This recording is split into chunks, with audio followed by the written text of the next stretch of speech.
In the pitch-black night sky, illuminated streets glimmered. What? You wish to help me find a wife? Zhou Zihang gazed incredulously at the girl before him, her pink hair cascading around her. Moments ago, she had knocked him over while walking. Now she was offering assistance. Of course, handsome, Zijing responded cheerfully, her curious gaze appraising the boy before her. Wait a moment. Did the Cupid contract lead me astray? This young man is extraordinarily handsome, yet remains single. How could that be? Is the Cupid contract mistaken? Zijing mused internally. After all, the young man before her possessed refined features, a charming appearance, and an inherent artistic flair. Logically, he should not struggle to find a partner. What could be the reason for this? Excuse me, miss, are you all right? Noticing her silence, Zhou Zihang inquired with concern. Ah, it's nothing. Handsome, do you wish to find a wife? The great Cupid can assist you. Zijing flicked her long hair, exuding confidence as she spoke. It must be acknowledged, Zijing was indeed strikingly beautiful, with her lively, innocent almond-shaped eyes and clad in a pink skirt. If one were to choose a quintessential example of an adorable, sweet girl, she would undoubtedly claim the top spot. Thank you for your kindness, Mississippi. I believe I shall pass. What? Are you rejecting me? Zijing gazed at Zhou Zihang in disbelief, perplexed. She could not comprehend why this young man, unlike others who implored her for help in finding a girlfriend, was resolutely opposing her offer. Alas, this fool. No wonder he had yet to find a girlfriend. Yet, driven by academic requirements, Zijing retrieved a Cupid contract from her pocket and presented it to Zhou Zihang.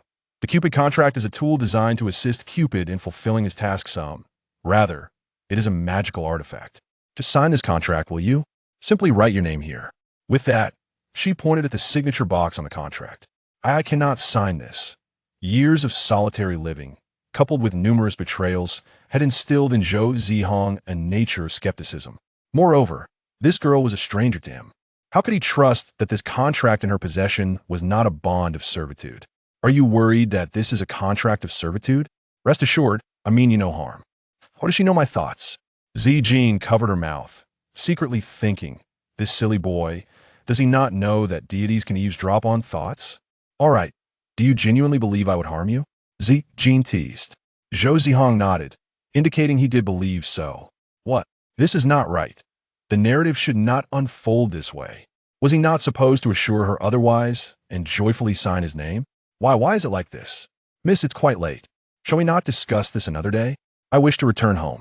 Zhou Zihang spoke first, seeking to dissolve the awkwardness. No way, you must sign today. Otherwise, I won't let you leave, or I will seek the police to intervene. Wait, shouldn't I be the victim here? Zhou Zihang felt utterly speechless logically. He was the one wronged. How did the roles reverse so swiftly? Indeed, beautiful girls are like roses with thorns. Seeing Zhou Zihang's lack of response, Zijing tugged at his sleeve, silently thinking, if this doesn't work, he'll have to resort to that tactic. Can't you agree, dear brother? Will you not grant this little girl's modest request? Wah, big brother, if you don't help me, I shall be heartbroken. Zijing spoke in a sweet, innocent tone, unleashing her captivating charm. This, though reason urged Zhou Zihang to refuse, his emotions had already clouded his judgment. Fine. Really? That's wonderful. With that, Zijing produced a pen from her bag and handed it to Zhou Zihang. And amidst her sweet words, he signed his name. All done, the deed is complete. Zijing accepted the contract and tucked it away in her small white bag. Then, Zihang, we shall meet again tomorrow. By the way, you still do not know my name, do you? I am Zijing. From the verse Qing Qing Zijing, Yu Exine. Having introduced herself, Zijing prepared to depart. As she reached midway, she suddenly recalled something of great importance, turning back to face Zhou Zihang. Remember to prepare daily necessities for me. You may have many questions, yes? Do not fret, I shall explain everything in due time. Now, I must attend to personal matters. All right, take care. Zijing replied with a nonchalant HM, and walked away without looking back. Not far along, Zijing halted and remarked blandly, come out now. Ah, I truly did not expect this clever young lady. From the shadows emerged a figure clad in a black cloak, wearing a ghostly mask. Uncle, you haven't done anything shameful, have you? Are you being pursued? Zijing said with a hint of mockery in her tone. Little girl, at such a tender age and with decent looks, Why do you speak so harshly? Mind your own business. Speak. Why are you following me? The cloaked figure refrained from directly answering Zijing's query, opting instead to challenge her to guess. I do not wish to guess. Either you cooperate, or I'll have to give you a beating. In an instant, pink flames erupted from Zijing's palm. It was unexpected she possessed such advanced magic. Zijing, we shall meet again. With a gentle wave of his hand, the cloaked man vanished into the night. Coward. Yet, how does he know my name? And what are his intentions? On a bright morning, beneath a clear sky, rays of sunlight streamed through the window, warming Zhou Zihang's face. At that moment, Zhou Zihang was blissfully lost in a delightful dream, unaware that danger was about to strike. Zihang, the sun is already high. Why do you not rise? Zijing opened the door and stepped inside, curiously surveying her surroundings. This fellow, could he possibly be a neat freak? Observing the immaculate room, Zijing couldn't help but feel a newfound admiration for Zhou Zihang. A penchant for cleanliness, quite commendable. It certainly adds to his appeal. Then, Zijing approached the bedside and playfully pinched Zhou Zihang's cheek. Simultaneously, Zhou Zihang awakened from his slumber. As he opened his eyes, a blurred pink figure came into focus before him. Upon closer inspection, who are you? Why are you in my house? Zhou Zihang was taken aback, bombarding her with a series of questions. I am Zijing. What's wrong? Don't you remember me? Zijing, that name sounded so familiar. Had he heard it somewhere before? Were you the girl from last night? Zhou Zihang rubbed his forehead, seemingly trying to recall. Yes, that's me. Honestly, just one night, and you've already forgotten me. Zijing crossed her arms, feigning annoyance. I'm sorry. I just didn't remember. Zhou Zihang scratched the back of his head, apologetically. Wait, this is my home, isn't it? How did she end up here, sitting on my bed? Miss, how did you come to be in my house? And on my bed, no less. Zhou Zihang continued his interrogation. Well, it's a long story. Zijing stroked her chin, a playful smile on her lips. Let me explain the situation. She began her leisurely explanation that in the distant skies, there existed numerous deities, including the gods of water, fire, and love, all dedicated to serving humanity. To enhance their service to mankind, they established numerous celestial academies and developed various magical artifacts. Zijing, in particular, was a prospective graduate from the Academy of Love. Due to her studies, she ventured into the mortal realm guided by the Love Pact. She encountered the single Zhou Zihang. So, do you understand now? I understand. Can you cook? Yes, why? A loud growl emanated from Zijing's stomach, turning her cheeks a bright shade of red. Could you possibly make me breakfast? I can't cook. Zijing looked down, mumbling shyly. So she was just hungry? She should have mentioned it sooner. Then he'll freshen up, and he'll make you breakfast shortly, all right? Okay. Zijing replied with a sweet, childlike tone. I must say, Zijing's voice is rather pleasant, and her appearance is equally charming. I wonder how many pure-hearted souls harbor secret affections for her. While Zhou Zihang was refreshing himself, Zijing busied herself exploring the interior of the house. A vast space, clean floors, a minimalist decor style. It seems Zihang indeed has a bit of a cleanliness obsession. But does such a large house belong solely to him? Where are his parents? Why haven't they shown up? It feels like this home lacks a certain warmth of human presence. Just as Zijing pondered, a voice interrupted her thoughts. Zijing, what would you like to eat? I'll prepare it for you. I'd love a sandwich, fruit salad, oatmeal. Oh, and wow, I never expected Zijing to be such a foodie. But before long, Zihang had prepared breakfast and set on the dining table. Looking at the exquisite spread, Zijing felt a newfound appreciation for Zihang. After all, a man who can cook adds a touch of romance to life. Impressive. A man who can cook is certainly a bonus. I never imagined your cooking would be so delicious, Zijing exclaimed, chewing on her sandwich. Thank you for the compliment. But Zijing, take your time eating, no one is competing with you. With that, Zhou Zihang thoughtfully handed her a napkin from the tissue box. Thank you. Zijing accepted the napkin, wiped her mouth, and then inquired, Zihang, do you have any plans for today? I plan to stay home, read for the morning, and catch up on news regarding artificial intelligence in the afternoon. Zhou Zihang had always been fascinated by artificial intelligence, representing his country in international competitions and consistently achieving top honors, earning him the title of prodigy that he later excelled in the college entrance exams and was admitted to a prestigious university to study artificial intelligence, though he had actually been granted early admission. Prior to that, don't you find that boring? Zijing gazed incredulously at the young man before her. Zihang shook his head, asserting that he did not. What? Could he truly be human? With looks and talent, gentle and caring, capable of cooking, and so diligent. What window of heaven had bestowed such a blessing upon him? But I wish to go out for a stroll. Could you not accompany this little lady?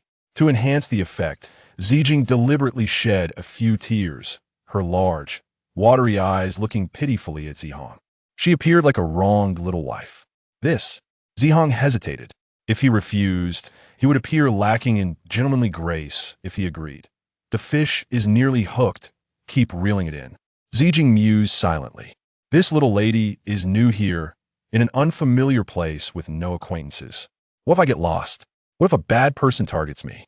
Woo, this little lady is still just a defenseless flower. What if? A shadowy figure. Hey, how could you say that? Wasn't it you who threatened me yesterday? Well, all right, I'll go with you. Zihang had not intended to leave the house, but Zijing's persistent pleading wore him down. Really? That's wonderful. Upon receiving the desired answer, Zijing's joy was genuine. They'll take you to a place later that will surely let you experience the joys of being a man. What place? You'll find out when we get there. With that, Zijing shot Zhou Zihang a flirtatious glance. But upon hearing her words, Zihang felt a chill run down his spine, trembling slightly.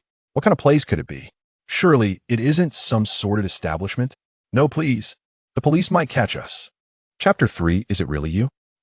The place you promised to take me turns out to be here, Zhou Zihang remarked somewhat speechlessly. Yet, at the same time, the weight in his heart had finally been lifted.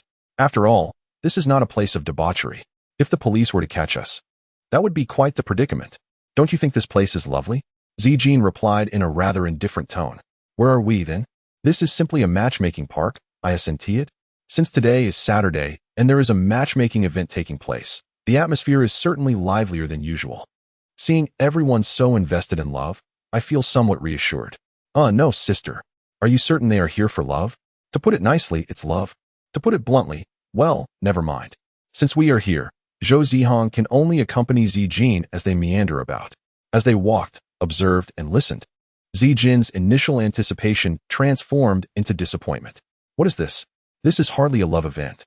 It's clearly a grand poverty alleviation scene. The conditions being laid out are not the most excessive, but rather increasingly so. Oh, don't be disheartened. I just spotted a rather nice cake shop. Would you like some cake? I can go buy you some. Noticing Zijin's sadness, Zhou Zihang hurriedly offered comfort.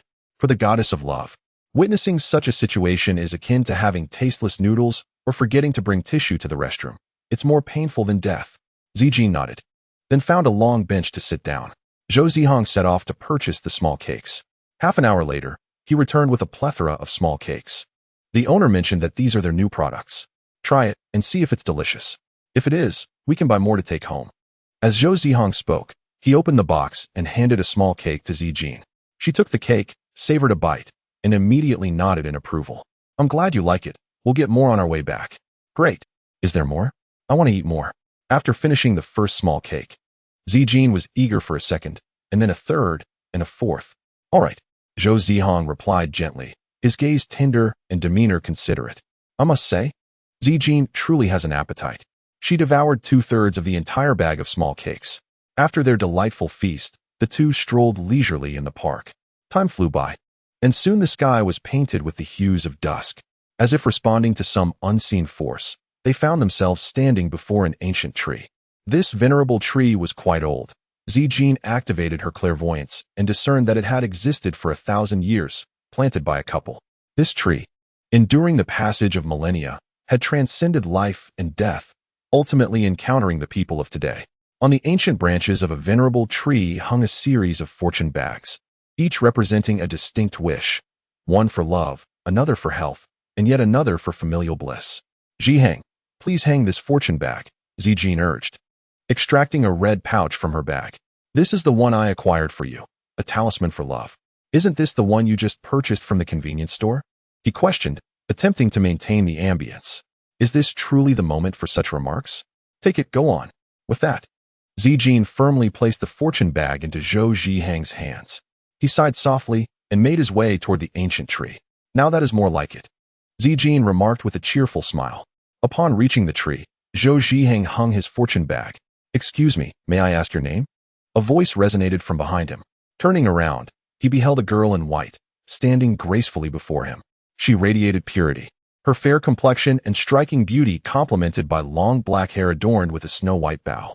Clad in a white dress and delicate white shoes, she exuded an ethereal yet gentle charm. Is she not the cherished figure in that boy's heart? He pondered. Is he the one? The girl's eyes glistened with emotion as she asked again, May I know your name? Before Zhou Zihang could respond, she interjected, I am Jiang Wanyin, the daughter of the Jiang family from the Imperial City, currently a sophomore in the music department at the Imperial University. Jiang Wanyin. That name sounds familiar. As if I've heard it before, he mused. Miss Jiang, greetings. I am Zhou Zihang, a freshman studying artificial intelligence at the Imperial University. His appearance, voice, and even his name were all correct. Indeed, it was him, the very person she had been searching for. Noticing the girl's lack of response, Zhou Zihang felt a tinge of awkwardness and politely bid her farewell, preparing to leave this perplexing encounter. Please, do not go. I beg you, do not leave me, Jiang Wanyin implored, grasping tightly at his garment to prevent his departure. In her previous life, she had failed to hold on to him. In this life, she clung more fiercely than anyone else. She feared losing him once again. At last, I have found you, she exclaimed, enveloping Zhou Zihang in a tight embrace, terrified that he might vanish in the next moment. From a distance, Zijing observed the unfolding scene, eager to witness more of the unfolding drama. Utilizing an invisibility charm, she stealthily approached. Excuse me, but I believe you have mistaken me for someone else. I cannot be the friend you seek, Zhou Zihang patiently clarified. There is no mistake. You are the one I have been searching for, Jiang Wanyin asserted with unwavering conviction. After a prolonged moment, she realized her fervor was perhaps inappropriate and reluctantly released her hold on him. After all, the person before her, Zhou Zihang, does not possess the memories of a past life as she does. I'm sorry, Jiang Wanyin said, her face flushed, speaking in hesitant fragments. It's all right, Zhou Zihang interjected, sensing the growing awkwardness. If there is nothing else, I shall take my leave. Okay, please be careful on your way back. And remember to inform me once you arrive home. By the way, may I add you on WeChat? It would be nice to have someone to look out for during our university life. With that, the two exchanged contact details and headed home. On the way back, Zijing teased, Oh my, who was that? Why were you two so close? I suppose she is my senior? Perhaps she mistook me for someone from her past. Which explains what you witnessed later. Could it truly have been a mere case of mistaken identity? Zijing pondered as she continued her walk. Chapter 4. An encounter with an old friend in a foreign land. So, this is what your universities are like, humans. It seems quite impressive, Zijing remarked while munching on a candied hawthorn. Today marks the weekend and also the open day of the Imperial Capital University, allowing new students to visit the campus beforehand. Many freshmen arrived early, and Zhou Zihang was no exception. Zihang, isn't it wonderful to study here? Indeed, Zhou Zihang replied with a nod. The Imperial Capital University stands as a premier institution, attracting talented youth from all corners of the globe. That is fantastic. I want to explore around and get a sense of the local culture, Zijing exclaimed, flitting from one spot to another. Fortunately, she had cast an invisibility spell upon herself. Apart from Zhou Zihang, no one else could see her. Otherwise, it would have led to a significant predicament. Zihang, is that you? A familiar voice reached Zhou Zihang's ears, prompting him to look up and find two familiar figures before him. Is it really you? Of course. Who else could it be? Chen Zixuan responded first. Zihang, it's great to see you again. How have you been all these years? The girl standing beside Chen Zixuan spoke with a tone filled with warmth and concern. I've been well. How about you, Chen? We've been doing well too, Xia Chen replied. That is good to hear. Chen Zixuan and Xia Chen had been close friends of Zhou Zihang since childhood, having attended kindergarten, elementary, and middle school together. However, due to unforeseen circumstances in Zhou Zihang's family, he was compelled to transfer schools during his first year of high school, severing their contact. Yet, to reunite in such a vast crowd is indeed a stroke of luck, perfectly embodying the saying, after a long drought, the sweet rain arrives, in a foreign land. One meets an old friend. The three exchanged pleasantries before they were reluctantly compelled to part ways. Before departing, Chen Zixuan earnestly mentioned two important matters. Zihang, did you know? She is also here. Who is she? Curiously, Zihang inquired. Do you know her? Upon hearing this, a name immediately surfaced in Zhou Zihang's mind. Yi Lingxin. Yi Lingxin, Zhou Zihang's childhood companion and former girlfriend, was also a close friend of Chen Zixuan and Xia Chenxing.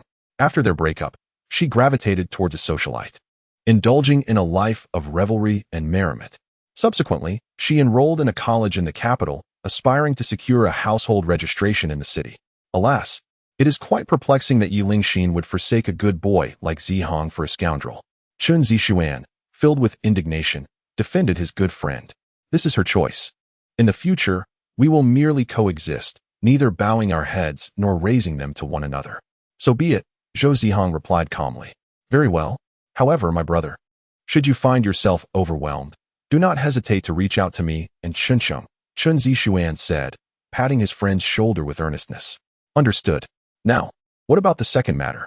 Zhou Zihang inquired. It concerns your relatives, those leeches. They have begun searching for you again, Xia Chencheng gradually elaborated. Only a few months ago, Zixuan and I learned that your aunt's son has fallen into debt due to gambling, and if he fails to repay, he may be sold into the black market. As Xia Chencheng spoke, Zhou Zihang's pupils dilated in disbelief. He could hardly fathom what he was hearing. If his parents were aware, how profoundly saddened they would be. But alas, this is their own doing. It has nothing to do with me, Zhou Zihang stated calmly. He had long severed ties with his relatives, and thus, the notion of blood being thicker than water no longer applied. Yet, caution was prudent. Xia Chenxing's concerns were not unfounded. After all, gamblers and rogues are capable of anything. I understand. Thank you for the reminder, Zixuan and Chencheng. I will be vigilant. All right, then Chencheng and I shall take our leave, Chen Zixuan announced. Okay, goodbye. Farewell. Chapter 5. Past Lives and Present Encounters. After parting ways with Chen Zixuan and Xia Chencheng, Zhou Zihang wandered aimlessly around the campus. Having familiarized himself with the basic environment of the school, he intended to seek out Zijing before heading home to prepare a meal. Suddenly, a melodious piano tune drifted into Zihang's ears. Who was playing the piano? He wondered, captivated by the enchanting sound. As he followed the delightful melody, he arrived at a music room. Upon entering, he discovered it was empty, save for an old-fashioned piano. Presumably, the pianist had stepped out. Approaching the piano, Zhou Zihang seated himself on the bench and caressed the keys. A wave of familiarity suddenly surged within him. It reminded him of the days when his mother patiently taught him to play the piano, her gentle voice, kind gaze, and sweet smile. Zhou Zihang could not help but begin to play the piano, although it had been years since he last touched the keys. His initial stiffness gradually gave way to a fluidity of movement. The enchanting melody filled the air with grace. As the piece concluded, applause echoed behind him. Turning around, Zhou Zihang discovered Jiang Wanning clapping for him. Apologies, senior. I shouldn't have intruded into the music room, he quickly remarked, rising to his feet and retracting his hands. I never expected you could play the piano, Jiang Wanning said softly. Zhou Zihang remained silent, his shyness prompting a subtle nod. Do not be anxious. I merely wish to hear the piece you played. Nothing more, Jiang Wanning reassured him, her eyes and tone imbued with tenderness. Then, what piece would you like to hear? Senior? He inquired. How about The Longing Across Time? She suggested. Certainly. Zhou Zihang resumed his seat at the piano and began to play the piece. The exquisite notes and captivating melody evoked a flood of memories for Jiang Wanning. In her previous life, she was the cherished daughter of the Jiang family in the capital, the heir to the Jiang Corporation. She should have had boundless possibilities, yet everything changed because of that despicable man, Chen Yunxing. Jiang Wanning recalled vividly how her father vehemently opposed her desires, wishing instead for her to marry Zhou Zihang from her past life. In private, her father had even signed a contract with him. Though they eventually became husband and wife, their relationship was characterized by mutual indifference. It was not until her father's passing and her own financial ruin at the hands of Chen Yunxiang that despair engulfed her. Homeless and abandoned, none of her so-called friends, save for Yi Qingqing and Chu Chengyang, came to her aid. She had thought her life would remain in such a state forever. Do not fear, I will protect you. I will help you reclaim the Jiang Corporation, he had assured her. Jiang Wanning had imagined countless endings, but never anticipated that her husband, who bore her insults and blows, would actually assist her. He even avenged her by eliminating Chen Yunxing and reclaiming the Jiang Corporation. Just when everything seemed to be progressing positively, fate played a cruel trick. Mrs. Jiang, your husband, Zhou Zihang, has succumbed to illness due to the toll of prolonged overwork. No, doctor. This cannot be true. Please tell me this is not real. He is so capable. How could this happen?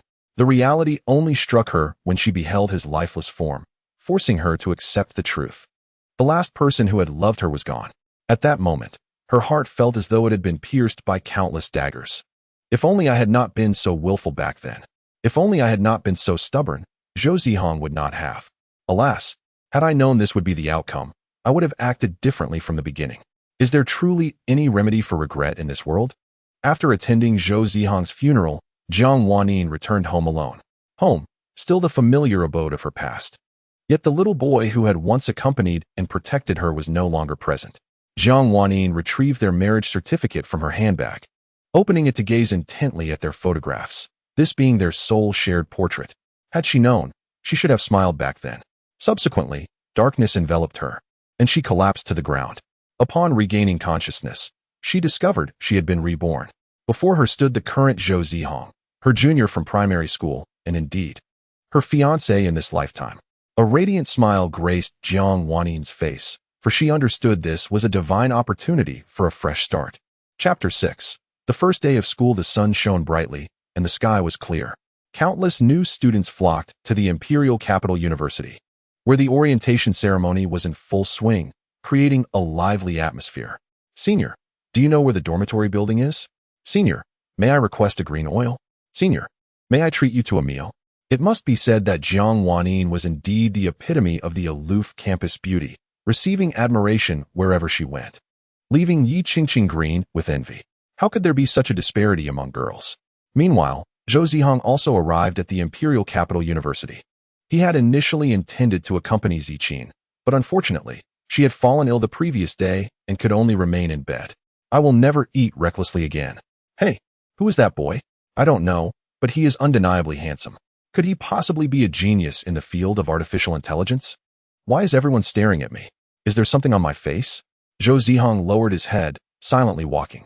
Junior, do you need assistance from a senior? Yi Qingqing approached Zhou Zihang, asking warmly. This junior looks quite handsome, surpassing even the university heartthrob, Gu Nanfeng. Junior, you must be tired.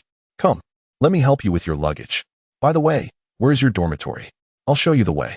Jiang Wanyin jogged over, showering Zhou Zihang with concern, leaving Yi Qingqing puzzled. Wait, sister. Just a moment ago, a multitude of juniors requested your help, and you passed them off to others. Now, you're suddenly so proactive. You truly are a beauty enthusiast. Qingqing, didn't you have something to attend to? You should go handle your affairs. Don't worry. I will take care of this junior. Yi Qingqing understood that Wanyin wished to create some space for herself and the junior. Oh dear, there's no love left. Absolutely none. A decade of sisterhood cannot compete with a handsome boy. Yes, I have matters to attend to. I shall take my leave now, no longer wishing to intrude upon your intimate exchanges. Having said this, I departed without a backward glance. What is the matter with Qingqing? Do not mind her. She seems to have taken the wrong medicine today. Yi Qingqing, I have not gone far, thank you. By the way, Junior, where is your luggage? Jiang Wanyin glanced to the left and right, realizing that Zihang had brought no belongings, save for a black backpack. Senior sister, I am a day student. I see. Such a pity. Although Wanyin spoke thus, her heart brimmed with joy. A day student, how splendid. This means I shall have more opportunities for solitude with the junior. Allow me to accompany you to fill out the registration form, and then we can head to the cafeteria together, shall we? Thank you, senior sister. But wouldn't that be too much trouble? Not at all. It is only proper for a senior to assist a junior. Other juniors, why aren't we helping too? The pair arrived at the registration office, and under Jiang Wanyin's guidance, Zihang swiftly completed the registration. Junior, please wait for me here for a moment. I shall return shortly, and then we can proceed to the cafeteria for a meal. This statement left the other seniors bewildered. No way. What astonishing news is this? The aloof campus beauty is actually dining with a junior? Who would believe it? In their minds, the cool campus beauty never dined with boys. Not even the handsome Gu Nanfeng had been granted such an opportunity. Yet, upon observing Zhou Zihang's striking appearance, it all seemed plausible. Indeed, being handsome has its advantages. Excuse me, classmate. May I add you on WeChat? A sweet-looking girl approached Zhou Zihang, cautiously expressing her request. Chapter 7. Come, senior sister will take you to dine goodness. This lad truly has enviable fortune. Just moments ago, the cool campus beauty assisted him. And now a charming junior comes forth. It is worth noting that this junior is equally remarkable in appearance. Indeed, the girl before them, though modestly dressed, possessed a sweet visage that evoked a sense of protectiveness. Classmate, I am Shen Yunxi, hailing from Chuanyu, a freshman in the medical program at the Imperial Capital University. Shen Yunxi paused for a moment before continuing. May I kindly request your WeChat? Of course, that would be no problem at all. Zhou Zihang retrieved his phone from his pocket and replied, I am Zhou Zihang, from Yunxing, a freshman in the Artificial Intelligence program at the Imperial Capital University. Hey, don't you think these two look like a married couple? You're right. They do indeed share a couple-like resemblance. Such remarks reached Zhou Zihang and Shen Yunxi's ears, instantly causing them to flush with embarrassment. Zihang, then, shall we meet again another day? Zhou Zihang nodded in agreement. For the conversation was becoming increasingly awkward. Yet, he felt a flicker of curiosity. This girl, it seemed he had encountered her before. An inexplicable sentiment welled up within his heart. Junior, I have returned, she said. Come, let me take you out for a meal. What is it, Junior? Why is your face so flushed? Are you feeling unwell? Allow me to take you to see someone. Jiang Wanyin gently remarked as she reached out her delicate hand to caress Zihang's rosy cheeks. That cool touch felt remarkably soothing. No, senior, it's because. Zhou Zihang recounted the earlier incident in detail. Ah, I see, Jiang Wanyin slowly responded. Shen Yunxi, she is not entirely oblivious.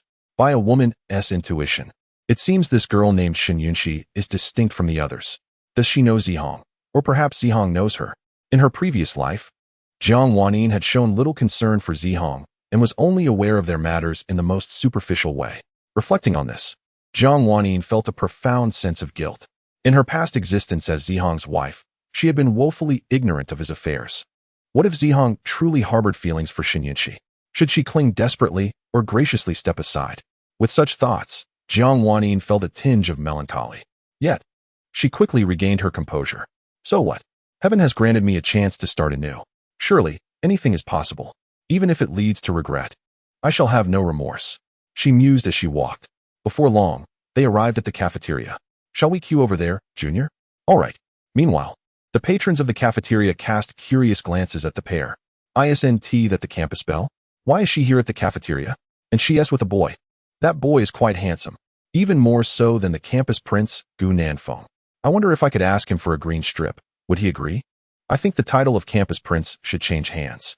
Jiang Wanyin typically did not dine in the cafeteria, as she usually received meals from home.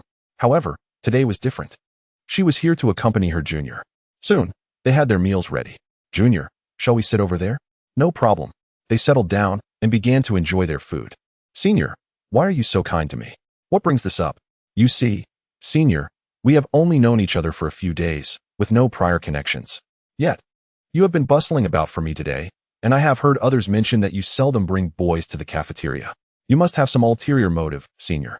Feel free to speak plainly. I would go to great lengths for you.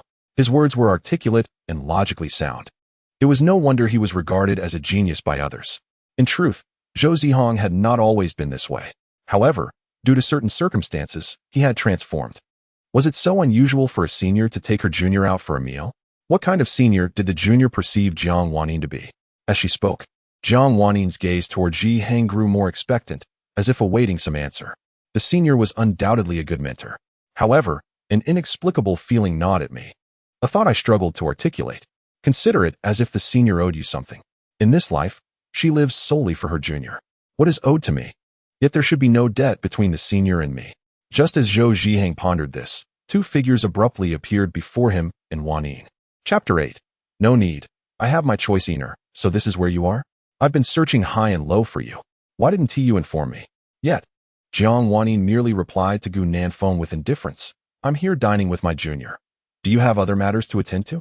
It was no wonder Jiang Wanyin regarded Gu Nanfeng with such aloofness. Even Zhou Zihang found his cheesy flirtations intolerable. Wanyin, please don't be this way. Brother Nanfeng is only being kind. Chen Xiaoqin hastily defended her companion. Jiang Wanyin merely smiled faintly, choosing not to engage further with the couple. She understood that such interactions were unnecessary. Gu Nanfeng's fervent affection was merely a ploy to win her over, a fleeting whim. After all, prior to knowing Jiang Wanyin, Gu Nanfeng had indulged in numerous affairs, even causing a girl to bear his child. As for Chen Xiaoqin, her eagerness to sacrifice herself for Gu Nanfeng was even more peculiar. Regrettably, she was not to his taste and did not even feature on his menu. Her friendship with Wanyin seemed solely a means to stay close to her beloved Nanfeng. In a previous life, Gu Nanfeng had relentlessly slandered and suppressed Zhou Zihang, claiming, "Jiang Wanyin belongs to me. Return her to me." Yet, by the time Jiang Wanyin became aware of his true nature, it was too late. The Jiang group had been seized by Chen Yunxing, leaving her powerless. Moreover, her so-called best friend, Chen Xiaoqin, had mocked her during her downfall, reveling in her misfortune. Reflecting on these memories filled Jiang Wanyin with revulsion. It was truly blindingly foolish of her to have forged a friendship with them.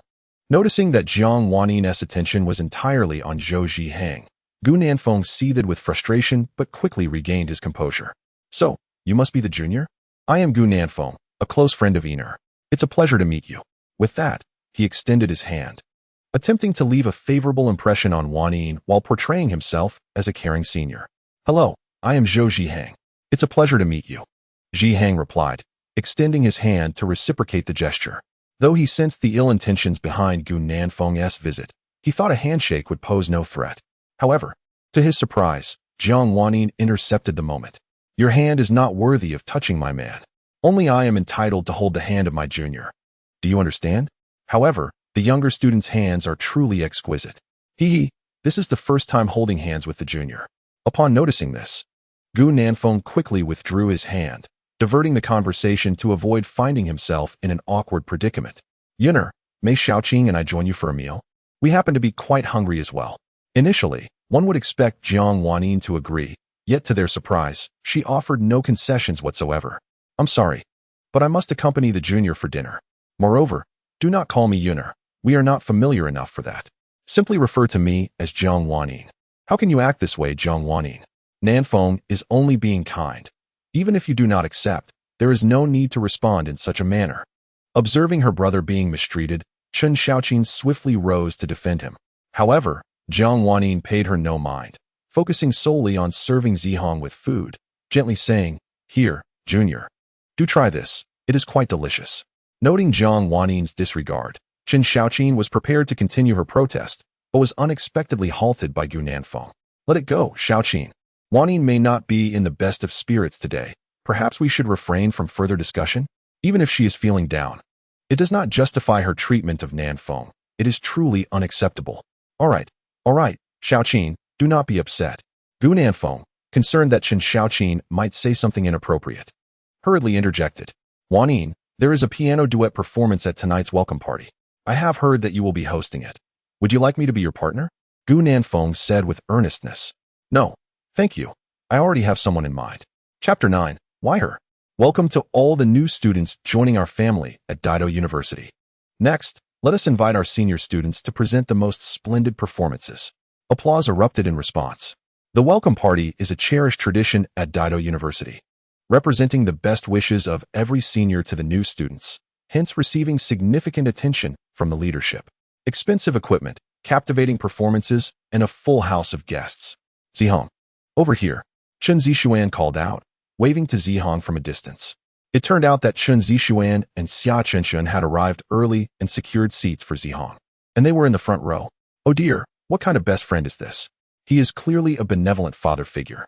Oh benevolent father, please accept my bow." "Thank you, brother," Zihang replied with a fist salute. Why be so polite with a brother? Chen Zixuan casually patted Zihang on the shoulder. "Zihang, may I sit next to you?" Zihang looked up to find Shen Yunxi standing shyly nearby, a blush gracing her cheeks. And who might this be? Before Zihang could respond, Xia Chenxuan spoke up first.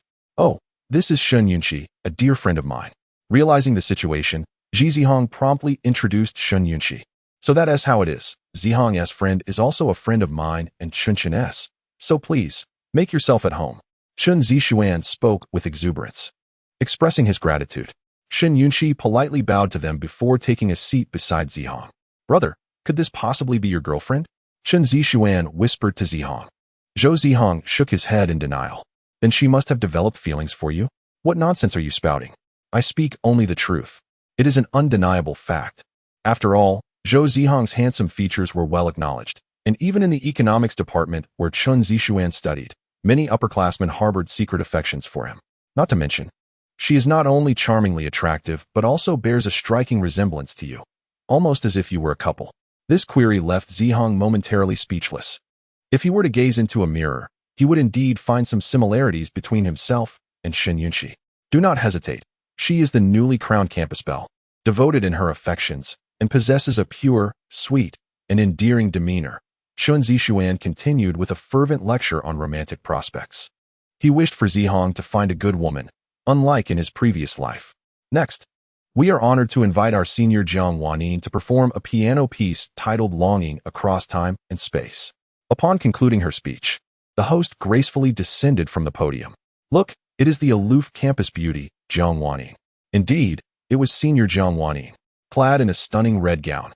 She gracefully approached the stage, warmly greeting all the younger students. Most in attendance were filled with joy, yet two individuals remained less than pleased. Why her? Chun Zixuan murmured softly, exchanging a knowing glance with Chen Chun. Little did they expect to find themselves at the same university as her. Dear students, I would like to invite a guest to join me in a duet.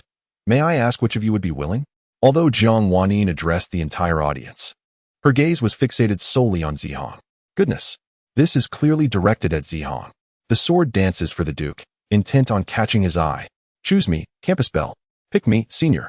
Voices clamored in eager anticipation, each yearning to be selected by the esteemed senior, even those who knew little of playing the piano. That student right there. Jiang Wanyin pointed at Zhou Zihang, and simultaneously, the spotlight turned to him. Unable to refuse such an invitation, Zhou Zihang prepared to ascend the stage. Brother, don't go. Chun Zixuan grasped Zihang's hand tightly, his expression one of concern. What's wrong? Zhou Zihang asked, perplexed. That student, please come up, Jiang Wanyin called again. Reluctantly, Chun Zixuan released his grip to avoid further awkwardness for Zihang. Zhou Zihang stepped onto the stage and took a seat at the piano. Senior, I'm not that skilled. You know? No worries, senior will teach you how to play. With a senior around, you need not fret, Jiang Wanyin said softly. Subsequently, a cascade of enchanting melodies wafted through the entire auditorium. How delightful. The school bell played exquisitely. That charming young man was impressive as well. The school belle in your eyes was not a virtuous person in her past life. Whoever marries her is destined for misfortune. Chun Zixuan cursed inwardly, his gaze fiercely fixed upon Jiang Wanyin. He was all too aware of how Jiang Wanyin treated Zihang in her previous life. Meanwhile, Jiang Wanyin also noticed Chun Zixuan's menacing stare directed at her. However, she paid little mind to it. Her sole desire was to play the piano with her junior. As the final note resonated, the audience erupted into thunderous applause. Her junior was indeed remarkable. After expressing his admiration, he did not forget to give Zihang 2 thumbs up. It was all thanks to the senior. Zhou Zihang scratched the back of his head, grinning.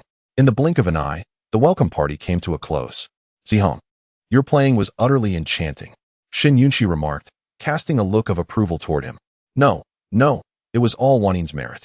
Brother, you should keep your distance from that Jiang Wanyin, Chun Zixuan advised earnestly. Why? Just as Zhou Zihang was puzzled, Jiang Wanyin approached, donning a pure white coat. Junior, so you were here. Hello, senior. By the way, these are my friends. Zhou Zihang introduced Jiang Wanyin to his companions. So you are Zihang's friends. It is a pleasure to meet you. Except for Shen Yunqi, who greeted Jiang Wanyin warmly, Chun Zixuan and Xia Chuncheng remained unresponsive, leaving Jiang Wanyin in an exceedingly awkward position.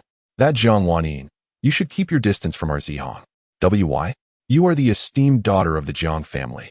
While our Zihang is but an ordinary person, he cannot cater to someone of your stature. Besides, you already have a boyfriend. What are you lingering around my family for? Chun Zixuan remarked sarcastically. Junior, I believe there must be some misunderstanding between us. Misunderstanding? There can be no misunderstanding between us. Just stay away from our Zihang. With that, Chun Zixuan took the bewildered Zihang away, while Xia Chuncheng tugged at Yunqi's sleeve, signaling her to leave as well. Although Shen Yunqi did not grasp the situation, she followed Zixuan and the others, leaving Jiang Wanyin standing alone. Chapter 10. A bowl of steaming egg custard. Upon returning home, Zhou Zihang's mind replayed Chun Zixuan's earnest counsel. Zihang, Listen to me. You may not believe what Chuncheng and I are telling you, but we speak the truth. We have come from a previous life, your past life. Zijing, are you feeling any better? Zhou Zihang knocked on the door, inquiring with concern. After receiving the permission of Zijing, Zihang finally opened the door and stepped inside. Oh, my stomach still hurts, Zijing said, clutching her abdomen with a weak voice. Did you take the medicine I gave you today?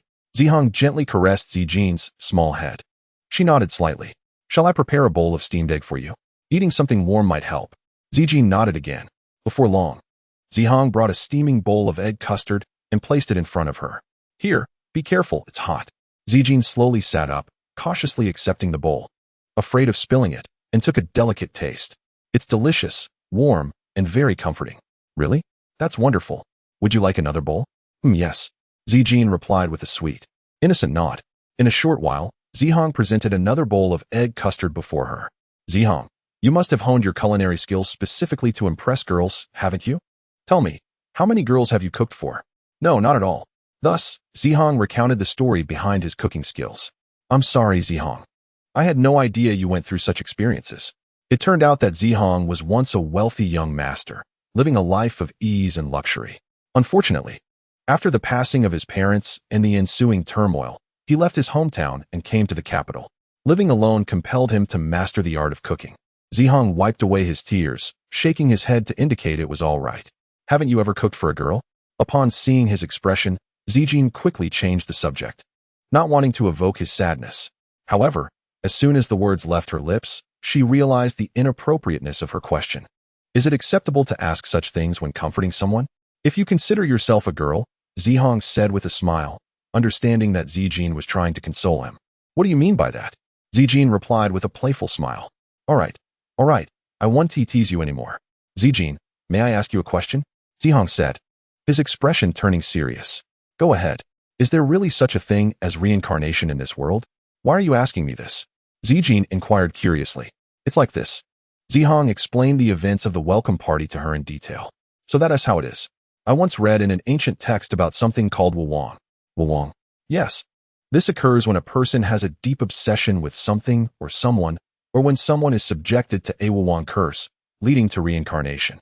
However, the Wuwang curse has long been lost to history, so it's basically ruled out. It turned out that Zishuan and Chunchun were reincarnated souls. Zhou Zihang slowly began to speak. To be more precise, it should not be referred to as reincarnation, but rather as a manifestation from another dimension. Let us put it this way. In this dimension, there exists me, Zijing, yet in another realm, I may not exist at all. Or, if I do, I might not embody the role of the goddess of love, but rather be an ordinary individual. However, this should not be overly concerning, for under the influence of the laws governing time and space, they too will gradually forget their memories of the previous realm. Moreover, this dimension is ultimately distinct from that dimension. In other words, everything will unfold in unpredictable ways, with boundless possibilities. Zijing elaborated on this peculiar phenomenon to Zihang. At the same time, she was filled with curiosity about Zihang, so she secretly activated her mystical sight to delve deeper. However, what she discovered was startling. It turned out that Zihang's past life was quite tragic. How could this woman be so cruel? What is it? Zihang inquired curiously. Oh, it's nothing. I merely wished to glimpse into your past life, she replied. And how was my past life? Zhou Zihang suddenly became intrigued and asked with curiosity. The secrets of heaven cannot be divulged. I see. Noticing Zihang's disappointment, Zijing quickly conjured a benevolent lie. In your past life, your career flourished, and your family was blissfully happy. Really? That is wonderful. Reassured by the thought of a prosperous past life, he felt at ease. Wait a minute, Zihang exclaimed. Your account doesn't match what Zishuan and the others said. It's not just different, it's entirely contradictory. Zijing, you're not deceiving me, are you? Why do your words differ so completely from theirs? You doubt me? How could you suspect me? Fine, I won't talk to you anymore. You're such a heartless person. Seeing her deception on the verge of being uncovered, Zijing resorted to a dramatic display of emotions, crying and throwing a tantrum. Please, I believe what our Zijing says. Chun Zishuan, Xia Chencheng. So you don't trust what we say? Chun Zishuan, Xia Chencheng. Indeed. Love can fade away. Zhou Zihang exerted tremendous effort to finally lull this little tyrant to sleep. He gently closed the door and quietly departed. The room fell into silence. Yet Zijing found herself unable to sleep. She took out the contract of the goddess of love that Zihang had signed, examining it from every angle. She still could not discern any meaningful insight. Goddess of love, why are you staring at me? Dear lady, goddess of love, are you not aware that I can only create a romantic space for the contract holder, along with a navigation function to help you find your partner? Goddess of love, woe is me, to be scrutinized by this relentless woman. Goddess of love, had I known this, I would rather remain at the factory. Zihang, whom do you truly like? Zijing murmured softly to herself. Chapter 11. Senior, how come you are here? The bell rang, signaling the end of class. At last, I am free. This artificial intelligence is exceedingly difficult to comprehend. What are you all planning to have for lunch in the cafeteria? I am craving that braised pork rice. Zhou Zihang tidied up his books, placed them into his bag, and prepared to depart. Senior, what brings you here? As he stepped out of the classroom, he noticed Jiang Wanyin standing not far away, prompting him to approach her eagerly. I am here to accompany my junior for a meal. Jiang Wanyin was dressed in a remarkably simple manner today, wearing a white shirt paired with black wide-leg trousers, her hair styled in a high ponytail. Despite her understated appearance and bare face, she radiated beauty and carried an air of elegance and aloofness. Senior, is this too much trouble for you? Zhou Zihang inquired as they walked. Not at all. If my junior is willing, I could accompany you for meals for a lifetime. Isn't that a bit inappropriate? Zhou Zihang replied, his face flushed. Does my junior not wish to dine with me? Jiang Wanyin asked, a hint of urgency in her tone. No, that is not it. If your boyfriend finds out, I fear for my life. But I don't have a boyfriend. Jiang Wanyin raised her voice slightly at the mention of her single status. Ah, I see. However, with your qualities, you should find a boyfriend in no time, right? Would my junior consider being my boyfriend? What's wrong? Do you not want to be my boyfriend? No, that is not what I meant, senior. What do you mean then? I don't know. This little fool is just as clueless as in my previous life, dazed and silly. In truth, even if my junior scribbled nonsense, I would still grant you full marks. Just be sure not to miss any exams. Jiang Wanyin's gaze remained fixed on Zihang, unwilling to look away for even a moment. She understood that Zhou Zihang was ultimately not the same as the one from her past life, and this world was far removed from the one she once inhabited. Upon her arrival here, she discovered that many events unfolded in unpredictable directions. Even with her memories of the past, they offered little solace. Nevertheless, she felt profoundly content to have encountered Zihang once more, believing it to be a stroke of extraordinary luck. To have met you amidst the vast sea of humanity, I am truly delighted. Could you promise not to leave me? Senior, I truly realize my mistakes. I will treat you well from now on. Jiang Wanyin's words seemed to be directed at Zihang, yet they were also a declaration to herself. She was afraid. She truly feared that one day Zihang might suddenly leave her. In the morning, Chun Zishuan approached her, recounting his own experience of traversing realms while cautioning her not to disturb Zihang any further. Jiang Wanyin also shared her own tale of crossing over with Chun Zishuan. I have made my point abundantly clear. I trust you have comprehended it? Chun Zishuan stated. Zihang is a fine young man. Had it not been for you, he would not be in this predicament. He added, if you possess even a shred of conscience, refrain from bothering Zihang. Each recollection of Chun Zishuan's words pierced Jiang Wanyin's heart like a dagger. Indeed, without her, Zihang would lead a prosperous life, achieve success in his career, marry, and enjoy a blissful existence. But could she truly let go? As these thoughts swirled in her mind, she was interrupted. Senior, why are you crying? Zhou Zihang inquired, retrieving a pack of tissues from his bag. He opened it and handed her a tissue. Jiang Wanyin accepted it, wiping her tears away, assuring him, it's nothing, really. Zihang, is that you? She noticed Chun Zishuan standing not far off, approaching Zihang. Jiang Wanyin, what are you doing here? Chun Zishuan retorted bluntly.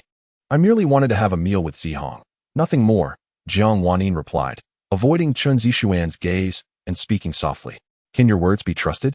Chun Zishuan understood well that a person's nature is difficult to change. Moreover, in her previous life, Jiang Wanyin had indulged in drugs, solicitation, and even more heinous acts, embodying the persona of a societal troublemaker. Instances of her verbally abusing and physically harming Zihang were numerous. Was such a person truly deserving of sympathy? Brother, is there some misunderstanding between you and the senior? Zihang began to speak, but Chun Zishuan quickly interjected, Have you forgotten what I told you last night? Don't say that, Zishuan. This is not Zihang's fault. I sought him out, Jiang Wanning interjected, realizing that Zihang had already been informed. This thought plunged her spirit into despair. Nevertheless, she mustered a strained smile and said to Zihang, Junior, I have matters to attend to. Let's have that meal another time, shall we? I hope there won't be a next time. Chen Zishuan interjected swiftly. It seemed they were in the midst of a quarrel. Gu Nanfeng, standing nearby, witnessed the entire exchange. He had intended to reconnect with Jiang Wanning over a meal, only to find himself embroiled in such drama. That night, Zhou Zihang returned home, his mind swirling with the multitude of events from the past few days. Zihang, you're back. I'm so hungry, Ziqin exclaimed, rushing over with an eager expression. He had almost forgotten about this little foodie at home. Indeed, I shall prepare a meal for you at once. Shortly thereafter, Zhou Zihang emerged from the kitchen bearing a delightful assortment of 4 dishes and a soup. How did you know I enjoy these dishes? He inquired. Did you not send me a message this morning expressing your desire to have these for dinner? She replied, a hint of embarrassment coloring her cheeks. Oh, my apologies. My mind momentarily faltered, Zijing chuckled sheepishly. After indulging in their feast, Zijing leisurely reclined on the sofa. You should not lie down immediately after a meal. It may lead to indigestion, Zhou Zihang remarked as he returned from the kitchen with a platter of freshly sliced fruits, placing it upon the coffee table. Worry not, for I am not one to be easily defeated by mere stomach discomfort. Oh, really? Was it not just a few days ago that someone was lamenting their stomach pains? She teased. How quickly one forgets their own afflictions. Zijing plucked a grape from the plate, savoring its sweetness as she mused. Truly, this tranquil passage of time is exquisite. There is no clamor, no deceit, no selfishness. Only the cherished company of one's favorite person, sharing a meal, sitting together, and engaging in delightful conversation. How wonderful it would be if time could pause at this moment.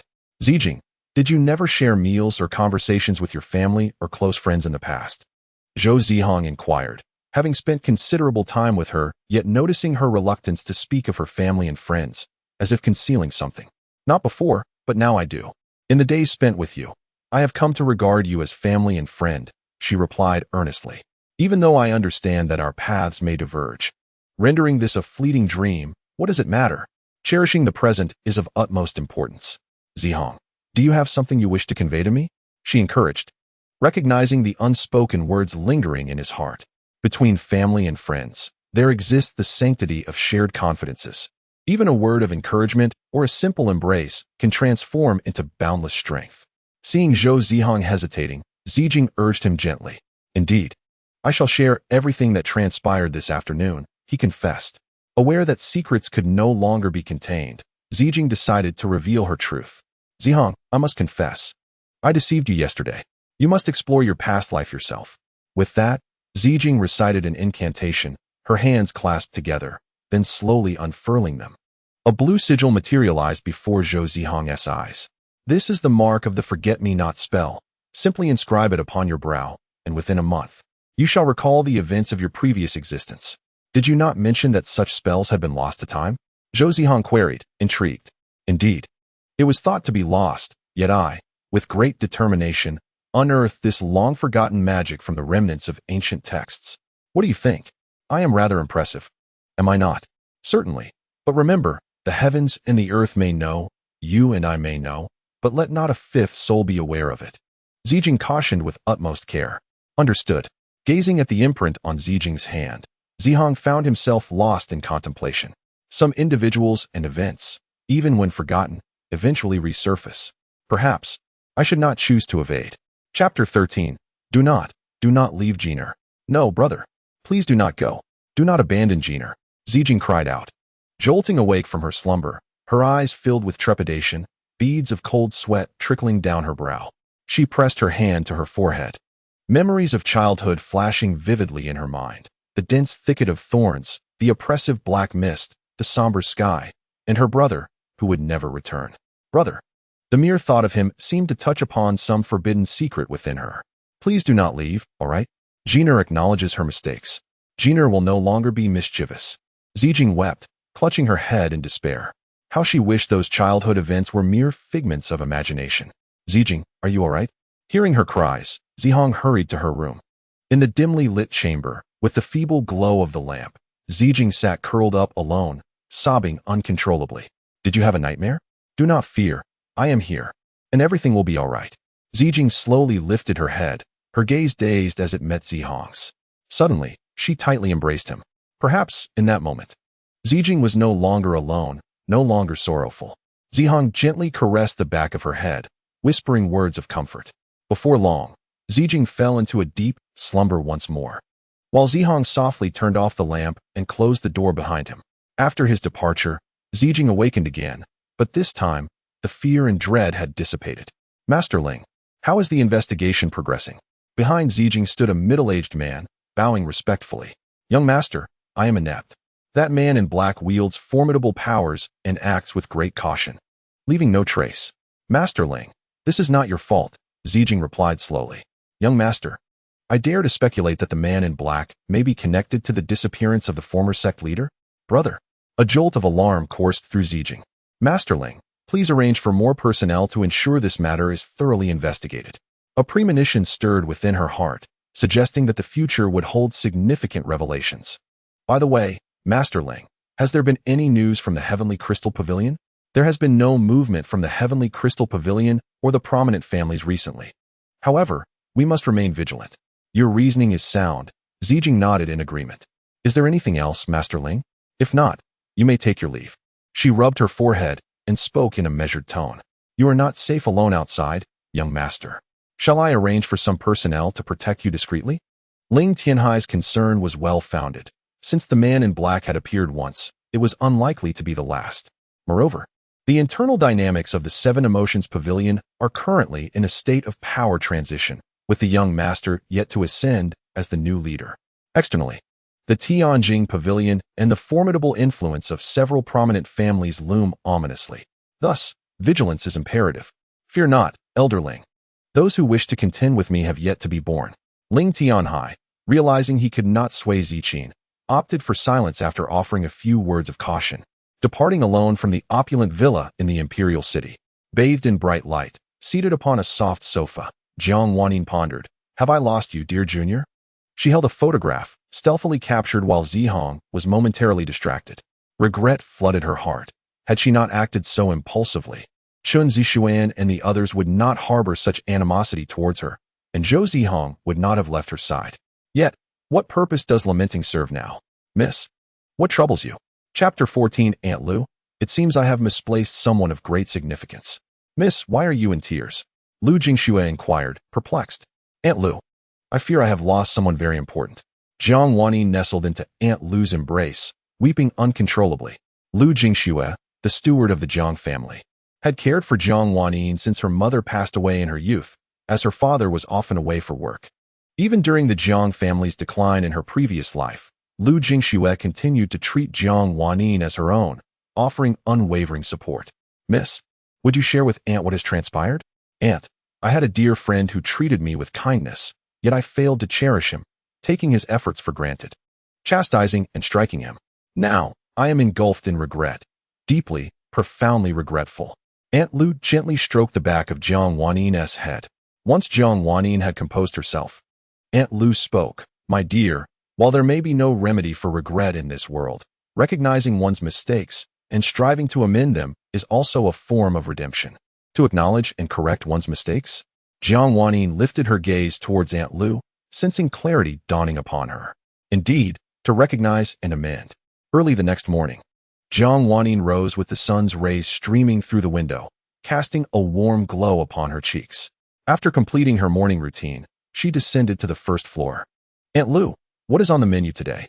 Miss, the chefs have prepared sandwiches, oatmeal porridge, and fruit salad, along with. Jiang Wanyi gently stirred her oatmeal, savoring each bite.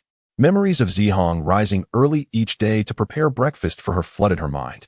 At that time, her thoughts were solely consumed by Chen Yunsheng, oblivious to Zihang's devotion.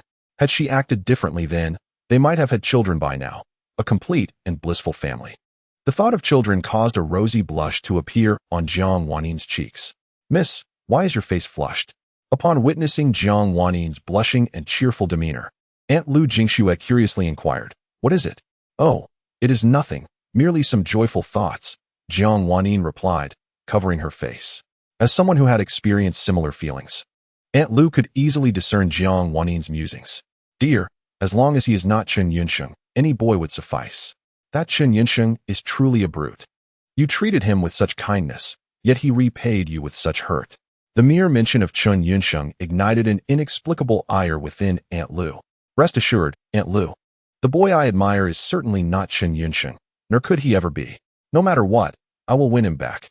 Meanwhile, Zihang set off for school. Since his home was not far from the institution, he arrived swiftly. Upon entering the classroom, he spotted Shen Yunqi at the door, holding a bottle of banana milk. As soon as she saw Zihang, she hurried over. Zihang, this is a new product from our entrepreneurial venture. I would be delighted if you would taste it. Shen Yunqi said, her cheeks flushed. In truth, the product promotion was merely a pretext. Delivering the milk to Zihang was her true intention. Zihang understood this well. He did not refuse her kind gesture but accepted the milk, savoring it thoughtfully before offering a detailed and objective review. In summary, it is delicious. Absolutely delightful. I could drink this for a lifetime. Thank you, Yunqi.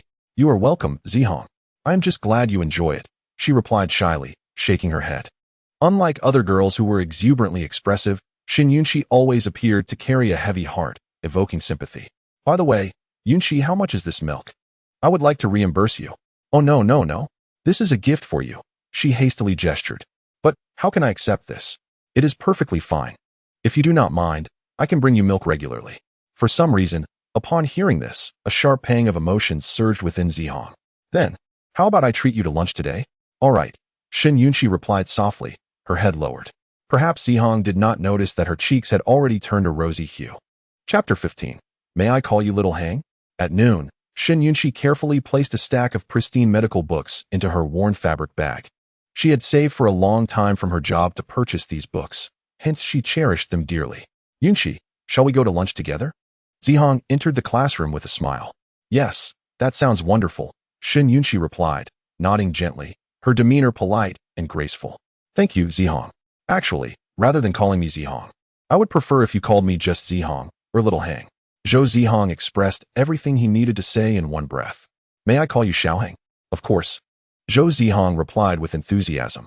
In truth, this nickname had been bestowed upon him by a close friend during high school. However, she had since gone abroad for her studies, and their communication had significantly dwindled.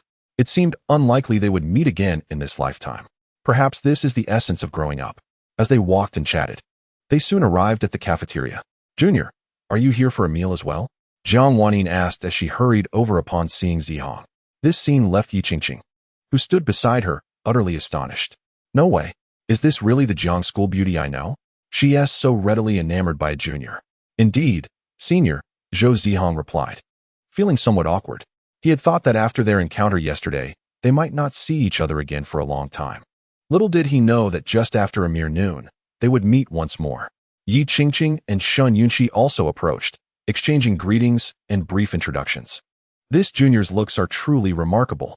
He could overshadow all the trending stars, Yi Qingqing mused privately. No wonder Wanning is so attentive. I would feel the same. Senior, are you here for a meal as well? Zhou Zihang tentatively inquired, having heard that Jiang Wanning rarely dined in the cafeteria, often preferring to bring her meals or have them delivered. I wasn't planning to come to the cafeteria, but Qingqing insisted I join her. I had no choice. Who else would I pamper if not my only best friend?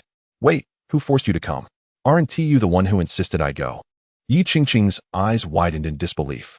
How amusing. On the surface, you seem aloof, but your inner self is quite cunning.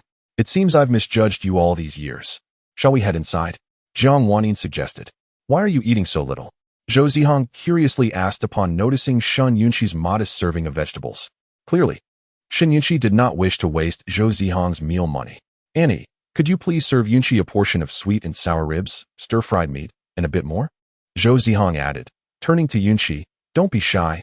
Eat more when dining with me. Thank you, Xiaohang, Shen Yunqi replied, feeling bashful. This was the first time she experienced such warmth and care, a feeling both comforting and blissful. Meanwhile, Jiang Wanning felt a twinge of discomfort but refrained from voicing her thoughts. After the four had finished getting their meals, they found a place to sit. Qingqing, didn't you say you didn't want to eat in the cafeteria today? Chuchen Yang approached Yi Qingqing and inquired, what should we do? We cannot possibly claim that Jiang Wanning dragged you here, can we? I suddenly feel a bit hungry, so I thought I would come to school for a bite. She replied. Ah, I see, Chuchenyang said, scratching the back of his head. Qinyong, would you like to sit down and join us for a meal? Jiang Wanning quickly added. Certainly. Thus, Chuchenyang took a seat, simultaneously noticing Zhou Zihang and Shen Yunqi. These two must be the newly acclaimed campus heartthrob, Zhou Zihang, and the campus beauty Shen Yunqi. He mused. I am unworthy of such compliments. Zhou Zihang humbly responded. If I am not mistaken, Junior Zihang is the genius in the field of artificial intelligence, correct? Chuchenyang inquired, as a student of the physics department at the Imperial Capital University and Yi Qingqing's boyfriend. Oh, I wouldn't call myself a genius. It's merely a stroke of luck, Zhou Zihang replied modestly. Wanning, so you are here. A voice suddenly interrupted, causing Jiang Wanning to look up in surprise.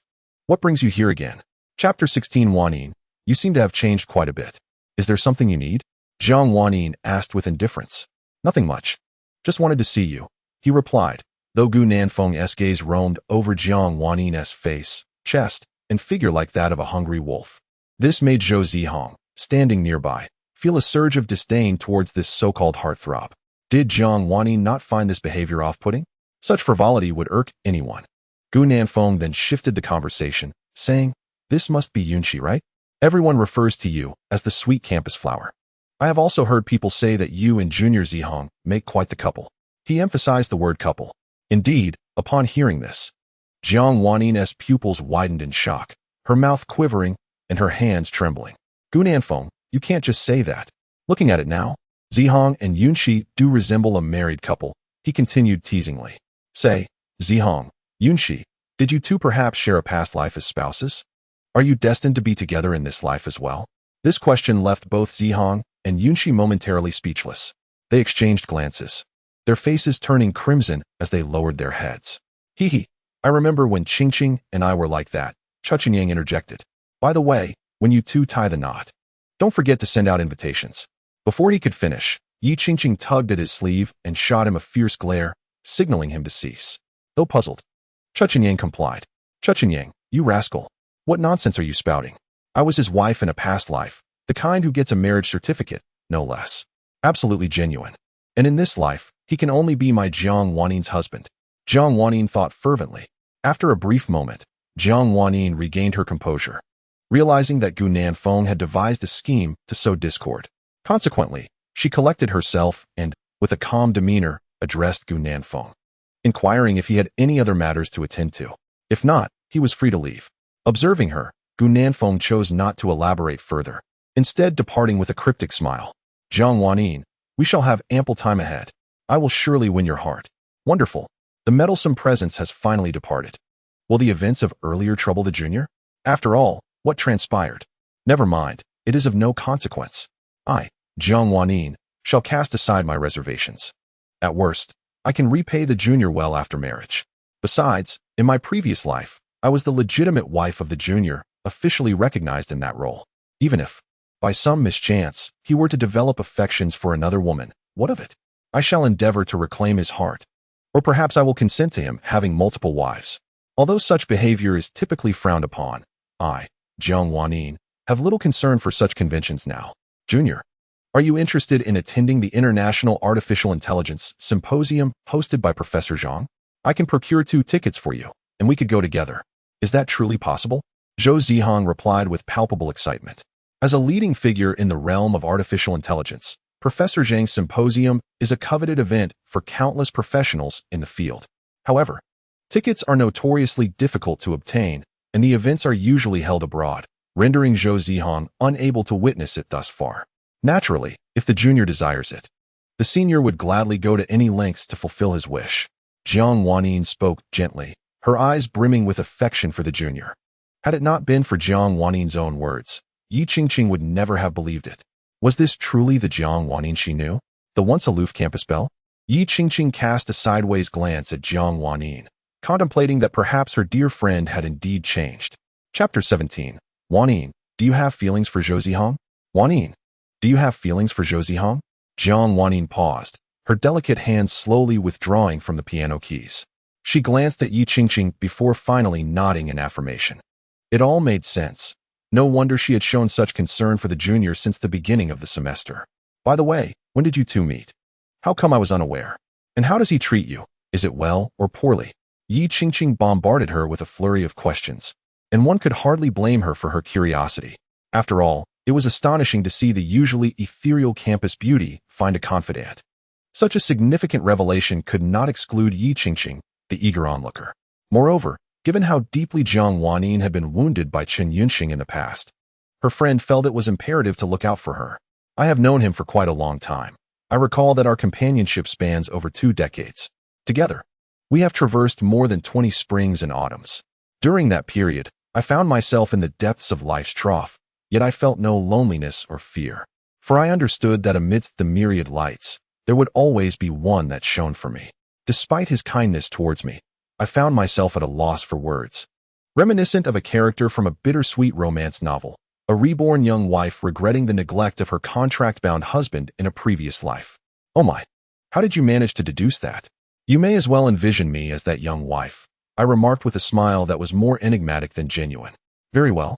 Since you wish to pursue that junior, I, your devoted friend, shall readily brave any peril for your sake. Your exaggeration knows no bounds. I responded, arms crossed. What are you two discussing that brings such joy? In turn, Gu Nanfeng. It's none of your concern. I retorted sharply. Wanyin, we are at least good friends. There's no need for such harsh words. Just ordinary friends, and we are hardly acquainted. I had hoped such words would deter Gu Nanfeng, but instead, he grew even more emboldened. As a hunter, the more his prey struggled, the more exhilarated he became. Wanyin, I am here only to convey a matter. Might you spare me a few minutes? Then speak plainly, no need for circumlocution. I replied, somewhat vexed. Well, what do you think of Zhou Zihang being with Xin Yunqi? What do you mean by that? Gu Nanfeng sensed he had hooked me. I find them quite well matched. They seem like a perfect pair. You. Seeing the situation shift, Yi Qingqing hurried to protect her friend. Do you have any other business? If not, please exit to the left and turn right. I have no other matters. I merely wish to caution Wanyin, lest she end up sewing garments for another. Your concern is unwarranted. Furthermore, mind your own affairs. I retorted without hesitation. Then I shall take my leave. With that, Gu Nanfeng feigned a bow towards me and Yi Qingqing before departing. Wanyin, are you all right? I'm fine. I understood that this was yet another scheme of Gu Nanfeng's to sow discord. However, when I heard of Zihang conversing and interacting with another girl, it felt as though my heart were pierced by countless icy needles. Chilling, painful, and decidedly unpleasant. Chapter 18. Is this not the little sycophant? That night, Zhou Zihang returned home. Zijing, I'm back. What are you doing? I beheld Zijing clad in a traditional red garment, radiant and welcoming, as she greeted Zhou Zihang with a respectful bow. Welcome back, Your Majesty. I have been eagerly awaiting your return. With a heart devoted to the realm and engaged in battles far and wide, I, your humble servant, can only offer my prayers for your well-being and for the prosperity of the world. May you reign for countless years, and may the flames of life in your dominion burn brightly for eternity. Oh dear, have you been watching too many period dramas? Zijing, which dress has captured your fancy this time? Zhou Zihang adjusted his forehead, speaking leisurely. Alas, the majestic one has discovered my secret. Zijing playfully poked her finger, her voice tinged with a hint of a lisp. Truly, your majesty is unparalleled in wisdom and grace. Oh, miss, must I not reveal my inclinations? Then, which dress have you set your sights on? I shall procure it for you at once. With that, Zhou Zihang pulled out his phone, ready to hand it over to Zijing for her purchase. However, he found himself somewhat curious. Did Zijing not already possess a phone? After all, he provided her with a generous allowance each month. Logically, she should be able to shop online independently. The truth is, their family does not support online purchases. One must visit their store for bespoke fittings. So, could you accompany me? Zijing said, a hint of bashfulness in her tone. Very well then.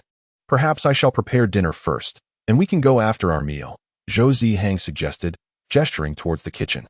Actually, we need not dine at home. I discovered a splendid barbecue restaurant while shopping today. Shall we venture out for dinner? What do you think, Your Majesty? I must admit, Zijin's acting skills are quite commendable. One might say the Oscars owe her a little golden statuette. You have given the command, and I must comply. With that, the two set off for the barbecue restaurant. The moonlight shone brightly, and a gentle breeze caressed them as they strolled along the tranquil street. In truth, This is rather delightful. They walked slowly, quietly. Zijing murmured softly to herself, her gaze towards Zhou Zihang filled with warmth. Suddenly, her expression sharpened. And turning back, she addressed him, Zhou Zihang, please proceed to the barbecue restaurant. I have an urgent matter to attend to, but do not worry. I shall return shortly. All right, Zhou Zihang replied, perplexed by her sudden fierceness but acquiesced nonetheless. And remember to order for me when you arrive at the restaurant. Zijing relayed her desired dishes to Zhou Zihang before hurrying away. Upon reaching the barbecue restaurant, Zhou Zihang found a seat and relayed Zijin's order to the waiter. No wonder Zijin was so eager to dine at this establishment. Seeing the bustling activity of the restaurant, Zhou Zihang couldn't help but express his thoughts. Ah, little sycophant, what brings you here? Zhou Zihang looked up, and to his surprise, it was her. Oh, a little sycophant, dining alone? I, on the other hand, am enjoying a meal with my boyfriend. After all this time, you wouldn't still be without a girlfriend, would you? Well, if you so desire, I could reluctantly allow you to return to being my little sycophant. Yi Lingxin taunted him. No, thank you, Zhou Zihang replied nonchalantly. Years of solitary living had endowed him with the grace and composure to handle various intricate challenges with equanimity. My dear, I'm full now, shall we leave? A yellow-haired ruffian swaggered over to Yi Lingxin. Certainly, darling. I'll take care of the bill, she replied, casting a haughty glance at Zihang before departing. I suppose this money is yet another loan she has taken out? Zhou Zihang couldn't help but ponder. Yi Lingxin's family wasn't affluent, yet she possessed the whims of a princess without the means. Even back in middle school, she frequently borrowed money to indulge in luxury items. If it weren't for Zihang repaying her debts, she would be in quite a predicament. Sigh, whatever she does is none of my concern. Chapter 19. Can one not harbor mundane desires? Zijin arrived at the pinnacle of a skyscraper, gazing down at the glittering world below. Come out. There's no need to hide, Zijin said with an air of mystery. Clap, clap, clap. A man clad in a black suit emerged from the shadows, applauding as he approached. As expected of the young master of Zijing Pavilion, your perceptive abilities are truly remarkable. Likewise, Zijin replied, clasping his hands together. After so many years, I wonder how the young master Zijin has progressed in his cultivation. I would like to spar with you for a few rounds, if you don't mind. The man retrieved his jazz stick from the darkness, eyeing Zijin with curiosity. Perfect. I, too, wish to witness the true prowess of Zhang Lingqiu. The young master of Tianjin Pavilion, Zhang Lingqiu said with a slight smile. He raised his jazz stick and struck the ground twice, unleashing an overwhelming aura. Countless roses fell from the night sky, cascading toward Zijin. Unperturbed, Zijin spread his left hand, and a wave of pink flames surged forth, igniting countless sparks that radiated outward, colliding and sparking against the roses from Jutian until they were utterly consumed. In the instant the sea of roses was extinguished, Zhang Lingqiu flashed behind Zijin, lifting his left hand in an attempt to immobilize her. Zijin understood Zhang Lingqiu's intent and, just as he was about to make contact, activated her own flash, widening the distance between them. You've won, Zhang Lingqiu conceded gracefully. I neither triumphed nor did you falter. We are evenly matched, Zijin replied with calm assurance. Is that so? Just now, you could have easily flashed behind me and cast a binding spell. However, you did not act accordingly. What occupies your thoughts? I ponder where to dine later, Zhang Lingqiu jestingly remarked. This little trick of Zhang Lingqiu's was easily discerned by Zijing, yet she chose not to expose it. Never mind. I shall speak plainly. Realizing her subtle intentions were thoroughly grasped by Zijing, Zhang Lingqiu decided to drop the pretense. I came to this world simply to see you, she confessed, her cheeks flushed. The youth's blush surpassed any sweet nothings. To see me? Are you not aware that the Seven Emotions Pavilion and the Heavenly Crystal Pavilion have always been at odds? As the young master of the Heavenly Crystal Pavilion, do you not comprehend this truth? Zijing teased with a hint of playfulness. Hey, it has only been a few years since we last met. How has your tongue become so sharp? I traveled great distances to visit you, and this is how you greet me? I did not summon you here, Zijing replied nonchalantly, rubbing the back of her head. Oh, a house can be rebuilt, but your tongue is truly irredeemable. Fortunately, I am robust, otherwise, I might have been driven to frustration by you. Zhang Lingqiu said somewhat unhappily. All right, I was merely jesting. After all these years, you should know my character well enough. By the way, your visit must not solely be for the sake of seeing me, right? Surely. There must be other pressing matters at hand. Zhang Lingxiu hesitated for a moment, but ultimately decided to voice her thoughts. Zijing perked up, listening intently, afraid to miss a single word. Indeed, we have ultimately reached this juncture. Zijing sighed helplessly after hearing her. I am sorry, Zijing. Though I am the young master of the Heavenly Crystal Pavilion, I am unable to assist you. Zhang Lingxiu expressed remorsefully. Zijing patted Zhang Lingxiu's shoulder, reassuring her. Do not fret, my friend. You have already aided me sufficiently. I shall handle the rest. Zijing understood well that, despite Zhang Lingxiu's status as young master, she was not necessarily destined to become the future leader, as several other young masters also coveted that position. Thus, after exchanging pleasantries, Zhang Lingxiu prepared to take her leave. Before departing, she inquired about a matter. Zijing, are you serving as the love deity for a mortal named Zhou Zihang? Yes, Zijing acknowledged without hesitation. You must remember, emotions are the foremost taboo for deities, Zhang Lingxiu earnestly cautioned. Not long ago, a love deity succumbed to mortal feelings and faced dismissal and revocation of their deity's license. You must exercise great caution. Rest assured, I will be vigilant. Satisfied with the response, Zhang Lingxiu took her leave. After her departure, Zijing stood alone atop the high building. Can one's heart remain untroubled? A gentle breeze caressed, lifting the delicate strands of pink hair belonging to Zijing. She playfully tossed her hair before departing. Chapter 20 Zihang. Is there a place in your heart that belongs to me? Zijing, right here. Zihang gestured, calling out. Zijing approached Zihang's table, gazing at the array of dishes and remarked on the abundance of food he had ordered. Wasn't it you who encouraged me to order so much? Zihang replied with a smile. I suppose that is true. What do you mean, I suppose? It is indeed so. Zihang, you have been exceedingly kind to this humble girl. Such immense kindness, I find myself unable to repay. Perhaps I should offer myself in return? Zijing jested, uttering the most earnest words of her life. Did you not say that mortals and deities are distinct, and that gods should not entertain human emotions? As Zihang grilled the meat, he remarked, Then, if I were not the goddess of love, but merely an ordinary girl, would you care for me? Zijing gazed at Zihang with eager anticipation. In that moment, she yearned for him to utter the words, I like you. Even if fate were to punish her in the future, she would accept it willingly. In their interactions, Zihang gradually became captivated by Zijing's character and charm. Initially, he perceived her merely as a playful and whimsical girl who delighted in food.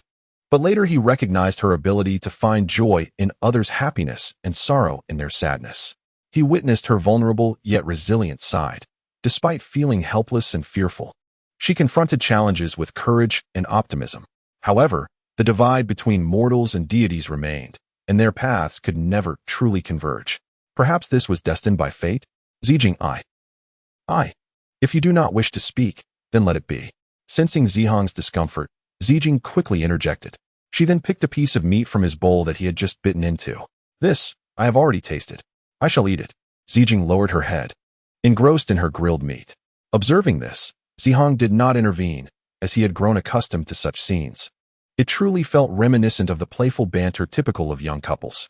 Yet, Zihang may have overlooked that at this moment, Zijing's almond-shaped eyes were already glistening with unshed tears. After their meal, the pair ventured into a clothing store. Good evening, sir and miss. A poised and elegantly dressed female attendant approached the entrance to welcome them. Excuse me, what styles of clothing do you offer? The thing is, our boutique operates on a package plus custom order model. In simple terms, customers must purchase a minimum of 10 pieces and appointments are required in advance. However, rest assured, our fabrics are of the highest quality, our artisans are top tier, and our brand is among the finest. Furthermore, if the esteemed gentlemen or ladies find dissatisfaction with their garments, they may request a no-questions-asked refund within 7 days, or alternatively, they may have our skilled artisans recreate the attire. Additionally, we offer complimentary door-to-door delivery and return services. The attendant enthusiastically detailed the various service models available at their establishment, showcasing her prowess as a top-tier saleswoman. Who could resist acquiring at least a couple of pieces? So what are the prices for these packages? Our most affordable package is priced at 10,000, while the most extravagant one reaches 50,000. The attendant presented the couple with a photo album showcasing all the clothing styles available in the store. In a thoughtful gesture, she also poured 2 glasses of juice for them. Meanwhile, Zhou Zihang found himself in a quandary. Oh dear, this is 10,000 and 50,000. Even though Zhou Zihang comes from a well-off family and is unperturbed by the cost, parting with such an amount still tugs at the heart. He glanced at Zijing, whose face radiated expectation. Gritting his teeth, he tugged at her sleeve and suggested, "Shall we opt for the most expensive one? Is that truly permissible?" Zhou Zihang nodded affirmatively. "You two aren't a couple, are you?" The attendant inquired with a knowing smile. "Miss, you might be mistaken. We are merely." Zhou Zihang began to explain. But Zijing interjected, wrapping her arm around his and declaring, "Of course, we are a charming couple adored by all." "I see. Your boyfriend treats you exceptionally well," the attendant remarked. "Indeed, my boyfriend is the best," Zijing exclaimed, turning to Zhou Zihang with a playful demeanor. "Isn't that right, boyfriend?" She cooed. "Yes," Zhou Zihang replied, feeling somewhat cornered. At that moment, the attendant gazed at the young couple with a look of envy, the plight of the single individual starkly evident. "Miss, would you like to try on some samples from our store? This would greatly assist our artisans in crafting your garments." "Sure," Zijing responded, following the attendant into the fitting room. It must be said, Zijing is truly stunning. Both her figure and features are remarkable, donning a Western-style dress. She resembled a refined lady from the West. In a traditional outfit, she embodied the grace of an aristocratic maiden. Clad in a white dress, she appeared as if a dreamlike figure had descended from the heavens. "Zihang, spending this much money today, are you upset?" Zijing cautiously inquired. "Not at all. Though the expenditure is considerable, seeing you so happy makes it worthwhile," he replied. "Oh my, I thought you were a bit dull. But it turns out you can be quite charming." And so, they chatted and laughed, making their way home. "Zihang, would you like me to take you somewhere?" "Where?" Zhou Zihang asked curiously. "You will understand once you go there." After speaking, she took his hand and headed towards the garden. Upon arriving, they found the garden stripped bare in anticipation of the approaching winter, with only a few desolate trees and scattered, withered branches remaining. "Zijing, why have we come here?" she inquired. Instead of responding directly, Zijing gently snapped her fingers. In an instant, the once lifeless park was revitalized, with tender shoots emerging and blossoms unfurling in hues of pink, pure white, and soft blue. The radiant moon cast its gentle light upon the scene, adding to the enchantment. Zijing picked a branch of gardenia and approached Zhou Zihang. "This is for you, Zihang. I hope there is a place for me in your heart as well." Chapter 21. Junior, what brings you here? Early in the morning, Zhou Zihang arrived at the university library. Although he had no classes that day, he came early to work on a new paper regarding artificial intelligence. The library at the Imperial Capital University is renowned as the finest in Huaxia, blending traditional Chinese aesthetics with classical Western elegance and modern simplicity, a magnificent tapestry of styles interwoven. The morning sun streamed through the windows, casting a warm glow upon Zhou Zihang's face. A gentle breeze stirred, causing the yellow leaves to dance. With wondrous thoughts and a swift keystroke, he finally sighed in relief. Exclaiming done, glancing at his watch, he realized it was nearly noon and time to head home. After gathering his materials and shouldering his bag, he left the library and began his journey home. "Zhou Zihang, please wait a moment." Turning around, he was met with the sight of Gu Nanfeng once again. Why was this guy so persistent? Yet, out of politeness, Zhou Zihang greeted him. "Hello, Senior Gu Nanfeng." "Zhou Zihang, may I have a moment of your time? I have something I would like to discuss with you." Gu Nanfeng's tone was courteous, yet it bore an insistence that suggested it was not a request, but a demand. "I have some time left. What would you like to say, Senior Gu Nanfeng?" Zhou Zihang checked his watch and replied in an indifferent manner. He had no desire to engage with Gu Nanfeng, but the more he tried to ignore him, the more relentless Gu Nanfeng became, like an unyielding adhesive. "Let us change the venue." The two made their way to a high-end CAF. "Waiter, I would like a cup of Blue Mountain coffee. And I'll have a cup of chocolate milk, thank you." Gu Nanfeng cast a disdainful glance at Zhou Zihang, thinking to himself that no matter how refined or talented he appeared, his essence remained lowly. He couldn't fathom what Jiang Wanyin saw in Zhou Zihang. Before long, the waiter brought their drinks. "Thank you, dear server." Zhou Zihang politely expressed his gratitude. "You're welcome, enjoy your drinks." Gu Nanfeng delicately savored a sip of Blue Mountain coffee, and, looking down at Zhou Zihang, remarked, "Zhou Zihang, one must occasionally learn to experience life and savor the essence of existence." I recall how Wanyin had a particular fondness for Blue Mountain coffee. We would often seek out a coffee shop, sit down, order a cup, and engage in delightful conversation. Upon hearing this, Zhou Zihang surmised that Gu Nanfeng's interest was directed towards Jiang Wanyin. Senior Gu, you seem to be digressing. Did you not have a question to pose? Perhaps you should get to the point, Zhou Zihang suggested. Indeed, I have come to inquire about something, and I expect your candid response, Gu Nanfeng stated, setting his coffee down with a grave expression. The atmosphere felt less like a request and more akin to an interrogation. What is your relationship with Wanyin? Senior, Wanyin and I are merely ordinary friends. Perhaps she has assisted me a few times since I am a freshman, Zhou Zihang replied. Oh, is it truly just an ordinary friendship? Gu Nanfeng scrutinized Zhou Zihang with skepticism. Under the weight of that gaze, Zhou Zihang felt uneasy but managed to affirm, yes. If you genuinely hold feelings for the senior, you should endeavor to understand her better rather than seeking my counsel. Gu Nanfeng scoffed to himself, pondering, are you attempting to instruct me? Junior, what brings you here? Jiang Wanyin approached Zhou Zihang, her expression one of surprise. Senior, what brings you here? She asked warmly. Junior, what are you doing here? She then directed a look of disdain towards Gu Nanfeng. I was merely engaging in conversation with Junior Zhou, he stammered.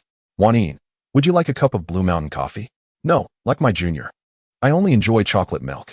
Ever since Jiang Wanyin regained her past life's memories, she had developed a love for chocolate milk akin to Zhou Zihang's. Perhaps this was a manifestation of love for all that is connected to one's affection. Moreover, it was evident to all that Gu Nanfeng's desire to converse with Zhou Zihang was nothing but superficial. After all, one cannot expect wisdom from a fool.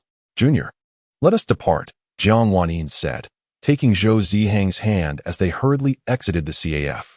Thus, the two strolled along the street. Time passed swiftly, and soon dusk enveloped them in its embrace, with the sky adorned in golden hues and fiery clouds. Junior, if Gu Nanfeng seeks you out again, remember to avoid him. He is not a good person. Understood, Senior, Zhou Zihang replied, feeling somewhat embarrassed. In a fleeting moment, Zhou Zihang seemed to recall something, pursing his lips before saying, Senior, regarding the inappropriate actions of Zixian and the others, I apologize on their behalf and hope you can overlook it. Truth be told, they were not entirely wrong. In your past life, you were a flawed woman, failing to cherish your junior. However, do not worry. Zixian and the others have already forgiven you. Jiang Wanyin recounted the entire conversation she had with Zixuan and the others. Chun Zixuan, Jiang Wanyin. Why should we trust you? Jiang Wanyin. I understand.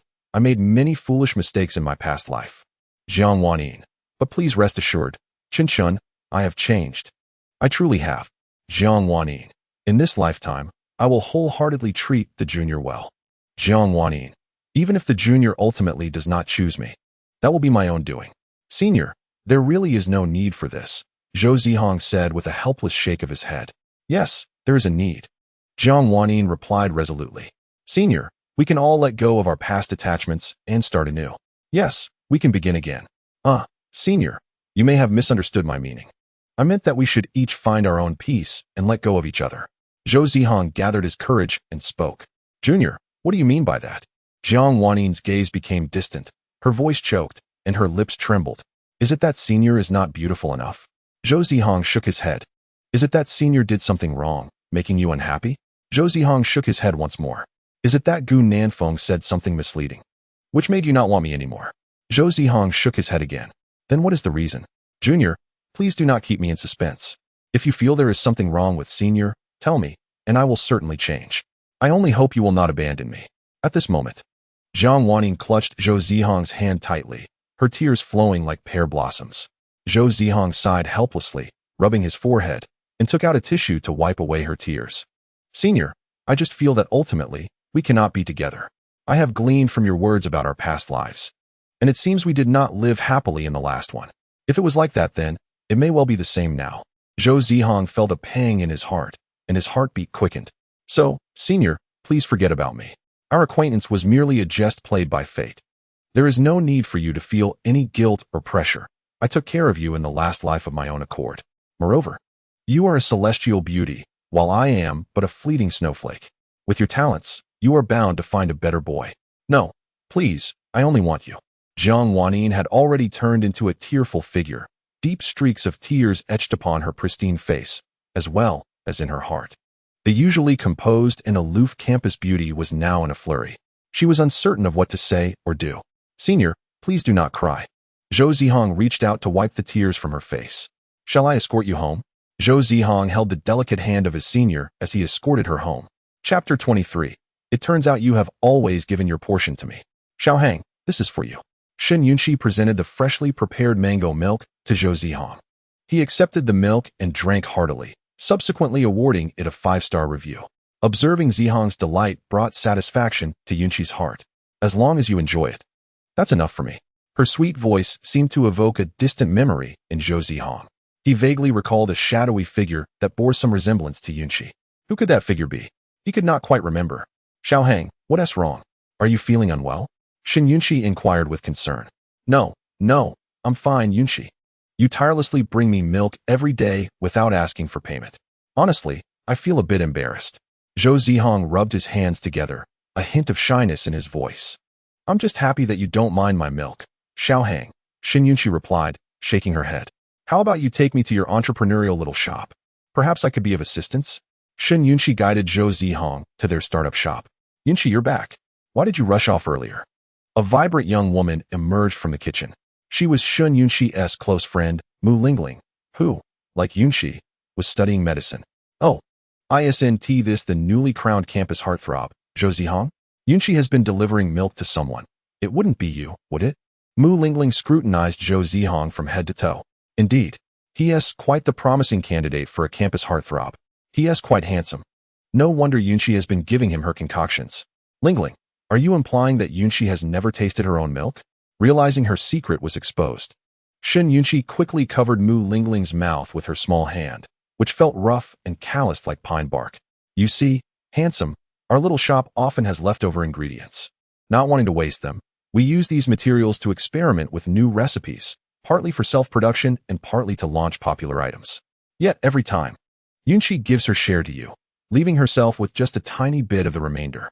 Mu Lingling revealed the entire story. Understanding that Shen Yunqi was a girl who gave selflessly, without seeking anything in return. Had she not spoken up, Zhou Zihang might have remained oblivious forever. So that's how it is, Zhou Zihang murmured, feeling a pang of guilt as he lowered his gaze. To him, a bottle of milk might not hold much value. Yet for Shen Yunqi, it represented nearly a day's worth of her labor. Contemplating this, Zhou Zihang felt his nose tingle and his eyes gradually moisten. Yunqi, Lingling. We returned with milk for our classmates. 2 boys answered in unison. One of them was named Chen Xinian, while the other was Lu Xingming. They were both freshmen majoring in medicine and shared classes with Shen Yunqi and Mu Lingling. Who is this? Chen Xinian inquired curiously, gazing at Zhou Zihang in confusion. Hello. My name is Zhou Zihang. He introduced himself patiently. May I ask about your sales channels and in-store revenue? Perhaps I could offer my assistance. After exchanging pleasantries, Zhou Zihang swiftly delved into the matter at hand. We primarily deliver milk to the students on campus, and our income is just breaking even. Upon hearing Mu Lingling's explanation, Zhou Zihang promptly presented his proposal. You could open a store on a delivery platform to expand your sales channels. Additionally, consider posting short videos on social media to enhance your exposure. You need not worry about the script for the videos. I can assist you with that. Furthermore, I can utilize big data algorithms to estimate the varying demands for different types of milk across seasons, aiding you in achieving precise targeting and tailored services. It must be said that Zhou Zihang, hailing from a family of merchants, spoke with such fluency about business strategies that those nearby found themselves utterly bewildered. Mu Lingling thought to herself that they had truly stumbled upon a treasure. After the crowd dispersed, Zhou Zihang discreetly approached Mu Lingling. Could you perhaps reserve some extra ingredients for me in the future? Rest assured, I will cover the costs for any surplus ingredients, he added. Why? Mu Lingling asked, puzzled. Because I wish for Yunqi to have milk every day, even if it is a concealed lie.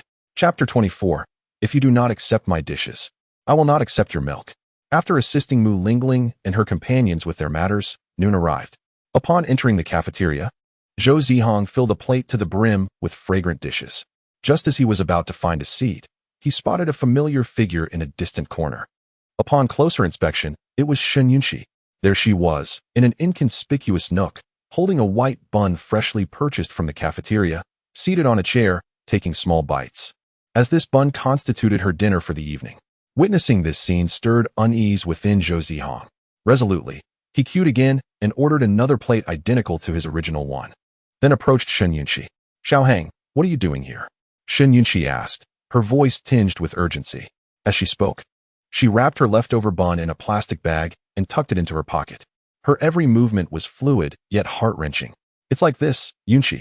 I inadvertently prepared too much food. I cannot finish it and dislike wasting it. I would like to ask you to help me finish a portion. After speaking, Zhou Zihang feigned a look of helplessness. Was it really so? Certainly. Zhou Zihang carefully handed a plate of food to Yunxi, who accepted it graciously. Seeing this, Zhou Zihang felt a genuine joy. Can I eat with you? Shen Yunxi blushed and shyly nodded in agreement. Yunxi, I happen to be in need of a companion for dinner. Would you be willing to be that friend for me? I promise to treat you to meals every day. If that's acceptable? I. Shen Yunxi clutched a strand of her long hair tightly, unable to meet Zhou Zihang's gaze. It's perfectly fine. We can discuss it tomorrow, or you may choose to decline. Either way, it's all good. Noticing Yunxi's embarrassment, Zhou Zihang quickly sought to ease the situation. The following day, Shen Yunxi continued her routine of delivering milk to Zhou Zihang, who drank it all as before and praised it. Yunxi, have you had any? I have already had some. Receiving a satisfactory reply, Zhou Zihang smiled contentedly, finally relieved of the burden he had been carrying. In fact, prior to Shen Yunxi's arrival with the milk, Mu Lingling had already sent Zhou Zihang a message, accompanied by a candid photo of Shen Yunxi enjoying her milk. Mu Lingling, how can you say it was candid? Nevertheless, one must admit, Shen Yunxi's expression while drinking milk was undeniably adorable, radiating a charming innocence. Truly, she was the sweet school belle. Oh my, why am I blushing? Zhou Zihang touched his flushed cheeks, pondering. Xiaohang, unless there is anything else, I shall take my leave. Wait. As he spoke, Zhou Zihang retrieved a bento box from the drawer, containing his homemade delicacies, sandwiches, small cakes, and cherry tomatoes. Here, this is for you, made by my own hands. I can't accept this. Shen Yunxi waved her hands in refusal. Please take it. If you don't accept my cooking, I shall no longer accept the milk you bring. Although Zhou Zihang's words seemed like a playful threat, his tone remained gentle and lighthearted. Unable to withstand Zhou Zihang's insistence, Shen Yunxi reluctantly accepted the box. As she held the bento, a glimmer of joy sparkled in her eyes. Chapter 25. I remember everything. A month later, Zhou Zihang recalled the myriad experiences of his past life, some bitter, some helpless, and many filled with warmth. Under the pitch-black night sky, stars twinkled high above, and in an instant, one star streaked across the heavens. Surely, another soul had departed this world. Did they leave in despair or with joy? Or perhaps their departure was a mixture of both. As Zhou Zihang walked along the school path, lost in thought, he suddenly came to a halt. Senior, what brings you here? Zhou Zihang approached Jiang Wanyin, who was seated on a bench, his curiosity piqued. I accidentally twisted my ankle, Jiang Wanyin murmured softly. Does it hurt? Zhou Zihang asked, gently pressing on her ankle. Senior, please keep your voice down, or others will think we are engaging in something inappropriate. Jiang Wanyin replied, her tone laced with a hint of vulnerability. Sorry, I'll be more careful, he said, and proceeded to lift her delicate leg. Noticing the joint was a rosy hue, undoubtedly indicating a significant sprain, he began to massage it gently, anxious about causing her further discomfort. The last thing he wanted was for her to cry out, especially if someone happened to pass by.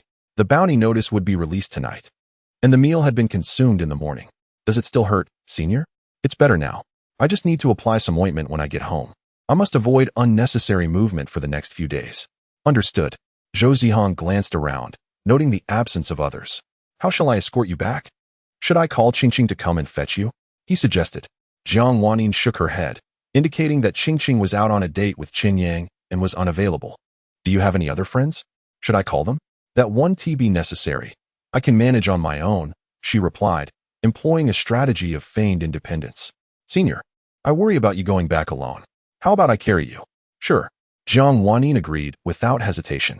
Wait, doesn't this feel a bit like a trap? Zhou Zihang mused. What's wrong with you, Junior? Jiang Wanyin tugged at his shirt. Nothing at all, he replied, then lifted her onto his back. Through the barren woods, along the narrow path, and beneath the bright streetlights, Zhou Zihang carried Jiang Wanyin on their way home. Senior, you must promise to vouch for me.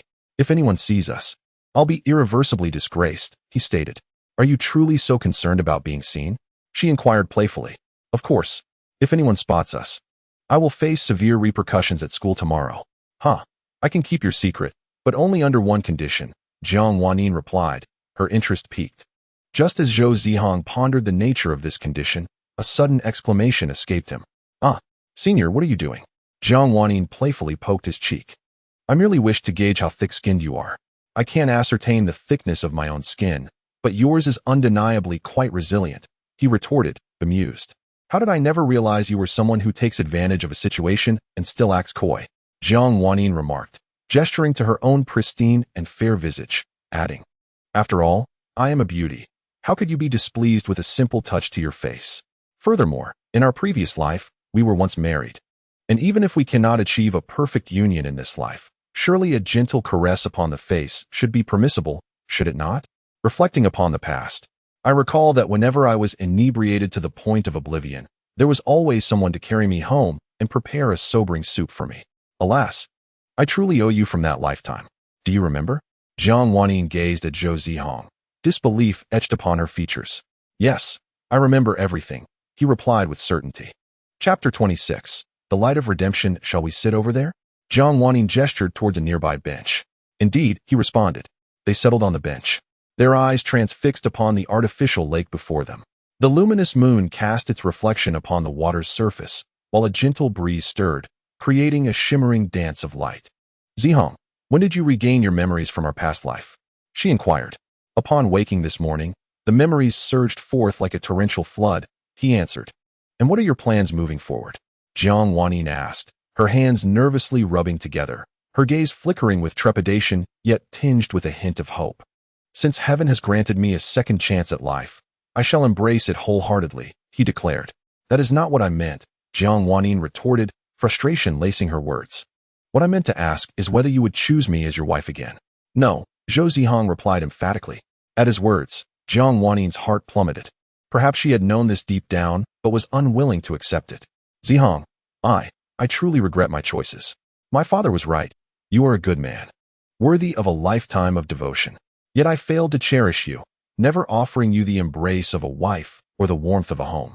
I should have realized sooner that you, too, are a mere mortal, capable of sorrow and pain. I am aware that my words come too late. The boy who once loved me has long been buried by my own hand. At that moment, Jiang Wanyin was overcome with emotion, her voice choked with tears. She then began to strike herself in a frenzy, punishing not only her present self, but also her past transgressions. Had it not been for her own obstinacy, perhaps today would not have unfolded in such a manner. Do not do this. Zhou Zihang intervened, halting her irrational actions. Wanyin, you are not at fault. It is not wrong to have feelings for Chen Yunxing. The error lies in us encountering the wrong person at the right time. Chen Yunxing was the young master of the Chen family, ranking third among their three prominent heirs. He was also Jiang Wanyin's idealized figure. During her middle school years, a time when she felt most isolated and vulnerable, he appeared before her, providing shelter from the storms of life, shielding her from the isolation imposed by her peers, the misunderstandings of her teachers, and the oppressive atmosphere surrounding her. As time progressed, the boy who once embodied the purest light in Jiang Wanyin's heart began to change. The cherished youth transformed into someone arrogant and dissipated. Yet, Jiang Wanyin found it hard to accept this reality. She refused to believe that the boy who once treasured her would descend to such depths, which led her to repeatedly forgive his infidelities. In the end, however, a sigh escaped Zhou Zihang as he felt a tinge of sympathy for Jiang Wanyin. The girl seated beside him had once been a devoted, innocent soul, filled with dreams of love and hope for the future. But ultimately, betrayal had left her shattered, and the harshness of reality had dulled her edges. Zihang, is there still a chance for us? Jiang Wanyin inquired. Zhou Zihang, at a loss for words, simply shook his head in resignation. Then, who do you wish to call your wife? Is it Shen Yunxi? Upon hearing this, Zhou Zihang lowered his gaze, refraining from directly answering her question. His heart was a whirlwind of conflicting emotions. On one hand, having regained memories of his past life, he genuinely wished to be a good friend to Yunxi, to be there for her in times of need. On the other hand, those same memories had sparked a flicker of affection for her. Yet, he remained uncertain whether Yunxi harbored any feelings for him or if she would accept him. Would they merely remain as ordinary friends, or could they evolve into a couple? The future felt shrouded in ambiguity, and he could not draw any conclusions.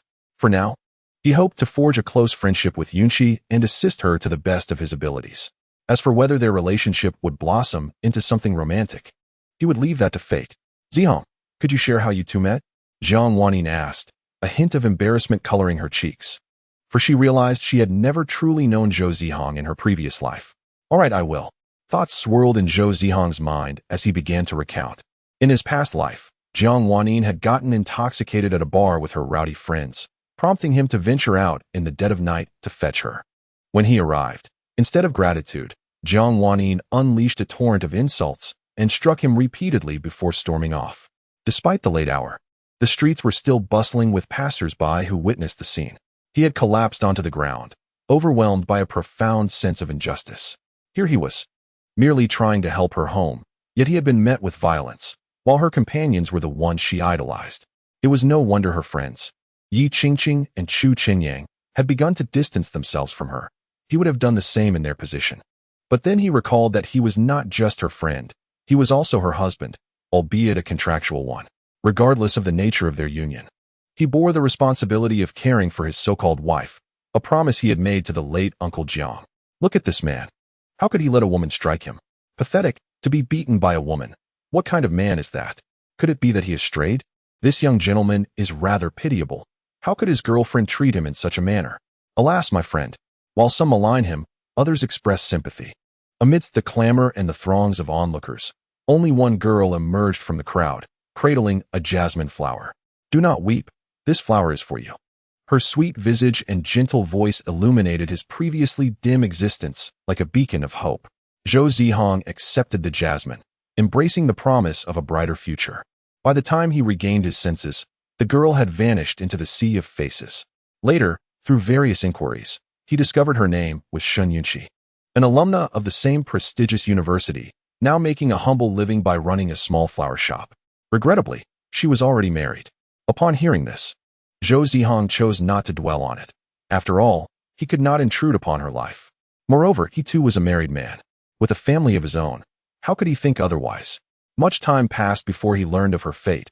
She had departed this world, a victim of domestic violence at the hands of her husband, who himself could not evade the arm of the law and was taken away by the police. According to a nurse at the hospital, when Shin Yunqi was admitted, her body bore no unscathed area, marred by bruises, and tragically, she had lost her unborn child. If only I had been there then. Zhou Zihang clenched his fists, tears streaming down his face. Zihang, let your grievances flow. Jiang Wanyin gently caressed the back of Zhou Zihang's head, sharing in her sympathy for Shun Yunqi's plight. It is difficult to imagine the hardships Shun Yunqi endured during that time. Chapter 27. Even if we cannot be spouses, surely we can be friends? Zihang, you and Yunqi will surely find happiness, Jiang Wanyin asserted confidently. Although Zihang had not openly declared his affection for Shun Yunqi, Jiang Wanyin, guided by her intuition, deduced the truth. Zihang must harbor feelings for Yunqi. She realized that Zhou Zihang's heart was now claimed by another, and she could not be the one for him. While Jiang Wanyin had previously jested about allowing him several concubines, those were mere words. Love, after all, is about possession rather than sharing. Since they could not walk the same path, it was better to let go. Even if they could not be husband and wife, surely they could remain friends? Thank you, Wanyin. No need for thanks. Should you need anything in the future, just approach your senior. Your matters are my matters. Jiang Wanyin replied with a reassuring pat on her chest. Thank you, senior. Zhou Zihang bowed in gratitude. The night was profoundly tranquil as they sat together in silence. How wonderful it would be if this moment could last forever. Sitting quietly, gazing at the scenery, Zihang. I have long been perplexed about when you first acquainted yourself with my father and the circumstances that led to your agreement. Could you enlighten me? Zhou Zihang hesitated momentarily, contemplating before ultimately deciding to reveal the truth to Jiang Wanyin. It turned out that Jiang's father, Jiang Shangji, had met Zhou Zihang at a business forum and held him in high regard. In the ensuing days, he offered Zhou Zihang considerable assistance, for which Zhou Zihang was profoundly grateful. However, as Jiang Shangji's health continued to deteriorate, his greatest concern remained his biological daughter, Jiang Wanyin. At that time, Jiang Wanyin often found herself embroiled in conflicts with her father over matters concerning Qin Yunsheng, causing their relationship to plummet. Eventually, Jiang Shangji approached Zhou Zihang with a request to look after his daughter, Jiang Wanyin, offering shares and financial support as the basis of their agreement. The subsequent events need not be elaborated by Zhou Zihang. For Jiang Wanyin was well aware that she had employed certain peculiar means to reclaim the shares and funds Jiang Shangji had bestowed upon Zhou Zihang. Indeed, it was a moment of fleeting satisfaction for her, while the pursuit of love led to a grave predicament. Wanyin, I have long been mystified by one matter. Why is it that you unleash a fierce onslaught upon me without mercy, yet with Chun Yunxing, you seem utterly powerless and submissive? This is something I at this juncture. Jiang Wanyin wished she could vanish into a crevice, for the embarrassment was overwhelming. I'm merely jesting. Do not take it to heart. Remember to visit Uncle Jiang often. Do you know what Uncle Jiang confided to me before his passing? He expressed that his greatest concern was for you. He also mentioned that throughout his life, he had few true relatives and friends, and he hoped I would take good care of you. Having conveyed all he intended, Zhou Zihang felt a sudden lightness, as if he had released a long-held obsession. Wanyin, I must admit, I envy you. You have a father who loves you, whereas I remain utterly alone. A sharp pang struck Jiang Wanyin's heart. Had she known better in her previous life, she would have treated Zhou Zihang with more kindness, perhaps alleviating his suffering. If you are unhappy, you could accompany me back to the Jiang residence. Oh, that won't be necessary. If Uncle Jiang were to see us together, I'd end up signing another contract. Just thinking about the chaotic agreements of my past fills me with dread. Contract of Eros. Alas, my friend, have you forgotten about me? Contract of Eros. Rest assured, I am here. While I am not a contract for servitude, I can certainly ensure your existence becomes a struggle. Contract of Eros. Fear not. I assure you that I will not allow the events of my past to repeat themselves. Yet Zhou Zihang shook his head, politely declining Jiang Wanyin's kind offer. It was evident that he wished to avoid further entanglements with her, a sentiment that Jiang Wanyin comprehended all too well. Once it was your home, returning to it might be a good idea, Jiang Wanyin remarked with a hint of melancholy. Well, I will visit Uncle Jiang and Aunt Lu in the future. Zhou Zihang replied, scratching the back of his head. What about me? I will visit you too, Jiang Wanyin said, crossing her arms. Her tone tinged with a playful jealousy. Why the sudden bitterness? Suddenly, Jiang Wanyin seemed to remember something and said to Zhou Zihang, Professor Zhang's research conference will commence next week. Remember to pack your belongings and necessary documents. I will come to fetch you. Zhou Zihang also recalled this matter. Wanyin, perhaps we should reconsider? No, the plane and entrance tickets are already purchased. Chapter 28. She had always been supporting herself alone in the morning. Zhou Zihang cradled a box of cosmetics as he arrived at school, a gift for Shen Yunxi. Amongst a throng of heavily made-up girls, Shen Yunxi often appeared barefaced. This natural look was refreshing, yet simultaneously heart-wrenching. Yunxi, I hope you will cherish my gift, Zhou Zihang thought with a sense of delight. Upon entering the entrepreneurial shop, he noticed Mu Lingling was busy with the accounts. Lingling, may I ask if Yunxi is here? Yunxi is working in the cafeteria. She isn't here, Mu Lingling replied. What's wrong? Missing Yunxi? She probed playfully. Why is she working in the cafeteria? Zhou Zihang asked, raising his eyebrows in surprise. You may not be aware of the circumstances. Allow me to share Yunxi's background. Mu Lingling began to narrate Shen Yunxi's story. Shen Yunxi was born in a small mountain village in the Sichuan Chongqing region, which was also an area of extreme poverty. Her family was in dire straits, as her mother passed away due to inadequate medical treatment, and her father, a drunkard, indulged in drinking, smoking, and gambling, leaving Shen Yunxi with a mountain of debt before his demise. This unfortunate situation compelled Shen Yunxi to work tirelessly to support herself, juggling both employment and studies.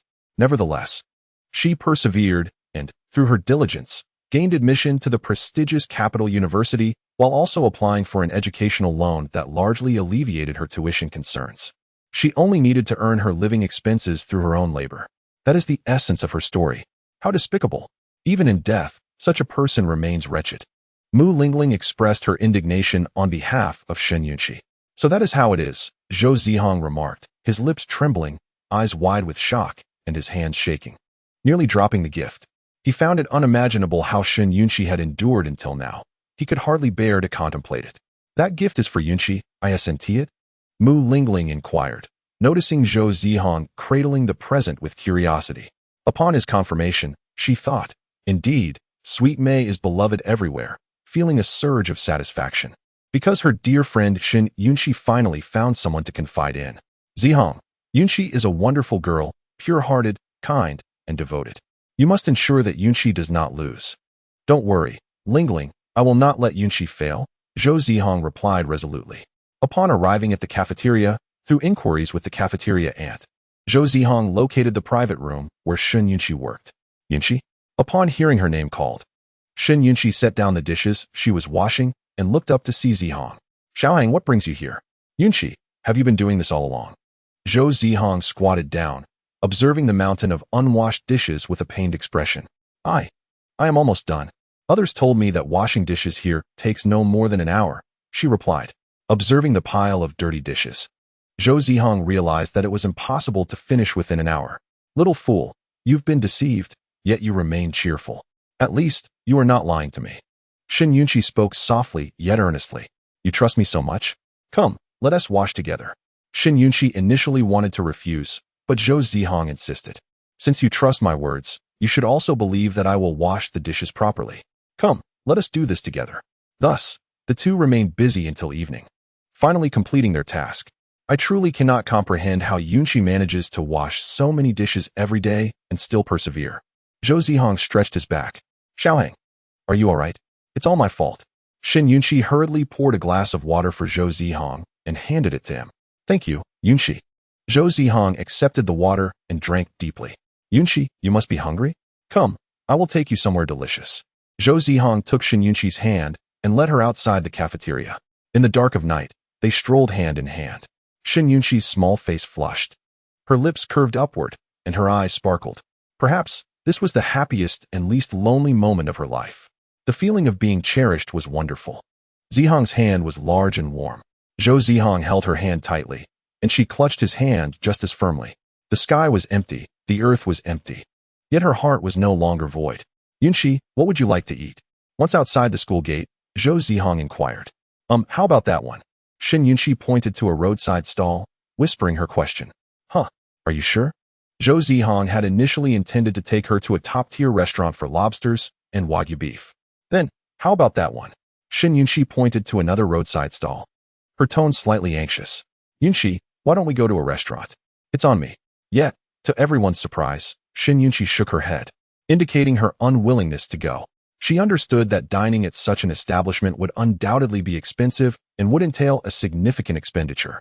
Although Zihang came from a well-off family and was willing to treat her, she did not wish to burden him with unnecessary expenses. Xiaohang, your money does not come easily. I do not want you to waste it because of me, Shin Yunxi calmly explained. But this is my choice, Zihang insisted. Even if it is your choice, you must heed my wishes this time, Shin Yunxi said with a serious tone. Well, if that is the case. They arrived at a street vendor, where the two ordered 2 portions of fried rice and 2 portions of fried noodles. Sitting on a bench, they savored their meal with great delight. Perhaps Shin Yunxi was particularly fatigued from her work, for tonight she ate with remarkable speed and relish. Yunxi, this portion is for you, Zhou Zihang said, handing her an unopened box of fried noodles. Xiaohang, are you not eating? I'm a bit full today and can't manage any more, Zhou Zihang lied, though he was indeed quite hungry himself. Thank you, Shin Yunxi replied, eagerly devouring the noodles. She was truly famished today. Shall we get something else? No, that won't be necessary. I'm full, Shin Yunxi said, patting her stomach with a smile. Perhaps the fried rice was a tad salty, as Zhou Zihang felt a bit parched. Yunxi, wait here for a moment.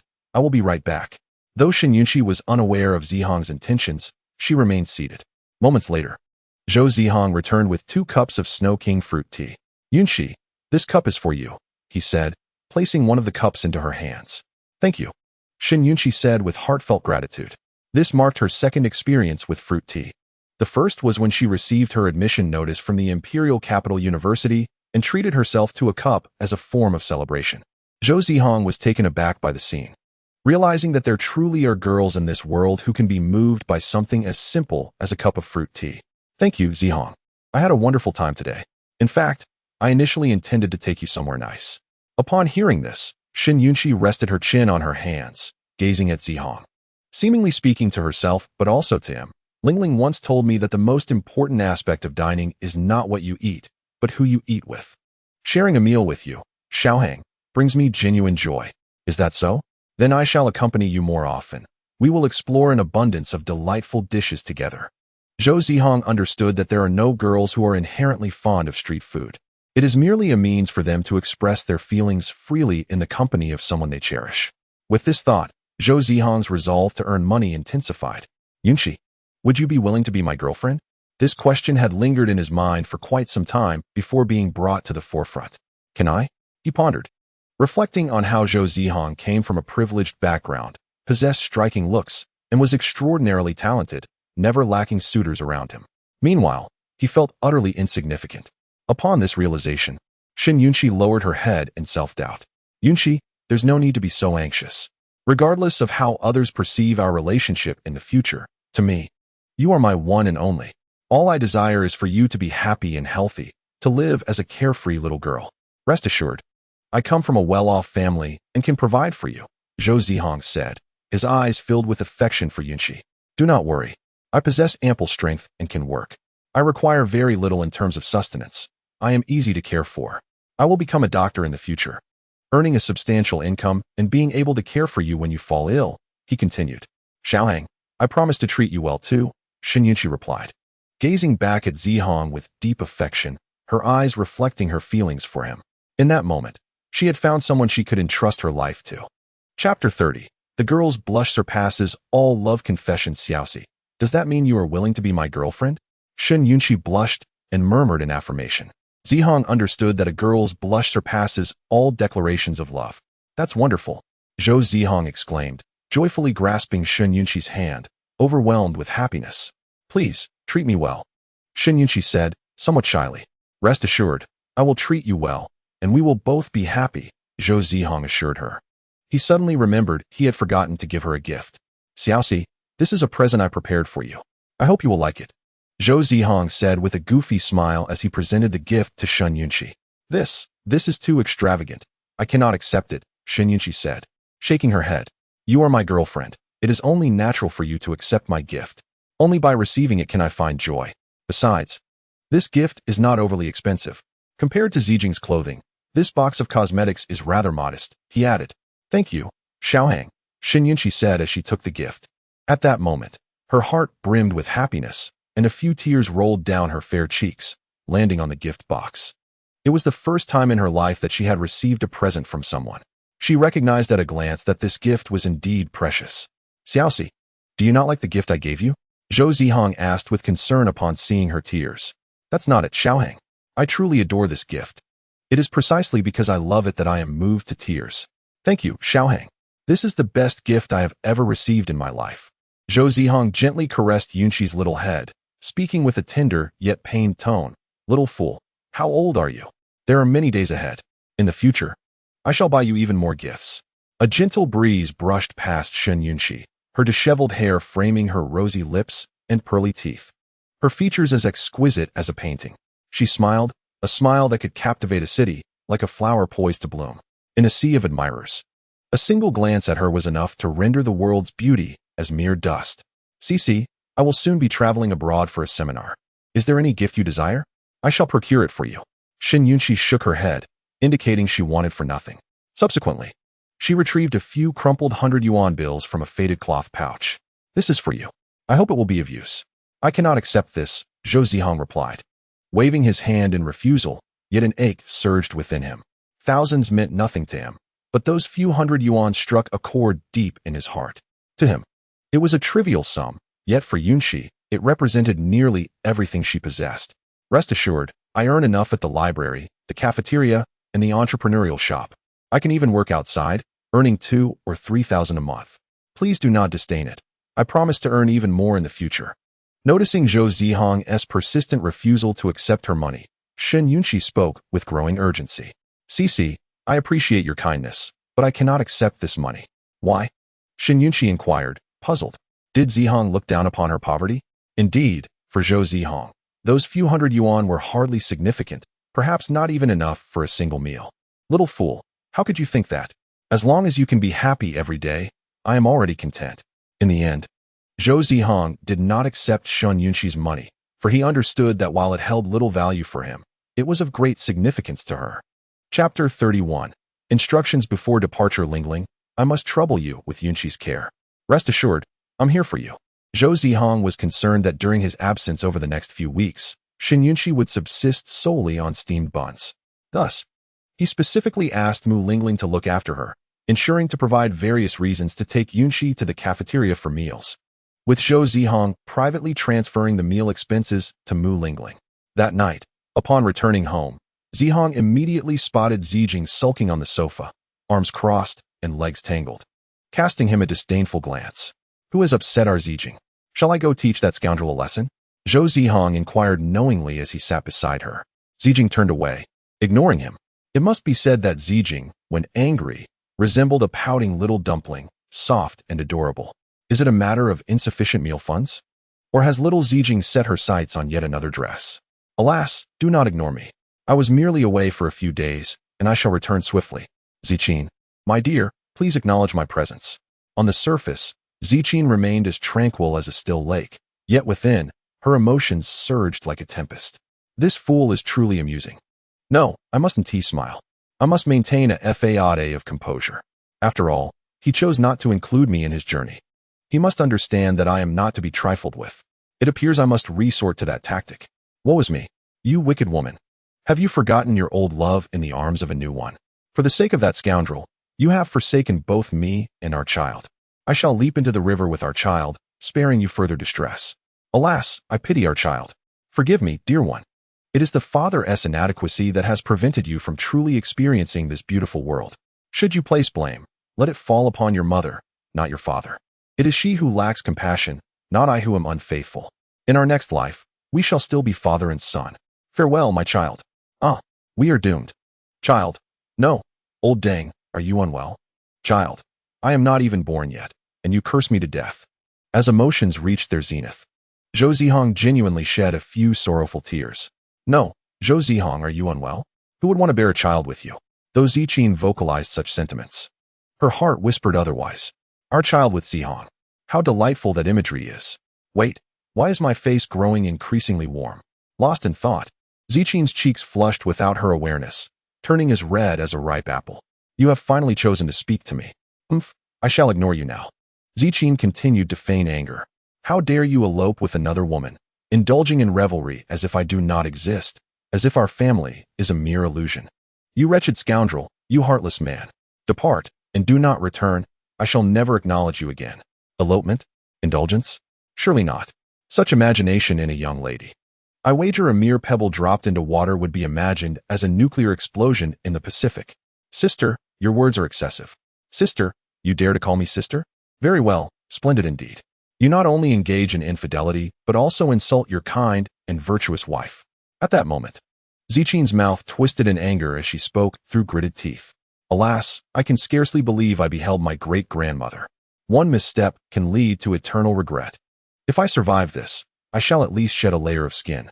In that instant, Zhou Zihang felt an overwhelming sense of regret, lamenting his thoughtless words. Forgetting the 5 taboos of conversing with women, never discuss age, weight, height, bust size, nor sensitive topics. Ziqin, do not be angry. I spoke without thinking. I apologize sincerely. Zhou Zihang, struck by inspiration, hurriedly explained. Is it true? Indeed, more genuine than pearls, more authentic than diamonds. In an effort to enhance the veracity of his words, Zhou Zihang even swore an oath. That fellow. I can hear you calling for your great-grandmother. Zijing pursed her lips and, in a voice tinged with vulnerability, said, Zihang, what will I do when you leave? What if a villain enters my home? There are so many bad people nowadays. I would be terrified alone. If you leave, I'll have no one to cook for me, and I'll be forced to rely on takeout. You know how unhealthy that is. What if I end up with a stomachache? Just take me with you. I promise to be obedient. Villain. Sister, who would dare provoke you? We'd rather hide than engage. Take out. Sister, do you even speak human? You order me the most. Upon hearing this, Zhou Zihang sighed helplessly but still insisted it was not feasible. Chapter 32. Is this considered a roundabout journey? Early in the morning, Jiang Wanning rose with enthusiasm and meticulously applied her makeup. Today marks the first trip away with my junior. I must present myself beautifully. Miss, you look splendid today, Aunt Lu remarked with a beaming smile. Thank you, Aunt Lu. Please prepare an extra breakfast for me. I wish to eat in the car. Are you truly going to eat alone on the way? Of course, Mississippi. Aunt Lu chose not to expose Jiang Wannin's little secret and instead instructed the kitchen to prepare additional breakfast. Meanwhile, Zhou Zihang was finishing his packing and preparing to depart. Zijing, I'm leaving now. You must behave at home. I will bring you a gift upon my return. All right, for the sake of the gift. I shall refrain from tagging along. Zijing leaned against the wall, hands in her pockets, feigning indifference. However, her thoughts belied her words. She dashed to the balcony, peering out to watch Zhou Zihang's retreating figure. As Zhou Zihang reached the ground floor, he spotted Jiang Wannin standing at the entrance, clad in a delicate white dress. Adorned with a bow, she appeared exceptionally graceful under the morning light. Junior, you've arrived. Jiang Wannin trotted over, her face radiant with a pure smile, resembling a beam of moonlight. Senior, I apologize for keeping you waiting, Zhou Zihang said, feeling a bit bashful. Not at all. I've only just arrived. Is this your luggage? Jiang Wannin inquired, reaching for it. Zhou Zihang halted her, saying, Thank you for your kindness, but I can manage this myself. Very well then. The two boarded the car and set off for the airport. Indeed, the Jiang family exuded opulence. A private vehicle, worth over $1 million, was graced by a driver trained to perfection. Ladies and gentlemen, are you comfortably seated? Driver Li inquired with utmost respect. We are ready to depart, Uncle Li, came the reply. Very well. The luxurious car glided smoothly along the road, weaving past smaller automobiles and eliciting astonished glances from onlookers. Are you hungry, Junior? I have prepared breakfast for you, Jiang Wannin remarked as she unveiled an exquisite breakfast box containing fruit salad, hot milk, sandwiches, and dumplings. Senior, may I truly indulge? Zhou Zihang asked, a hint of disbelief in his voice. Of course, she reassured him. He retrieved a sandwich from the box, savoring its flavors despite having already eaten earlier that day. Is it delicious? Jiang Wannin inquired, resting her chin on her hand, her lips curling into a gentle smile as she gazed at her junior with tender affection. Indeed, Zhou Zihang replied, chewing thoughtfully. Do you know who prepared the most delightful breakfast I have ever tasted? Jiang Wannin's question piqued his curiosity, and he shook his head in ignorance. Who could it be? Surely it wasn't Tichin Yunsheng, who he recalled from a previous life had no culinary skills whatsoever. Jiang Wannin, with a delicate smile and a wistful glint in her starry eyes, reminisced, the most exquisite breakfast was crafted by you, dear Junior. It is a pity that in my past life, I failed to appreciate it. I fear I may never again enjoy such a meal. A pang of disappointment washed over her as she reflected on her past choices, lamenting her blindness to the affection of her sweet younger companion while chasing after a scoundrel. Do not be disheartened, Senior. If you enjoy my breakfasts, I shall gladly prepare them for you often, Zhou Zihang offered earnestly. Is that true? She questioned, and he nodded affirmatively. Every glance and gesture exchanged between them did not escape Driver Li's observant eyes. Could this possibly be the young lady's boyfriend? She has found such a handsome and wonderful partner, far superior to that Chen Yunsheng. Finally, the lady has found love. I can die content now. Indeed, the tales of the CEO do not deceive me. After ensuring the lady and her beau reached the airport, I must procure several more volumes to savor in the quiet of night, analyzing them line by line. Upon arriving at the airport, they swiftly boarded their flight. Senior, you really didn't have to book such an extravagant seat for me, Zhou Zihang said, scratching the back of his head, feeling somewhat embarrassed. Jiang Wannin had arranged a luxury first-class seat, costing a staggering 100,000. It matters not. As long as you enjoy yourself, I would spend any amount, she replied. Other junior. As juniors, why is there such a disparity between us? Indeed, beauty grants one the liberty to act as they please. Another junior. Are there truly senior sisters who treat me so well? I wish for a dozen. Zhou Zihang sat on the sofa, gazing through the window at the expanse of the sky. The azure heavens resembled vast oceans, while the snowy clouds appeared as delicate bubbles. Rainbows arched gracefully between the sky and the clouds, unveiling a splendid and breathtaking panorama for all to behold. So beautiful, so stunning. Zhou Zihang praised inwardly. Before he knew it, he had sweetly drifted into slumber, perhaps wearied from the day's events. Jiang Wannin popped a candy into her mouth, savoring its sweetness. Just as she intended to offer one to the junior, she noticed he had already succumbed to a deep sleep. Turning her face to the side, she rested her chin on her hand, silently observing the adorable visage of the junior as he slept. He looked so endearing in his slumber. She longed to stroke his hair. Jiang Wannin whispered softly, Upon reaching their destination, dusk had already descended. She led Zhou Zihang to the five-star hotel she had reserved in advance. Junior, here is your room key. I am staying right next door, so feel free to reach out to me anytime, she said with a warm smile, her words brimming with concern for him. Thank you, senior sister. Zhou Zihang replied gratefully as he accepted the key with both hands. After a brief chat, they returned to their respective rooms. Once inside, Zhou Zihang quickly showered and changed into a clean set of pajamas. Knock, knock, knock. Who could be at the door at this hour? Hesitant, he opened it to reveal none other than his senior sister. Junior, are you settling in comfortably here? Thank you for your concern, senior sister. I am quite comfortable, he responded, ushering her inside. That's good to hear. I was worried you might not be, Jiang Wanyin replied, having just finished her shower. Clad in an adorable white rabbit onesie with a hood, emanating a faint, pleasant fragrance. Oh, the junior even has abs. I wish to touch them. Through a slight gap in the fabric, Jiang Wanyin caught a glimpse of Zhou Zihang's toned abdomen. For goodness sake, Jiang Wanyin, you are a dignified and virtuous senior sister. How can you let the junior perceive you this way? Oh, but I truly wish to feel his abs. Perhaps I should relinquish the title of the aloof campus belle.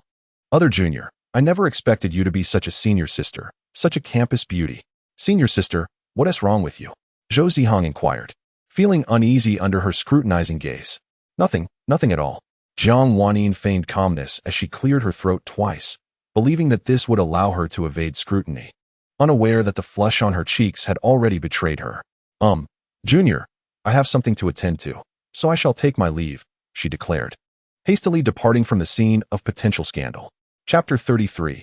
How could it be her? Are you ready, Junior? I am prepared, Senior, responded Zhou Zihang, who had risen early, brushing his teeth and washing his face. Clad in a black suit, he exuded not the aura of a mere puppy, but rather the commanding presence of a corporate magnate. Who would have thought that the junior would look so handsome in a suit? I must clandestinely capture this moment, and when I return home, I shall savor it under the covers. Shall we set off? Jiang Wanyin suggested softly. Certainly. The pair arrived at the venue, which was adorned in a clean and straightforward style, showcasing an array of robotic devices that radiated a profound sense of technological advancement. The room was filled with esteemed scholars from all corners of the globe. Junior, I need to use the restroom. You can explore for a bit, Jiang Wanyin instructed. All right. Senior, Zhou Zihang replied. After a brief absence, Jiang Wanyin left Zhou Zihang to wander around and admire the various artificial intelligence exhibits on display. His presence soon piqued the curiosity of many attendees. Do you see that person? Who is he? I don't know, but he looks quite young and rather handsome. Wait. I feel like I've seen him somewhere before. Where could it be? I can't recall. Could he possibly be that genius prodigy? Now that you mention it, he does bear a striking resemblance. Whispers circulated among the crowd. Which charming young man? Zhou Zihang sensed a gentle poke on his back and turned to find a graceful girl in a suit standing before him. Excuse me, miss, were you calling for me? Of course. Who else could I be referring to? You are the only handsome one here, she quipped, her hands clasped behind her back and a teasing smile adorning her face. Thank you for the compliment, miss. I am Zhou Zihang, pleased to meet you. Delighted to make your acquaintance. I am Su Qingwei. Su Qingwei extended her right hand, eager to shake Zhou Zihang's.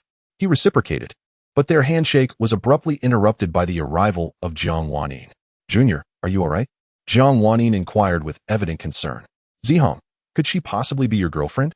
Su Qingwei questioned Zhou Zihang, her face a canvas of curiosity. And no, she is my senior, Zhou Zihang replied honestly. Unexpectedly, Jiang Wanyin pinched his arm and shot him a glare, signaling him to refrain from elaborating further. Oh, so she is not your girlfriend? That simplifies matters, Su Qingwei remarked, her gaze scanning Jiang Wanyin with the intensity of a predator eyeing its prey. Su Qingwei, what exactly are you looking at? Jiang Wanyin, visibly irked, inquired, clearly aware that Su Qingwei's gaze was fixed upon Zihang. Su Qingwei, pursing her lips, replied leisurely, I am merely observing my boyfriend, while also contemplating my family's future son-in-law. You are not permitted to look any further, Jiang Wanyin retorted with a hint of jealousy. Am I not allowed to gaze at my boyfriend? Su Qingwei countered swiftly. Moreover, he has not voiced any objections. Why are you so agitated? Jiang Wanyin, undeterred, shot back. I am his senior. It is my duty to safeguard his interests.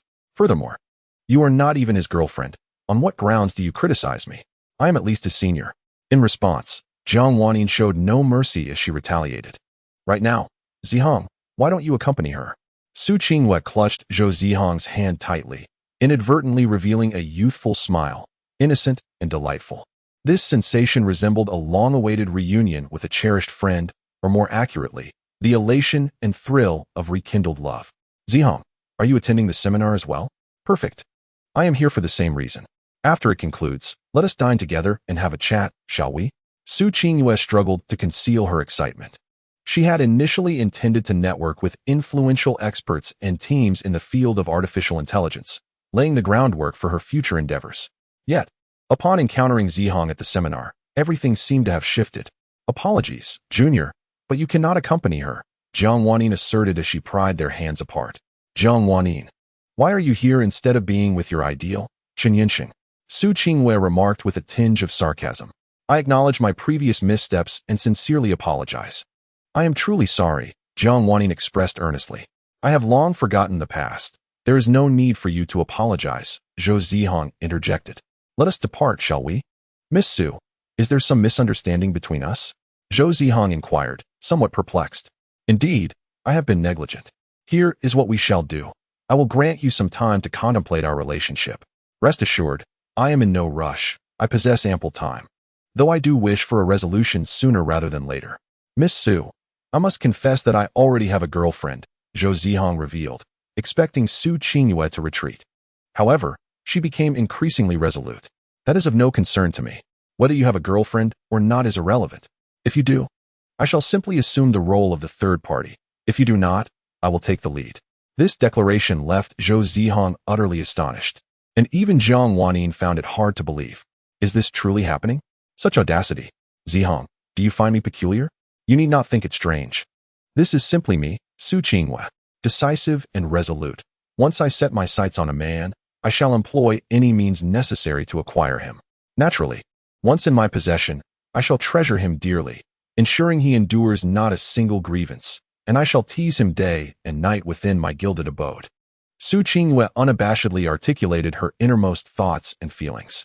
Thank you, Miss Su, for your affection, but we truly are not suited for each other. That is all right. I will wait for you, for a lifetime if necessary. Even in the next life, I shall harbor no grievances. There was no fear of defeat on Su Qinghua's face, only a calm acceptance. Well, the seminar is about to commence. Shall we proceed inside? Zhou Zihang cleared his throat twice, hastily shifting the conversation. Very well, where will you sit? I shall take the seat beside you, Su Qinghua replied with eager enthusiasm. This scene turned Jiang Wanyin's countenance a shade of green, yet she quickly adjusted her demeanor. As the seminar began, Professor Zhang delivered his captivating lecture. Zhou Zihang listened intently, thoroughly engrossed. Simultaneously, Professor Zhang noted him, although Zihang remained oblivious. The lecture soon concluded, and the trio departed their seats, exiting the venue. I thoroughly enjoyed today. Thank you. Senior. No need for thanks, as long as you enjoyed it, Junior. Jiang Wanyin waved her hand, smiling cheerfully. Seeing the junior so content brought her satisfaction. As long as you are happy, Junior. Senior, your smile brings me great joy. Hey, what about me? Zihang, why do you not express your gratitude to me? Noticing Zhou Zihang only thanking Jiang Wanyin, Su Qinghua felt a twinge of disappointment. Thank you as well, Miss Su. Do not call me Miss Su. Just address me as Qinghua. Are you hungry? Let us dine together. Su Qinghua spoke gently, her words revealing her fondness and affection for Zihang. No, I shall accompany the junior instead. As for you, return from whence you came. Su Qinghua stroked her chin thoughtfully before responding indifferently. Very well. After all, she had important matters to attend to today, and truly could not join Zhou Zihang for a meal. Beneath the luminous moonlight, Su Qinghua watched Zhou Zihang depart. Even as he vanished from her sight, she remained reluctant to leave, her heart unsettled. Zihang, though you are not him, you bear a striking resemblance. You bear 3 parts of his likeness, and I am left flustered. Chapter 34. Yinger, how have you fared these past years?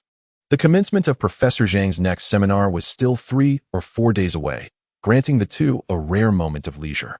This morning, the light was gentle, and the clouds were a tapestry of color, making it a splendid day to venture outside. Dear Junior, the weather is splendid today. Would you like to accompany me for a stroll, to experience the unique customs and culture of this foreign land? In truth, Jiang Wanyin sincerely wished to explore the outside world alongside Zhou Zihang. In her previous life, they had never shared any moments together, always being apart. Though others often referred to them as a loving couple, they both understood that they were merely contractual partners, scarcely even qualifying as friends. In this new life, Jiang Wanyin yearned to show Zhou Zihang the renowned historical sites and the breathtaking landscapes, hoping to rectify the regrets of her former existence. I will heed your suggestion. Zhou Zihang readily agreed. In this new life, he too wished to witness the beauty of the world beyond. Let us first dine, then we can visit the mall, and afterward take a leisurely walk on the beach. Sounds good. Zhou Zihang nodded in agreement. In the morning, driver Lu drove them to a 5-star restaurant. Miss, sir, I wish you a delightful dining experience. I shall take my leave now and return to collect you once your meal is complete. Thank you for your efforts, driver Lu. Jiang Wanyin politely expressed her gratitude. It's no trouble at all. Seeing the young lady in love makes every effort worthwhile. The young lady and the gentleman are truly a match made in heaven. I must find someone to calculate their birth charts. Driver Lu mused, even envisioning names for the children that Zhou Zihang and Jiang Wanyin might have. It was no wonder he entertained such thoughts, like Aunt Lu. He had watched Jiang Wanyin grow up from her first words, considering her as his own. Accompanied by the waiter, they arrived at the table Jiang Wanyin had reserved. Shortly thereafter, the waiter presented them with the menu. Junior, I have already placed an order. Please see if there is anything else you would like. Feel free to order more.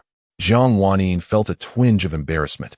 In her previous life, despite being married to Zihang, she knew little of his culinary preferences, while he was well aware of hers, always preparing delightful dishes in endless variety.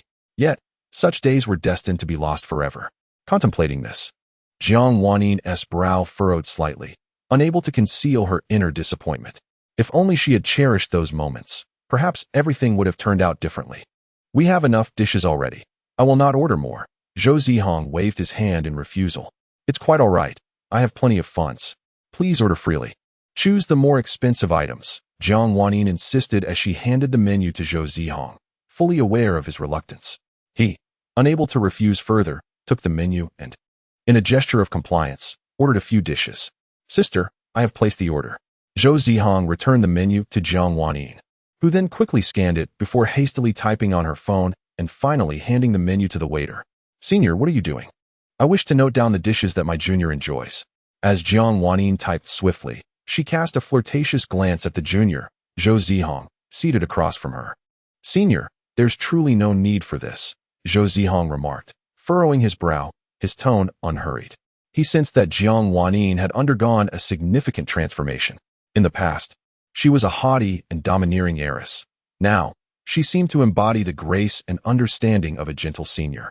In truth, this version of her was quite delightful. When the dishes arrived, Jiang Wanyin eagerly served her junior, her tone soft and sincere as she encouraged, Junior, do try this. It's absolutely delicious. Thank you, senior. Will you join me? Zhou Zihang inquired. Jiang Wanyin shook her head, her face radiant with a smile. I'm not hungry today. I wish to lose some weight. I prefer to watch you eat, to see you grow plump and healthy, to pinch your future chubby cheeks. Junior, don't be shy. Eat as much as you like. Jiang Wanyin continued to serve him until his bowl was overflowing, stopping only when his stomach could hold no more. I'm so full. Zhou Zihang sighed, patting his belly, feeling as if he had never consumed so much in his life. Indeed, a senior's affection for her junior manifests in nurturing him into a plump little piglet. Just as this harmonious scene unfolded, the arrival of an individual shattered the atmosphere. Ener, it's been a while. Chen Yunxing approached Jiang Wanyin, his expression reminiscent of a weasel greeting a hen. I do not know you, Jiang Wanyin retorted fiercely, her eyes brimming with animosity. Ener, are you still upset about the past? Rest assured, I have changed. I promise there will be no repeat of previous events. You know my character. You can surely understand my difficulties, Chen Yunxing said, his demeanor obsequious. This sounded like a classic line from a scoundrel, causing Zhou Zihang beside them to feel nauseated. He anticipated that Chen Yunxing would remain unchanged in this life, just as he was in the last, truly a dog that cannot change its ways. Your concern is unwarranted. Moreover, do not call me Ener, it disgusts me. Jiang Wanyin clenched her fists, glaring fiercely at Chen Yunxing. In her previous life, A few sweet words from Chen Yinsheng would have easily won her over, leading her to lavish him with money and shares, even sacrificing herself willingly. Yet, this incarnation of Jiang Wanyin was not the same as before. Please don't be angry. I recognize my mistakes. What more do you want from me? Is it such a big deal that I spent some nights with a few women? Moreover, I have come to recognize my mistakes. Why must you be so aggressive and unreasonable? You are aware that I was compelled at that time. Zhou Zihang sat in stunned silence, taken aback by the audacity with which someone could articulate the words of a scoundrel with such grandiose eloquence. It was as if he were not human, but rather a beast. I truly do not comprehend how Jiang Wanyin managed to forgive such individuals time and again in her previous life. Oh, not human, but a beast. Surely, this man cannot be your boyfriend, can he? Observing that Jiang Wanyin not only ignored him but glared fiercely, as if deeply wounded by him, Chen Yinsheng quickly shifted the topic. Your boyfriend is quite handsome. Chen Yinsheng scrutinized Zhou Zihang with an odd gaze, taking in every detail. Indeed, his features are exquisite. His beauty unparalleled. He is the most perfect man I have ever encountered. I must have him for myself. Unbeknownst to him, his hand reached out, intending to touch Zhou Zihang's face. Slap. Chen Yinsheng, dare you lay a finger on Zihang? Jiang Wanyin struck Chen Yinsheng's face, leaving his left cheek flushed. Jiang Wanyin. You. Realizing that his impending words were inappropriate, Chen Yinsheng hastily corrected himself. Wanyin, what do you mean? I mean, no one is permitted to touch a single hair on Zihang. If anyone dares, I shall ensure they are ground to dust, and their family shall suffer dire consequences. Jiang Wanyin retorted fiercely, her eyes bloodshot with rage. Wanyin, are we perhaps misunderstanding each other? Should we not converse over coffee as we did before, to clarify matters? Very well. There are some things I have long wished to express to you. After concluding her words with Chen Yinsheng, Jiang Wanyin turned gently to Zhou Zihang, saying, Junior, I have some trivial matters to attend to. Please take a stroll at the mall across from the restaurant. I shall join you shortly. Zhou Zihang contemplated for a moment before acquiescing. On one hand, the matter required Jiang Wanyin to confront it alone. On the other hand, being a public place bustling with people, with driver Liu and the bodyguards present, even Chen Yinsheng would not dare to lay a finger on Jiang Wanyin. Junior, this is for you. Jiang Wanyin extracted a limitless black gold card from her handbag and handed it to Zihang. Junior, buy whatever you fancy. Do not be shy. Feel free to use it. Thank you, Senior, but I really do not need this. I never imagined Chen Yinsheng to be not only a scoundrel, but also seemingly inclined towards the same sex. Alas, it is not merely a semblance. It is quite evident. As Zhou Zihang pondered this, he helped Zijing select gifts. Surely, this would bring her joy, wouldn't it? He purchased an abundance of gifts for Zijing, while also intending to acquire some for Yunqi and the others. Upon recalling Shun Yunqi's frail figure, Zhou Zihang felt an inexplicable pang of compassion. Passing by a clothing store, I noticed several exquisite garments that were perfectly suited for Shin Yunqi. Do not inquire how Zhou Zihang knows Shin Yunqi's clothing size, for it is a matter of love. Chapter 35. Chen Yinsheng, do not cast your gaze upon the junior. Wanyin, here is the Blue Mountain coffee you enjoy.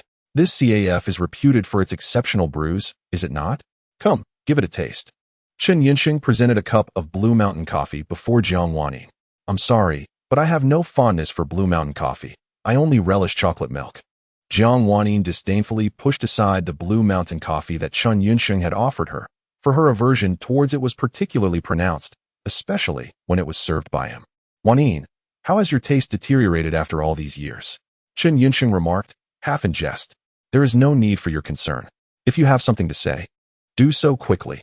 I am quite busy, Jiang Wanyin replied, turning her face to gaze outside at the scenery, wishing to avoid the sight of Chen Yinsheng's insufferable expression, which she found utterly repugnant. How could I have ever been smitten with him? Regarding the past, I acknowledge my faults. However, I have changed. It will not happen again. Chen Yinsheng's promise floated lightly from his lips, reminiscent of his previous insincerity. The memories of those times lingered vividly in Jiang Wanyin's mind, and each recollection filled her with revulsion. During her high school years, her relationship with Chen Yinsheng was the topic of idle gossip among their classmates. She once reveled in the notion of their love, believing it genuine. Yet, everything shifted with the occurrence of a banquet. The four prominent families of the capital host a grand banquet annually, inviting the heirs of the city's elite. This serves as a strategic alliance among the affluent. At that fateful event, she witnessed Chen Yunxing's infidelity firsthand, yet she chose to forgive him. Even when Su Qingyue later provided her with evidence of Chen Yunxing's transgressions, she remained unmoved, clinging to her faith in him, and even went so far as to malign Su Qingyue, resulting in their estrangement and Su Qingyue's departure to distant lands. Jiang Wanyin had met Su Qingyue at a previous banquet, where Su Qingyue, being a child born out of wedlock, faced disdain from others. It was Jiang Wanyin who reached out to engage her in conversation, and they became confidants. Jiang Wanyin had hoped that her unwavering sincerity would elicit an equal response from Chen Yunxing, but to her dismay, her devotion only fueled his indiscretions. Ultimately, he betrayed her once more, and the scandal of him fathering a child with a young girl became a widespread sensation, alarming both the school authorities and relevant departments. The final outcome saw Chen Yunxing being expelled, subsequently living a carefree life abroad, leaving behind a myriad of troubles for Jiang Wanyin to handle alone. During that period, she faced unprecedented ridicule, which led her into a bout of depression. She herself was unsure how she managed to endure it all. Eventually, she successfully gained admission to the prestigious Imperial Capital University, where she forged deep friendships with individuals like Qingqing and Qinyang. Later on, she found her destined companion, Zihang. Chen Yunxing, your promises hold no value to me, Jiang Wanyin declared coldly, her eyes glinting with malice. If given the chance, she would have relished the opportunity to exact vengeance on Chen Yunxing. Very well, since you are unwilling to forgive me, there is nothing more I can do. Chen Yunxing retorted nonchalantly, as if the fault lay not with him, but rather with Jiang Wanyin for her refusal to absolve him. Shall we discuss something else then? For instance, your junior. He shifted the topic to Zhou Zihang. Your junior looks rather appealing. I truly wish to converse with him, Chen Yunxing remarked, stroking his chin with a look of delight. It was evident what thoughts occupied his mind. In this lifetime, Chen Yunxing was not only interested in the opposite sex, but also in the same sex, particularly those who possessed handsome features. With a surge of anger, Jiang Wanyin delivered a flurry of slaps to Chen Yunxing, the resounding sounds echoing throughout the CAF, drawing the attention of all present, who looked on as spectators. Jiang Wanyin, what are you doing? Chen Yunxing exclaimed in a fit of rage, his teeth gritting as veins throbbed on his forehead. Keep your hands off my junior, or I will ensure your demise, she warned fiercely. All right, Jiang Wanyin, we shall see. Chen Yunxing snapped back, storming out of the CAF in a huff. Jiang Wanyin did not dwell on the matter further, feeling no need to overthink it. Ultimately, she would confront whatever challenges arose. If he dared to lay a finger on Zihang, she would ensure Chen Yunxing met a gruesome fate. As she walked, her thoughts lingered on this. Before long, she arrived at the mall, where she found her junior. Junior, carrying so many things must be exhausting. Let me help you, she said. Noticing the numerous bags filled with gifts that Zhou Zihang was burdened with, her heart aching for him. Who are these gifts for? She inquired. Some are for Yunqi, Zishuan, Chen, and also for Senior Qingqing and Senior Qinyang, Zhou Zihang replied, mentioning all his friends except for Zijing, as he had promised her not to disclose her identity to anyone. Not only that, but Zijing had also specifically instructed that even if Zhou Zihang were to bring friends home in the future, he must inform her in advance so she could employ her invisibility magic to conceal herself and her traces. Did you not buy me even a small gift? Jiang Wanyin remarked with a hint of bitterness, especially since even Qingqing had received one. Was it because she was not as attractive as Qingqing? Or perhaps her personality paled in comparison? Yi Qingqing. Hey, what about me? Yi Qingqing. I keep you close, you keep me at bay. Yi Qingqing. No way. Just thinking about it makes me angry. I need to vent with Qinyang. In truth, I had prepared a gift for my senior as well. But considering her illustrious background and boundless wealth, able to purchase anything she desired, I feared she might not appreciate it. Thus I refrained from presenting it. Indeed, while the senior was from a prominent family and affluent enough to buy anything, the gift from her junior was something she could never acquire with money. All right, junior. No more teasing. Where's the gift? Show it to me. Jiang Wanyin extended her delicate hand, requesting the present from her junior.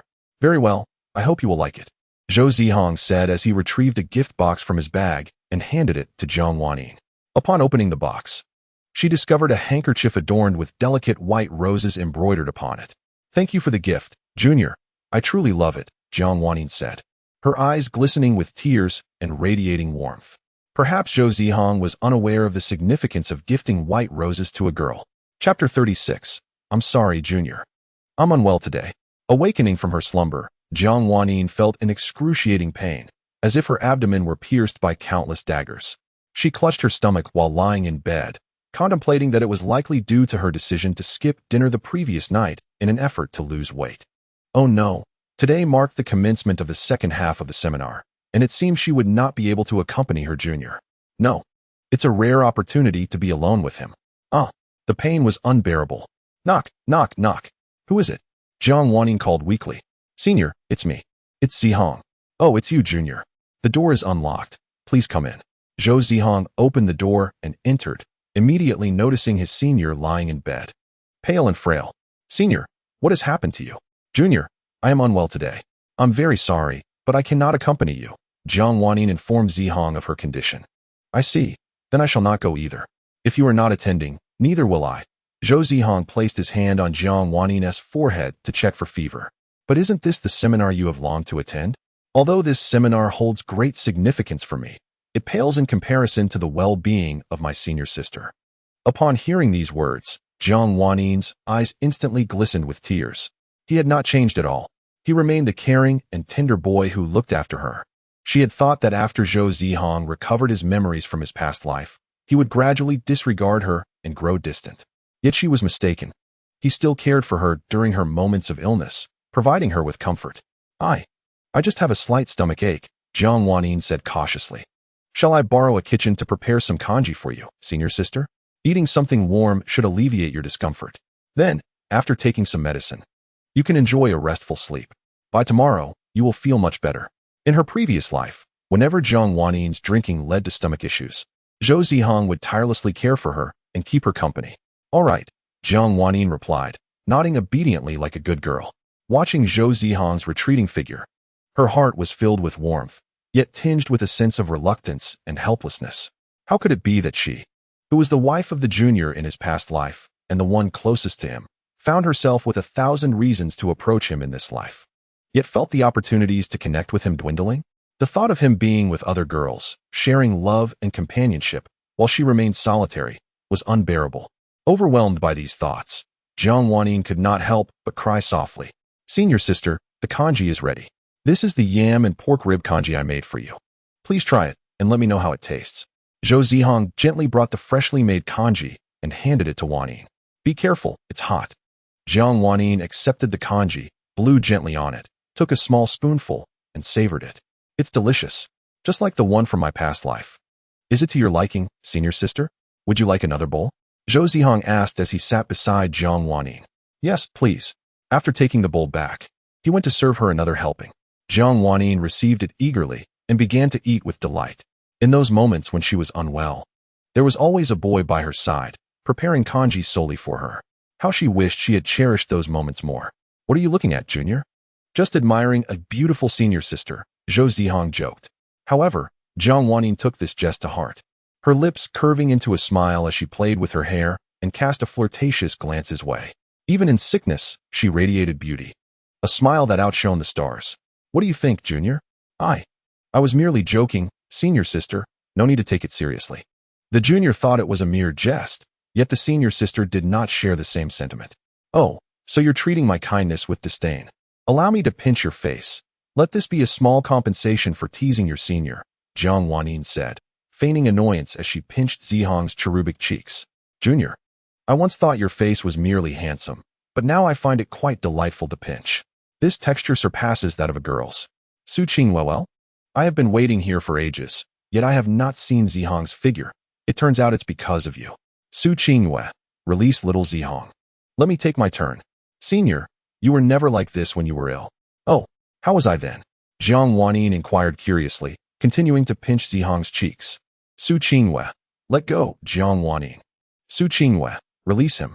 I command you to let go. Su Qingwei, I beg of you. Please release him. Su Qingwei, aw.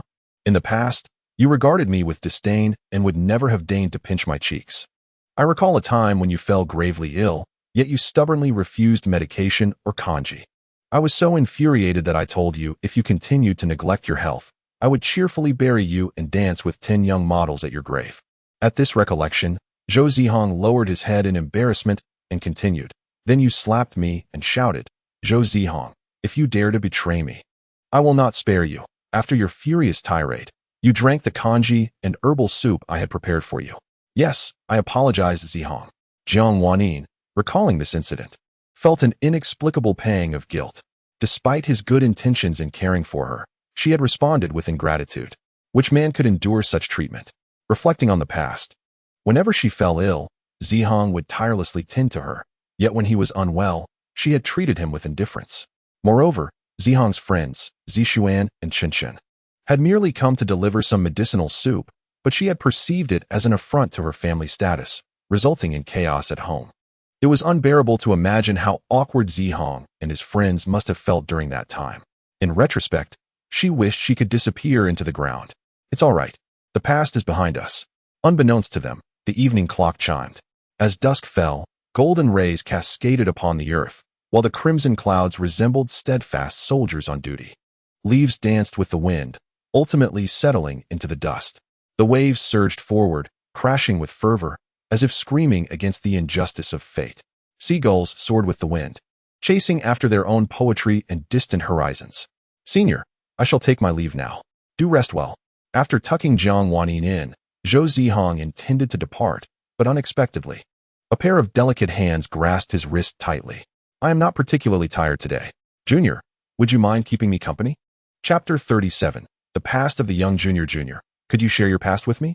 Jiang Wanyin lay obediently on the bed and asked. Reflecting upon her previous life, she felt a pang of guilt. She had been indifferent to Zihang's past, never even inquiring about the names of his parents. It dawned on her that she had not been a worthy wife or daughter-in-law in her former existence. My past? Which aspect would you like to know about, senior?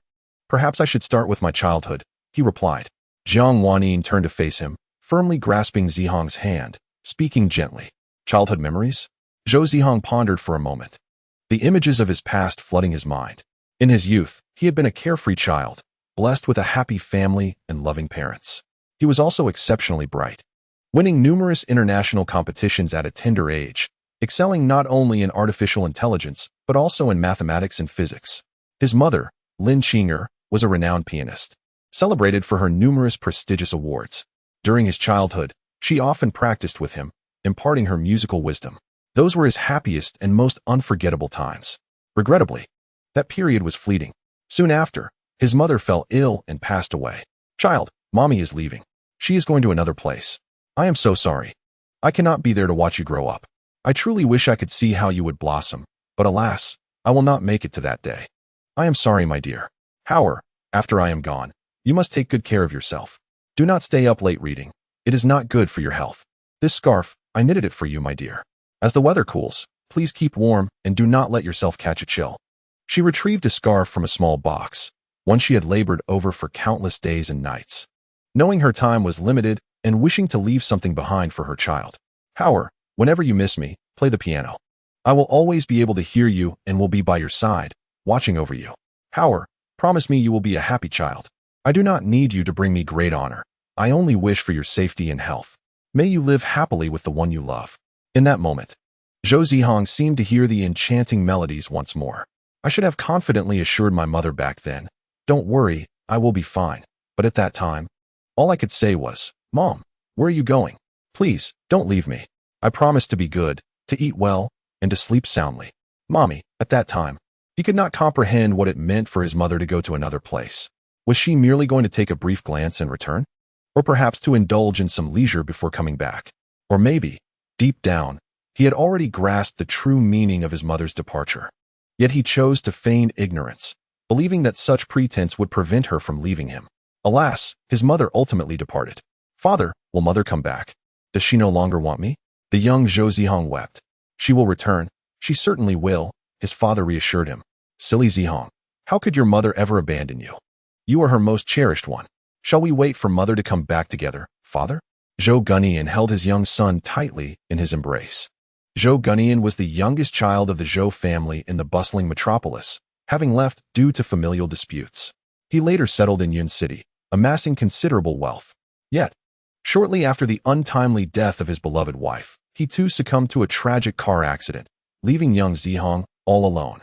Not long after Zihang lost his parents, his aunt, who had benefited from their family, conspired with several relatives to take him in, ostensibly for his care, but with the ulterior motive of seizing the family fortune. Fortunately, Zhou Zihang had, shortly following his wife's demise, instructed his trusted aide, Chen Tian, to transfer their assets from Yun City to the capital and had drawn up a will that bequeathed everything to Zihang. Consequently, those relatives received not a single penny. In adherence to his father's wishes, Zihang, with Uncle Chen's assistance, journeyed to the capital to embark on a new chapter of his life. Such were the events. At times, I ponder whether fate is truly just. If I have been granted a second chance at life, why not allow my parents to be reborn alongside me, rather than leaving me in solitude? Zhou Zihang sobbed. Yes, I am sorry, Zihang. I was unaware of these matters before. If only I had treated you better. Jiang Wanyin sat up, gently wiping away the tears of her junior. It is all right. Those events belong to the past. Let bygones be bygones. I once heard that death is not the end, forgetting is. Moreover, fate has not been entirely unkind to me. At least I still have Yunxi and Zishuan. I, Zhou Zihang, am not alone. Zihang sought solace in his own words. Am I not included? Jiang Wanyin's expression visibly dimmed. Did she truly hold no value in the eyes of her junior? Of course, there is the senior as well. I just did not mention it. As for what transpired next, the senior could refer to their previous life. Next time, could the junior perhaps mention the senior's name first? All right. Zihang acquiesced. Jiang Wanyin understood the subsequent events. She and Zihang would be brought together in marriage through the orchestration of her father. Subsequently, he ignored Zihang and engaged in an extramarital affair. Thereafter, he was deceived by Chun Yunxing and found himself wandering the streets. Eventually, Zihang assisted her in exacting revenge on Chun Yunxing, reclaiming the Jiang group. Upon reflecting on this, Jiang Wanyin found herself engulfed in a perplexing thought. Junior, could you enlighten me? How did you manage to deal with Chun Yunxing? The term dealt with seemed rather weighty. Do girls really use such exaggerated language? Perhaps it would be more accurate to say eliminated him through others. At that time, I primarily reported Chun Yunxing's illicit activities anonymously to the police, providing them with incriminating evidence. Consequently, he was apprehended and ultimately sentenced to death by the court. How clever. Junior, that was truly ingenious. After hearing this, Jiang Wanyin couldn't help but give Zhou Zihang a thumbs up. The primary reasons for this are twofold. First, Chun Yunxing had made my life utterly miserable, hindering my newly established company at every turn. A gentleman does not forget a grudge. Second, Chun Yunxing's crimes have caused irreparable damage, shattering countless families through his nefarious enterprises. Perhaps at that time, I was also a bit inclined to play the hero. Junior, you did the right thing, for both yourself and others. Moreover, I am proud of you.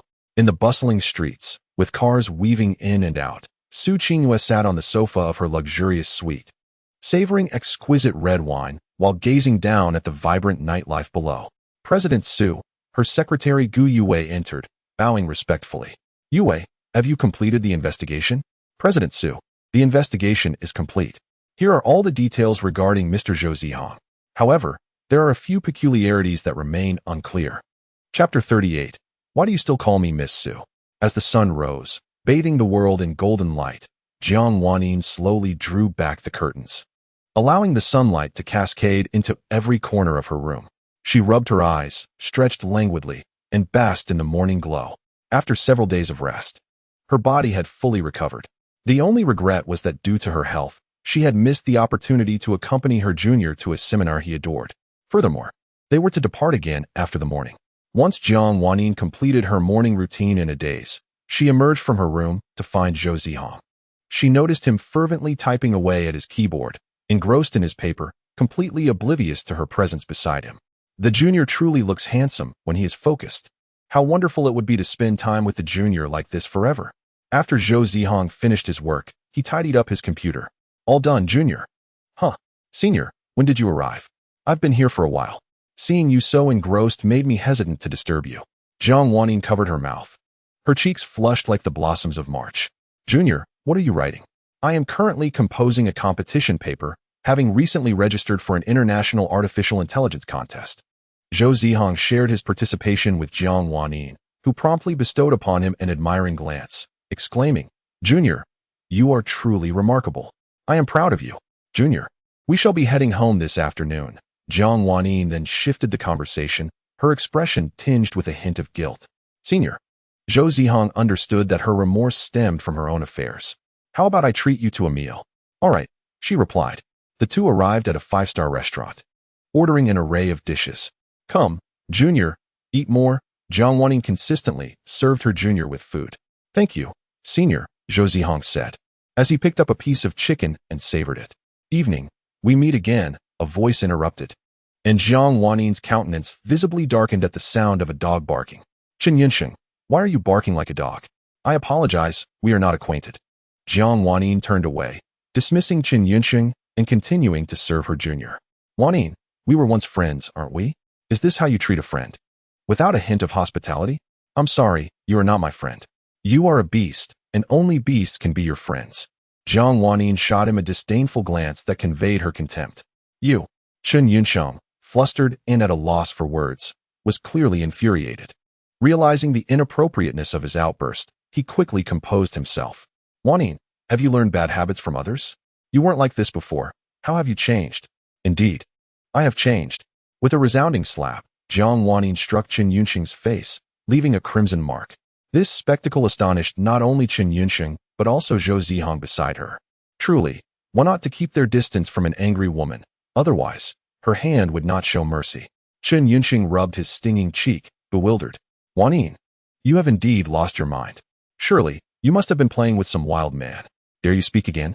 Jiang Wanyin retaliated without hesitation, delivering another slap to Chen Yinsheng. What if I say it again? Jiang Wanyin, you dare strike me for such a scoundrel. However, Chen Yinsheng, after enduring 2 slaps, inexplicably shifted from anger to a twisted enjoyment, sneering, who dares call my boyfriend a scoundrel? The trio turned to see Su Qingyue, adorned in an expensive black suit, her eyes cold and her lips curling into a chilling smile. Her secretary, Gu Yue, followed closely behind. Chen Yinsheng couldn't help but shiver. Why has that sickly delicate one arrived? Suddenly, Chen Yinsheng quickly composed himself and extended his hand, feigning politeness as he greeted Miss Su. I'm sorry, you are not yet worthy of shaking my hand, Su Qingyue retorted sharply. Good day, Miss Su. Zhou Zihang stood up and gave a slight bow. Darling, so this is where you've been. I've been searching high and low for you. Are you still upset with me? I've realized my mistake. Please don't hold a grudge against me, she said as she wrapped her arms around Zhou Zihang's arm, resting her cheek on his shoulder and playfully tapping his chest with her little fists. What on earth is happening? Zhou Zihang looked at Su Qingyue in bewilderment. Meanwhile, Su Qingyue cast a peculiar glance at Jiang Wanyin, as if to say, watch closely. I will only demonstrate this once. Since this is Miss Su's boyfriend, I must apologize for my previous rudeness. I just remembered I have something to attend to, so I shall take my leave, Chen Yinsheng stammered, clearly intimidated by Su Qingyue. Stop. Did I permit you to leave? A chilling command left Chen Yinsheng frozen in place. Is there something else, Miss Su? He asked, already sweating profusely before she had even approached him. If you dare to lay a finger on my darling again, I will ensure that you and your entire family suffer the consequences, Su Qingyue declared in a mockingly playful tone, yet her words were laced with menace. Miss Su is right, I understand, Chen Yinsheng mumbled before fleeing in embarrassment. Darling, are you all right? Did he harm you? Zhou Zihang shook his head, indicating he was fine. Darling, wasn't I impressive just now? If you think so, you should give me a kiss, Su Qingyue teased. Miss Su, is there some misunderstanding between us?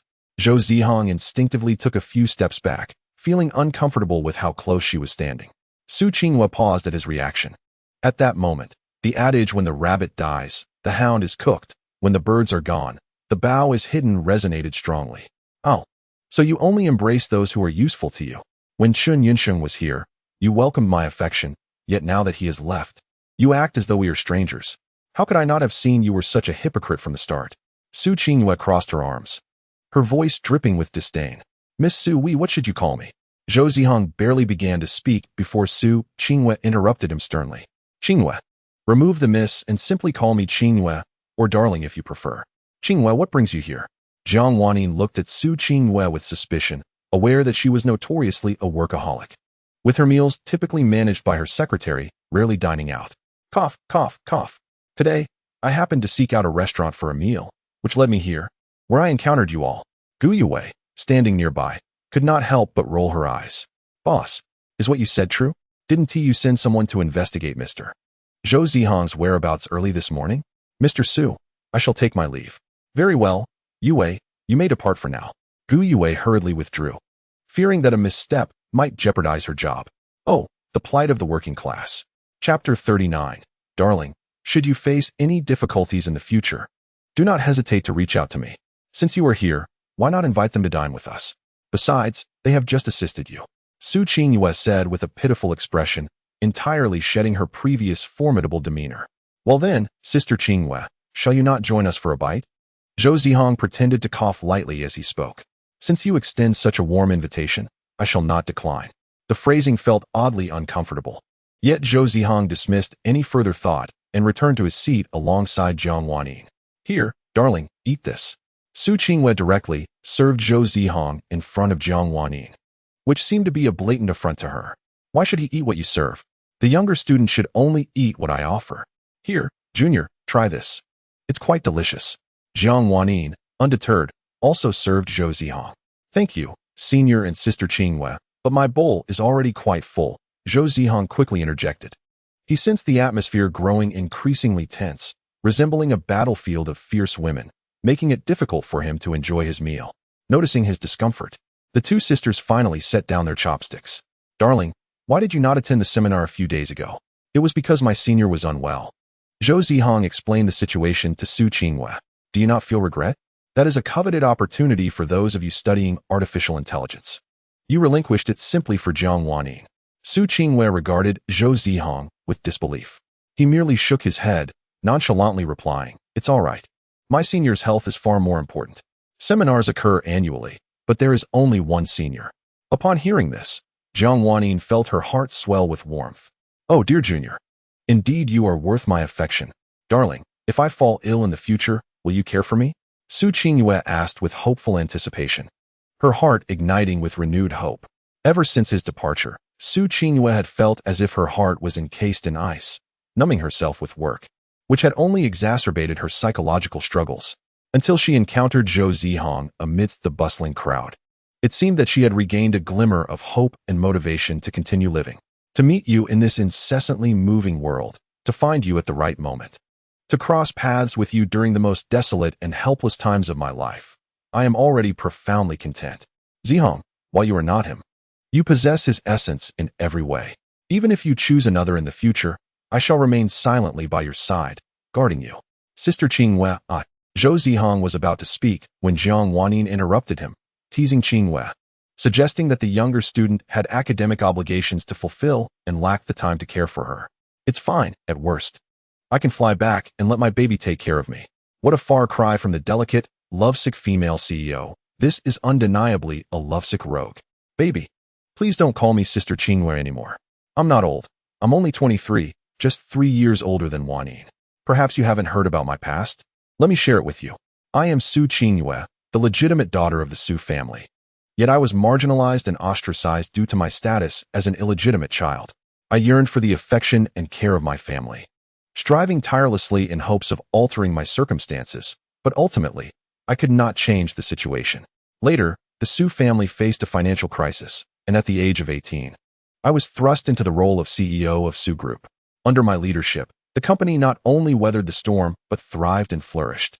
However, for reasons unknown, I expelled all family members from the Su family, reclaiming their shares through various means, leaving them only a modest sum for retirement. Yet what prompted me, Su Qingyue, to take such drastic measures remains unspoken, to be revealed when the time is right. Jiang Wanyin shuddered, astonished by the turn of events since her estrangement from her dear friend Su Qingyue over Chen Yunxing. Am I a bad woman? Am I truly the cold-hearted, selfish, lovesick CEO that others describe? No, Qingyue, you are not that kind of person, Zhou Zihang assured her, fully aware that in the ruthless world of affluent families, only with an iron fist can one seize a thread of survival. Zihang truly resembles him, as he is compassionate. Baby, should you ever encounter difficulties, do not hesitate to reach out to me. No matter the challenge, I will find a way to resolve it, be it climbing mountains or traversing fiery seas. I will not shy away. Su Qingyue's tone was gentle yet earnest. Is this what it means to be a domineering, lovesick female CEO who dotes on a young pup? Surely, Such scenarios exist solely within the realm of fiction. How could they possibly unfold in my life? As Zhou Zihang pondered, Su Qingwei abruptly snatched his phone, forcefully adding him on her contact list while leaving her personal number for him. Darling, I might be abroad for a few years and can't return to accompany you. This is my contact information. Keep it. Should you encounter any difficulties in the future, do not hesitate to reach out to me. I will always be there to support you, she declared, returning the phone to Zhou Zihang. Qingwei, there's really no need for this, Zhou Zihang said, adjusting his forehead awkwardly. Yes, there is. Who else am I to pamper, if not my darling? Su Qingwei replied, resting her chin on her hand with a hopeful expression. Initially, she had intended to inquire about certain matters with Zihang, but ultimately refrained from voicing them. Miss Su, while investigating Mr. Zhou Zihang's background, we discovered several anomalies. Reported Gu Yue. What anomalies? Su Qingwei asked. The first is the suspicious circumstances surrounding Mr. Zhou Gunyang's death. He died in an accidental car crash. Yet he had transferred his assets to Mr. Zhou Zihang's name well before his passing and arranged for Zihang to live in the capital after his demise. As if foreseeing it, Gu Yue explained. And the second? Su Qingwei inquired. The second concerns whether Mr. Zhou Zihang might have connections with the Zhou family in the magical city, Gu Yue speculated. Yue, instruct the team to continue the investigation, Su Qingwei commanded. That night, Su Qingwei clutched the documents tightly, her mind troubled by the revelations. She had merely sought to understand Zihang's past, oblivious to the staggering secrets that would unravel. A premonition stirred within her. These secrets would soon be unveiled and resurface in Zihang's life, dragging him into an endless cycle of calamity. Darling, with me by your side. No one shall harm you. Chapter 40. Darling, remember to think of me after you return. Su Qingwei bid farewell to Zhou Zihang and his companion at the airport, her heart heavy with reluctance. Darling, it's so hard to part ways with you, she lamented, disregarding her corporate demeanor as she playfully pouted at Zhou Zihang. Qingwei, we will definitely meet again, Zhou Zihang said, scratching the back of his head. All right then, since we are about to part, please give me a kiss before you leave. Su Qingwei pointed to her playful little face. Zhou Zihang was taken aback, as was Jiang Wanyin beside him. Is this really happening? Qingwei, I'm truly sorry. I already have a girlfriend, Zhou Zihang replied, his tone sincere yet gentle. May I offer you a hug? Su Qingwei slowly opened her arms, revealing her petite and graceful figure, gazing at Zhou Zihang with an expression of anticipation. Her eyes, devoid of their usual sharpness and wariness, were filled with tenderness and sincerity, reflecting her affection for the boy before her. Surely, a mere embrace should pose no issue, right? As Zhou Zihang hesitated, Su Qingwei spoke first. Is it too much to ask for a hug? How frustrating. Can't I even get a little kiss or a hug? What are you afraid of? I promise I won't bite. Hurry up. She pouted, her tone laced with playful irritation. Very well then, a hug should be harmless enough. Zhou Zihang mused as he wrapped his arms around Su Qingwei. So warm, so comfortable, she thought with a smile, eyes closed, relishing the moment. It seemed she had waited an eternity for this embrace. Unbeknownst to her, a single tear rolled down her cheek. While Su Qingwei reveled in her joy, Jiang Wanyin stood nearby, feeling like a mere bystander, akin to a third wheel, consumed by envy and jealousy. All right, my dear Junior. It's time for us to head back, Jiang Wanyin coughed lightly, her voice tinged with a hint of jealousy. Let us go, darling. I will miss you. Su Qingwei reached out her delicate hand, caressing Zhou Zihang's handsome face, her eyes filled with reluctance. If only time could slow down. Yet, he had to return. And she had her own matters to attend to. Alas, when love is true and enduring, does it really matter how often they meet? Zhou Zihang and Jiang Wanyin boarded the flight home, the plane taking off at dusk, under the twilight sky, with its solitary hue, the fading light, the fallen leaves. And the departing friends, they would surely meet again, without a doubt. Su Qingwei picked up a yellow leaf, gazing into the distance. Junior, this is a carefully chosen gift from your senior. Open it, and see if you like it, Jiang Wanyin said, retrieving an exquisite little box from her bag and presenting it to Zhou Zihang. Senior, this. Zhou Zihang frowned slightly, unsure of how to respond. In their previous life, Jiang Wanyin's gifts were often a means to compensate for her harshness towards him, either out of guilt for her reprimands or as a prelude to further chastisements. This could be summarized as a slap followed by a sweet treat, or vice versa. Though this incarnation of Jiang Wanyin was not the same as the last, the lingering fear of being at her mercy was something Zhou Zihang could never forget. In either life. Senior, I can't accept this. Upon hearing her junior's refusal, Jiang Wannin's heart quivered, nearly causing her to drop the gift box. Why? She pondered deeply, beginning to grasp the reasons behind his rejection. Dear Junior, are you worried that after receiving a gift from your senior, she might revert to her former self? Before Zhou Zihang could finish his sentence, Jiang Wannin interjected, assuring him, that will not happen. I have truly changed. Junior, could you trust me just one more time? Just once. Jiang Wannin raised her right hand, extending a finger with sincerity and fervor in her gaze.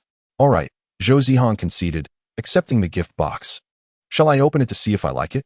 Jiang Wannin clasped her knees, her face alight with excitement.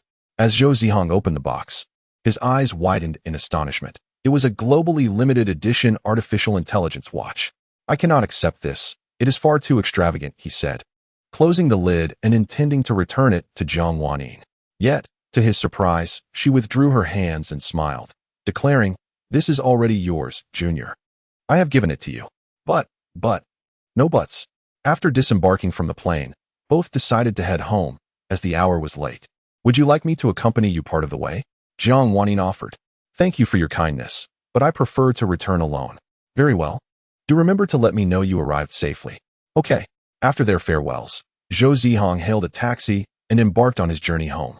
Through the glass window, he observed the streetlights flickering in unison with his own tumultuous emotions.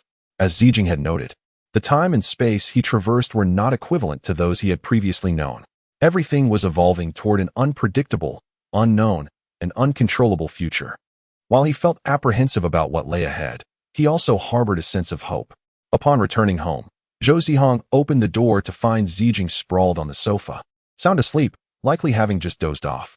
He tiptoed lightly, fearful of disturbing her, yet she still stirred. Who is it? Zijing mumbled, lazily sitting up and rubbing her eyes. It's me, Zijing. Zihang, you're back? Upon recognizing him, Zijing's face lit up with joy, and she rushed over to embrace him, unwilling to let go. Oh, you have no idea how much I suffered without you these past few days. I subsisted on takeout, and now I feel like I might be sick of it. Takeout. Dear lady, you have truly exhausted us. Takeout. Others just order one. But you, remarkably, order dozens. Takeout. And you dare complain about how takeout hasn't made you ill. I longed for your cooking, not this takeout, Zijing pouted. Her cheeks puffed up adorably. How can anyone resist such an irresistible charm? Before long, they settled onto the sofa together. Jinger, here is a gift I bought for you. What do you think? Thank you, Zihang. Zijing took the gift and opened it to find it was her favorite anime figurine. Thank you, Zihang, I truly adore you. Zijing leaped into Zihang's embrace, feeling like the happiest girl in the world at that moment. Oh, Zihang, did you buy other gifts as well? She inquired curiously upon seeing the other presents. These are for Yunxi and the others. Upon hearing Shun Yunxi's name, an inexplicable pang of jealousy surged within Zijing, as Zihang had previously mentioned that Shun Yunxi was his girlfriend. Nonetheless, despite her jealousy, whether stemming from a friend's expectations or the duties of love itself, Zijing sincerely hoped for Zihang and Yunxi to enjoy a harmonious and everlasting relationship. Zihang, would you like me to glimpse into your future with Yunxi? Is that all right? Certainly. Zijing then activated her mystical sight to behold the future of Zihang and Yunxi. How could this be? What is happening? Zihang and Yunxi's future is. Jinger, what does my future with Yunxi look like? You and Yunxi will have a beautiful future together. Ultimately, Zijing refrained from revealing the truth to Zihang, fearing he might grow suspicious, hence she resorted to deception. Chapter 41. New Year's Eve Gala. Zhou Zihang, brimming with excitement, approached Yunxi, clutching gifts he had purchased from abroad. Upon seeing Zihang's return, Yunxi was both surprised and delighted. Xiaoying, you're back. Yes, I am. As Zhou Zihang spoke, he extended the gift in his hand towards Yunxi. What is this? Shin Yunxi inquired, taking the gift. This is a present I prepared for you. Open it and see if you like it. As Shin Yunxi opened the box, she discovered several sets of designer clothing inside. I cannot accept this. Shin Yunxi shook her head, returning the gift to Zihang. Why? Sierre, don't you like the gift I chose for you? Zhou Zihang pouted, his brow furrowed in confusion. I do like it. I truly appreciate this gift. However, it is too extravagant for me to accept. In Shun Yunxi's perspective on love, to love someone means to wholeheartedly care for them, not to demand various things in the name of love. Even if Zihang offered it willingly, it was absolutely unacceptable to her, for she believed that Zihang's money did not come easily. But this cannot be returned. It would be of no use for me to take it back as a boy. Zhou Zihang spread his hands, feigning helplessness. Then how much is this gift? I will pay you. Sire, there is no need for that. You are my girlfriend. Your happiness is my happiness. I cannot speak for others, but for me. If a gift brings you joy, then it is worth it. Zhou Zihang once again presented the gift to Yunqi. Sire, could you smile for me? Yunqi lifted her gaze and offered a faint smile to Zihang. Her eyes sparkled, her grin radiant, akin to the hues of a setting sun or the gentle caress of a spring morning breeze. Indeed, what truly captivates a young man's heart is not the allure of physical form, but the gaze filled with affection directed solely at him. Zhou Zihang felt a rush of emotions. His cheeks flushed, hastily diverting his gaze. Sire, I must go find Zishuan and the others. So I shall take my leave. Xiaohang, be careful on your way. Zihang nodded in acknowledgement, uttering a soft HM, and departed. As she watched Zihang's retreating figure, Shun Yunqi embraced the gift, a joyful smile illuminating her face, while a solitary tear slipped from the corner of her eye and fell onto the present. Zishuan, Chencheng, this is a gift for you. Zhou Zihang retrieved 2 gifts from his backpack, presenting them to Chen Zishuan and Xia Chencheng. Thank you, Zihang, they replied in unison. Zihang, will you be attending the New Year's Eve party tonight? Xia Chencheng inquired. I heard Yunqi is going too, and there will be performances, Chen Zishuan added. The New Year's Eve party is a cherished tradition at Dijing University, initially organized by the freshmen themselves, later taken over by the school. Then, I shall attend as well. In truth, Zhou Zihang had no intention of going to the New Year's Eve party, but upon hearing that Yunqi would be present, he felt compelled to join. Chen Zishuan and Xia Chencheng exchanged knowing glances. The intelligence of boys in love truly seems to be at a standstill. Before the festivities commenced, Zhou Zihang returned home early, prepared dinner, and changed into a suit, meticulously grooming himself for the occasion. Zijing, while eating, gazed in astonishment. Typically, Zhou Zihang dressed in a rather plain manner, but today he looked remarkably handsome, exuding the charm of a scion of a prestigious family. Jiner, eat slowly. I must take my leave. Remember to return early and be cautious on your way. After a brief farewell to Zijing, he hurriedly departed. Entering the hall, he arrived at the scene of the party. Though the banquet hall was not grand, it resonated with laughter and cheer.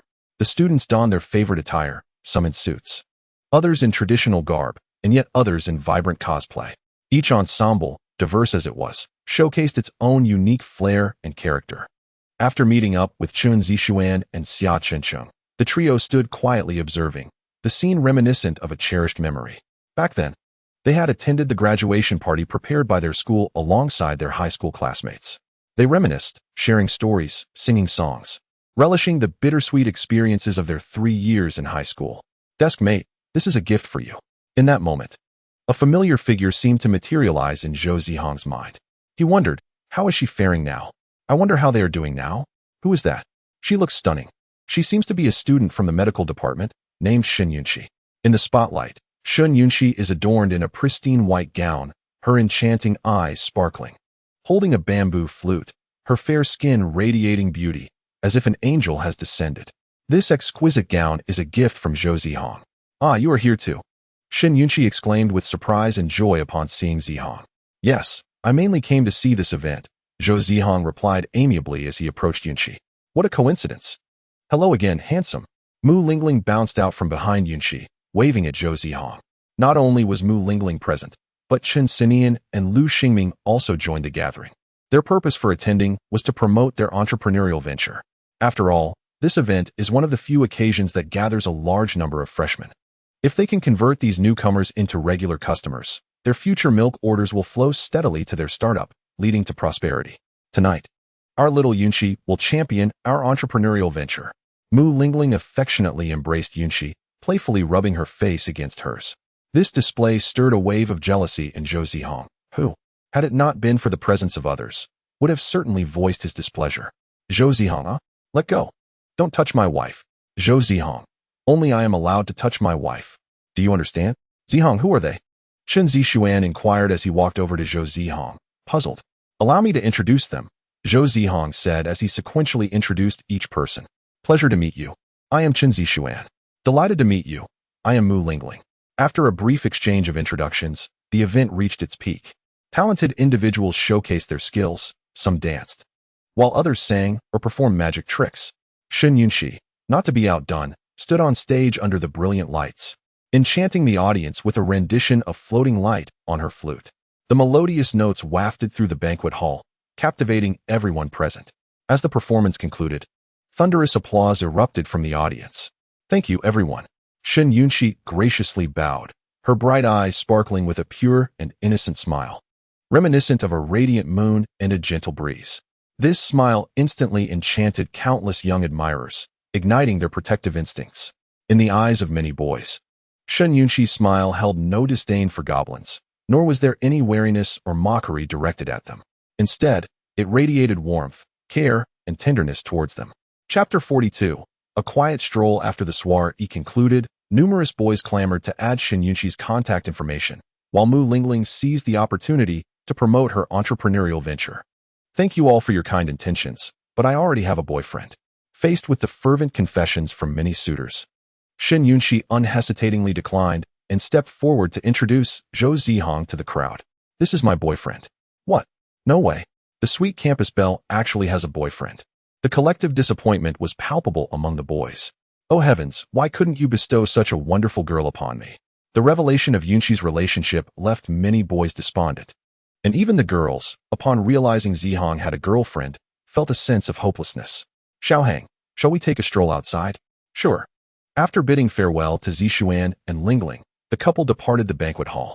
The moonlight cascaded like water, illuminating the dark night with a silvery sheen. The streets were bright, yet eerily quiet, with few souls wandering about. As they ambled along the pavement, a light snow began to fall, delicate and sparse. Ah, it's so cold. Can you warm my hands? A couple brushed past them, their intimacy igniting a wave of envy within Shen Yunxi. Unbeknownst to her, the chill had seeped into her bones, likely exacerbated by the evening's drop in temperature and her light attire. Here, put this on. Zhou Zihang removed his outer coat and draped it over Shen Yunxi, then took her small hand in his. Noticing how it had turned a deep shade of red and purple, she remained silent, not uttering a word.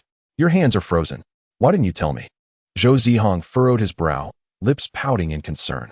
It's fine, really, Shen Yunxi reassured him, her memory flickering back to her childhood when she once ventured alone into the mountains to gather firewood. The weather had been particularly frigid, snow swirling around her, and the biting wind left her hands and feet numb, her cheeks chafed by the cold, and her small frame curling up in an effort to retain warmth. She often wondered how she managed to finish her task that day. As Zhou Zihang applied hand cream on her chapped skin, he listened intently to her reminiscences of those wintry days. Next time, don't endure alone. You can share anything with me, all right? He gently blew on her hands, seeking to warm them. Okay. For reasons unknown, tears welled in Shen Yunxi's eyes. In the past, she had braved the elements alone without shedding a tear, yet now, she found herself crying.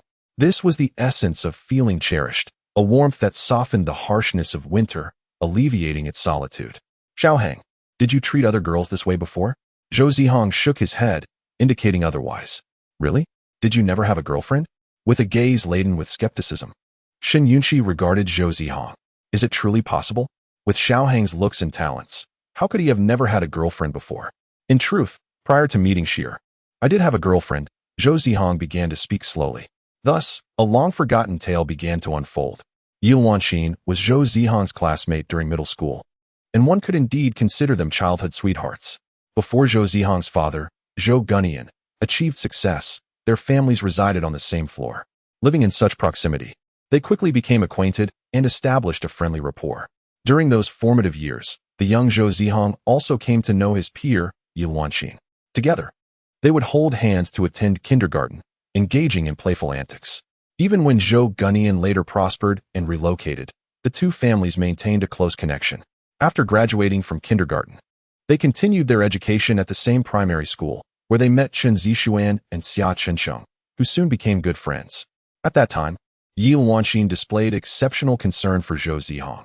She would protect him when peers mocked his interest in artificial intelligence, comfort him during the loss of his mother, and keep him company in moments of solitude. It seemed as though their bond would endure indefinitely, Yet upon entering middle school, everything appeared to change. Yi Wanqing ceased to be the gentle, considerate girl of yore, and instead grew selfish and distant. Zhou Zihang was perplexed by this transformation, until he eventually understood the truth. Yi Wanqing's affections were merely a product of her parents' coercion, seeking to extract benefits from his family. Their relationship was rooted in the camaraderie of their childhood, or perhaps orchestrated by the subtle machinations of their parents. Perhaps he had never truly harbored romantic feelings for Yi Wanqing. Eventually, Zhou Zihang severed ties with her and ventured alone to the capital, enrolling in a prestigious high school. Through diligence, he gained admission to the esteemed capital university, where he met Shen Yunqi. Xiaohang, you must have felt incredibly sorrowful during that time, Shen Yunqi said, her voice trembling. In truth, I was not as heartbroken as one might imagine, Zhou Zihang replied, holding Yunqi's hand as they walked. Each person lives their life in their own unique way, ultimately traversing their distinct paths. Rather than forcing connections, it is better to release one another and start anew. They arrived at a grassy bank by the river. The winter stripped the grass bare, and the water flowed quietly. Sitting together on a bench, hand in hand, they gazed up at the starry sky. Xiaohang, I shall cherish our relationship deeply. In the days to come, I, Shen Yunqi, yearn to spend my life alongside you, to cherish our bond forever. With a rosy blush adorning her cheeks, Shen Yunqi uttered these words. She was a shy and timid girl, yet on this night, she expressed her most courageous sentiments. Little Cici, I, Zhou Zihang, vow to the heavens that regardless of what the future holds, be it mountains crumbling or the earth falling apart, I shall remain by your side eternally. Then it is settled, she replied, extending her small hand to seal their promise with a pinky swear. Zhou Zihang, ever compliant, mirrored her gesture. They intertwined their pinkies, vowing that their commitment would remain unchanged for 100 years. Little Cici, could you play that song Floating Light once more? Of course, it would be my pleasure. Shen Yunqi retrieved a bamboo flute from her small pouch and gently began to play. The enchanting melody danced upon the breeze, seemingly merging with the very essence of the world around them. As the final notes faded, Zhou Zihang erupted into applause, his excitement palpable. Why don't you give it a try, Xiaohang? Can I really? Zhou Zihang asked, a hint of uncertainty in his voice. Though he had practiced the flute in the past, it had been many years since his last attempt. Absolutely, she encouraged. He took the bamboo flute, hesitated briefly, then began to play Floating Light. Initially, his notes were somewhat stiff, but gradually they flowed more smoothly, transforming into a harmonious melody. Shen Yunqi rested her chin on her hand, quietly listening and admiring his improvement. Chapter 43. Xiaohang, your happiness brings me joy. Mr. Zihang, congratulations. Your paper has won first prize in our International Artificial Intelligence competition. We will hold an award ceremony in a month in the capital city. The International Artificial Intelligence competition has designated multiple prestigious cities for its awards, with the capital being one of them. Thank you for the notification, sir. I will be there on time, Zhou Zihang replied, his face beaming with happiness after ending the call. Zihang, why are you so cheerful today? Zijin asked, her arms crossed, feigning ignorance. Jiner, my paper won an award, and it's the top prize. For Zhou Zihang, achieving this honor was not particularly daunting, as he had previously represented the country multiple times in competitions, consistently securing the first position. I see. Look at how happy you are, Zijin said with an affectionate smile. Though she did not fully grasp the concept of artificial intelligence, she felt genuine joy for Zihang's success. Ding, ding, ding. Zhou Zihang's phone screen lit up with a flurry of messages. Jiang Wanin, our junior is truly remarkable. Your senior is proud of you. You're amazing. Junior, Chun Zishuan, as expected of my good brother. You're impressive. Xia Chenqing, wishing our Zihang even greater advancements in the field of artificial intelligence. Tears welled in Zihang's eyes as he read the messages. They were from his dear friends, all aware of his participation in the International Artificial Intelligence competition. They had been secretly observing his interests and extending their encouragement and support. Thank you, everyone. Zihang thought to himself with a sense of joy, yet a flicker of doubt lingered. Why hadn't Xiaoxi sent him a message? She certainly knew he was competing. Zihang pouted and opened the chat window with Shen Yunqi, only to find the dreaded words the other party is typing persistently displayed at the top. An hour passed before those words finally vanished, leaving Zihang bewildered, as not a single message had come through. What could be the matter with Xiaoxi? Perhaps I should inquire tomorrow, he mused anxiously. considering that Saturday was the day he and Shen Yunqi had planned to visit the amusement park together. The next day, they both arrived as promised. "I'm sorry for keeping you waiting, Zihang," she said apologetically. "It's quite all right, Xiaoxi," he replied, handing her a cup of hot milk he had just purchased. "You really didn't have to buy that, as I prepared chocolate milk for you," Shen Yunqi said, pulling out a warm bottle of chocolate milk from her little bag. "Thank you, Xiaoxi. No worries, I'll drink it all," he assured her. Though the snowfall from the previous night was light, it had cloaked the world in a delicate layer of silvery white. On this wintry morning, amidst the faint snow fog, stood the girl before him. Dressed in a white down jacket and a hand-knitted red scarf, she exuded a simple yet endearing charm. "Xiaoxi, shall we ride the carousel?" Zihang suggested, pointing excitedly at the attraction. "Absolutely." After enjoying the carousel, they moved on to bumper cars, ice skating, and basketball. As dusk approached, they decided to partake in one last adventure, the Ferris wheel. As it turned slowly, lifting them to great heights, they could gaze down upon the city's nightscape through the windows. Towering buildings, orderly streets, and a continuous line of streetlights illuminated the scene. "Zihang, I heard you won the competition, is that true?" she inquired. "Indeed," he replied. "I kept meaning to send you a congratulatory message last night, but for some reason, no matter how I tried, I couldn't find the right words," Shen Yunqi confessed, nervously playing with a strand of her hair. "Oh, that explains why our chat window always showed that the other person was typing," Zihang realized with a sudden understanding.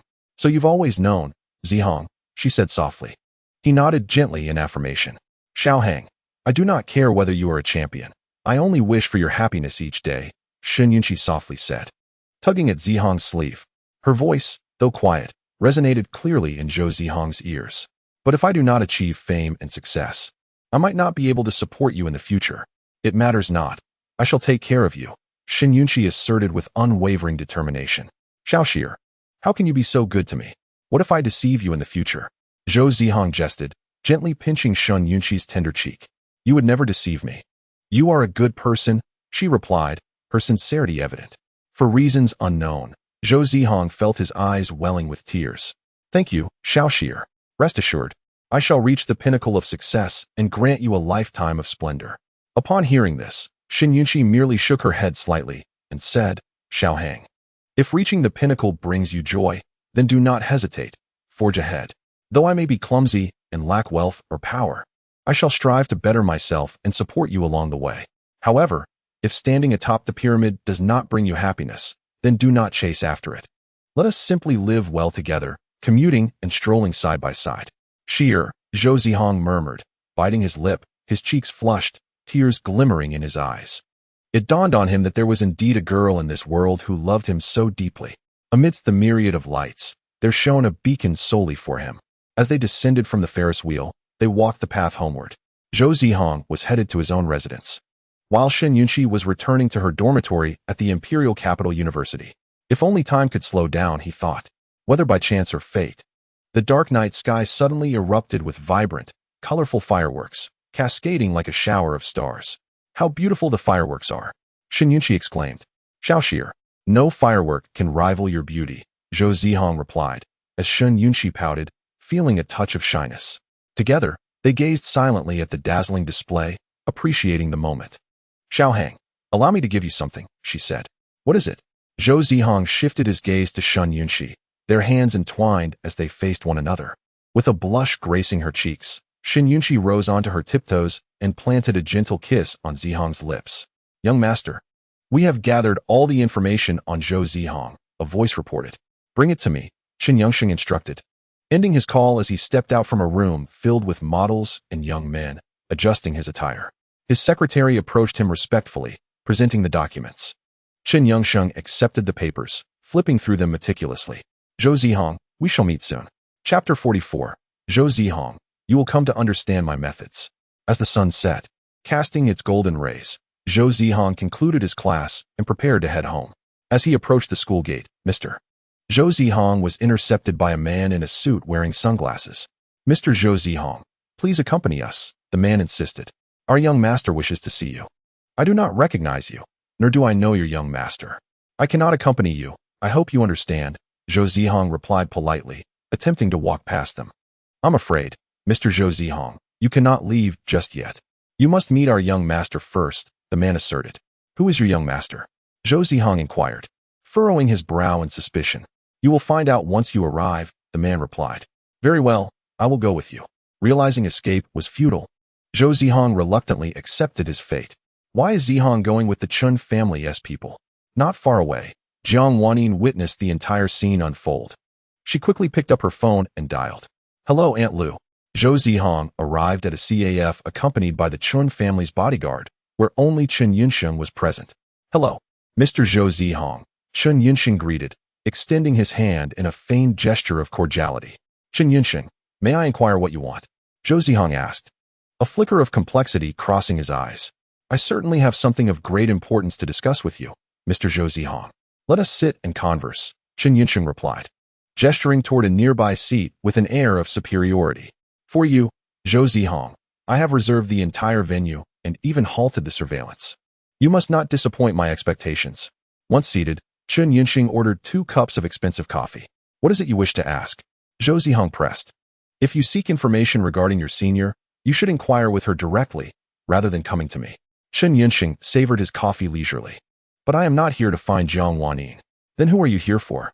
An ominous premonition stirred within Zhou Zihang. Instead of directly answering, Chen Yunsheng reached out to caress Zhou Zihang's cheek, a sinister smirk gracing his lips. I have encountered many men, but only recently have I discovered a beauty such as yours. Zhou Zihang, should you embrace me like other men, I would ensure that wealth and grandeur are no mere dreams for you. Faced with such tempting propositions, Zhou Zihang swiftly rejected the offer. I apologize, but I have matters to attend to, so I must take my leave. Are you refusing me? Indeed. With that, Zhou Zihang stood to depart, only to be restrained by a group of bodyguards and pinned to the ground. Chen Yunsheng slowly rose, crouching before Zhou Zihang with a mocking expression. Zhou Zihang, no one can refuse me, but I intend to refuse. With a resounding slap, a crimson handprint appeared on Zhou Zihang's porcelain-like face. Alas, it is truly a pity to squander such a beautiful visage. You are committing a crime, Chen Yunsheng. Crime, such a peculiar term. Do you think this young master fears it? Chen Yunsheng, born into a prestigious family, has been indulged and protected since childhood, utterly unaware of the concept of wrongdoing. Indeed, his sentence of death in his previous life was hardly unjust. Zhou Zihang, I shall grant you another opportunity. I hope you contemplate it thoroughly. Apologies, but I must reiterate my original words. I refuse. Chen Yunsheng grasped Zhou Zihang's hair, declaring that if he could not possess him, he would simply destroy him. Stop! Jiang Wanyin shouted emphatically. She then strode into the CAF, followed closely by a cadre of bodyguards. Jiang Wanyin, what brings you here? Chen Yunsheng released his grip and approached her. Ignoring him entirely, Jiang Wanyin advanced directly to Zhou Zihang. The bodyguards of the Jiang family, sensing the tense atmosphere, discreetly relinquished their hold. Junior, are you unharmed? Jiang Wanyin supported her younger companion, gazing at his reddened face with concern. Does it hurt? Zhou Zihang shook his head, indicating that he felt no pain. I apologize for being late, Junior. Come, let me take you home. After escorting Zhou Zihang to the car, Jiang Wanyin retraced her steps and delivered a sharp slap to Chen Yunsheng. Jiang Wanyin, what are you doing? Clearly taken aback, Chen Yunsheng, disregarding his image, exclaimed in frustration. This slap is for my junior. Should you dare to lay a finger on him again, I will ensure you are ground to dust. With that, Jiang Wanyin turned imperiously and departed. In the car, she tenderly applied medicine to her junior's wounds. I'm sorry, Junior. It is my failure to protect you. It's all right, Zhou Zihang replied, his expression a mix of emotions as he regarded Jiang Wanyin. According to memories of his previous life, Jiang Wanyin was never like this. He recalled that she had never taken the initiative to tend to his injuries, nor shown concern for his well-being. Once, by mere coincidence or perhaps fate, he and Chen Yunsheng had both fallen ill. At that time, Jiang Wanyin had disregarded Zhou Zihang's condition entirely, rushing to care for Chen Yunsheng instead. Furthermore, she had posted a photo on social media, showcasing her nurturing Chen Yunsheng by cooking porridge, accompanied by the caption, "Today is dedicated to caring for little Yunsheng. How delightful." In the photo, though Jiang Wanyin appeared barefaced, she remained exquisitely beautiful, her smile radiant and joyful. After viewing it, Zhou Zihang could only chuckle wryly. Perhaps he and she were destined to share no fateful connection. What are you pondering, Junior? Jiang Wanyin noticed the discomfort etched on Zhou Zihang's face and promptly inquired. Oh, It's nothing, just reflecting on some past events. Oh, do share with your senior. Fear not, for the senior is not a villain. Nevertheless, let us converse. Very well then. Zhou Zihang recounted all the instances of Jiang Wanyin caring for Chen Yunxing. Upon hearing this, Jiang Wanyin, feeling somewhat embarrassed, lowered her gaze.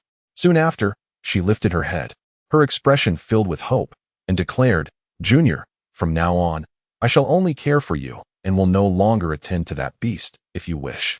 Will you truly disregard Chen Yunxing? Indeed, why should I concern myself with that brute? But he is your white moonlight. It is no surprise that Zhou Zihang would pose such a question. After all, Chen Yunxing, as Jiang Wanin's white moonlight, occupies a significant place in her heart. How could Jiang Wanin simply let go? Junior, what do you mean by that? Are you truly attempting to push me towards that beast? Jiang Wanin said, feigning anger with her arms crossed. Senior, I did not mean it that way. Noticing the tension, Zhou Zihang quickly changed the subject. Senior, what brings you to the CAF so unexpectedly and accompanied by so many bodyguards? I merely happened to pass by and coincidentally ran into you. As the saying goes, when one sees injustice, one should step in to assist. What to do? What to do? I cannot confess that I think of the junior daily, trailing him like a thief. Meanwhile, Chen Yunxing was in a furious rage, wreaking havoc in the CAF. Jiang Wanin, we shall see about this. Zhou Zihang, if I cannot have you, then I shall be compelled to destroy you. Chen Yunxing pulled out his phone, instructing for the next steps to be arranged. Chapter 45. The Storm of Public Opinion. Quick, look at today's headlines. How could this be? That charming young man turns out to be such a person. It's fortunate I secretly admired him. I never expected he could be like this. Is it true? Such a huge scandal. This young man is actually a thief. Several girls gazed at the headlines, chattering amongst themselves. What are you all looking at? Senior Gu Nanfeng, Senior Chen Xiaoqin, we are looking at this. A girl handed her phone to Gu Nanfeng. Upon taking it, Gu Nanfeng was astonished. I truly did not expect Zhou Zihang to find himself in such a predicament. This must be a rumor. How could Junior Zhou possibly do such a thing? Gu Nanfeng feigned concern.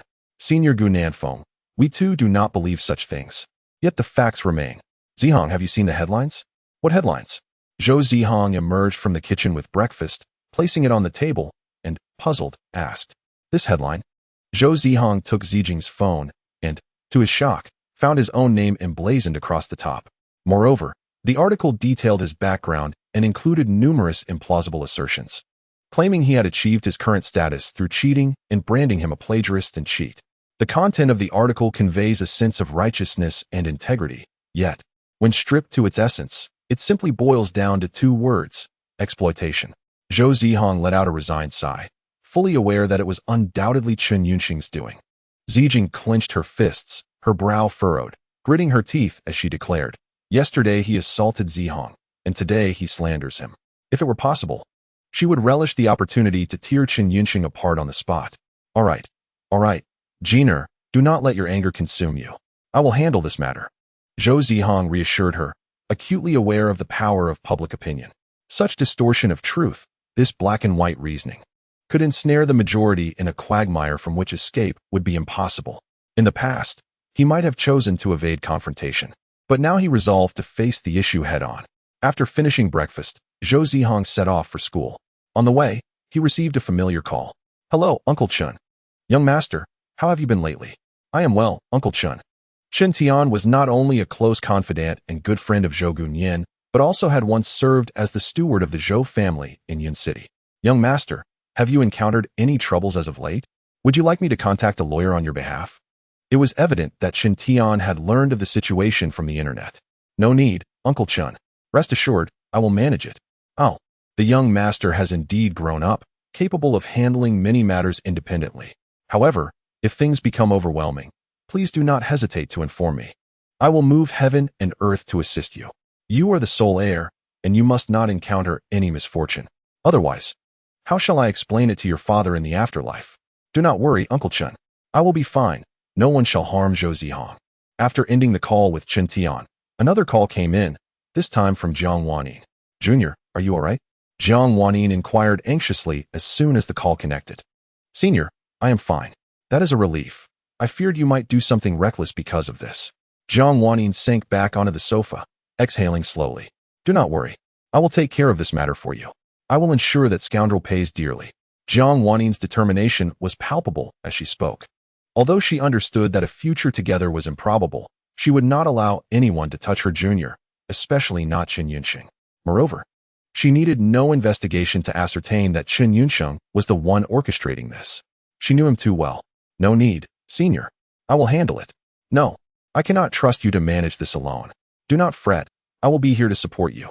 After the two ended the call, Jiang Wanning immediately instructed Aunt Lu to contact the Public Relations Department of the Jiang Group for necessary damage control. Additionally, she decided to send some personnel to investigate Chen Yunxing's dark secrets, intending to retaliate in kind. Chen Yunxing, I shall not let you off easily. Jiang Wanning's expression was severe, embodying the demeanor of a domineering female CEO. Zhou Zihang arrived at school and entered the classroom, searching for a place to sit. Xiaohang, this is the new milk I've concocted. Do give it a try. Shen Yunxi offered a bottle of coconut milk to Zihang. All right. Zhou Zihang responded as he accepted the milk, drinking it eagerly. The flavor remained as delightful as before. In fact, it was even more exquisite. Yunxi truly deserved her reputation as a genius in milk blending. Xiaoxir, why do you still bring me milk? He asked. Because you are my boyfriend, and I wish to deliver milk to you every day. That is not what I meant. I'm asking why you continue to treat me so well despite everything. Zhou Zihang propped his chin on his hand, his gaze evasive, unable to meet Shen Yunxi's eyes. During his journey to school, aside from Chen Zixuan and Xia Chunxun who greeted him, others regarded him with disdainful glances. Although Zhou Zihang was prepared for such treatment, he still felt heartbroken and dejected. Xiaohang, are you affected by the matter in the news? She inquired. It's all right. I never believe what is said online. I only trust what I witness with my own eyes.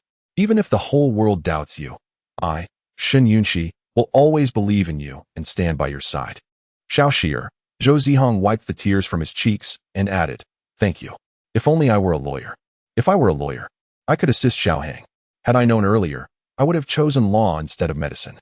Shen Yunxi lamented in her heart. Zihang, I have already arranged for a lawyer for you. He is the top lawyer in the capital. Chen Zixuan entered the classroom and approached Zhou Zihang. Xia Chunxun followed closely behind. Oh, Yunxi is here too. Zixuan greeted. Hello, Zixuan, Chunxun, Shen Yunxi replied politely. Both Chen Zixuan and Xia Chunxun returned the greeting with equal courtesy. Zihang, you need not worry. Although Chen Zixuan and I are not influential figures, our families run small businesses, we will still support you, Xia Chunxun assured impatiently. Thank you, everyone. Meanwhile, far away, Su Qingwei became aware of the situation. President Su, this is what transpired. I believe Mr. Zhou Zihang is being targeted by someone. Gu Yuwei recounted the recent events to Su Qingwei. Setting aside her work, Su Qingwei sat on the sofa, crossing her legs, lost in thought. It was evident that she had already deduced the mastermind behind it all. However, she still addressed Gu Yuwei, instructing her, Yuwei, please investigate who the mastermind behind this is. Additionally, look into Chen Yunxing and the Chen family. Whatever you uncover, present it all to me. Furthermore, utilize all public relations resources at our disposal to clarify this matter. It must not affect my darling's mood any further. Lastly, ascertain which scoundrel authored such drivel. In the final statement, Su Qingyue slightly elevated her tone, clearly indicating her anger. When a delicate personality like hers becomes enraged, the consequences could be dire. This article not only accused Zhou Zihang of plagiarism, but also labeled him a lecher. They carelessly utilized an image of an intimate moment between a man and a woman, employing some editing techniques to alter the male figure to resemble Zihang. However, the most egregious aspect was that the woman depicted was not even Su Qingyue herself. Who could endure such indignation? In her mind, the writer was destined for a grim fate. Su Qingyue had already devised a million ways for him to meet his end. Chapter 46, My Darling. I shall pamper you with the assistance of a lawyer. Zhou Zihang swiftly gathered all necessary evidence and filed a lawsuit against the writer who had defamed him. The writer, named Zhang Zibo, was a reclusive individual who took pride in his ability to online bully others through his petty articles. Just days prior, Zhang had followed Chen Yunxing's orders to flee abroad to evade scrutiny, but he had since returned, releasing a series of apology videos in which he sincerely expressed remorse to those he had tormented online. The reason was simply that he had chosen self-preservation over financial gain. That night, as he exited a bar, he was seized by a group of individuals clad in black, and taken to a dimly lit room. Under the faint light, a woman wearing sunglasses and a mask, dressed in a black suit, held a sharp knife against Zhang Zibo's throat. Who instructed you to write such trivial articles? She demanded. Please, spare me. I will tell you everything. I beg you, do not kill me. Zhang Zibo trembled with fear, cold sweat pouring down his face, nearly losing control of his bladder. He understood better than anyone that this was not Huaxia. No one would care about his fate here. Are you curious to know who prompted me to write about that, Zhou Zihang? Did you not hear clearly? I am asking for all your backers. You have penned numerous articles. It is improbable that there exists only a singular mastermind behind them. Su Qingwei was acutely aware that if he divulged only Zhou Zihang's name, the forces behind him would inevitably trace the matter back to her, disrupting the peace on Zihang's side. However, Zhang Zibo hesitated. Revealing only one individual would be manageable. But if he disclosed a multitude, the financiers backing him would certainly eliminate him. Are you worried that those sponsors will retaliate against you for speaking out? Su Qingwei immediately discerned Zhang Zibo's trepidation. Rest assured, since I possess the capability to take your life, I can certainly spare it as well. However, it is imperative that you answer truthfully. Should you dare to deceive me, I shall render your existence a living hell. Do you comprehend? Very well. Whether one dies early or late, death is inevitable. If it can be postponed, then so be it. Zhang Zibo divulged everything he knew to Su Qingwei, pleading for her to spare his life. Perhaps this was the cycle of fate, once exalted in the digital realm. Now he found himself begging for mercy like a wretched dog. Excellent. Splendid. Su Qingwei applauded. I agree to grant you clemency. Really? At this moment, Zhang Zibo was filled with an overwhelming desire to survive, fervently hoping that Su Qingwei would show him mercy. However, before I release you, you must record a video and issue a sincere apology to all those you have bullied online. This, fear not, it is merely an apology I seek, not the revelation of your hidden benefactors. Understood. Following a series of intricate deliberations, Zhang Zibo was ultimately sentenced to 3 months of detention. Moreover, with the covert machinations of Jiang Wanyin and Su Qingwei, the matter was swiftly quelled. Xiaohang, everything has come to a close, Xin Yunqi remarked, holding Zihang's small hand. Yay, Zihang, we have triumphed. Chun Zishuan stretched lazily, exuberantly exclaiming. Congratulations, Zihang, Xia Chunqing added cheerfully. Thank you, everyone. How about I treat you all to dinner tonight? Sounds good. The chorus of voices replied in unison. Unbeknownst to Zhou Zihang and his companions, a luxury car had parked nearby, with a girl inside admiring the scene enviously. Junior, congratulations, Jiang Wanyin whispered. If only she could dash over and embrace her junior tightly, exclaiming, Junior, you are truly remarkable. Alas, such a notion remained unattainable. Miss, why not meet with Mr. Zhou Zihang directly? Driver Li, seated in the front, questioned, having witnessed the entire exchange. Did everything not go well last time? What has changed? It seems my connection with the junior is ultimately impossible. Jiang Wanyin gazed blankly out the window. Uncle Li, let us return home. Home? Would Jiang Wanyin still have a home in the future? Contemplating this, her eyes reddened and her lips trembled. At that moment, her phone rang. It was Zihang calling. Hello. Junior. Why this sudden call? Is there some good news you wish to share? Senior, I won my lawsuit, Zhou Zihang revealed, sharing his joyous victory with Jiang Wanyin. Junior, you are amazing. Senior, why are you crying? Zhou Zihang detected the sound of Jiang Wanyin's tears over the phone and quickly inquired, Are you all right? No, Senior. I'm not crying. Jiang Wanyin hastily dried her tears and adjusted her demeanor. Senior, I would like to invite everyone to dinner tonight. Would you care to join us? Is that permissible? Jiang Wanyin asked cautiously. Of course, and Qingqing and Qingyang will also be attending. Well then, that sounds good. Senior, I shall see you tonight. I'll send you the address shortly. All right. Meanwhile, Su Qingwei stood alone on the balcony of her villa, savoring red wine while gazing at the bright moon. If only the baby were here, she mused. If the baby were here, I would have someone to talk to. I wonder how the baby is doing now. I really miss him. With a sigh, Su Qingwei sank into the plush sofa on the balcony, idly scrolling through her phone. Honestly, no updates on WeChat or social media at all. President Su, Gu Yiwei approached the balcony, speaking softly. Oh no, have I stumbled upon something I shouldn't have? Am I going to be fired? Please, President Su, I have severe myopia, I saw nothing, and certainly heard nothing. Yiwei, is there something you need? Oh, President Su, this is the video you asked me to save. It's all on this hard drive. Rest assured, All surveillance footage has been deleted, and others cannot access it. Gu Yiwei placed the hard drive on the table, and Su Qingwei examined it briefly. This hard drive contained records of the major financiers mentioned by Zhang Zibo, which would serve as Su Qingyue's leverage against them. Yet, the most crucial aspect within was the information regarding Qin Yunxing. Qin Yunxing, you truly have no shame. A nearly bankrupt Qin corporation dares to provoke the son-in-law of the Su family. We shall see how this unfolds. Su Qingyue's gaze was icy, radiating a chill that even made Gu Yiwei shudder slightly. President Su, here are all the incriminating materials on Qin Yunxing and his family, Gu Yiwei said, placing 2 additional hard drives on the table, one containing evidence against Qin Yunxing and the other against the Qin family. As per your instructions, all data has been copied and is stored in this hard drive. Yiwei, ensure the exposure of Qin Yunxing's misconduct. It must be released internationally and exclusively on our company's video and social media platforms. The text must not be in Chinese. Once it gains any traction, delete the original immediately. After issuing her directives, Su Qingwei rubbed her temples. Are you all right, President Su? Should I call a family doctor to check on you? It's nothing. I just need a brief respite. Yiwei, is there anything else? Mr. Su, the task you just assigned has already been initiated by someone. Oh, who is it exactly? Su Qingyue furrowed her brows, inquiring with curiosity. I am not certain. Their methods closely resemble our own. Mr. Su, shall I dispatch some individuals to investigate? After a moment's contemplation, Su Qingyue gently replied, there is no need for an investigation. In truth, she already knew who it was.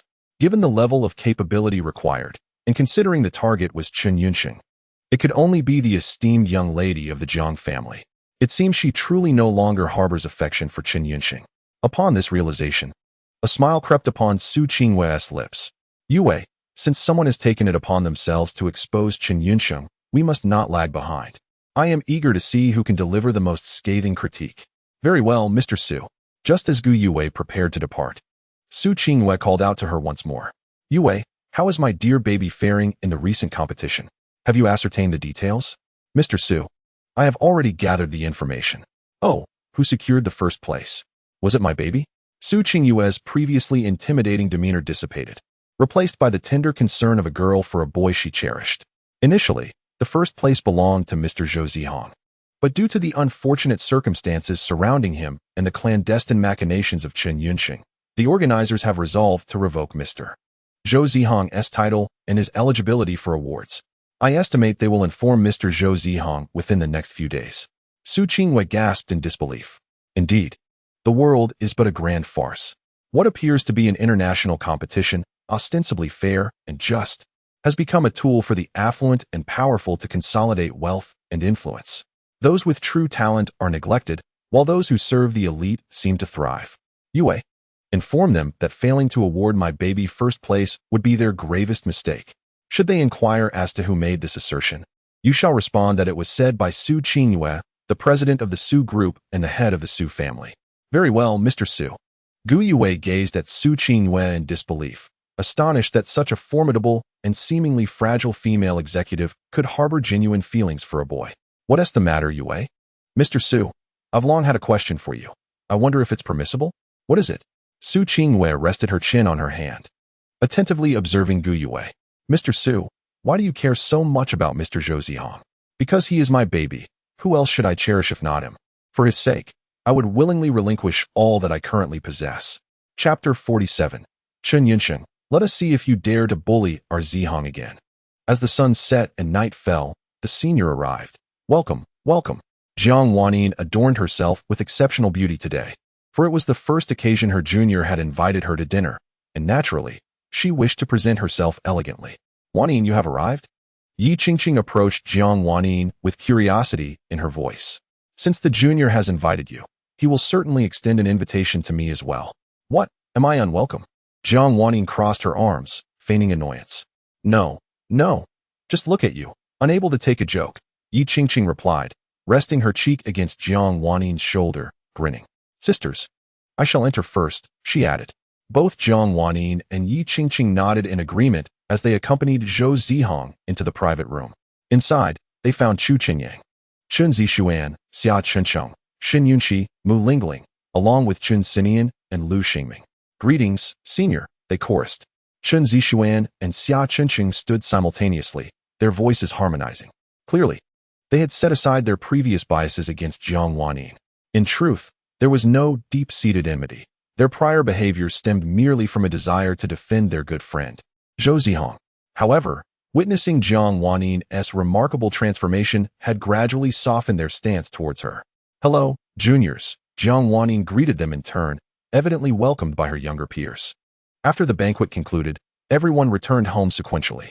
Jiang Wanyin and Yi Qingqing shared a common route and walked together. In the car, Yi Qingqing curiously probed, "Wanyin, are you truly willing to let go of Zihang?" She had discerned everything during the dinner. "Honestly, I cannot let go at all.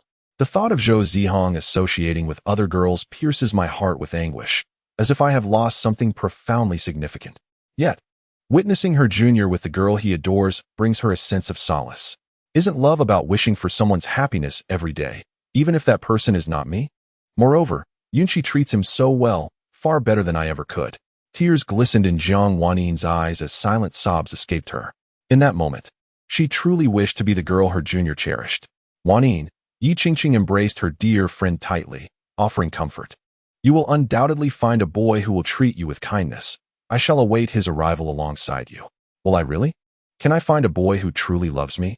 she questioned earnestly. "Yes, you certainly will. Jiner, I am home. Look, I have brought you a plethora of delicious treats." "Jiner?"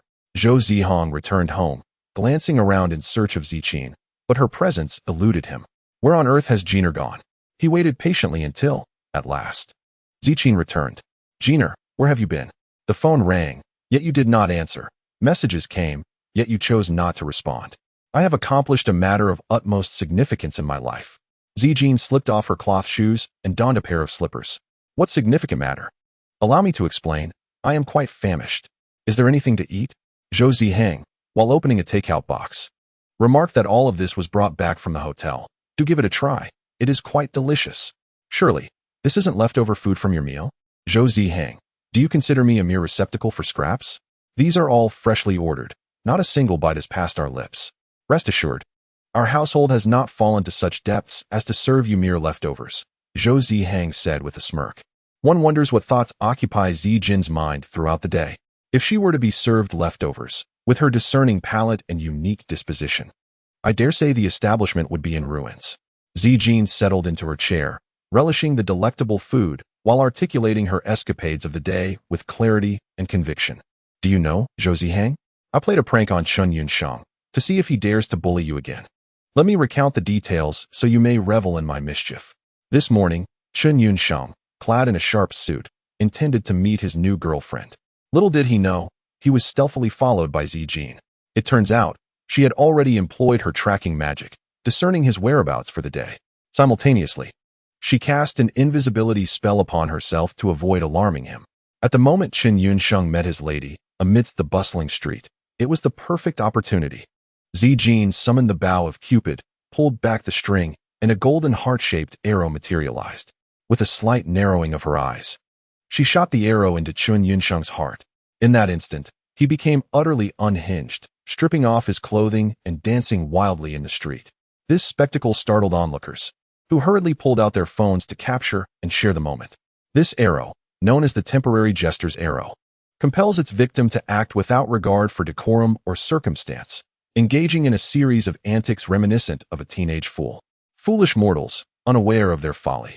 Should you dare to cross Zhou Zihang again, you shall face consequences. After completing her mischief, Zijin hummed a little tune as she flew back home. Was it not entertaining? It was indeed amusing. But will this have repercussions for you, Zijin? Zhou Zihang furrowed his brow, expressing concern. Zijin had once confided that deities must not interfere with the laws of the world, nor cast spells upon mortals, be they benevolent or malevolent. Of course, barring the use of low-tier magic. Fear not, Zhou Zihang. The magic employed against Chen Yunsheng was all of a low tier. There shall be no consequences. Even if there were, how many in this world could move a finger against me? At worst, this young master could expend a little effort and offer some miraculous elixirs as bribes. Even the heavenly realm is not devoid of the concept of bribery. Much to Zhou Zihang's bewilderment, the notion of bribing deities is indeed a rarity. Zihang, do not be incredulous. The winds of corruption have long since permeated the celestial realm. How many of those revered gods, known and admired by the populace, genuinely care for their people? And among those benevolent deities, how many have attained widespread recognition and veneration? Perhaps the realm, often hailed as the purest, most sacred, and immaculate, is in fact the most sordid, grotesque, and repugnant place in existence. Zijing spoke with tearful conviction, lamenting the state of the heavenly realm, which she despised witnessing descend into such desolation, further entangled in the same errors. If her brother were still alive, witnessing the realm he valiantly protected reduced to this would surely break his heart. Zijing, perhaps all of this will improve. This may not be an ideal world, but it does not signify that we cannot forge a beautiful future. Chapter 48. The Crisis of the Chun Family in the Office. Su Qingwei watched a video of Chun Yunxing making a fool of himself on the streets, a smirk creeping across her lips as she coldly remarked, "So, Chun Yunxing, you are experiencing your own downfall today?" President Su, the organizers have agreed to reinstate Mr. Zhou Zihang's eligibility for the selection, and they have also awarded him first place once again. "That is splendid," Su Qingwei replied, content as she set her phone down. However, given Chun Yunxing's nature, he is unlikely to concede defeat so easily. In the future, he may very well attempt to come back. Yue, please arrange for additional personnel to closely monitor the Qin family and report any developments to me without fail. Remember, do not alert the snake in the grass. Understood, President Su. A month later, Zhou Zihang rightfully claimed first place in the International Artificial Intelligence Competition. This award ceremony was broadcast globally, allowing all to witness the event. For the organizers, this was a groundbreaking occurrence, a commendable outcome. However, for Zhou Zihang, it was far from favorable. Should they discover the truth, the consequences could be dire. Why couldn't it have been announced discreetly as before? Just let some industry insiders know. Why create such a grand spectacle? Anxious and apprehensive, Zhou Zihang ultimately brought the medal home. In stark contrast, Chun Yunxing found himself in a dire predicament. The dissemination of his scandalous past and the humiliating video had caused the stock prices of the Chun Group to plummet, compounding the family's already crippling debts. In a fit of rage, Chun Yunxing ordered his men to bring Zhang Zibo, recently released from prison, to an abandoned factory, intending to settle matters on the spot. "Why did you betray me? Spare me, President Chun. I was taken by a group of people and coerced." "Do not worry, President Chen. I did not disclose any information regarding you to them. I must confess that my actions were driven by a discontented state of mind." At this juncture, Zhang Zibo merely hopes to navigate this predicament undetected, deceiving Chun Yunxing. Of course, this plan was also devised by Su Qingwei. But who is the mastermind behind this? I only know that the leader is a woman. Beyond that, I am unaware of any details. And the others? I know nothing of them either. They were all masked and clad in black attire. Upon hearing this, Chun Yunxing appeared momentarily stunned, clearly realizing he had encountered a formidable obstacle. But who could it be? Is it Jiang Wanyin? It seems unlikely, as the timing and location do not align. Could it be Su Qingwei? That too seems improbable. How could a woman who views human life as trivial develop feelings for a man? Yet apart from Su Qingwei, who else would dare to undertake such actions? Just as Chun Yunxing was engulfed in turmoil, a call from a family member disrupted his thoughts, filled with irate reprimands. After hanging up, he took a deep breath, his expression complex as he regarded the kneeling Zhang Zibo. Initially, he had intended to resolve matters with Zhang Zibo swiftly, but circumstances had shifted. "Please, Mr. Chun, spare me. I vow to serve you faithfully in the future, regardless of the cost," Zhang Zibo urgently implored, keenly sensing a softening in Chun Yunxing's demeanor. "Is that truly so?" "Absolutely." Chun Yunxing, upon receiving this assurance, did not immediately express joy but instead inquired suspiciously, "What if one day you betray me?" Zhang Zibo, while not feeling particularly fearful, feigned great trepidation. As a seasoned denizen of the internet, he was well versed in the arts of manipulation and understood the means to counteract them. "If ever I were to betray you, Mr. Chun, I would take my own life as atonement." With that, Zhang Zibo bowed deeply, his forehead striking the ground with an intensity surpassing that with which he had bowed to his deceased parents. Having exhausted intimidation, it was now time for benevolence to take its turn. "Very well, Zhang Zibo, you shall henceforth ally with me, Chun Yunxing. Rest assured, as long as I, Chun Yunxing, have sustenance, you, Wang Zibo, shall partake as well." "Thank you, Mr. Chun." In the Chun family villa in the capital, Chun Yunxing's elder brother, Chun Yunxing, erupted in a torrent of curses. Chen Yinsheng, look at the mess you've created. Brother, do not be so hasty. The elder and our brother have yet to speak. Chen Yinsheng replied calmly, savoring a sip of tea. At that moment, the patriarch, Chen Zhenbang, sat regally on a central wooden chair, exuding authority without raising his voice, while his wife, Zhao Ting, resided beside him like a queen. Yunli, please articulate how we should address this matter. Chen Zhenbang directed towards his eldest son, Chen Yunli. Father, in my humble opinion, we must immediately deploy public relations resources to mitigate this issue. Secondly, we must swiftly ascertain the facts surrounding this situation. Elder brother, that is futile. I have already dispatched individuals to investigate the true instigator behind Mu, yet the inquiries yielded no results. On one hand, these scandals have surfaced abroad rather than domestically. On the other, the original evidence has long been eradicated, leaving no traces to investigate. Chen Yinsheng's words fell like a bucket of cold water, extinguishing the previously brazen arrogance of the Chen family. Third brother, is there truly no alternative investigative approach? Mother, even without an investigation, a son knows who is behind this. This statement astonished all present from the Chen family, prompting urgent inquiries about the mastermind behind Mu. The son surmised that this was the doing of Jiang Wanyin and Su Qinghua. Who else could possess the capability to orchestrate such an affair? Why would they act thus? Chen Yunli asked, perplexed. Who knows? Perhaps it is for that young man Zhou Zihang? Upon hearing this, Jiang Zhenbang frowned, his eyes clouded with complexity. If that young girl from the Jiang family was involved, it was understandable, given her past grievances with Chen Yunsheng. Yet, how could Su Qinghua, the head of the Su group, be implicated? Logically, the Chen family should not have provoked her. And who exactly is Zhou Zihang? Years of business acumen informed Chen Zhenbang that this individual was not to be underestimated. With this thought, a sense of foreboding washed over him. Yunsheng, you must remember. Do not act against him until I have thoroughly investigated this Zhou Zihang, Chen Zhenbang urged earnestly.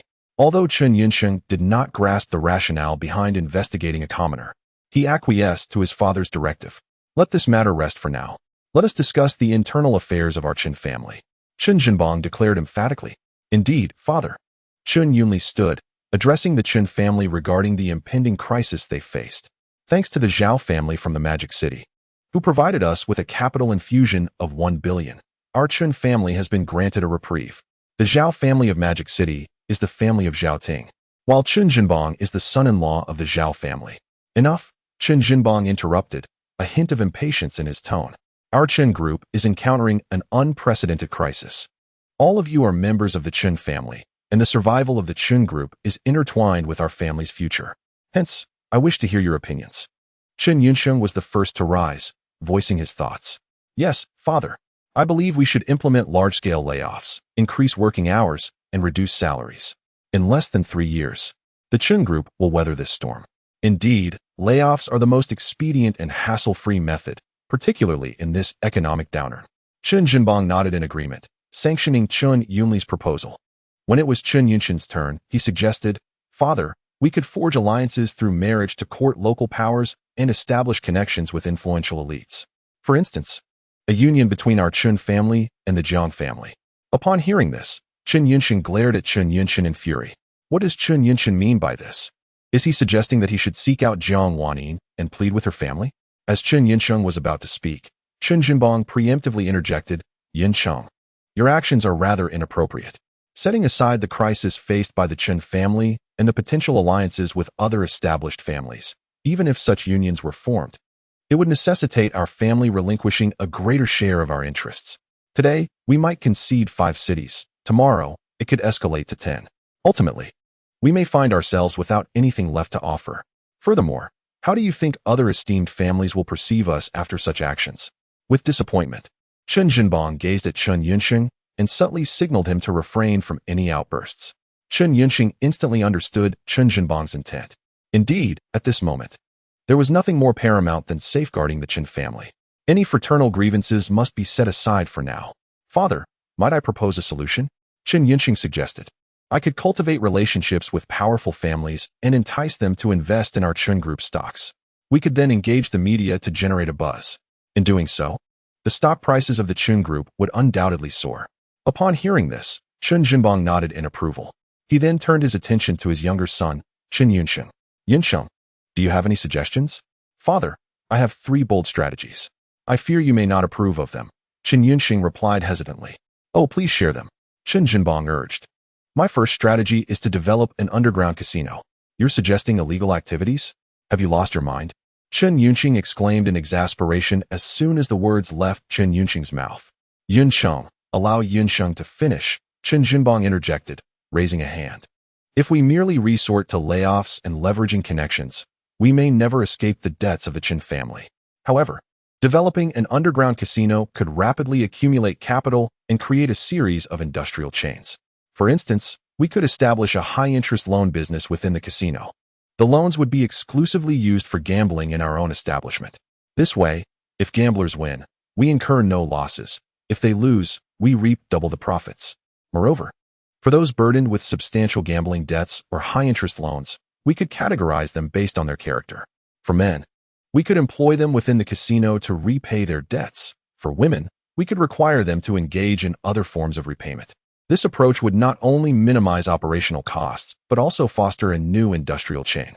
Chen Yunsheng articulated his first strategy without reservation. What of the second strategy? Chen Jinbang inquired thoughtfully. The second strategy involves acquiring land through loans. We could invest in a plot, feigning intentions to develop residential buildings, while simultaneously promoting our properties as both high quality and affordable. This strategy would yield 3 significant benefits. Firstly, it would cause a substantial surge in the Chun Group's stock prices. Secondly, it would attract a multitude of eager investors. And thirdly, we could mortgage the land to secure additional funding. When we have amassed a considerable fortune, we shall commence construction on the first parcel of land we have borrowed against, followed by a grand campaign to promote ourselves as honest and trustworthy entrepreneurs. In doing so, we shall navigate through the verdant throngs unscathed. And what of the third strategy? The more Chen Jinbang listened, the more intrigued he became, his lips curving upward involuntarily. The third strategy involves intensifying our bribery of the elite. Previously, we merely bestowed gifts or secured projects for them. Now, we must employ all means necessary to entice them into a love for gambling and vice. We shall clandestinely capture evidence of their indiscretions, which we can hold as leverage over them. Chen Yunsheng was acutely aware that without the protection of the powerful, the first 2 strategies would be unfeasible, and even if executed, would not endure for long. Chen Jinbang understood this as well. Though Chen Yunsheng was a notorious libertine, he was no novice when it came to underhanded tactics. While the strategy was sound, the risks were exceedingly high. Brother, fortune favors the bold. My father amassed his first fortune through smuggling. He established the Chun Group in Shanghai and later relocated its headquarters to the capital, which ultimately led to our family's current status. He continued, only by devouring others can one ascend to greatness. Chen Yunsheng declared fearlessly. Chen Jinbang reflected on this and promptly made subsequent arrangements. Chapter 49. Layoffs after hearing Chen Jinbang's detailed plans. The third son of the Chen family departed one after another to implement the arrangements. Upon returning to his villa, Chen Yunxing retrieved a slip of paper from his drawer, upon which a telephone number was inscribed. In the dimly lit room, a chilling atmosphere was punctuated by eerie laughter. Zhou Zihang, I cannot move against you, but that does not mean others cannot. At that moment, in an abandoned house within Yun City, a middle-aged couple was fixated on an old television, which displayed Zhou Zihang's triumphant moment.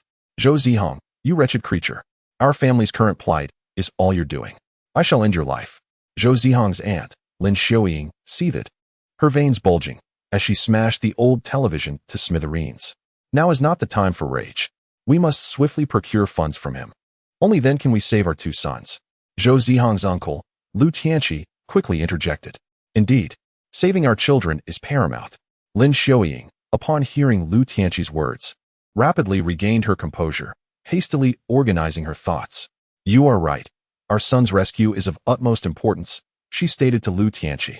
Now that we are aware Zhou Zihang is in the capital, we need only to ascertain which school he attends. Once we create a scene there, he will surely comply and provide the funds. Lu Tianqi remarked coldly. You are indeed correct, but how can we ascertain his school? Just as they found themselves engulfed in confusion, a phone call unexpectedly arrived. Hello, who is this? Lin Xiuying answered the call, inquiring. It is unnecessary for you to know my identity. You merely need to understand that I can assist you. Chen Yunxing replied in a nonchalant manner. How can you assist me? I presume you are eager to discover where Zhou Zihang is studying. Am I right? I can provide that information. Really? Indeed. At dawn, Chun Yunli arrived at the Chun Corporation. Following Chun Jinbang's instructions, he convened a board meeting merely for formality before issuing a list of layoffs. He classified the employees into two categories, those privy to the company's inner workings and those who were not.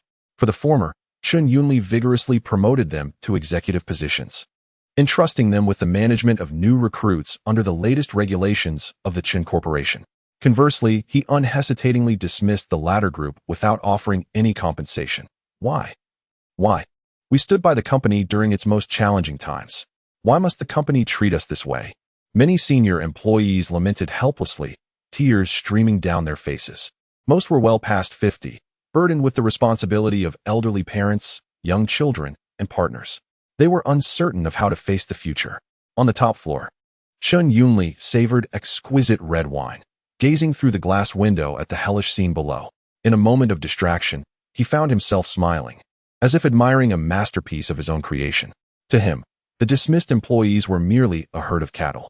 As the saying goes, without the old cattle, the new cannot arrive. Moreover, he instructed those newly promoted individuals, who were aware of the inner workings, to manage public relations, while the employees he had elevated eagerly demonstrated their loyalty to their master. The newly promoted employees, our ascent to executive positions is due to our diligence. Their dismissal stems from their lack of effort and ambition. Mere foolish swine. The newly promoted employees, they should reflect on their own diligence rather than incessantly complain about the company. The newly promoted employees, to those laid off, ask yourselves honestly if you truly exerted any effort. This nauseating diatribe of so-called motivational quotes soon proliferated across various platforms. Chun Yunli's maneuver was both detrimental to others and advantageous to himself. It appears I have underestimated the Chun family. Su Qinghua sat in her office chair, arms crossed, observing the article about the Chun Corporation displayed on her computer screen, speaking slowly and deliberately. As a sickly sweet female tycoon, Su Qinghua was acutely aware of Chun Yunli's intentions and objectives behind such actions. Layoffs are a detested strategy. While Chun Yun is dismissing employees, he simultaneously promotes a select few, driven by three primary motives. Firstly, it serves to preempt resentment from those privy to the company's inner workings, who might otherwise expose its darker facets or sell sensitive information to competitors. Secondly, this tactic fosters gratitude among the promoted staff, ensuring that his future directives are more readily executed. The third motive is to safeguard his own and the company's image, attributing the layoffs to the employees' lack of diligence, thus labeling them as indolent and absolving himself of any culpability. Observing the unfortunate souls elevated by Chun Yun, Su Qinghua cannot help but emit a sardonic laugh. They believe themselves to be rising above others, unaware that they are merely pawns, easily discarded at any moment. When Chun Yun transforms his company's dark secrets into whitewashed truths and utilizes them to eliminate rivals, their fortunes will inevitably come to an end. President Su Gu Yue knocked on the office door and, upon receiving Su Qinghua's consent, entered with a document in hand. President Su, here is the latest information on the Chun family, gathered by a private investigator. Gu Yue gently placed the file before Su Qinghua and reported, it appears the Chun family intends to venture into underground gambling. Should we expose them? No, let them develop for now. Allow them to fatten themselves up. Let them enjoy a few comfortable years. If fate desires to collect on them, it will do so in due time. We simply need to prepare ourselves and observe the unfolding events. Su Qinghua casually perused the document. Though she feigned a casual glance, she comprehended its contents sufficiently. Yes, President Su, Gu Yue acknowledged. Yue, what news of the Su family lately? Gu Yue replied that there was none. Good. If they dare to overstep, I would not mind if this world had a few more corpses, Su Qinghua said, massaging her temples, her mood visibly troubled. President Su, would you like me to call a doctor? It would be futile. I have been unwell for quite some time, and even a doctor's visit would yield little relief. Chapter 50. New Year's Eve. On New Year's Eve, the biting wind howled, and snowflakes danced through the air. The new year has arrived, with everyone adorning their homes in festive decorations and embracing auspicious beginnings, enveloping the world in a celebratory atmosphere. Early in the day, Zihang received New Year's greetings from Yunqi, Wanin, and Zishuan. Zihang, Shall we have hot pot tonight? Ziqing said, drooling at the sight of the steaming tomato hot pot. It's a bit chilly today, so I thought a hot pot would warm us up. All right, we can start cooking the hot pot now. After Zhou Zihang evenly mixed the tomato hot pot base, the two of them began to savor the hot pot with great delight. It was truly delectable. Zijing's sparkling eyes radiated approval. To be honest, she wished to share such moments with Zihang forever, enjoying hot pot and celebrating every New Year's Eve together. Yet, they knew that such a future was unattainable. The steaming broth wafted a rich aroma, while the cooked ingredients dipped in a soul-stirring sauce slid into their stomachs. Perhaps, this is the essence of life's warmth. Zihang, your hot pot is absolutely delicious. Eat more if you like, there's plenty more. Seeing Zijing relish her meal brought immense joy to Zhou Zihang, rekindling his appreciation for the beauty of New Year's Eve. I've also made red bean dumplings. Let me serve you a bowl right away. No sooner had he spoken than Zihang entered the kitchen to prepare the dumplings for Zijing. Zihang, do you know?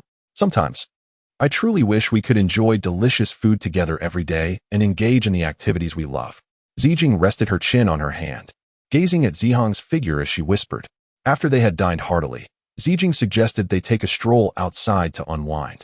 It was said that a grand fireworks display awaited, and missing it would be a shame. Thus, they ambled onto the bustling streets. Unlike any other night, the streets were particularly lively this evening, adorned with towering red lanterns and the cheerful sounds of firecrackers. Happy New Year! Happy New Year! Wishing everyone a prosperous New Year. We sing and dance. Wishing everyone a joyful New Year. A familiar melody danced through the chilly air, filling every street and home, embodying the warmth of human connection on New Year's Eve. Zijing observed the throngs of passers-by, marveling at the wonders of the world. Despite the inevitability of life's trials, there remained a profound warmth among people. Zihang, let us go over there to watch the fireworks.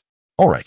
The two made their way to an open area, where they beheld the blossoming flower-shaped fireworks ascending into the sky, bursting into vibrant colors and illuminating the night. If only this moment could last forever. Zijing stole a glance at Zihang, with his dark hair and handsome face. Time flew by, and the fireworks show eventually came to a close. They strolled along the street, heading homeward. Zijing, why don't you head back first?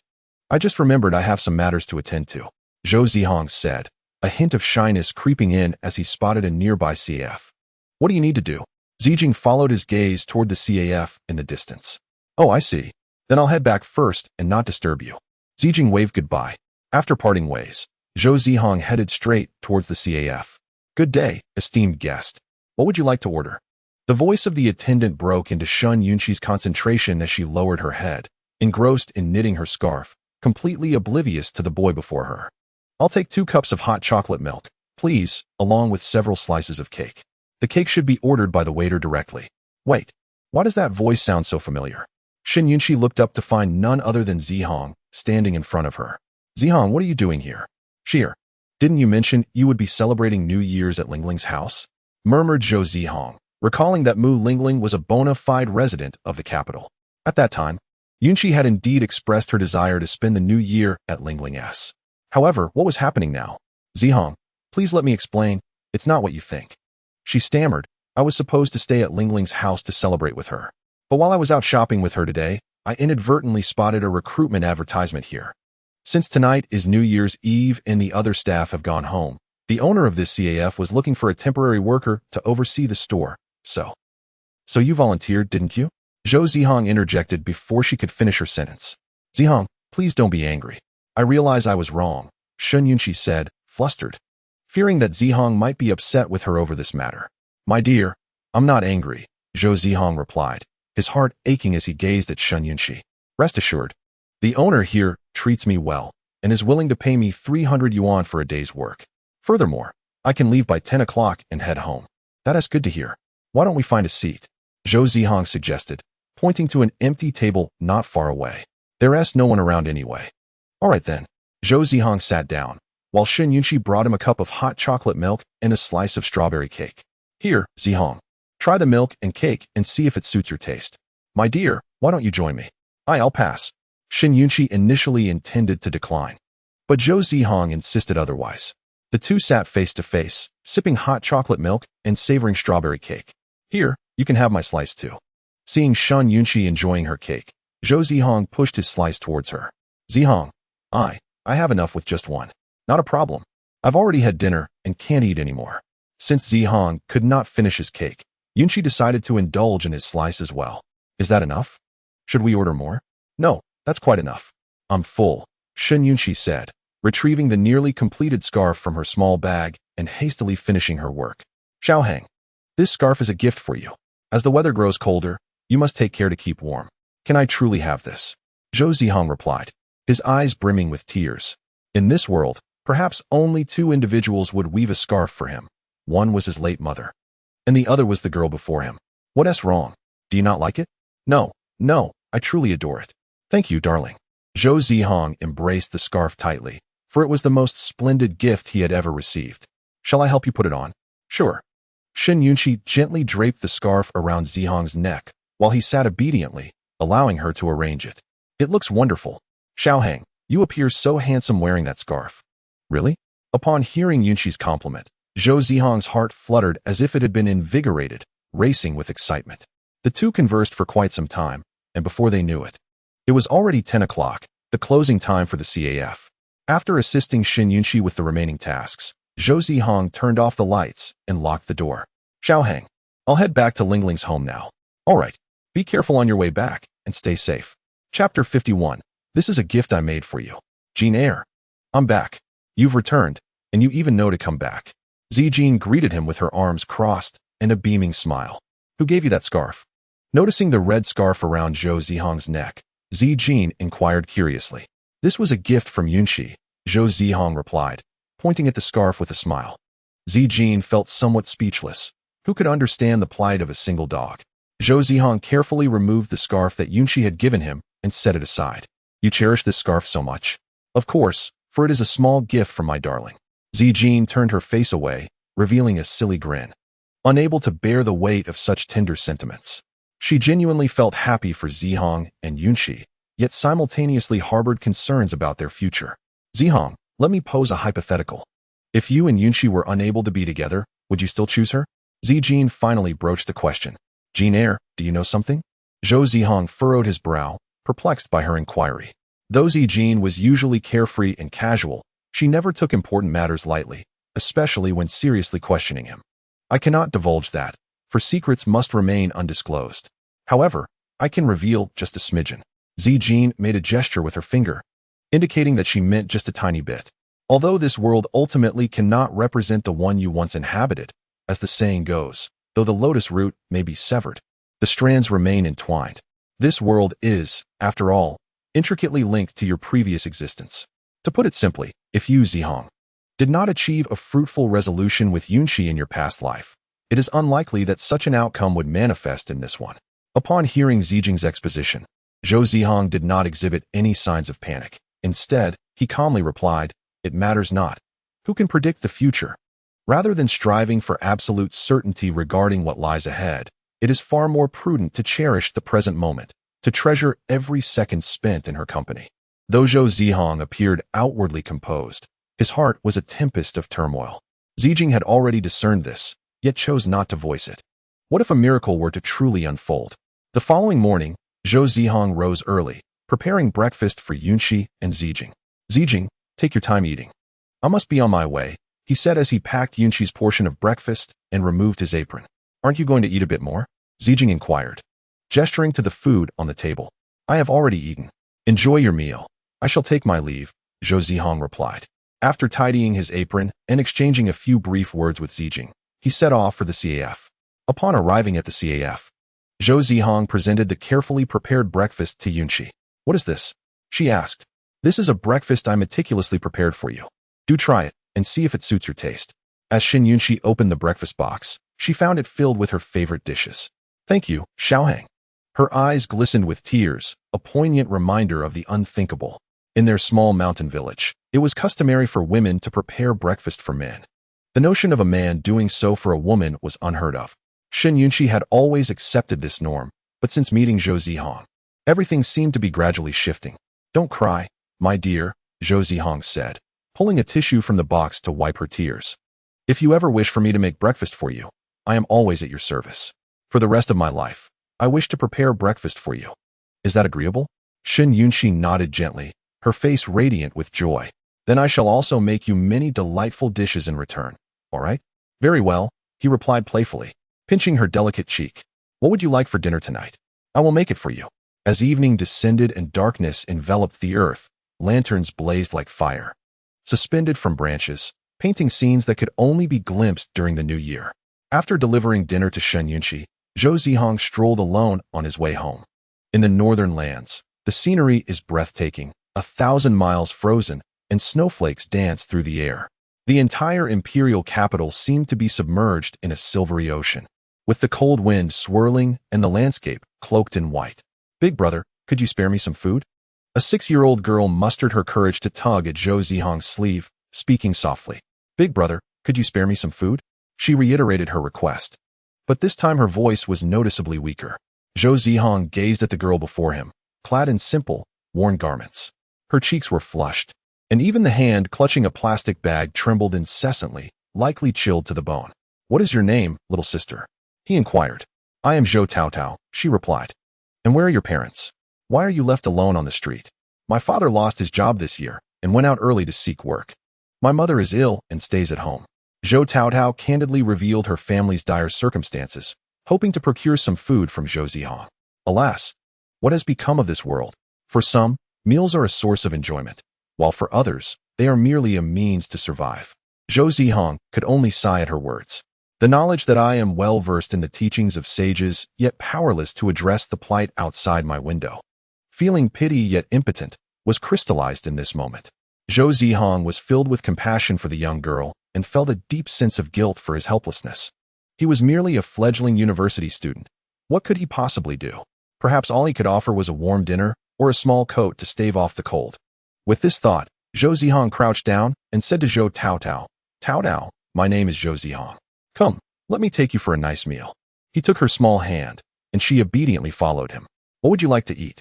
Just tell your big brother, he encouraged her. Yet, Zhou Taotao did not take advantage of his kindness to make extravagant requests. Instead, she raised her little hand and pointed to a nearby noodle shop, expressing her desire for a warm bowl of noodles.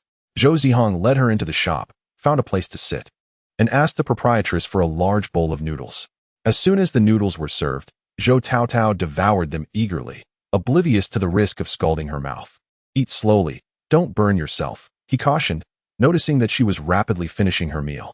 He then ordered another large bowl of noodles, realizing that she was truly famished. She polished off 3 large bowls in one sitting. Thank you, big brother, she said gratefully. You're welcome, he replied, and he requested a few more large bowls of noodles to be packed for her to take home. Zhou Zihang handed the packaged noodles to Zhou Taotao, who received them with a radiant smile. As Zhou Zihang withdrew 1,000 yuan from his pocket, intending to gift it to Zhou Taotao, she, without hesitation, graciously declined the kind gesture of her elder brother. Thank you for your concern, dear brother, but I cannot accept this money. My parents have always taught me that no one's money comes easily. It is earned through labor and sweat. This substantial amount must have taken you a long time to save. I have not done anything to deserve it, so I cannot accept it. Chapter 52, Zhou Zihang. We shall eventually reclaim what rightfully belongs to us. Cheers, Lu Tianxi exclaimed, holding a skewer in his left hand and a beer in his right, raising his voice in celebration. Lin Xiaoying joined in, clinking her beer bottle against his and drinking heartily. Today, they had borrowed a significant sum from a loan shark. Over 100,000, indulging in excessive eating, drinking, and gambling. They planned to visit the capital after the new year to seek a large sum of money from Zhou Zihang. With that, they could not only settle the debts haunting their family, but also secure a life of luxury for the rest of their days. Do you think that little brat Zhou Zihang will actually give us money? Lu Tianxi inquired, a hint of worry crossing his face after a few rounds of drinks. What is there to fear? Even if he refuses, I shall take it. I am his aunt, and you are his uncle. We are relatives. As the saying goes, blood is thicker than water. He must help us, regardless, Lin Xiaoying replied with confidence, as if the matter of asking Zhou Zihang for money was a foregone conclusion. Indeed, ever since his mother, Lin Qing'er, and his ill-fated father passed away, they had become some of the few relatives he had left in this world. The thought of the deceased Lin Qing'er ignited a fury within Lin Xiaoying. Why could Lin Qing'er become a household name as a pianist? Why could she marry a wealthy and handsome man? Why could she give birth to a prodigy? Meanwhile, I have languished as a mere inconsequential character on the fringes of society throughout my life. But was this truly the case? Growing up, their parents had shown Lin Xiaoying far more affection than they ever did Lin Qing'er, often ignoring her, and sometimes treating her with disdain. Even when faced with such treatment, Lin Qing'er would simply smile and choose to respond with kindness. She extended love and compassion to both their parents and Lin Xiaoying's family. Yet, in Lin Xiaoying's eyes, all of this was merely an act put on by Lin Qing'er, aimed at overshadowing her. Enough of this. Let us first extract money from that little brat's pockets. Besides, your sister has been gone for many years now. Why do you still harbor such resentment towards her?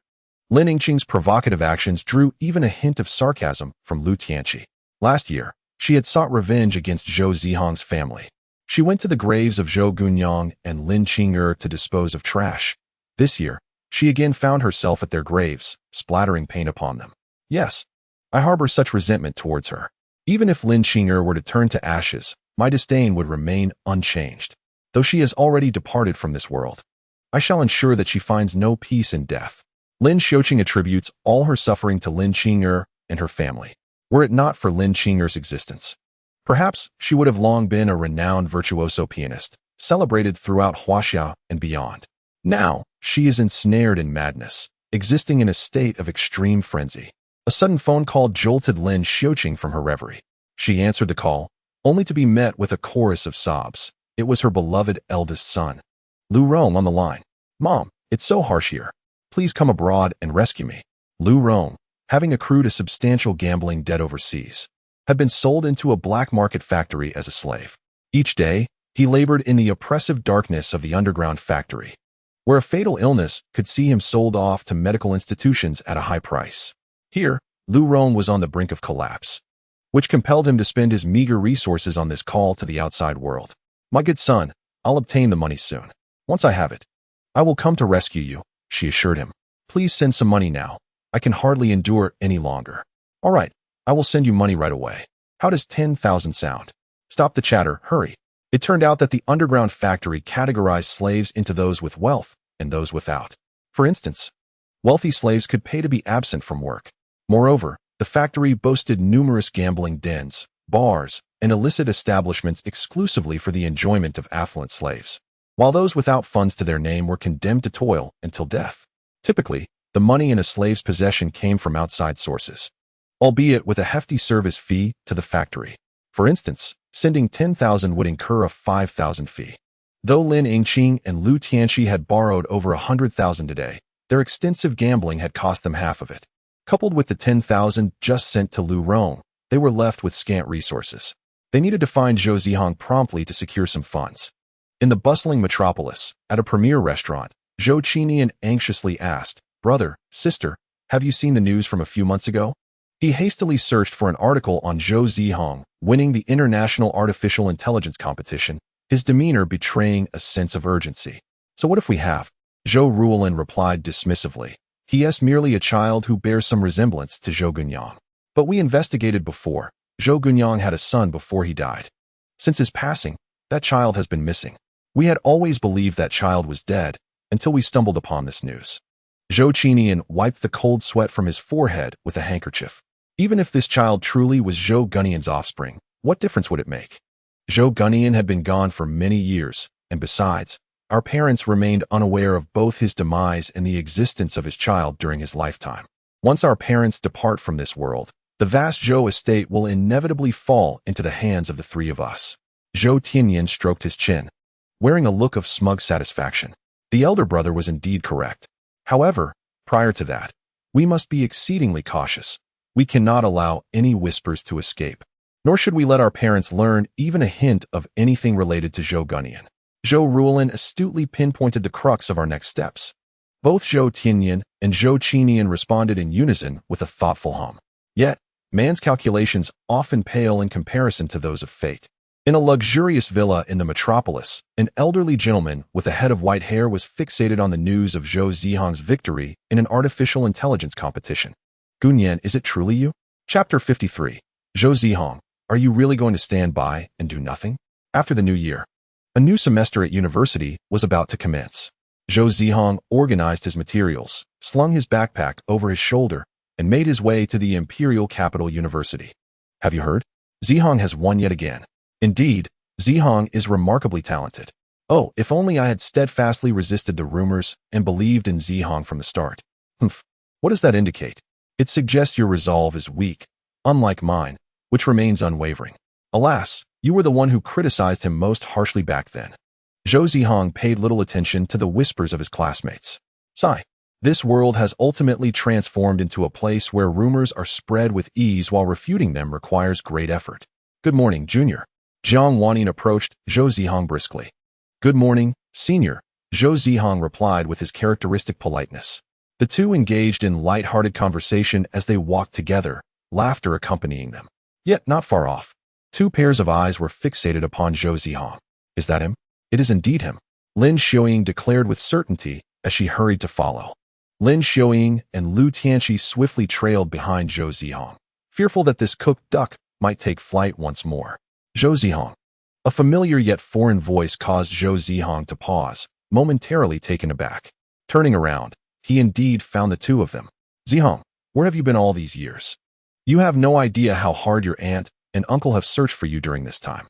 Lin Xiaoying began with a wave of feigned concern, laying the groundwork for her forthcoming demands. Indeed, your aunt and I have been unable to eat or sleep well, all in the effort to find you. You really ought to have some conscience. Surely, you can treat your aunt and me to a reunion meal? Lu Tianqi quickly chimed in. Finding you has been quite a struggle for me. I hardly eat or sleep well each day, and I truly feel for you. And you expect me to treat you to a reunion dinner? How absurd. Do you think you deserve to partake in a meal I prepare? Zhou Zihang refrained from voicing his innermost thoughts, as they were far too humiliating to express. Junior, who are they? Jiang Wanning furrowed her brows, her expression turning vigilant as she sensed the ill intentions of the two. I shall discuss this matter with my senior later. I apologize, Senior. I may need to excuse myself for a moment. Very well.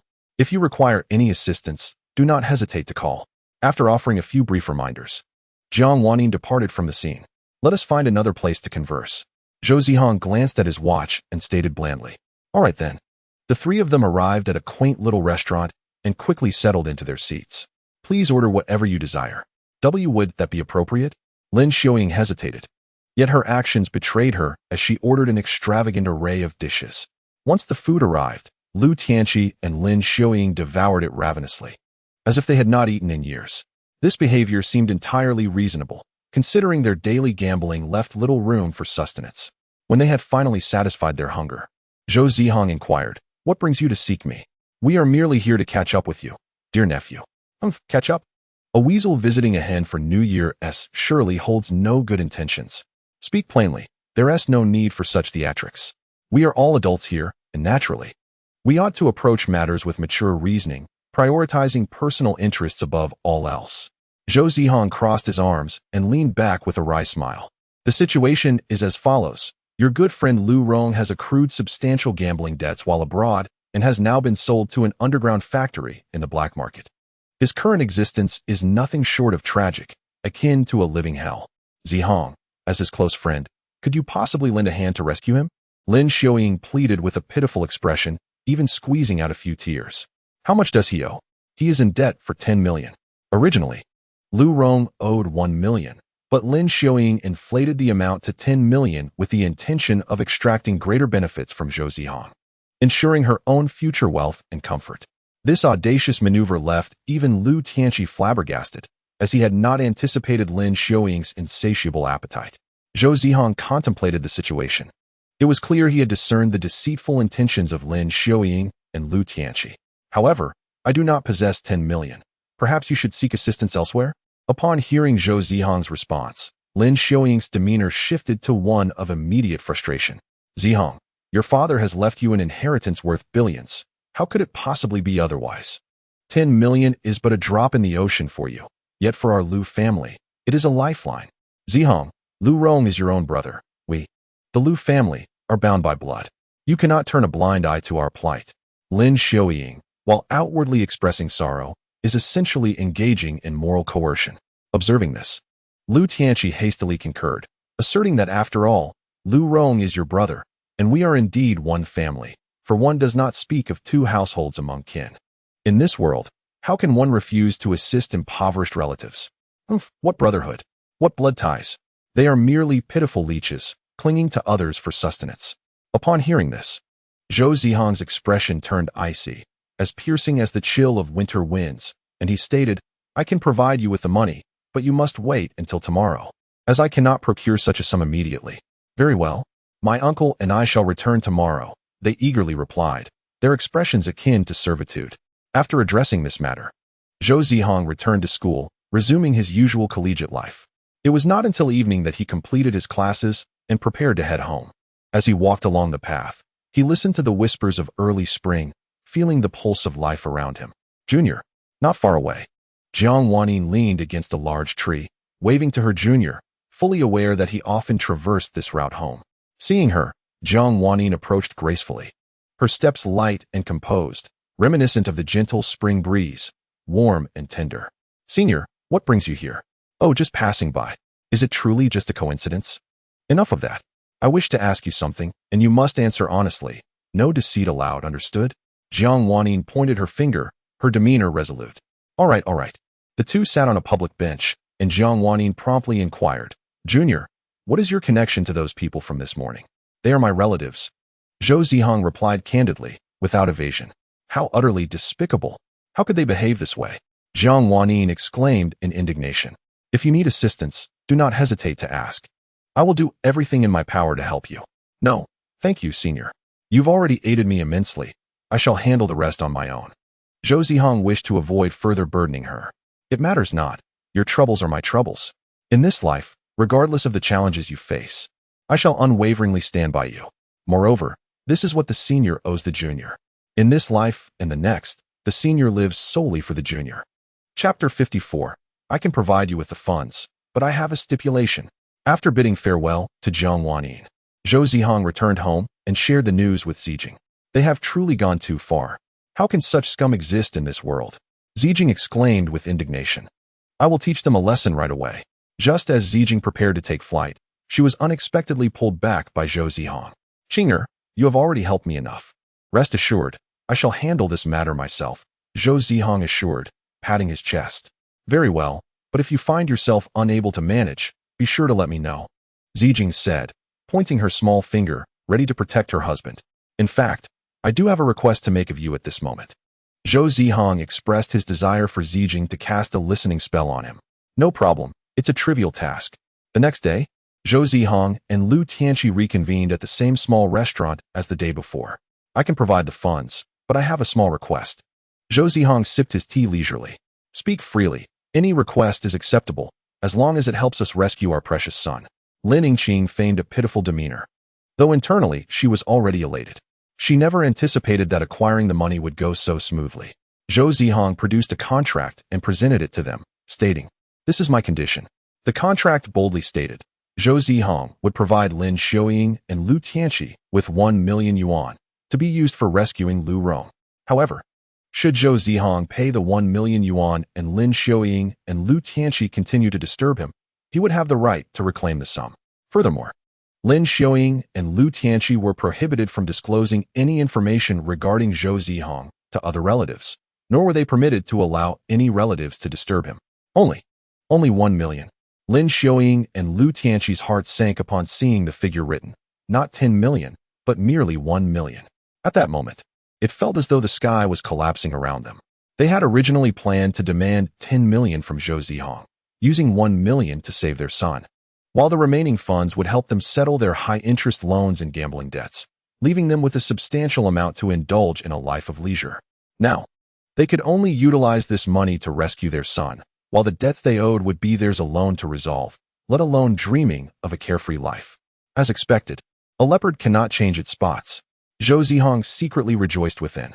It turned out that the previous night, he had inquired of Zijing how much would be appropriate. Zijing, through her calculations, suggested that 1 million would be most fitting. "Zihang, this amount is utterly insufficient to save your brother, Lu Rong." At this juncture, Lin Xiuying continues to struggle desperately. "Offering 1 million is quite appropriate." "Zhou Zihang, how can you be so selfish? Lu Rong is your own brother." Lu Tianqi stood up, seething with rage, shouting furiously. Initially, He believed he could intimidate Zhou Zihang into providing more funds. However, Zhou Zihang remained composed, unfazed, sitting calmly. Zihang, do not take offense. Your uncle is merely having a bad day. Lin Yingqing hurriedly intervened, pressing Lu Tianqi back into his seat. Zihang, the truth is that this money is simply inadequate. This sum is already considerable. Any more would be inappropriate. Zhou Zihang coldly regarded the family, responding with equal chill. Zihang, how can you be so heartless? As the saying goes, blood is thicker than water. Regardless, Lurong is your brother. In his time of need, you cannot turn a blind eye. At this point, Lin Xiaoying still attempted to employ moral coercion in a final desperate bid. Humph, a brother by blood? Who was it that branded me as an orphan after my parents passed away? Who was it that summoned a group of ruffians to assault me? These memories have long haunted Zihang, etched deeply in his heart, with the intent of settling scores in due time. For a gentleman, revenge is best served after a decade. Zihang, even if you do not think of us, consider your departed mother. Your mother was always kind to Lurong. If she were aware of Lurong's current plight, would she find peace? Lin Xiaoying wept profusely, portraying herself as the true victim. The word mother pierced Zhou Zihang's heart deeply, the once indistinct yet profoundly vivid figure resurfacing in his mind. To be honest, it is solely out of respect for my mother that I offered you 1 million. Do not be ungrateful. As the situation appeared irretrievable, Lu Tianqi and Lin Xiaoying reluctantly signed their names, accepting the money, and departed with lingering resentment. Is it truly to end like this? Lu Tianqi muttered as they walked away. We will save Ronger first. After all, we know that little wretch is at Imperial Capital University. Once we rescue Ronger, we shall return and create a scene. And we will see if that little wretch does not return the money to me. That little wretch is just like his deceased mother, utterly heartless. Lin Xiaoying remarked with irritation. Upon hearing this, Lu Tianqi's temper flared immediately, exclaiming, Isn't that the truth? Zhou Zihang sat in his chair, unable to find solace. He reminisced about his late father and mother. Mother, did I act rightly? Father, mother, I truly miss you. If only you were here. If only you were here. In the evening, Zhou Zihang returned home. Zihang, has the matter been resolved? Indeed, it has. What troubles you? Ziqin, observing Zhou Zihang's weary countenance, inquired with genuine concern. It is nothing. I shall prepare a meal for you now. Zhou Zihang hastily prepared the food, consuming only a few bites before retreating to the bathroom for a shower. What could be troubling Zihang? Ziqin murmured to herself, her brow furrowed in worry. Upon finishing his shower and donning fresh attire, he emerged from the bathroom. Zihang, come here. I have something to discuss with you. Ziqin, seated cross-legged on the sofa, met Zhou Zihang's gaze. What is it, Qing? Zhou Zihang inquired, perplexed as he settled beside her. Zihang, what is amiss today? Why do you appear so despondent? Is it because of those dreadful relatives of yours speaking ill? I shall confront them at once. Ziqin's fists clenched, her teeth gritted, as though ready to engage in battle. Is it not related to them? Oh, then what is the cause? It is because I have been reminded of my parents. Zhou Zihang rubbed his eyes and continued, My parents left me long ago. Their images remain forever captured in those yellowing photographs, etched in my memory. Yet, time flows relentlessly, and in the blink of an eye, 3 years have passed. The clarity of those memories has begun to fade, and the visages of my parents are becoming increasingly indistinct in my mind. I do not wish to forget them. I am not an orphan without parents. Zihang. Ziqin gently caressed Zhou Zihang's head, her voice trembling.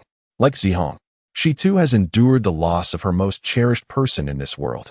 The memory of her brother remains forever imprinted in her mind, a source of enduring sorrow that she cannot shake. Thus, she comprehends the anguish that resides within Zihang's heart, though they may not share the same plight. Their connection is profound, transcending the notion that one must have known another to empathize. As midnight approached, Zhou Zihang was still fervently typing away, engrossed in his thesis. Whenever thoughts of his parents surfaced, he transformed his sorrow into motivation. Unbeknownst to him, his vision began to blur, and after rubbing his eyes, he decided to rest for a moment. Ziqin quietly opened the door and, through the crack, saw that Zihang had fallen asleep. She entered softly, tenderly stroking Zihang's small head while murmuring a series of incantations. Then, she tucked him under the covers, turned off the computer, extinguished the lights, and quietly exited the room. In his dreams, Zhou Zihang slowly opened his eyes and beheld his parents. Though he recognized it as a dream, joy filled his heart. He wished fervently for this dream to linger a little longer. However, What are you standing there for? Go wash your hands and prepare to eat. Lin Xinger brought the meal to the table and gently said to Zihang, indeed, if you don't wash your hands and eat, mommy might just get upset. Zhou Gunying chuckled nearby, wearing a look of mischievous delight. All right, I'll go wash my hands and eat now, Zihang replied. Chapter 55, Zhou Zihang. Have we given you too much face? Upon receiving the funds, Lin Xiaoying and Lu Tianqi immediately boarded a flight abroad to secure Lu Rong's release. After a brief embrace, the three hastily purchased return tickets, eager to return home, fearing that those individuals might change their minds and raise the price at the last moment. After a day of travel, the trio finally arrived back in Yun City. Coincidentally, at that very moment, Lu Tianqi and Lin Xiaoying's second son, Lu Hua, was released after serving his sentence. Prior to his imprisonment, Lu Hua had been a delinquent, convicted of theft and robbery. However, due to his youth, good attitude towards admitting his mistakes, and the negligible harm caused to his victims and society, the judges opted for leniency, sentencing him to merely 1 year. The four celebrated at a bar, carelessly spending their scant funds, for they intended to head to the capital that very night, planning to extract another sum from Zhou Zihang, envisioning their impending fortune. In the early morning at Capital University, CC, this is a new dish I prepared. Do give it a taste, and let me know if you like it. All right. Shen Yunqi took a piece of the dish Zihang had made, sampled it, and awarded it 5 stars. Really? That's wonderful. I'm so glad you like it, Zhou Zihang exclaimed joyfully. Zihang, there's something I need to discuss with you. Chun Zishuan entered the classroom, a troubled expression on his face as he patted Zhou Zihang's shoulder. He then recounted what he had witnessed earlier. They're back again. Zhou Zihang's face visibly darkened. He found it perplexing. Hadn't they received 1 million already? It had only been a few days. I don't know. I just happened to see them while on my way to school. Since they are neither students nor faculty, they were stopped at the gate. I suspect they are still at the security booth, arguing with the guards. Given their aggressive demeanor, they must be here for you. Chun Zishuan patiently analyzed the situation for Zhou Zihang. I understand now. I will confront them. Shall I accompany you? Chun Zishuan felt uneasy about Zihang facing them alone. Fully aware of the parasitic nature of Lu Xiaoying's family, he wished to stand by Zihang's side to confront them together. Zhou Zihang, oh, how fortunate I am to have such a good brother. Zhou Zihang, I must add an extra chicken leg, and toss in a piercing arrow as well. Chun Zishuan, thanks to the top supporter for the generous gift. Where are you headed? Can you take me along? Shen Yunqi had just been standing by, overhearing the conversation between Zihang and Zishuan, and she had grasped a general understanding of it. Baby, you should stay in the classroom. Zishuan and I will be back shortly. Well, all right then. Please be careful. Zhou Zihang responded with a nod and then departed with Zishuan. Shen Yunqi gazed at Zihang's retreating figure, unable to dispel her lingering thoughts. A vague sense of foreboding washed over her heart, intensifying her inner unease. Zhou Zihang and Chun Zishuan arrived at their destination, yet they did not enter the security booth. Instead, they observed from a nearby open area. I've told you. I'm here to find someone inside. I apologize, madam, but you are neither a student nor a staff member of our institution, thus we cannot permit you entry. If you truly wish to enter, please contact the person you mentioned to come here, register, and verify their information. Only then may we allow you inside. The security guard politely declined their request, but they remained undeterred, choosing to confront the situation head-on. Particularly, Su Xiaoying, with her brazen demeanor, hurled vicious insults, extending her vitriol to the ancestors of others in a most egregious manner. Zhou Zihang observed this with a weary shake of his head. His frustration was not directed at the leeches surrounding him, but rather at the fact that his mother had such a sister. If his mother were watching from above, how heartbroken she would be. Whether a blessing or a curse, misfortune is inescapable. Zhou Zihang and Chun Zishuan resolutely stepped into the security room. Zihang, is that you? Lin Yingqing exclaimed upon seeing Zhou Zihang, her face lighting up with joy, for she understood that the golden goose had finally arrived. The others, seeing this, rushed to greet Zihang, hoping to curry favor and seize an opportunity to profit from him. However, to their surprise, Zhou Zihang ignored them, his expression solemn as he regarded them. One cannot expect pearls from a dog's mouth. After a prolonged silence, Zhou Zihang finally spoke coldly. What do you want from me? Well, Zihang, we are hoping to borrow some money from you. Lu Xiaoying bluntly revealed her true intentions. You understand our situation, being from a humble background. We truly cannot make ends meet. You have plenty of money, Sharing a little with us would not burden you, would it? Lu Tianqi quickly chimed in. Apologies. I may have wealth, but I am not foolish. Do not forget, we have a contract. If you leave now, I will overlook this matter. However, should you insist on robbing me, I assure you, the consequences will be dire. Zhou Zihang retorted with the commanding presence of a CEO. Chen Zixuan, standing nearby, could not help but silently give Zhou Zihang a thumbs up. He never anticipated that his timid and submissive good brother could stand on his own. As a true friend, he sincerely felt joy for Zihang. Zihang, one cannot speak in such a manner. After all, we are relatives, blood ties run deep. Your mother and I are as close as sisters, sharing both honor and disgrace. Whenever my family faced difficulties, your mother always extended her hand in assistance. As her son, you cannot simply stand by idly, can you? Sensing the weight of her words, Lin Xiuqing hastily shifted the topic, appealing to emotions. To be honest, my mother is kind-hearted, but she is not foolish. The money your family borrowed from us is documented with promissory notes, which remain valid regardless of my parents' passing. In other words, that debt must be repaid. What? They indeed borrowed a substantial sum from Zhihao's family, believing that after the passing of his parents, the debt would be absolved. Little did they know, the obligation remained. Zhihao, have we not given you enough face? Lu Rong, witnessing his mother Lin Yingqing falter against Zhihao, sprang to his feet, hurling insults at him. That's right, Zhihao. Don't think we won't dare to confront you just because there are many of us here. Lu Hua followed suit, also rising to impose his presence. In the past, Lu Rong and Lu Hua had been enraged when Zhihao refused to share the inheritance left by Zhou Gunian and Lin Qing'er with their family. Consequently, they colluded with a group of thugs to corner Zhihao in an alley and subjected him to a brutal beating. Even after all these years, Zhihao had not forgotten that incident. Hearing their taunts, Zhihao merely smiled coldly and retorted, "You think you can hurt me? Are you worthy?" Chapter 56, Xiaohang. Do not fear, Xiaoxi will protect you. Zhihao, Lu Rong, furious, felt the veins in his temples bulge as he glared and roared, contrasting sharply with his earlier demeanor when confined in the underground factory. Lu Rong, do not forget who financed your freedom and who saved you. Without my intervention, you would likely still be toiling away in that underground factory. Upon hearing the mention of the underground factory, Lu Rong seemed to be provoked and lunged at Zhihao in a frenzy. However, Zhihao, quick on his feet, deftly evaded him.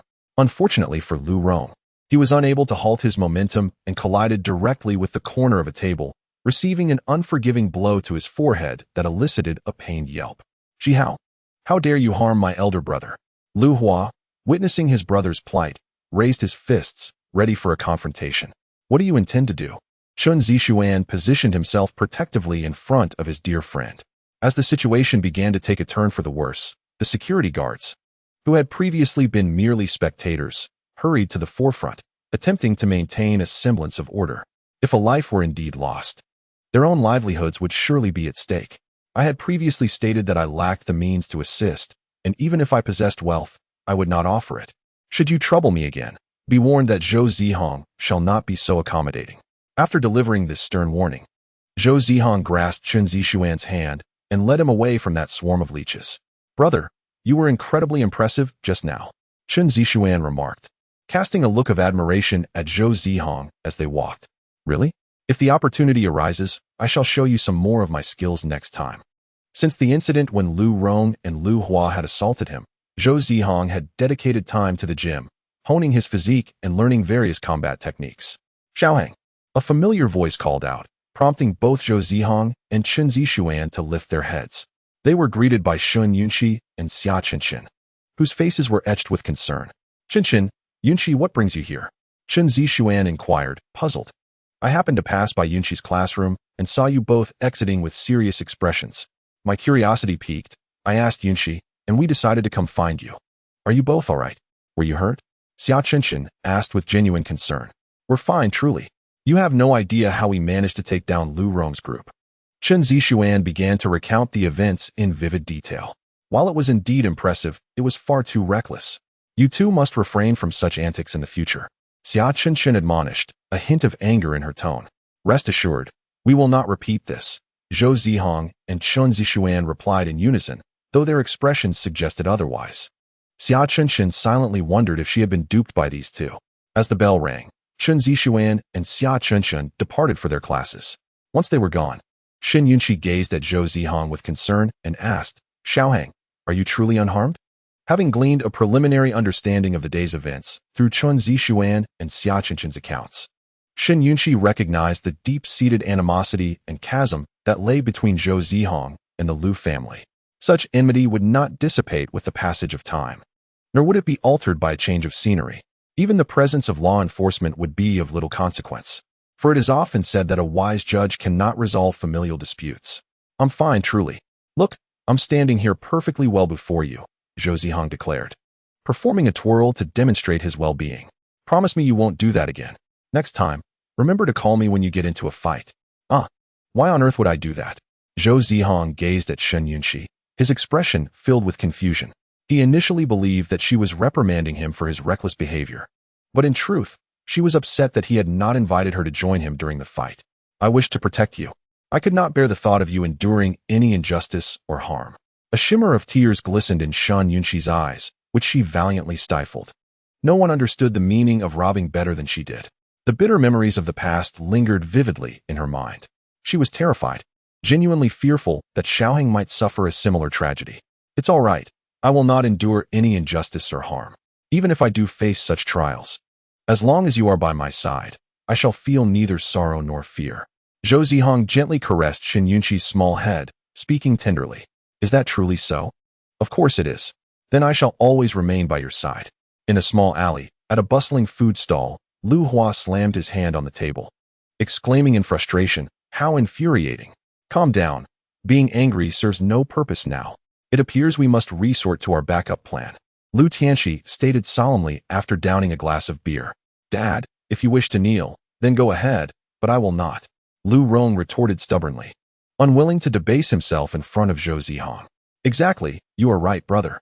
Parents, if you wish to kneel before Zhou Zihang, then do so.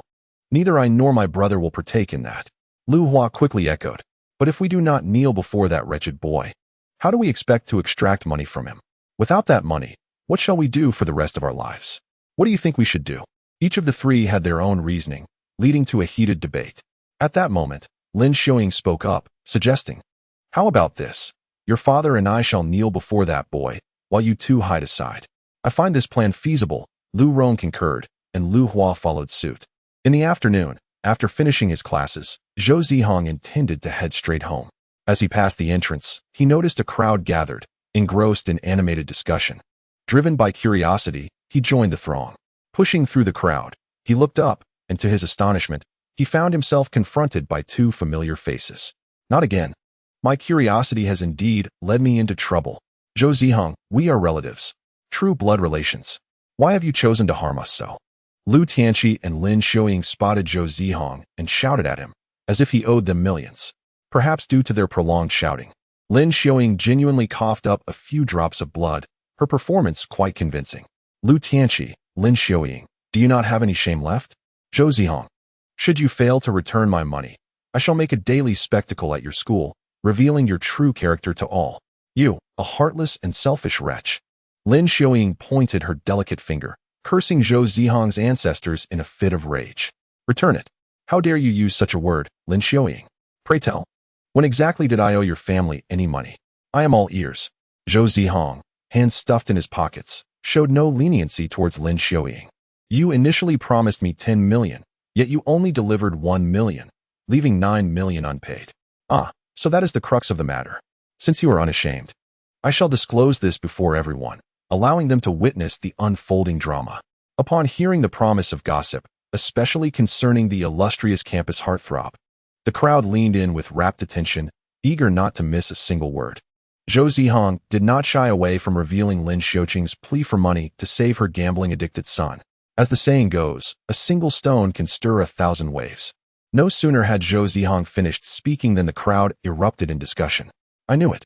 Zihang could never be a villain. Oh, how could they treat my idol this way? Those two wretches. What sort of beasts are they? They are even less than beasts, for at least beasts show gratitude.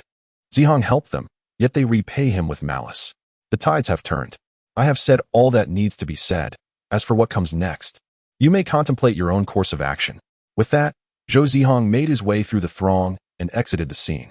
Observing Zhou Zihang's departure, Lin Xiaoying hastily grabbed Lu Tianqi, intent on trailing him.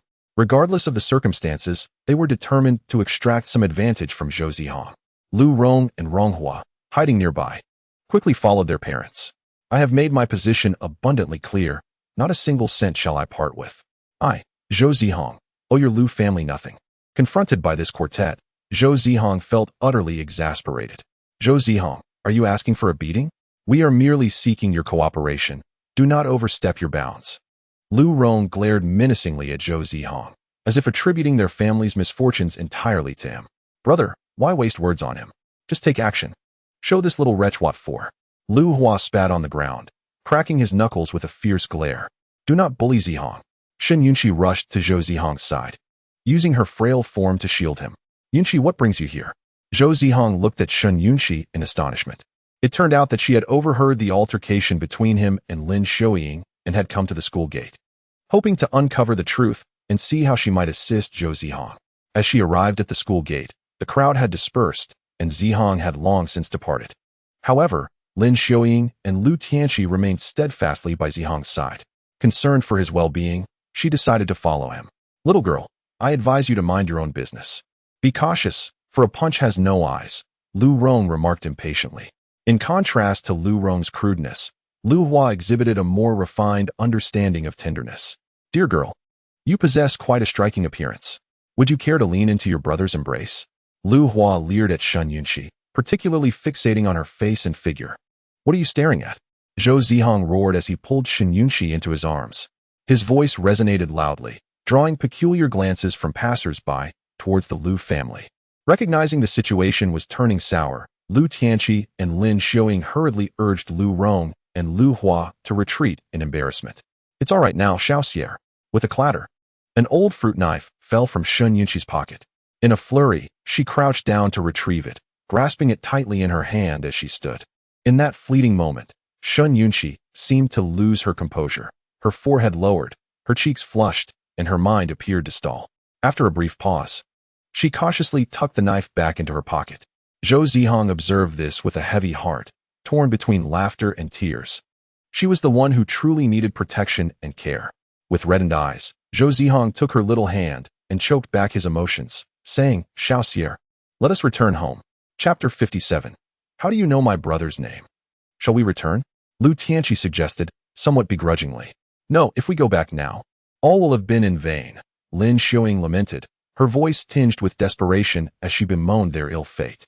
To be honest, if they possessed such determination, with a bit of effort, they need not find themselves in such dire straits, living in a half-finished building, burdened by usury, and struggling to find sustenance while evading creditors. Yet what could they do now? That wretched creature refused to pay, Lu Tianqi retorted, showing no regard for marital sentiments. Indeed, their finances were as barren as their faces, and continuing down this path was untenable. Shall we sue that wretched creature? Lu Rong proposed an utterly implausible solution.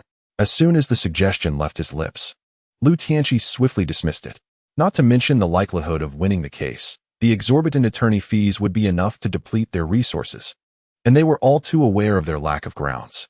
If that were the case, not only would the court be unlikely to rule in their favor for compensation, but it would be a miracle if they were not ordered to repay Zhou Zihang instead. Then shall we return to Yun City and seek assistance from our grandmother?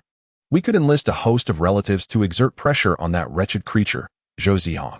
At this moment, Lu Hua's mind raced at a rapid pace, formulating a cunning plan. Just wait and see if he will part with his money. Indeed, how did I not consider this step? Truly, my son is remarkable, Lin Xiaoying exclaimed, rising from her seat in sudden realization. At this moment, she was also reminded of her ailing mother, barely clinging to life.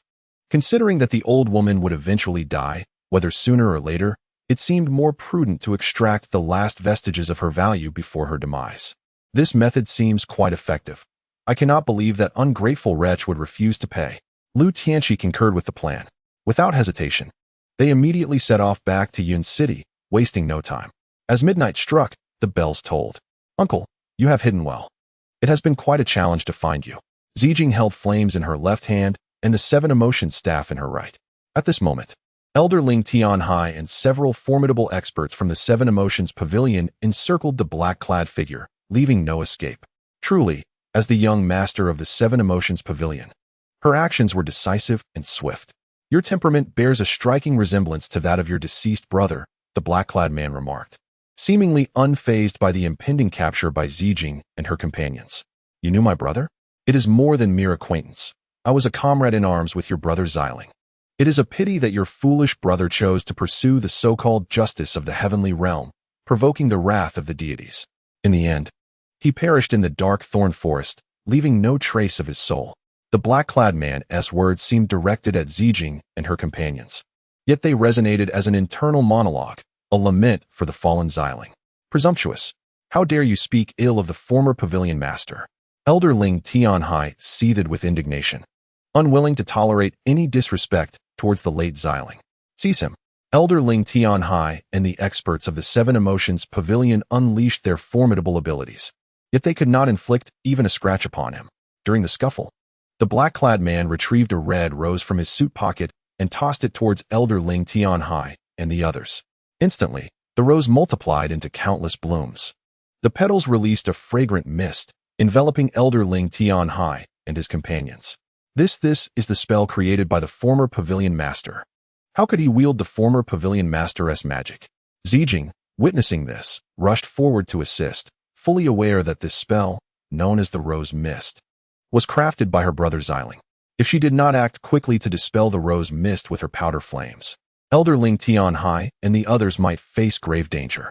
However, unexpectedly, the black-clad man obstructed her path. Step aside, Zijing shouted, wielding the rose staff and unleashing a torrent of flames towards the black-clad figure. Yet, he remained composed, raising his right hand to freeze the flames in midair. Little girl, your potential for cultivation is rather impressive. If you continue to practice for a few more years, you might surpass your brother. The cloaked figure cast an admiring glance at Zijing, hardly believing that this young girl possessed such remarkable talent for cultivation. If he were to exert himself to the utmost, he could at best match her, with no advantage to be gained. Do not worry, little girl. This mist is harmless. I have made some modifications to your brother's spell. The cloaked figure explained to Zijing. With a hint of doubt, Zijing glanced at the rose-colored mist and discovered that it indeed posed no threat. Yet, why would he do this? What is your true intention? Zijing furrowed her brow, perplexed.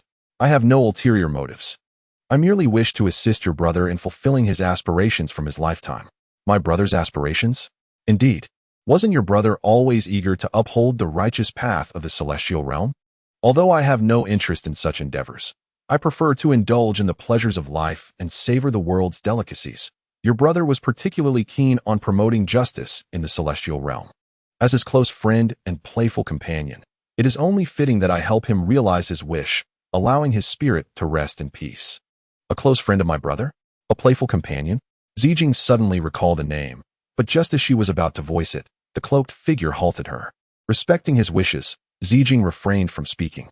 Simultaneously, she withdrew her spell and staff, bowing respectfully with both hands, saying, I apologize, sir. I deeply regret any offense I may have caused earlier. Ha ha ha, you little girl, how quickly you turn your back. The cloaked figure chuckled warmly. Your praise is too generous. It humbles me, she replied.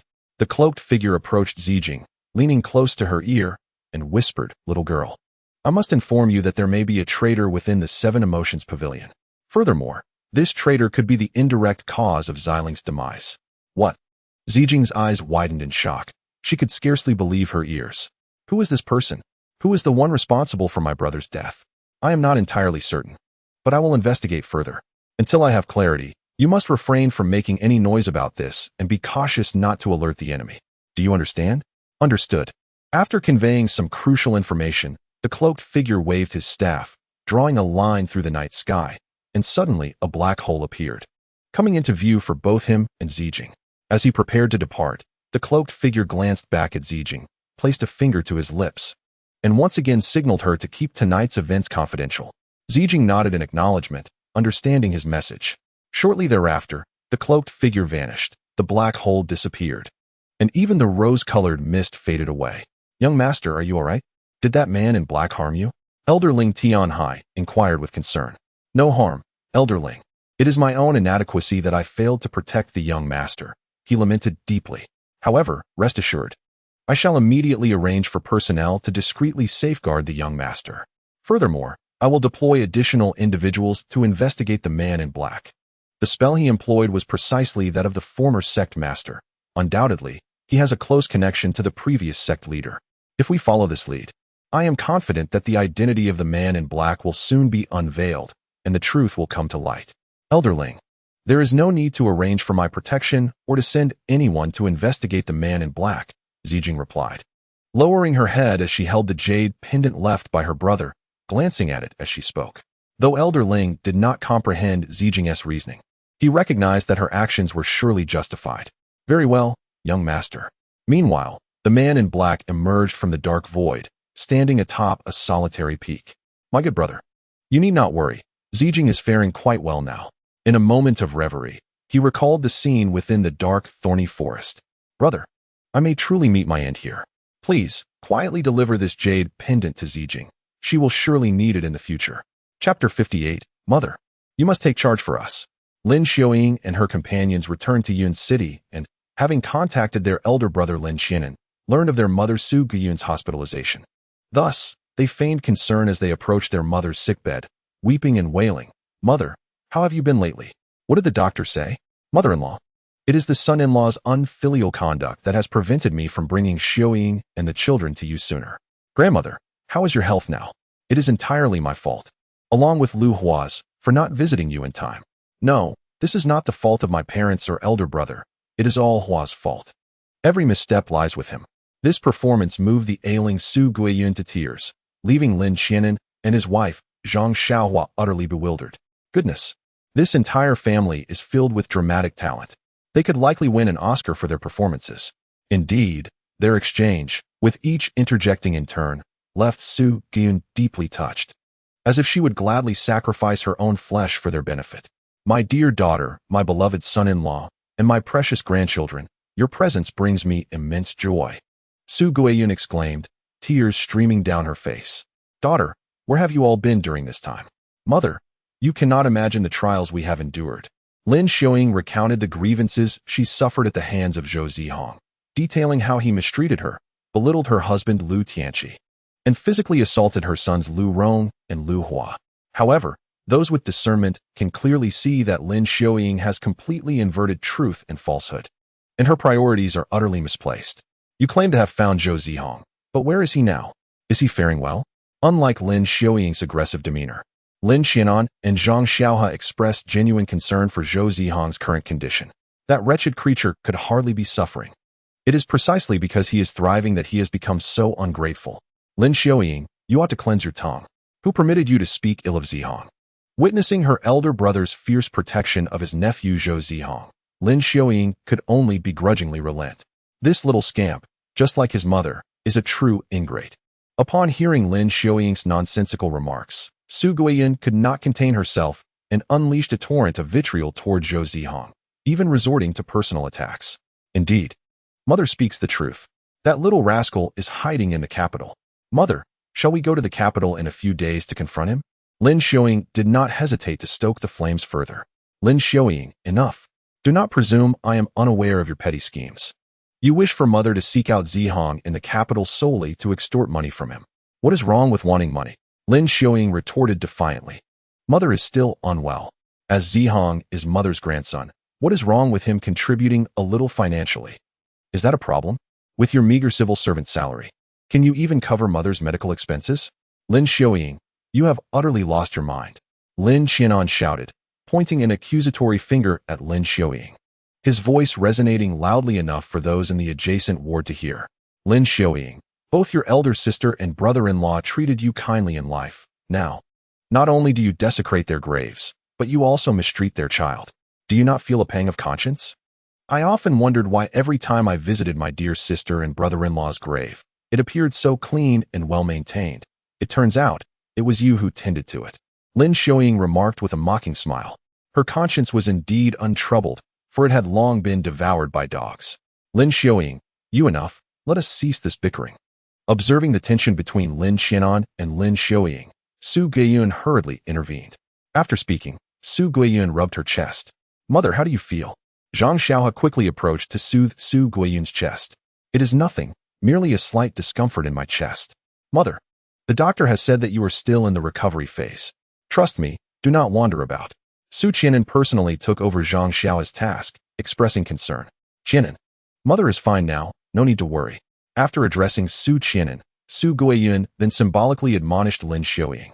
Xiaoying, in the future, refrain from causing a ruckus at your sister and brother-in-law's grave, for the deceased deserve our utmost respect. Do you understand? Oh, I understand. Su Xiaoying, with an unyielding heart, spoke up. Mother, shall we still venture to the capital to find that little scoundrel? Indeed, we must go, Su Guiyun asserted. Su Qianan was about to interject with a word of caution, but was unexpectedly silenced by Su Guiyun. Qianan, I understand your concerns. There is no need for you to voice them. My mind is made up. In a few days, I shall seek out that little scoundrel. Regardless of how ungrateful Zhou Zihang may be, he must acknowledge me as his grandmother, and recognize Xiaoying and Tianqi as his aunt and uncle, and Lu Rong and Lu Hua as his brothers. With his wealth, he ought to assist his relatives and kin. Exactly, Su Xiaoying chimed in beside her.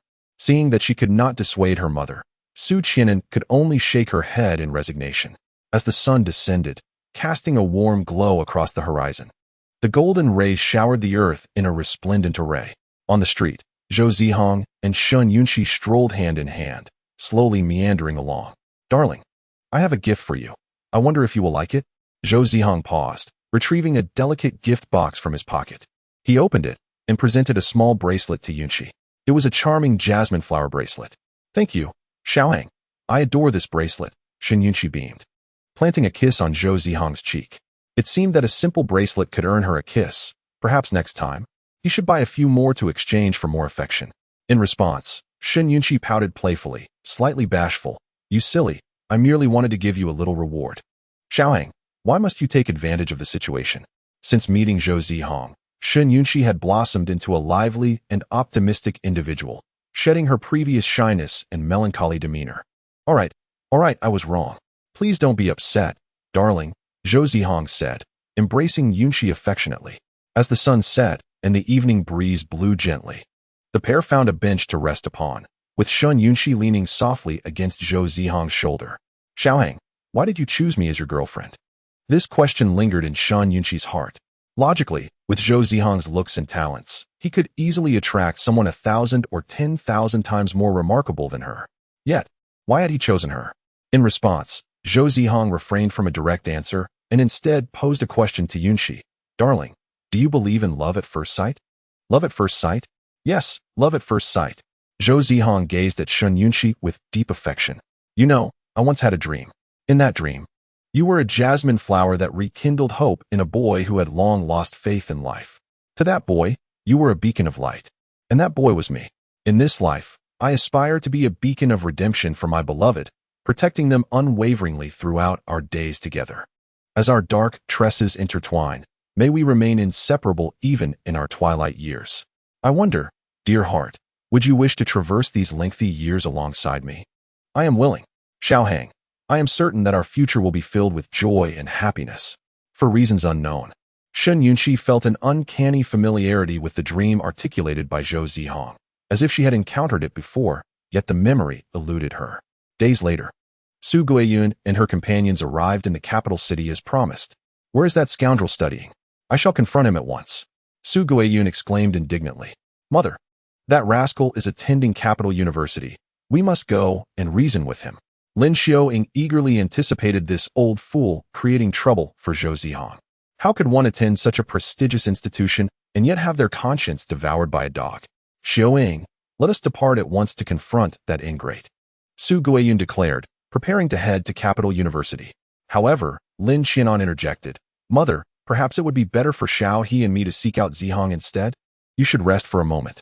Su Guiyun pondered her first visit to the capital, a place unfamiliar to her. What if they lost their way? Thus, she acquiesced. Lin Xiaoying and the others, recognizing their exhaustion from a night of travel, agreed as well, hoping to secure a hotel room to recuperate. They also seized this opportunity to exploit that old fool's resources. Thus, they split into two groups. Lin Xiaonan and Zhang Xiao, he went to Capital University to find Zhou Zihang, while Su Guiyun and Lin Xiaoying headed to the hotel. As expected, the hotel expenses were covered by Su Guiyun's retirement funds. Qianan, Do you truly wish for Zihang to wade into this murky water? Remember, when Sister Qing'er was alive, she treated us well. Zhang Xiao, he cautioned, aware that Lin Xiuying's family was a bottomless pit. Yet, her mother was too obstinate, envisioning a benevolent relationship with the Lin family. During the lifetimes of Lin Qing'er and Zhou Guanyin, Su Guiyun frequently sought their assistance, asking them to help Lin Xiuying's family, whether by providing financial support or securing lucrative job opportunities with generous benefits and minimal labor. Now, with Lin Qing'er and Zhou Guanyin departed from this world, her mother still yearned for Zihang to provide for those parasitic relatives. Rest assured, as my nephew, I shall not allow him to wade into this murky water, Lin Qianan reassured. In an ephemeral moment, he seemed to glimpse his late sister, graceful, cultured, and despite the disdain from her family and society, always wearing a radiant smile. Unbeknownst to them, they arrived at the entrance of Capital University. It is uncertain whether it is mere coincidence or some other reason, but at this moment, Zhou Zihang stepped out of the school gates and encountered Lin Qianan and his companions. Uncle, Aunt, what brings you here? Unlike the wariness and caution he exhibited when meeting Lin Xiuying and her group, Zhou Zihang displayed rare delight and joy upon seeing his uncle Lin Qianan and Aunt Zhang Xiao. He understood that his uncle and aunt were genuinely kind-hearted individuals who had cared for him throughout his life. Even after the passing of his own parents, they continued to treat him as their own. It has been so many years. Look how much you have grown, exclaimed Zhang Xiao, taking Zhou Zihang's hand with uncontainable joy. Sister Qing'er, did you see? Zihang has matured into a handsome and courageous young man, Lin Qianan said, his voice choked with emotion. If your sister were here, she would undoubtedly feel proud and happy for you. Tears streamed down his face, for in the misty veil of sorrow, he seemed to see the visage of his late sister reflected in Zhou Zihang. Uncle, Aunt, have you been well these past years? Yes, we have been well, Lin Qianan replied, wiping away his tears. The trio shared a brief reunion, reminiscing about many past events. Zihang, there is something your uncle wishes to discuss with you. If it displeases you, I shall refrain from speaking further. It's all right, Uncle. Please go on, Zhou Zihang replied, all ears. Thus, Lin Qianan recounted the arrival of Su Guiyun and Lin Xiuying in the capital, revealing the orchestrated events they had enacted, including the mistreatment Zhou Zihang had purportedly inflicted upon Lin Xiuying and her companions. Upon hearing this, Zhou Zihang could only helplessly rub his forehead.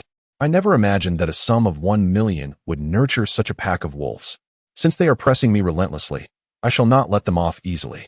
Uncle, allow me to explain the true circumstances surrounding these matters. Zhou Zihang recounted the genuine sequence of events to Lin Qianan and Zhang Xiao. After listening, Lin Qianan and Zhang Xiao gasped in disbelief. They had never anticipated that Lin Xiuying would commit such egregious acts. Truly a disgrace considering how well his sister had treated her in the past. Uncle, Aunt, please take me to see them. Some matters require my direct intervention. Zhou Zihang accompanied Lin Qianan and Zhang Xiao to the hotel, where they met Su Guiyun. Su Guiyun initially exchanged pleasantries with Zhou Zihang, but soon shifted the conversation to the crux of the matter. Zihang, it was indeed wrong for Xiuying and the others to disturb you without your permission. However, you bear some responsibility as well. Why did you not provide them with the money they sought? Are you intentionally causing trouble for Xiuying and the others, bringing discord among our own? Su Guiyun spoke to Zhou Zihang with an air of indifference, expounding her views at length. Grandma, it's not that I don't wish to help, but rather that I am unable to, Zhou Zihang replied, his brow furrowing in exasperation as he shook his head. How can you be unable? Did your parents not leave you a substantial sum of money? Have you not hidden from us for 3 years solely to monopolize that fortune?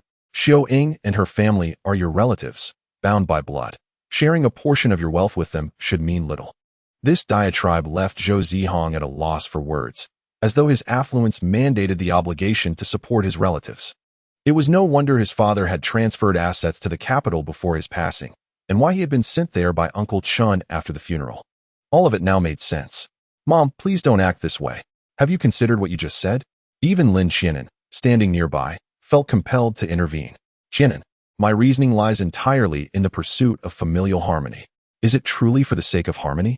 Zhou Zihang gazed at his grandmother with disappointment, recalling that throughout his life, she had never regarded his mother with any respect, nor had she ever acknowledged him. Instead, she had lavished attention on Lin Xiuying and her kin, showering them with financial support. only to seek more from his mother when the money ran dry. Often lingering at their home when his mother refused to comply. Zhou Zihang harbored little affection for his grandmother. Thus, he felt no need to hold back. I cannot accept such coercive demands. I am not a social worker. I have no obligation to provide for them, he retorted boldly. Uncle, what if I were to take legal action against them? What did you say? Repeat that. Su Guiyun, infuriated by Zhou Zihang's public dissent, lashed out at him. I said, I have no money to give, and even if I did, I still wouldn't. You little wretch, just like your mother. I'll show you. Su Guiyun raised her cane to strike Zhou Zihang. He swiftly dodged, avoiding her blow, but she lost her balance and fell to the ground. Ouch, that hurts. Mom, are you all right? Lin Xianan rushed to assist her mother, concern etched on his face. Observing this, Lin Xiaoying did not hesitate to join in, helping the elderly woman while simultaneously chastising Zhou Zihang. Zhou Zihang, your grandmother is of advanced age, and you still provoke her like this?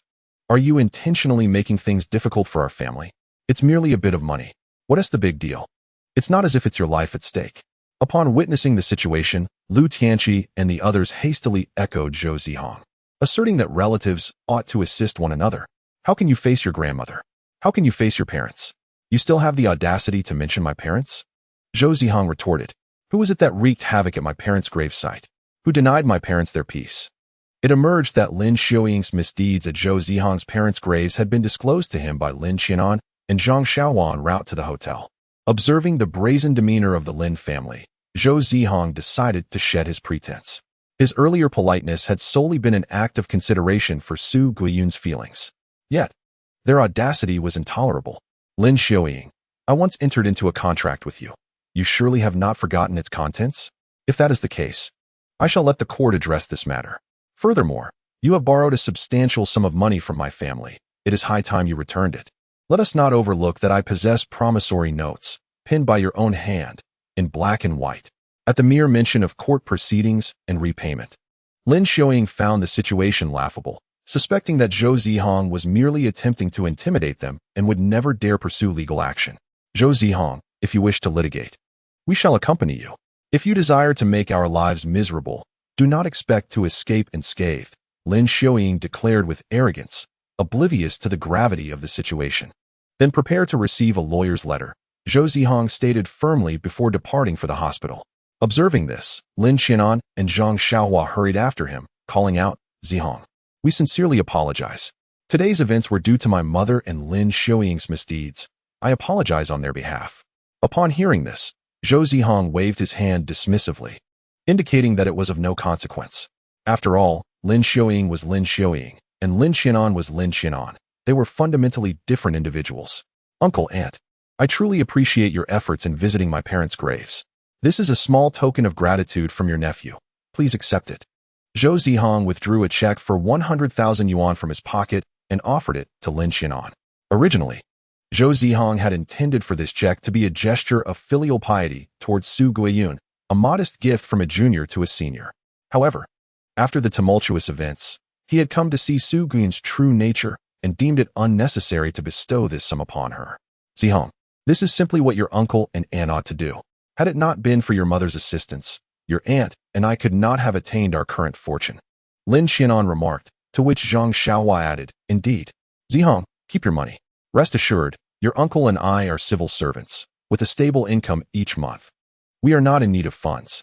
Despite Lin Qianan and Zhang Xiaohua's repeated refusals, Zhou Zihang nonetheless pressed a check into Zhang Xiaohua's hands.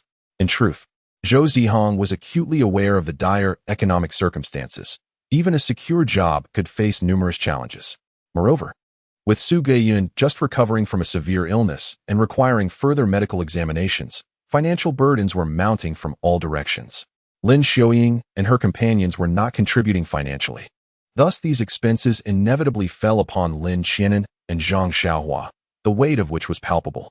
Uncle, aunt, please keep this money for yourselves, and do not give it to Lin Xiaoying and the others. And certainly, do not disclose this to them. Zhou Zihang earnestly instructed his uncle and aunt. Thank you, Zihang. You can rest assured, your aunt and I will not speak of this to anyone, they affirmed, and Zhou Zihang nodded in satisfaction. Uncle, aunt, what I mentioned about suing Lin Xiaoying is indeed serious, Zhou Zihang said, lowering his gaze afterwards. It's all right, Zihang. Whatever decision you make, your aunt and I will support you. Rest assured, I will bring your grandmother back to Yunqing and will counsel her not to trouble you again. Don't feel pressured. Take it easy. Whether elder or relative, wrong is wrong. Even if Lin Xiaoying ends up facing legal consequences, your aunt and I will not feel sympathy for her, as this is her own doing. Thank you, uncle. Thank you, aunt. Zhou Zihang expressed with heartfelt gratitude. After bidding farewell to Zhou Zihang, Lin Qianan and Zhang Xiaohua exchanged glances before returning to their hotel. As they approached their suite, they overheard Lin Xiaoying and her party unleashing a torrent of vitriol against Zhou Zihang, their words as harsh as they were unrefined. Regaining their composure, Lin Qianan and Zhang Xiaohua stepped into the suite. Qianan, where is that wretched boy? Su Guiyun seethed, her anger more intense than ever, fueled by Zhou Zihang's challenge to her familial authority. He has gone home, Lin Qianan replied. Where is his home? I shall find him at once, she demanded. I don't know, Lin Qianan responded, though he did know, as Zhou Zihang had confided in him, yet he could not reveal it. Mother, look. That wretched boy speaks of you with such disrespect, entirely disregarding your status as his elder. He must have grown exceedingly bold, even threatening to sue us. Lin Xiaoying chimed in, fanning the flames of discord. Enough, Lin Xiaoying. Lin Qianan could no longer contain himself and shouted. Mother, I have already purchased plane tickets for tomorrow's return to Yunqing. We can leave then.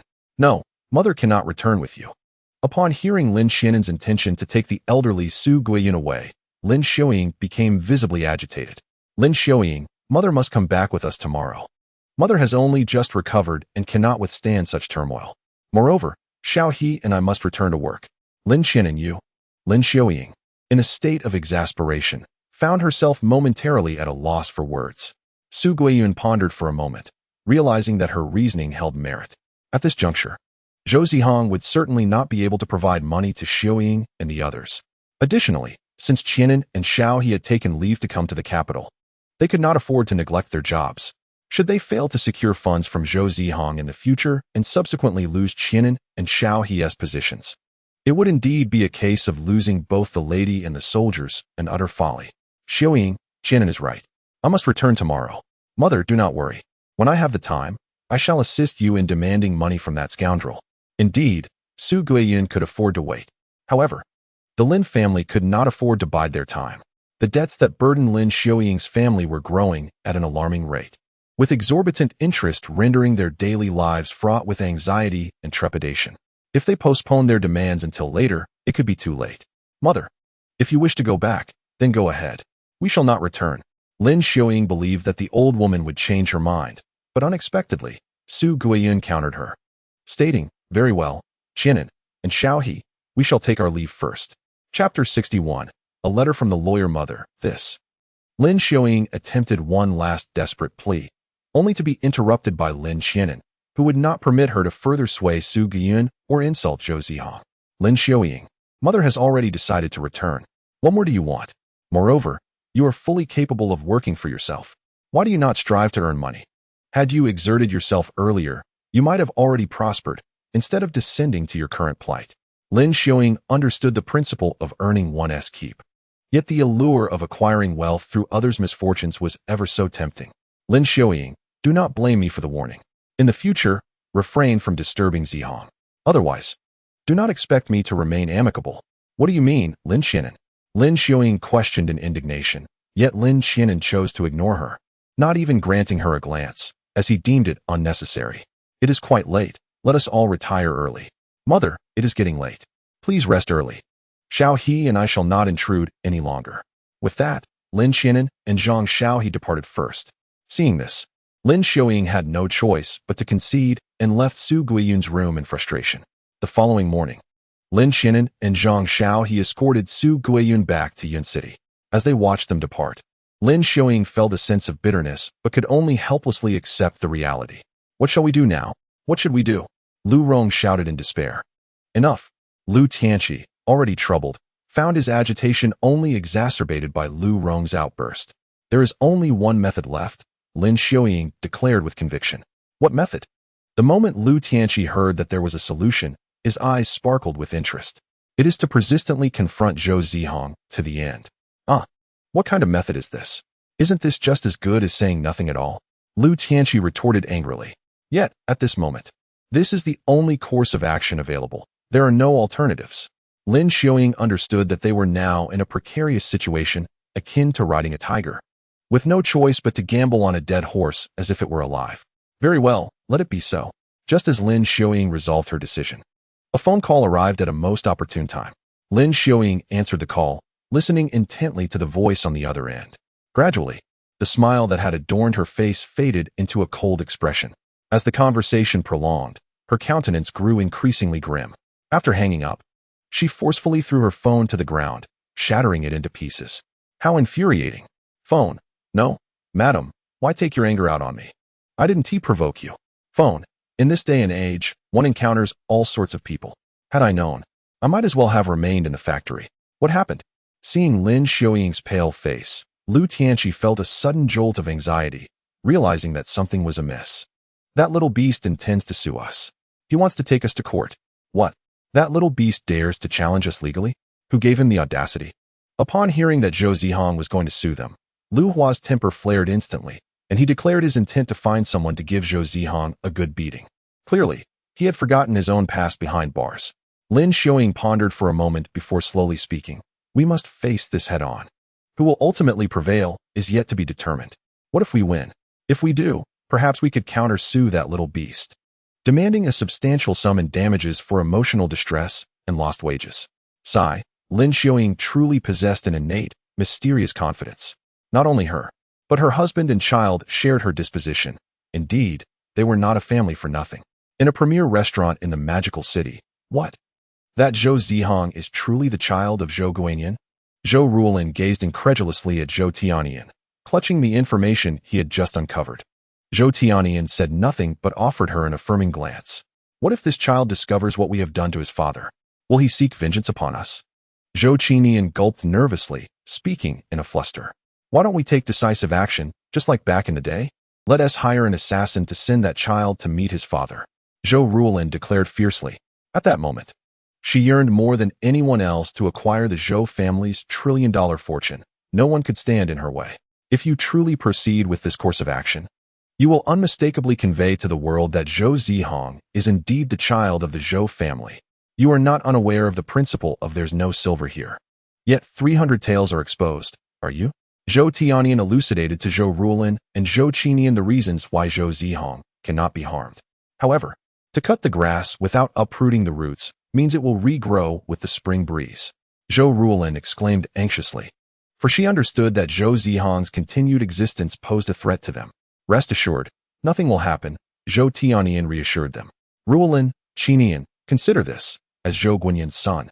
And given that Zhou Guanyan is a member of our family, it stands to reason that Zhou Zihang should be aware of his identity, or at least return to the Zhou family after Zhou Guanyan's demise. Yet he is not. What does this indicate? It suggests that Zhou Guanyan never mentioned the Zhou family to Zhou Zihang, and Zhou Zihang is entirely oblivious to his lineage. Therefore, we need only prevent Zhou Zihang from discovering his identity as a member of the Zhou family, or keep our parents in the dark. Why create unnecessary trouble and stir up a commotion? Upon hearing this, Zhou Ruolin's tense expression gradually eased, and she earnestly remarked that it appeared Zhou Guanyan truly upheld his vow before their parents to be self-reliant and not depend on the Zhou family. It is regrettable that their parents would never again witness his lofty ambitions from years past. In the bustling metropolis, at a premier hospital, Gu Qingwan, having just completed her surgery and finally awakening, softly spoke, Nianan, I just had a dream. I dreamt of Guanyin. In that dream, Guanyin was already married with children, living a blissful life. My daughter-in-law called me mother-in-law and my grandson referred to me as grandma. Zhou Nianan sat beside her, although he verbally dismissed her mention of Guanyin. His heart belied his words. Do you think we truly went too far back then? If we had spoken more with Guanyin, if we had shown him more care, would he have left in anger, not returning home for over 20 years? Ah, let it be. If he has the audacity, then let him frolic outside. After his escapades, he will eventually return, Zhou Nianan retorted, his words contradictory to his true feelings. Days later, Zhou Zihang arrived at the courthouse as promised, taking his place at the plaintiff's bench, while Lin Xiaoying occupied the defendant's seat, and Lu Tianqi along with others sat in the audience, merely spectators. Following the presiding judge's introductory remarks, the debate commenced in earnest. Attorney Chun, representing Zihang, produced several pieces of evidence, including a contract signed between Zhou Zihang and Lin Xiuying, along with a promissory note indicating the money Lin Xiuying had borrowed from their family. To their astonishment, it became evident that Lin Xiuying and her associates owed Zhou Zihang's family over 10 million. Such a substantial sum. What had they squandered it on? It was glaringly apparent that Lin Xiuying and her companions had squandered it on gambling. Lin Xiuying was utterly astonished. She could hardly fathom that she owed such an enormous sum to Zhou Zihang's family. Impossible. This was absolutely inconceivable. How could she possibly owe Zhou Zihang's family so much money? This had to be a fabrication orchestrated by Zhou Zihang. Previously, she had only borrowed 20 to 30,000 from Lin Qing'er and Zhou Gunyuan each month, and perhaps 50 to 60,000 during the festive seasons. Even Lu, the lawyer hired by Lin Xiuying, was taken aback. The evidence presented by her bore no relation whatsoever to that of the opposing party. In that moment, he realized he had been deceived. The evidence provided by Lin Xiuying was nothing but a forgery, while the claims made by the other side were indeed authentic. Initially, he had felt sympathy for Lin Xiuying's plight, as she lamented being looked down upon by her nephew's family and claimed to be mistreated by her own blood. Moved by compassion, he had sought to help her family seek justice, never once questioning the veracity of the evidence she presented, which turned out to be fabricated. Alas, a benevolent act had led to a lifetime of regret. Without a doubt, this lawsuit concluded with Zhou Zihang and attorney Chen emerging victorious. The court rendered an immediate judgment, ordering Lin Xiuying and her family to return the entire sum owed to Zhou Zihang's family. A definitive ruling. At that moment, Lin Xiuying felt as though she could die. This was a staggering 10 million, a whole 10 million. Where could she possibly procure such an amount? Even selling herself would not yield that much. Zhou Zihang, you are ridiculous. Who owes your family this much money? You are clearly doing this on purpose. Just wait until I make you pay, you wretched scoundrel. Lu Rong, completely disregarding the decorum of the courtroom, shouted furiously at Zhou Zihang. Simultaneously, he rummaged through his pockets, attempting to retrieve a sharp knife concealed within. However, this behavior was swiftly curtailed by Lu Tianxi, standing nearby. Fortunately, no one had noticed the knife hidden in Lu Rong's pocket. Regaining his composure, Lu Rong realized that his actions were quite inappropriate. How outrageous. What kind of occasion is this? The courtroom is a solemn place. As an audience member, it is your fundamental duty to maintain silence. The presiding judge furrowed his brow. This was the first time in his extensive career that he encountered such an absurdity. Previously, he had only heard about such peculiarities from other judges, believing he would never encounter one himself. Yet today, he had indeed faced it. The scant strands of hair on his head appeared to have thinned even further due to Lu Rong's antics, resembling a Mediterranean landscape more than ever. My apologies, Your Honor. I did not mean to act so thoughtlessly. With that, Lu Rong reluctantly took his seat. What am I thinking? Mediterranean? I was quite intentional about that. If you have the guts, come and hit me. After the first trial verdict, Zhou Zihang and attorney Chen exited the courthouse. Thank you so much for today. Attorney Chen, it was my pleasure, Zihang. Lawyer Chen waved his hand, saying, in the future, if you encounter any difficulties, do not hesitate to call and inform me. All right. Thank you, Lawyer Chen. I shall take my leave now. Take care, Lawyer Chen. After bidding farewell to Lawyer Chen, Zhou Zihang intended to return home, only to be unexpectedly halted by Lin Xiuying. What do they want from me? Zhou Zihang paused, casting a meaningful glance at Lin Xiuying and her companions.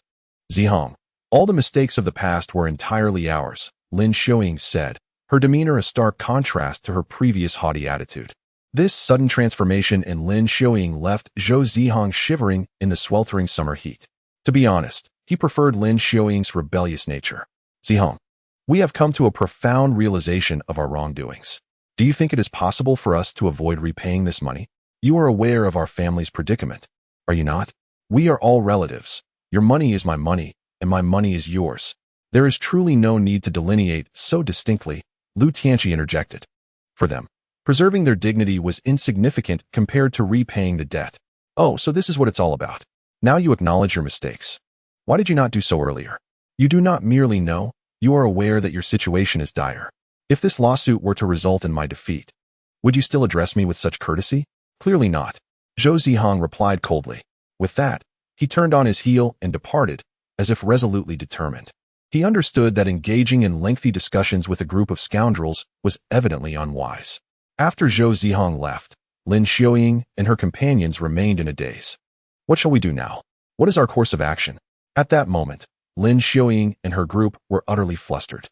No, this was not the conclusion they desired. If only we had known this earlier, why did we act as we did? Lu Hua pondered aloud. Yes, Hua is right. We shall initiate another lawsuit against that little scoundrel. If the second trial fails, we will appeal again. After all, repaying the money is utterly impossible. It will never happen in this lifetime. Lin Xiaoying wholeheartedly endorsed Lu Hua's viewpoint, while also feeling the money she had pilfered from the elderly Su Geiyun in her pocket. Lin Xiaoying meticulously counted the cash, fearful of missing any amount. Ultimately, she concluded that after deducting their monthly expenses, the remaining sum was sufficient to hire another lawyer to represent them in court. Coincidentally, at that very moment, Lawyer Lu approached the courthouse entrance. Lin Xiaoying had intended to exploit his empathy to persuade him to accept a minimal fee for their legal representation once more. However, having suffered once, Lawyer Lu was unlikely to fall into the same trap a second time. After Lawyer Lu firmly rejected them, he resolutely turned away, exuding an air of authority. Although he had a penchant for wealth, he still adhered to a fundamental moral code. Moreover, the case in question held no suspense whatsoever. Pursuing litigation again would be futile. If you won't help, then don't help. What kind of attitude is that? Lu Rong remarked, visibly irritated. If he won't assist us, we shall seek assistance elsewhere. Lin Xiaoying dialed another law firm, but upon learning of the case, they promptly declined and hastily ended the call. What sort of law firm is this? Their service attitude is appalling. If your firm refuses, I have other options. Undeterred, Lin Xiaoying continued to reach out to over a dozen law firms, even contacting small firms in nearby cities. Unsurprisingly, every firm she approached also expressed their refusal upon hearing about the case, as if they feared that even a delayed refusal would endanger their lives. How can this be possible? This is utterly inconceivable. Lin Xiaoying was drenched in cold sweat from the shock. The others began to sense the gravity of the situation and grew increasingly anxious. Within a luxurious villa in the capital, Miss, as per your instructions, we have informed all the lawyers in the city to refrain from taking on this case. To be thorough, we have also notified small law firms in surrounding cities to ensure absolute certainty, Aunt Lu Jingxue reported to Jiang Wanyin. Thank you, Aunt Lu. I appreciate all the hard work you and everyone else have put in during this time. I have prepared some red envelopes as a small token of my gratitude, Jiang Wanyin said, setting down her papaya and bird's nest soup and dabbing her lips with a napkin. I will convey your thanks to everyone, Mississippi. I shall get back to my duties now. All right, Aunt Lu. After Aunt Lu departed, Jiang Wanyin continued to savor her papaya and bird's nest soup while contemplating Lin Xiaoying and her companions. Daring to provoke me, they are courting their own demise. Chapter 63, Jiang Wanyin, be my girlfriend. Wanyin, will you be my girlfriend? I truly like you, Gu Nanfeng professed with feigned sincerity. Unbeknownst to him, just days prior, he had been engaged in ambiguous exchanges with Chen Xiaoqin, and only the night before had he spent the night with her, swearing his undying affection and commitment solely to her. His pursuit of Jiang Wanyin was merely a means to advance his own ambitions. Poor Chen Xiaoqin naively believed his empty words and promised to assist Gu Nanfeng in winning Jiang Wanyin's heart. I'm sorry, Gu Nanfeng, but I have no interest in you whatsoever. I do not like you, Jiang Wanyin replied with growing impatience. It was hardly surprising that she was annoyed, as this marked Gu Nanfeng's third confession to her. Jiang Wanyin had made her disinterest abundantly clear, yet he persisted in clinging to her like a stubborn adhesive. How exasperating. As the evening drew near, I discerned that your refusal of my advances stemmed from your connection with Zhou Zihang. Is that not so? Yet, it is well known that Zhou Zihang is already committed to another, a young lady named Shen Yunqi. Thus, I ponder, what purpose does this serve? Gu Nanfeng's words, though superficially gentle, were laden with veiled threats directed at Jiang Wanyin. Gu Nanfeng, do you ever tire of this? I, Jiang Wanyin, can unequivocally state that even if the junior has a girlfriend, even if he does not choose me, I shall never harbor feelings for you. Do you comprehend? Gu Nanfeng is not oblivious to this truth. Yet, what compels him to relentlessly pursue Jiang Wanyin? He envisions himself as a hunter, with Jiang Wanyin as his prey. The more she struggles, the more exhilarated he becomes, particularly when the prey possesses such ethereal beauty as Jiang Wanyin. I am aware, Wanyin, that you do not yet return my affections, But fret not. I shall wait for you, for a lifetime if need be. Gu Nanfeng attempted to ensnare Jiang Wanyin with moral coercion, yet she remained impervious to his tactics. As the esteemed daughter of the Jiang family and the future president of the Jiang Group, she refuses to be manipulated by another. Gu Nanfeng, to speak bluntly, even if I were to become a mere mistress to the junior, I would never consent to be your girlfriend. Therefore, relinquish your hopes. What? Jiang Wanyin would prefer to be Zhou Zihang's mistress rather than become Gu Nanfeng's girlfriend? In that moment, Gu Nanfeng found his masculinity stripped away, as Jiang Wanyin shamelessly trampled upon his dignity as a man. Jiang Wanyin, in what regard do I fall short of Zhou Zihang? You pale in comparison to him. Jiang Wanyin, await your fate. You shall inevitably become Gu Nanfeng's woman. With those harsh words, Gu Nanfeng stormed away in frustration. I shall wait. Who fears whom? In the afternoon, after gathering her books and concluding another day of classes, Jiang Wanyin set forth to return home. As she traversed the university grounds, she gazed up at the picturesque sunset, both radiant and tinged with melancholy. The evening breeze tousled her flowing hair, playfully swaying her long dress. How splendid it would be to return home with Zihang.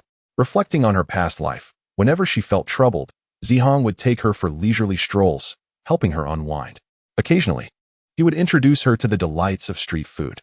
Initially, she had vehemently rejected the idea, deeming such fare lacking in nutrition and hygiene. However, over time, she had come to embrace the culinary pleasures of street vendors. Alas, the boy who once escorted her to such delights would never reappear. Each recollection brought an inexplicable pang to her heart. If only I had cherished those moments more. Yet, in this world, there exists no remedy for regret. The past remains irrevocably in the past. Jiang Wanyin, so it seems you are here. A voice abruptly disrupted Jiang Wanyin's thoughts. Upon turning around, she discovered that the person before her was none other than Chen Xiaoqin. Chen Xiaoqin, what brings you here?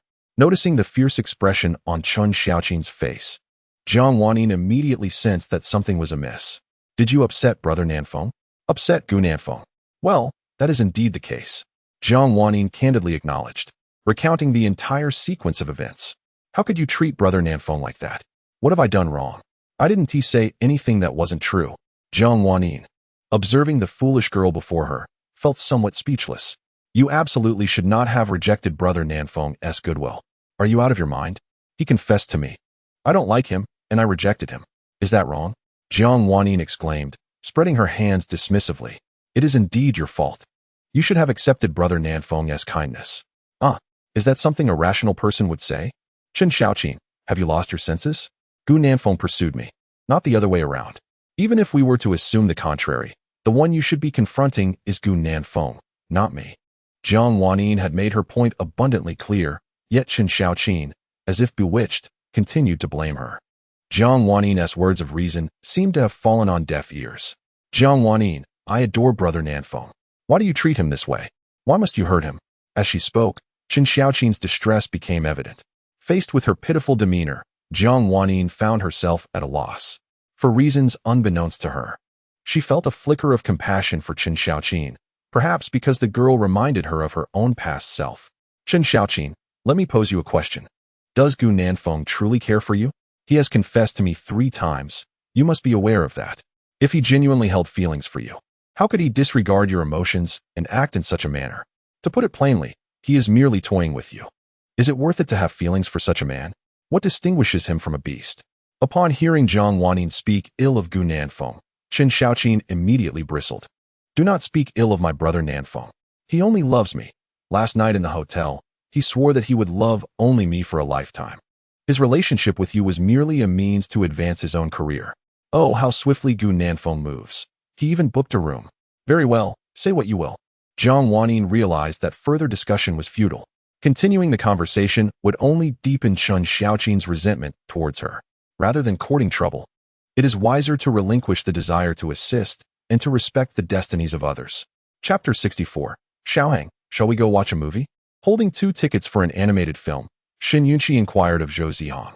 These tickets were a reward she had obtained from participating in an inter-school medical competition, an endeavor that had demanded considerable effort and dedication from her. Absolutely. It is an honor to watch a movie with you, my dear. Xiaohang, from whom did you learn such cheesy lines? Perhaps I am a boy who appears noble on the surface, but is quite unsavory within. Zhou Zihang scratched the back of his head, feeling a pang of guilt. Surely, he could not admit that Zijing had taught him these lines? Is that truly the case? Are you deceiving me? Of course, it is genuine. How could I possibly deceive you, my dear? Zhou Zihang feigned calmness, though internally he was a bundle of nerves. After pondering for a moment, Shen Yunqi chose to trust Zhou Zihang. After all, the boy before her was her darling. And if she could not place her faith in him, whom could she trust? Xiaohang, shall we set off to watch the movie? Certainly. The two arrived at the cinema, located their seats, and settled in. The film commenced shortly thereafter. Shen Yunqi watched intently, munching on popcorn, occasionally offering some to Zhou Zihang. Here, Xiaohang. Open wide. Thank you, my dear. Zhou Zihang, seated beside Shen Yunqi, chewed the popcorn she had shared, fully engrossed in the film. In truth, Zhou Zihang had never been particularly fond of animated films. His interests lay more in the realm of artificial intelligence. However, circumstances had shifted, and he found himself gradually developing an appreciation for such animations. After the first film concluded, there remained a 15-minute interval before the second would begin, as the tickets permitted viewing of two films. What to do? There are still 15 minutes before the next film starts. What shall I occupy myself with? Simple enough. Just gaze at my darling. Thus, Zhou Zihang gazed at Shen Yunqi, a slight blush adorning his cheeks, a reflection of his fluttering heart and shyness. Xiaohang, why do you keep staring at me? Zhou Zihang's unwavering gaze made Shen Yunqi wish to find a hole to hide in. Because I believe you are the most beautiful girl in the world, and I simply wish to admire you a little longer. Besides, it is in a man's nature to appreciate beauty. Being a man myself, I cannot let such a splendid opportunity slip away. Alas, it seems Zihang has truly been led astray by Zijing. Zijing, what? Am I to blame for this too? Shen Yunqi gazed in disbelief at Zhou Zihang. She had initially thought of him as a pure little lamb, only to discover that he was, in fact, a wolf in sheep's clothing. Truly, it is said that exceptional hunters often present themselves in the guise of their prey. Zihang, will you eventually find a better girl and forget about me? Shen Yunqi jested lightly. Never, he replied, for the finest girl in this world is none other than my darling. If you doubt me, I, Zhou Zihang, swear to the heavens that I shall never betray you in this lifetime. Should I fail in my devotion, may I be struck down by thunder and meet a wretched end. Heaven, hey, young man, while I appreciate your fervor, do refrain from such vehement oaths. Heaven, do not presume that being the protagonist of a tale grants you immunity. Though I am old, I still possess some understanding of the ways of the world.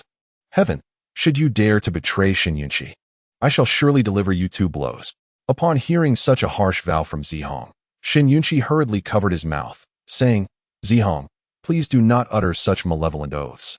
She had merely intended to tease Zhou Zihang, to elicit a smile, but never expected him to respond with such a fierce declaration. Rest assured, my darling, I will prove my devotion through my actions.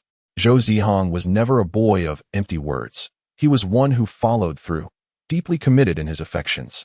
Shen Yunqi was well aware of this truth. My dear, I have always had a question I wish to ask you. Are you willing to enlighten me? Of course. What is it, Zihang? Shen Yunqi clasped his hand, palms pressed together. When did you first realize you liked me? Was it on the day I confessed? Or our first encounter?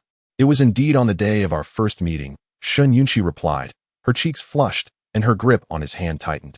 Why that day? Zhou Zihang pondered, struggling to recall.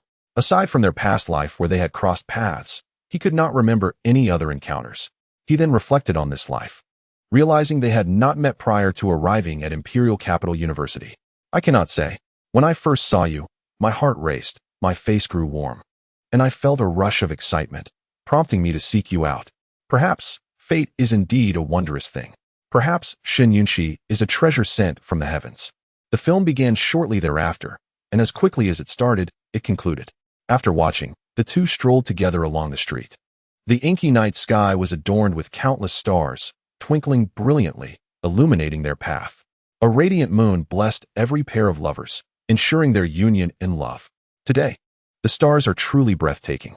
Yet, even their beauty pales in comparison to yours, my darling. Upon hearing this, Shen Yunqi shyly played with her long, lustrous hair. My dear, do you know? You are the first girl who ignites my heart and whom I wish to take home. Such a girl who captivates my soul and inspires thoughts of marriage. Is this not akin to a cherished memory of pure affection? Shen Yunxi had once heard that such a cherished memory holds a power over boys that rivals that of a nuclear bomb. Little Xiang, you must promise to take me home in the future. I assure you, I will. The two strolled for quite some time, and eventually dined at a quaint little restaurant. Xiang, I shall take my leave now. Thank you for accompanying me to the movies and spending the entire day with me. My dear, there is no need for such formality. If it were possible, I would cherish the opportunity to spend more time with you. Alas, the heavens did not favor us today, Zhou Zihang said with a cheerful grin. Heaven, are you joking? Heaven, how did I get roped into such a niche affair? Then I shall take my leave. Farewell. My dear. Shen Yunxi turned to depart, her figure gradually fading from Zhou Zihang's view, leaving only the vast expanse of stars. My dear, I gather the stars to present to you, yet still find them lacking when compared to your brilliance. Chapter 65. That wretched creature is utterly detestable. How infuriating. Su Guiyun bellowed in her home upon learning that Lin Xiuying and her group had lost their case and were now forced to flee due to their inability to repay over 10 million. How could he treat Xiuying and them in such a manner? How could he treat his own kin so callously? Has he no conscience? Su Guiyun wreaked havoc, scattering the furniture and turning her once peaceful home into a chaotic mess. I am going to the capital to confront that wretched creature. Enough. Lin Qianan shouted at his mother, marking the first time he had raised his voice to her. Qianan, what do you mean by that? Su Guiyun asked, bewildered. For Lin Qianan had never spoken to her in such a way before. Lin Qianan gathered his thoughts and addressed his mother. Mother, I refrained from speaking my mind before out of consideration for your health and recovery. However, I must insist, please, do not interfere in Zihang's life any longer. Do not concern yourself with Lin Xiuying and her group. Cease this unreasonable commotion. The phrase unreasonable commotion was emphasized as Lin Qianan raised his voice slightly. What do you mean by unreasonable commotion? I am trying to save this family. As the elder, I cannot turn a blind eye to Xiuying and her situation. Su Guiyun remained obstinate, as though her actions were justified and everyone else was in the wrong. Lin Qianan decided against reasoning with his inflexible mother and opted for a more direct approach. A resounding slap landed on Su Guiyun's face, shattering her self-centered worldview in an instant. Zhang Zhao, witnessing the scene, hurriedly grasped Lin Qian's hand, fearing he might deliver another blow to Su Guiyun. Qian Yu. While Su Guiyun remained in a daze, Lin Qian unleashed a torrent of fervent thoughts upon her. Have you ever considered Lin Xiuying and the others? Have you thought of Zihang? Have you thought of my dearly departed sister? You haven't not once. Su Guiyun, should you seek out Zihang, I will not stand in your way. I shall sever all ties with you. With that, Lin Qian took Zhang Zhao's hand, departing from this so-called home. Once Lin Qian and Zhang Zhao had left, Su Guiyun regained her composure. She surveyed the chaos in the room, all of which was her own doing, and was left to clean up the mess alone. As she tidied up, memories of Lin Qing'er in her childhood flooded Su Guiyun's mind. Lin Qinglong, I didn't do well on this exam. Next time, I will surely work hard to improve. Su Guiyun, can't you show a bit of determination? I provide for your meals, your education. Do you think it's easy for me? Lin Qing'er, Mom, look. I came in first this time. Su Guiyun, your sister failed her exam today. Are you deliberately trying to upset her? Are you trying to provoke me? Lin Qinglong, I never intended to upset you or Xiuying. I simply wanted to make you happy. Su Guiyun, why don't you just leave me alone? The sight of you disgusts me. How did I end up with such a jinx? Su Guiyun, why did you take your sister to the riverside? Were you intending to harm her? Were you trying to provoke me? Lin Qing, Mom, I didn't take her. She went there on her own. I wasn't with her. Su Guiyun, if it wasn't you, then who else could it be? Your sister is so obedient and well-behaved. She would never go to the riverside unless you coaxed her. How could she possibly venture to such a place and nearly drown without your encouragement? Lin Qinglong, I swear I didn't take her. She sneaked out by herself. I even hurt my hand trying to save her. Lin Qing'er, why do you only care about my sister and not about me? Why are you so biased? Su Guiyun, do you dare to talk back? How did I end up with such an ungrateful child? Su Guiyun, come, Xiuying. Mommy will take you to buy a toy. Lin Xiuying, great. I want that doll. Lin Xiuying, hey Mom. Why are you only taking me and not my sister? Su Guiyun, your sister is grown. She must focus on her studies and should not play with dolls.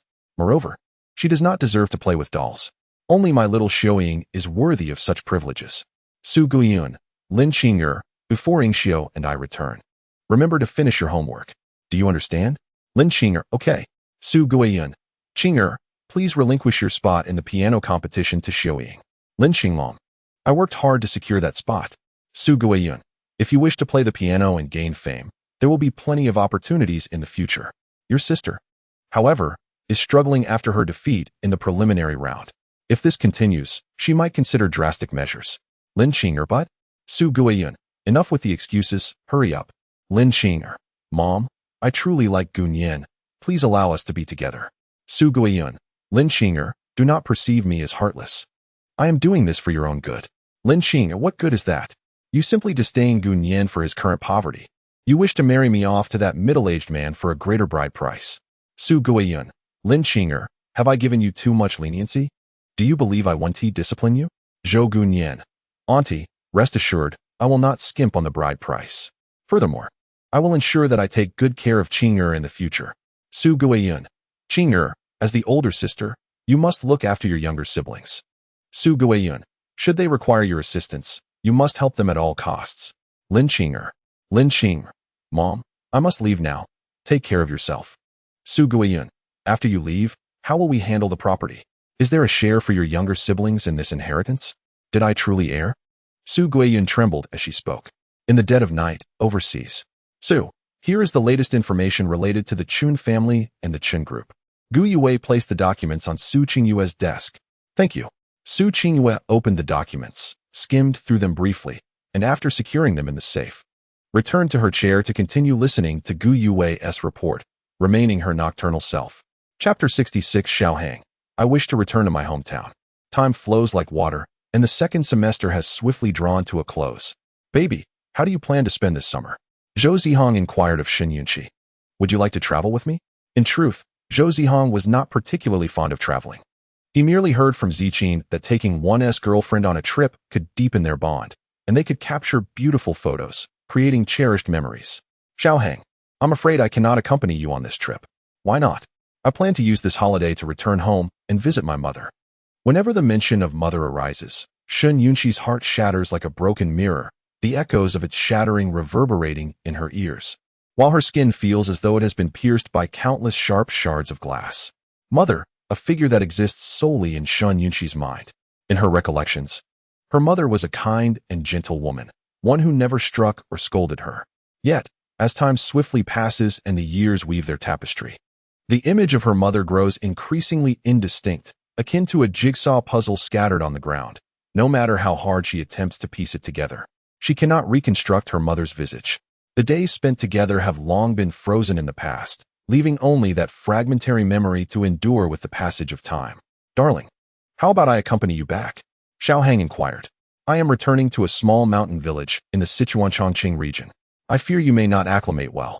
Perhaps it is best to reconsider. Upon hearing this, Zhou Zihang shook his head, expressing that it mattered not, for he merely wished to enjoy a moment of intimacy with his beloved. Sweetheart, if you leave, I will feel terribly lonely and frightened at home. Zijin. Hey. Zijin. Zhou Zihang, are you speaking in a language comprehensible to humans? Zijin. Lonely? Afraid? With me here, what do you have to be lonely about? What is there to fear? Zijin. So you mean to imply that I am inferior to your Yunqi, unable to provide the warmth you seek? Zijin. Woe is me. Zijin. How utterly unfair. We are both sweethearts. How can there be such a disparity between us? Noticing Shen Yunqi's lingering hesitation, Zhou Zihang swiftly took the initiative, fearing she might change her mind. Since you remain silent, I shall assume you consent, he declared. Well, very well then. Zhou Zihang and Shen Yunqi arranged to meet the following day at the subway station. Upon returning home, Zhou Zihang hurriedly packed his belongings and gave a few reminders to Zijin, eagerly anticipating the arrival of the morrow. All is in readiness. Only the east wind is lacking. Zhou Zihang was so exhilarated that he could not find sleep the entire night. On the following morning, Zhou Zihang rose early, completing his morning routine with haste. In order to save time, he visited a bakery to procure some bread, leaving a portion at home for Zijin's breakfast. Rushing to the subway station, he soon realized he had arrived too early. What to do? He could only wait. Thus, Zhou Zihang found a seat and settled in, awaiting Shen Yunqi's arrival. Before long, Shen Yunqi appeared, adorned in a white dress that Zhou Zihang had gifted her, which she had previously hesitated to wear. Complemented by white socks and shoes, Her long hair cascaded down, tied with a pure white bow. Upon her delicate wrist rested a jasmine flower bracelet.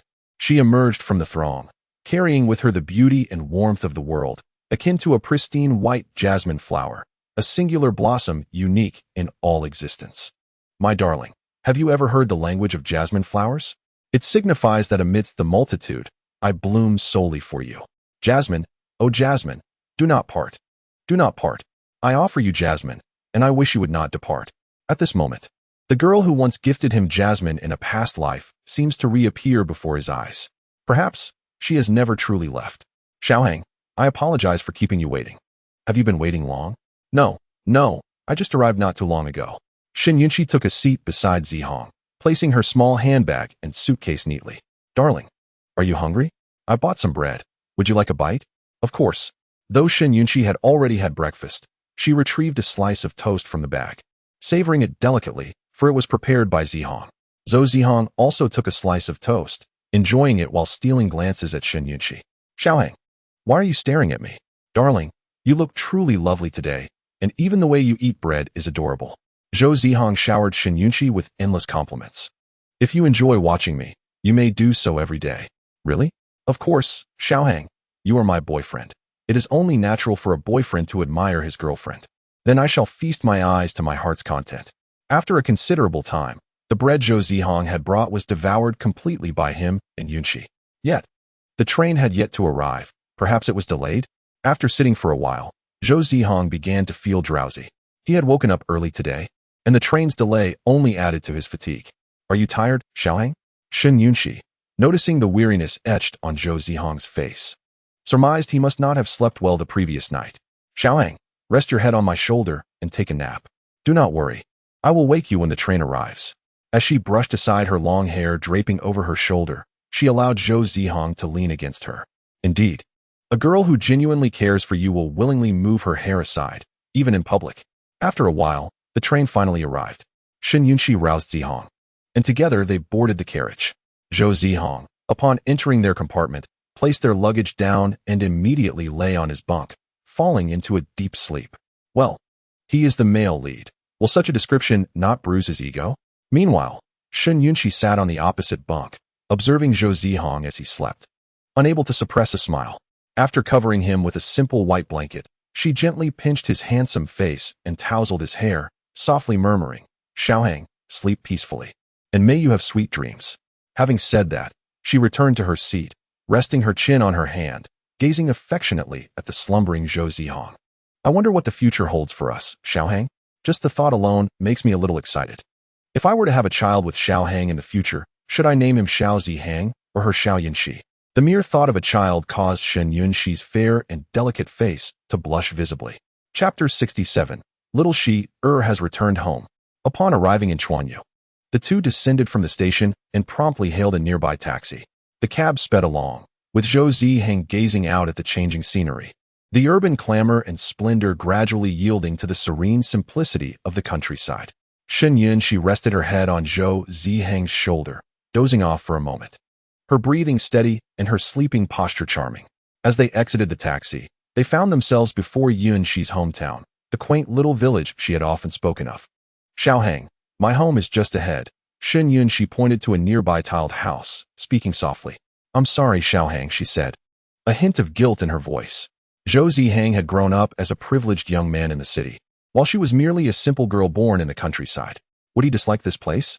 Should I check the county for a nice hotel? It doesn't matter where we stay, darling. What truly matters is being together, Zhou Zihang reassured her, holding her small hand in his. Shall we head inside first? Once inside the house, they were met with a layer of dust and grime, likely due to its long abandonment. Xiaohang, please have a seat. I will change into something more suitable, Shen Yunxi said, skillfully wiping a wooden chair clean with a cloth. All right, thank you, darling, Zhou Zihang replied, sitting on the chair. After a short while, Shen Yunxi returned, now dressed in her usual green attire, with a small apron tied around her waist. Though worn, the apron still displayed a beautifully embroidered orchid. This orchid is exquisitely stitched. It must surely be the work of Yunxi herself. Xiaohang, wait for me here. I shall return shortly, she remarked before darting next door to Aunt Wang's home. Aunt Wang, I would like to purchase some freshly picked fruits. Little Yunxi, is that you back? Aunt Wang exclaimed with a mix of surprise and joy, quickly setting aside her work to stand up. A close neighbor, Aunt Wang had always taken special care of Yunxi. Yes, Aunt Wang, I've returned. When did you come back? Just a moment ago. As Aunt Wang chatted with Shen Yunxi, she brought out a large bamboo basket filled with the day's harvest. How many would you like, my dear? I will pack them for you, Aunt Wang offered warmly, treating her like her own daughter. If only her daughter were still around. She would likely be the same age as Yunxi now. Aunt Wang's daughter had been sold to a local landlord in the neighboring village many years ago for a mere 1,000 yuan. Who would ever cherish a girl bought with money? When one perishes, another can simply be acquired. Ultimately, Aunt Wang's daughter met her tragic end, a victim of domestic violence inflicted by old Zhang. Subsequently, the police apprehended old Zhang. Each time these memories resurface, Aunt Wang finds herself weeping in solitude, secretly wishing for greater strength. Had she possessed more fortitude, her daughter might have been spared such a fate. Auntie, what troubles you? Ah, nothing at all. Zhou Yangxi, how many do you desire? Auntie will prepare them for you. Then I shall take 10. Zhou Yangxi, didn't you usually only want 2 or 3? Why the sudden increase? Because my boyfriend is here today. Ah, Zhou Yangxi has a boyfriend? Zhou Yangxi, is your boyfriend kind to you? Aunt Wang inquired anxiously, fearing that Yunxi might endure a tragedy akin to her daughter's. My boyfriend's name is Zhou Zihang, and he treats me exceptionally well. Shen Yunxi recounted how Zihang had shown her kindness. That is wonderful. Truly wonderful. Aunt Wang exclaimed twice in relief. However, Zhou Yangxi, if your boyfriend ever mistreats you, do let me know, and I shall ensure he receives a proper reckoning. Thank you for your concern, Auntie, but Xiaoying would never do that. He is a good boy. After bidding farewell to Aunt Wang, Shen Yunxi joyfully returned with a bag of fruits. Upon entering, she found Zhou Zihang had tidied the entire house, leaving it spotless, as if brand new. Darling, you're back, Zhou Zihang exclaimed, hastily wiping his brow and approaching Yunxi. Xiaoying, you needn't do this. I can handle it. It's quite all right. Anyone can do it. Besides, I wouldn't want you to bear such burdens alone. Hearing this, Shen Yunxi felt a warmth spread through her heart. Throughout her life, aside from Aunt Wang occasionally helping her out, she had always shouldered these responsibilities alone. It seemed that apart from Aunt Wang, no one had ever thought to assist her or even inquire if she was weary. In this village, it was simply the norm for women to handle household chores. Xiaoheng, I'll wash the fruits first. You should sit on that stone outside for a bit. All right. Shen Yunxi washed and sliced the fruits, arranging them on a plate before bringing it out. Xiaoheng, enjoy the fruits. She offered him a piece with a toothpick, placing it gently in his mouth. Thank you, darling. The two sat together on the stone, enjoying the fruits and engaging in light conversation. The summer breeze swept through, causing the trees to sway and their hair to dance in the wind. After finishing the fruit, Shen Yunxi took out her bamboo flute and spontaneously played a tune titled The Wind Has Risen. Melodious notes and exquisite melodies emerged in a powerful release from the bamboo flute, embracing the fleeting summer and chasing a brighter tomorrow. As the performance concluded, Zhou Zihang immediately applauded, his eyes brimming with pride for Shen Yunxi. Darling, how did you learn to play the bamboo flute? I'm quite curious.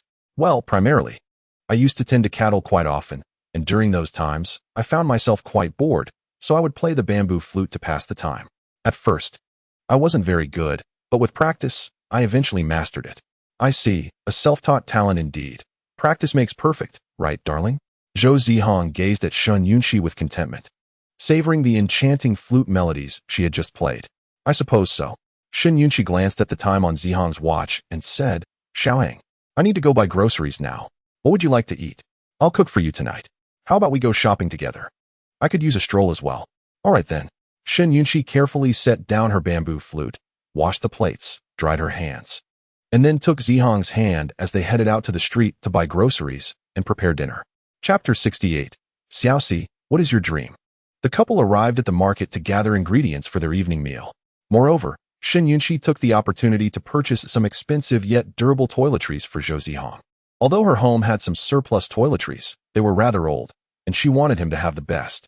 After they finished shopping, they held hands with one hand while the other carried the groceries, resembling a loving couple. Xiaoheng, can I always be with you like this? Of course, darling. We will continue like this in the future, and it will surely be even better. They walked along, chatting and laughing, which attracted the attention and whispers of many onlookers. Oh, Darling, it seems others are talking about us. Zhou Zihang softly whispered into Shun Yunqi's ear. It's probably because I'm shopping for groceries with you. Why is that? Zhou Zihang was puzzled. After all, he was merely accompanying Yunqi to buy groceries. What was so remarkable about that? After a thorough explanation from Shun Yunqi, Zhou Zihang finally understood. In this small village, it was customary for women to shop for groceries and cook, while men who assisted women in these tasks were often regarded as ineffectual. What kind of logic is that? Zhou Zihang found it perplexing. It was the 21st century. Yet such archaic beliefs still persisted. However, upon reflection, he recognized that remnants of patriarchal attitudes lingered in some impoverished regions of his homeland. Contemplating this, Zhou Zihang looked at Shun Yunqi, his gaze filled with compassion, a blend of sympathy for her and for the countless women who still suffered under such oppressive circumstances. It is difficult to fathom how Shun Yunqi managed to gain admission to the prestigious Imperial University through her sheer determination, especially given the tumultuous circumstances she faced. What hardships did she endure, and how did she surmount them? My dear, how have you persevered until now? Zhou Zihang inquired, his eyes reddened and his voice trembling with emotion. A teacher once told me that as long as one remains hopeful for the future and never surrenders or compromises, even amidst struggle and adversity, success is attainable, and one can embrace the happiness that rightfully belongs to them, welcoming a brighter tomorrow. Upon returning home, they placed the ingredients on the countertop. Xiaohang, why don't you sit outside for a moment? I will prepare dinner shortly, Shun Yunqi said as she skillfully tied her apron and deftly secured her hair. My dear, I wish to assist you in making dinner, Zhou Zihang replied. No, that's unnecessary. You can just relax. Dinner will be ready soon, she insisted. However, Zhou Zihang shook his head, asserting that a combination of efforts would yield better results. Cooking together will expedite the process. Well, if you insist, she acquiesced. Indeed, as Zhou Zihang had predicted, dinner was prepared in no time. They presented the dishes and began their meal in the quaint little courtyard. Here, Xiaohang, try this and let me know if it pleases your palate, Shun Yunqi said, delicately placing a piece of braised pork ribs into Zhou Zihang's bowl. In turn, he offered her a piece of the same dish, his gaze filled with affection. My dear, you must eat more. You are quite slender, you need sustenance. All right, Shun Yunqi replied in a sweet, childlike voice, taking small bites of the rib he had served her. My dear, why are you crying? Is the food unpalatable? Would you like me to prepare something else?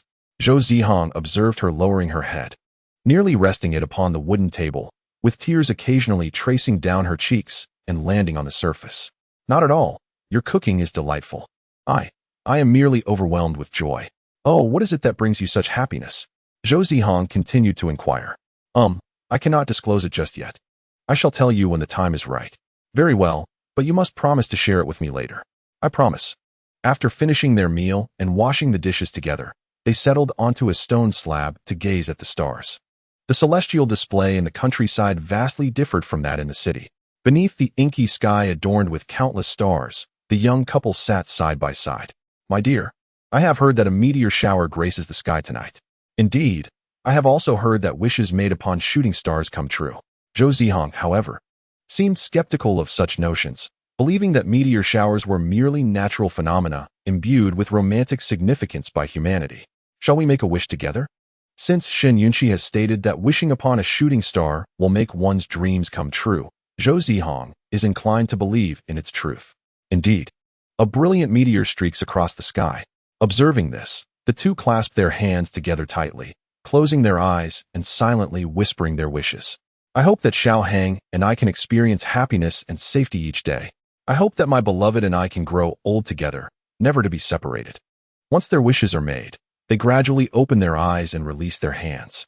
Darling, what did you wish for? I cannot reveal it. Speaking it aloud would render it ineffective.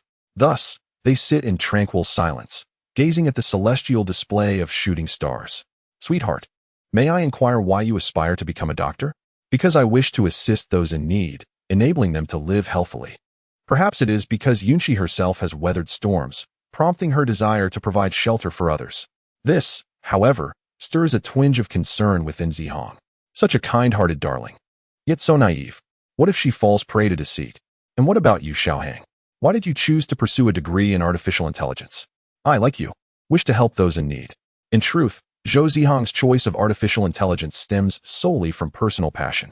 In the dimly lit room, amidst the crowd, a voice emerges. Boss, I saw someone this afternoon. Who? Speak quickly. A middle-aged man with a scar on his left cheek was playing with a knife, impatiently declaring that he is known as Knife Brother, a notorious thug in the area, engaged in extortion and usury. I saw that gambling addict's daughter return today. What? You can't be serious. Knife Brother's pupils widened in astonishment. Rest assured, I saw it clearly. I would never mistake it. Knife Brother's sycophant, Dog Knife, chimed in eagerly. Boss, I heard you are in need of a woman. That girl seems quite fair. Why not marry her and make her our sister-in-law? The others quickly echoed their agreement. Good lad. It seems my efforts have not been in vain. Expect a generous reward upon our return. Knife Brother patted Dog Knife's shoulder, pleased. Brothers, tomorrow we shall fetch your sister-in-law. A resounding cheer erupted from the underlings, as if celebrating a momentous occasion. Chapter 69. The daughter repays her father's debts. A matter of principle. Mother, your daughter has returned. I came to see you. Are you well over there?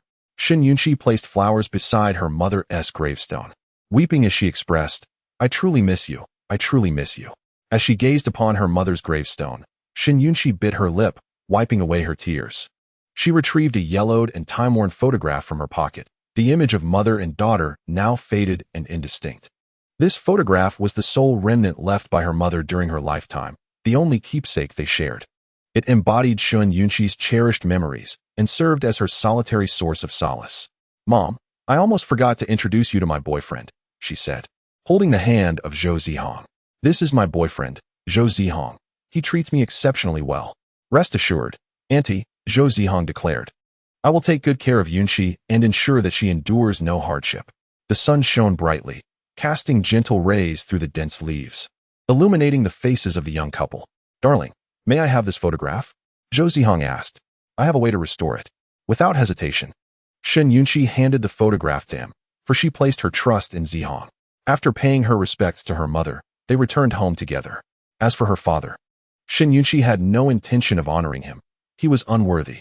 While walking home, she suddenly remembered that the soy sauce at home was nearly finished and asked Zihang to purchase a bottle.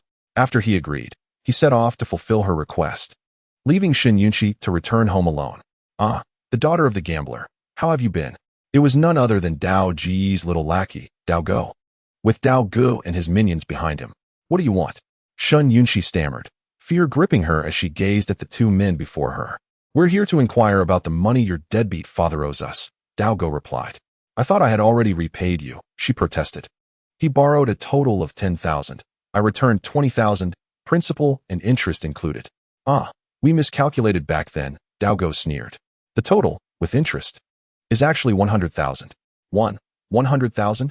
How is that any different from robbery? How dare you? Dao Gu exclaimed, incensed by her accusation. He lunged forward and slapped Shin Yunshi across the face. He then crouched down, leering at her as she lay on the ground, grabbing her hair and lewdly remarking, I never expected the gambler to have such a beautiful daughter.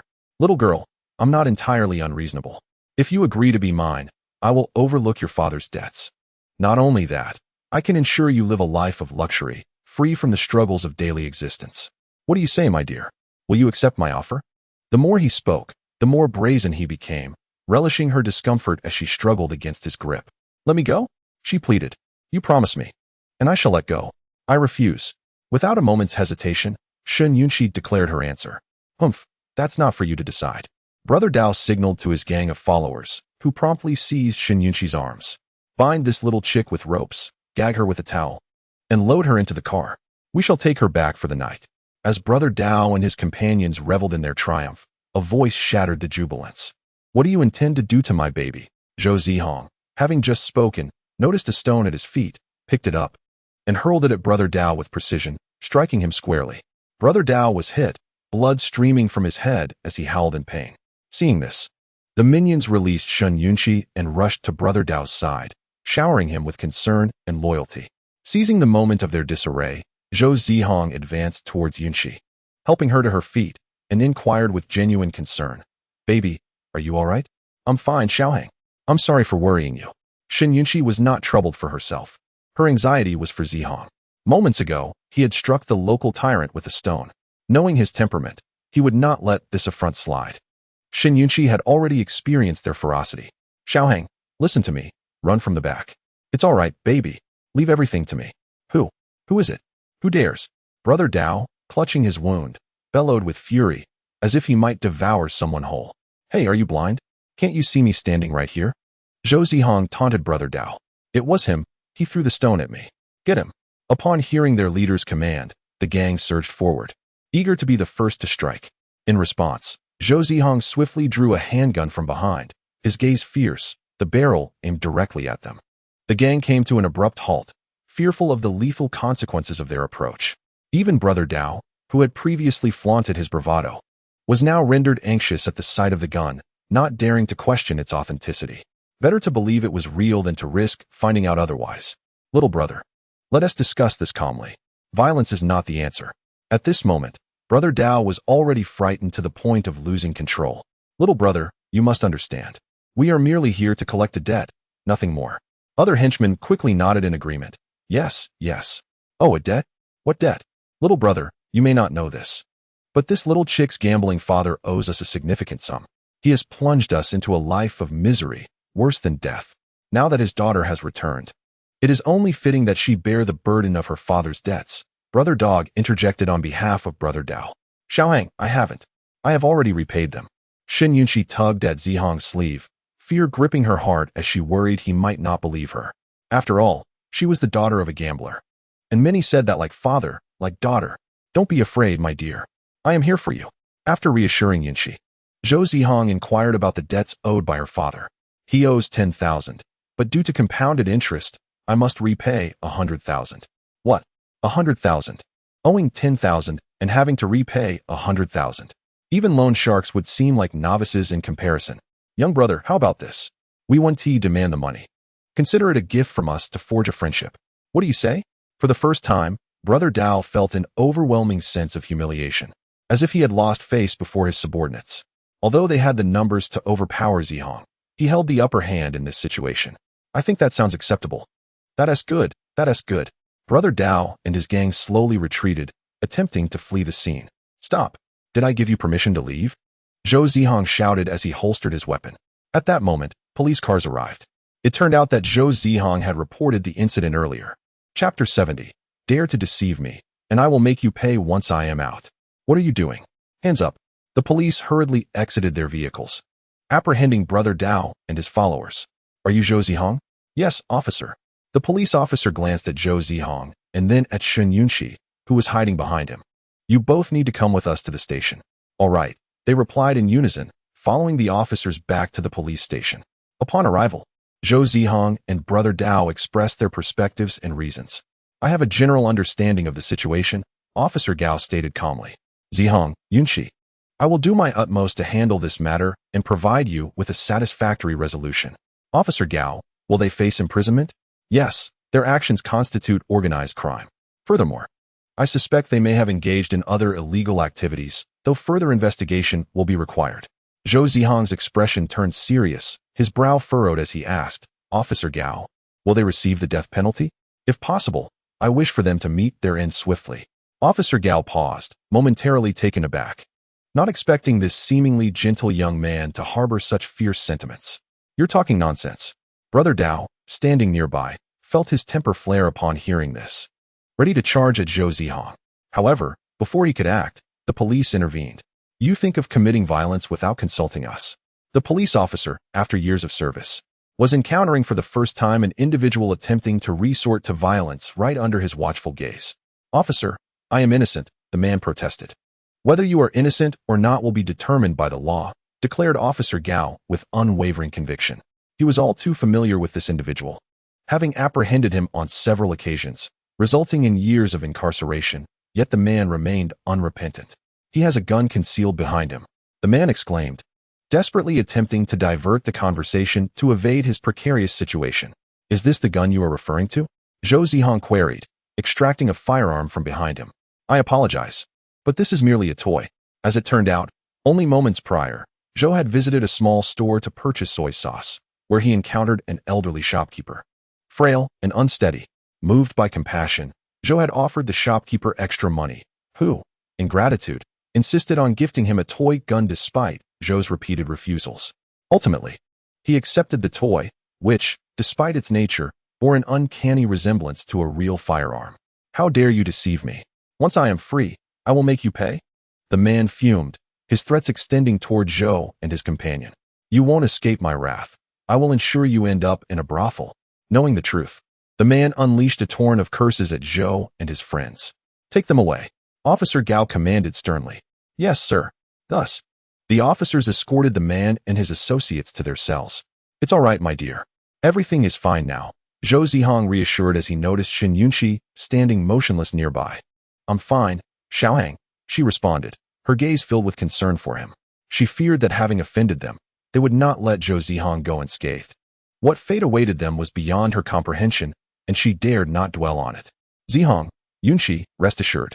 We will handle this matter with the utmost seriousness. Officer Gao assured them. I hope you do, Zhou Zihang replied earnestly. After bidding farewell to Officer Gao, Zhou Zihang and Shen Yunqi prepared to return home. In truth, the individuals involved would later face the ultimate penalty due to their heinous crimes, but that was a matter for another day. Shall we grab a bite to eat before heading home? Zhou Zihang suggested as they walked.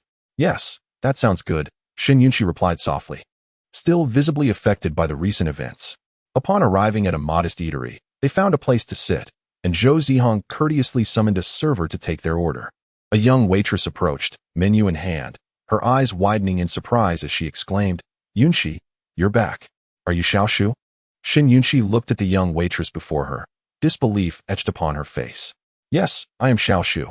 Shen Yunqi and Xiao Shu had been inseparable friends since childhood, navigating their way together from elementary school to middle school and then to high school. Xiao Shu, has your school also started vacation so early? Shen Yunqi inquired of her dear friend. To be honest, I did not attend university, Xiao Shu replied, her voice tinged with reluctance and a hint of sorrow. Why not? Weren't you accepted into a university? Shen Yunqi gestured for Xiao Shu to sit down before continuing. She also introduced her boyfriend to Xiao Shu, and Zihang exchanged polite greetings with her. Yunqi, the situation is as follows. My mother is about to give birth to a younger brother. So my father and grandparents have decided to arrange marriages for me and my sister ahead of time. This will create some space in our home for the newborn. And on the other hand, the suitor is willing to provide a dowry of 20,000 yuan, which would bring some temporary joy to our family. As she spoke, Xiao Shu's eyes began to swell with tears. While her family might find happiness in this arrangement, both she and her sister felt utterly despondent. She had earned her place in university, a bright future ahead of her, yet her aspirations had been extinguished by her family's misguided belief that education for girls was futile. Her sister had already married, and she too was not far from that fate. Shen Yunqi gasped in shock upon hearing this. She gently caressed Xiao Shu's head and embraced her tightly, offering solace. Across from them, Zhou Zihang could only let out a resigned sigh, baffled by the situation. How could a family treat their own daughter this way, all for the sake of having a son? This was not a noble lineage. Why adhere to such outdated customs? What inheritance could possibly justify this? Mere remnants of clothing and kitchenware? After a long while, Xiao Shu ceased her sobbing, gripping Yunqi's hand tightly, her voice imbued with sincerity and envy. Yunqi, I truly envy you. You can attend such a prestigious university and have found such a wonderful boyfriend. I sincerely wish you both a safe and everlasting happiness. Xiao Shu, Shen Yunqi was at a loss for words. Having been classmates, she was acutely aware of Xiao Shu's academic prowess and relentless dedication. It was evident that Xiao Shu had indeed been accepted into a renowned university in the Sichuan-Chongqing region. Yet here she was, facing this grim reality. How about we go out for a meal together? Zhou Zihang offered earnestly, wishing to extend a hand of support to Xiao Shu, though he felt his only means of assistance was to treat her to a meal. Yes, Xiao Shu.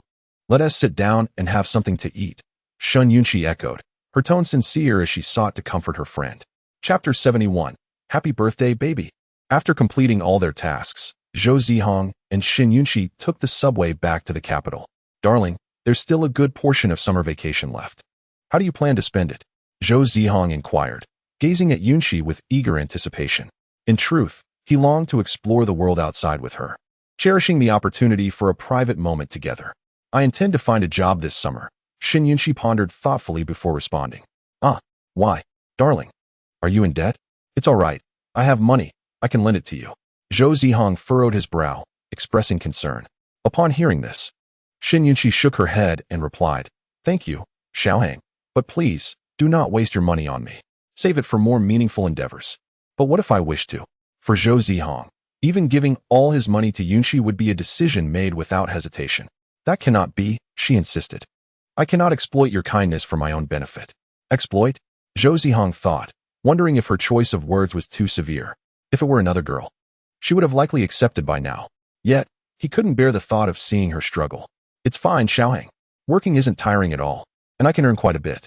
Once I make enough, I'll buy you a Panamera, all right? Perhaps Shen Yunxi was unaware of the cost associated with such a car. She simply knew that many boys admired this type of vehicle. She thought Xiaohang would likely appreciate it too. Thank you, darling. Zhou Zihang turned his face, hurriedly wiping away tears, fearful that Yunxi would notice. Xiaohang, what's wrong? Nothing. Just some sand got in my eye. It stings a bit, he feigned, rubbing his eyes as he spoke to her. Sand in your eye? Let me blow it away for you. Shen Yunxi cupped Zhou Zihang's face, gently blowing on his eyes again and again. Is it better now? She asked, her brows slightly furrowed, concern evident in her gaze. Yes, much better, Zhou Zihang replied, feeling a bit guilty. Suddenly, they both remembered that today was an important day, with a significant matter still unaddressed. Darling, how about we go out for dinner tonight? They both said in unison. The timing and rhythm were so perfectly synchronized, it was almost uncanny.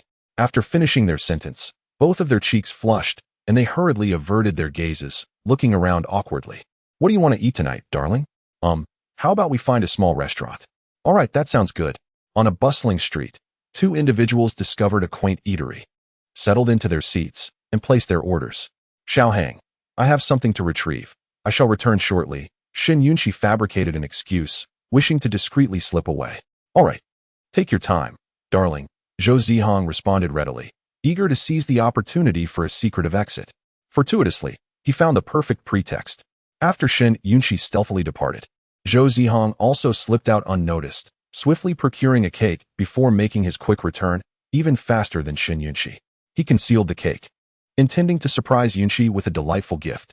At that very moment, she returned, cradling a box containing yet another cake. Xiaohang, happy birthday! Shen Yunxi exclaimed joyfully, presenting the cake before him.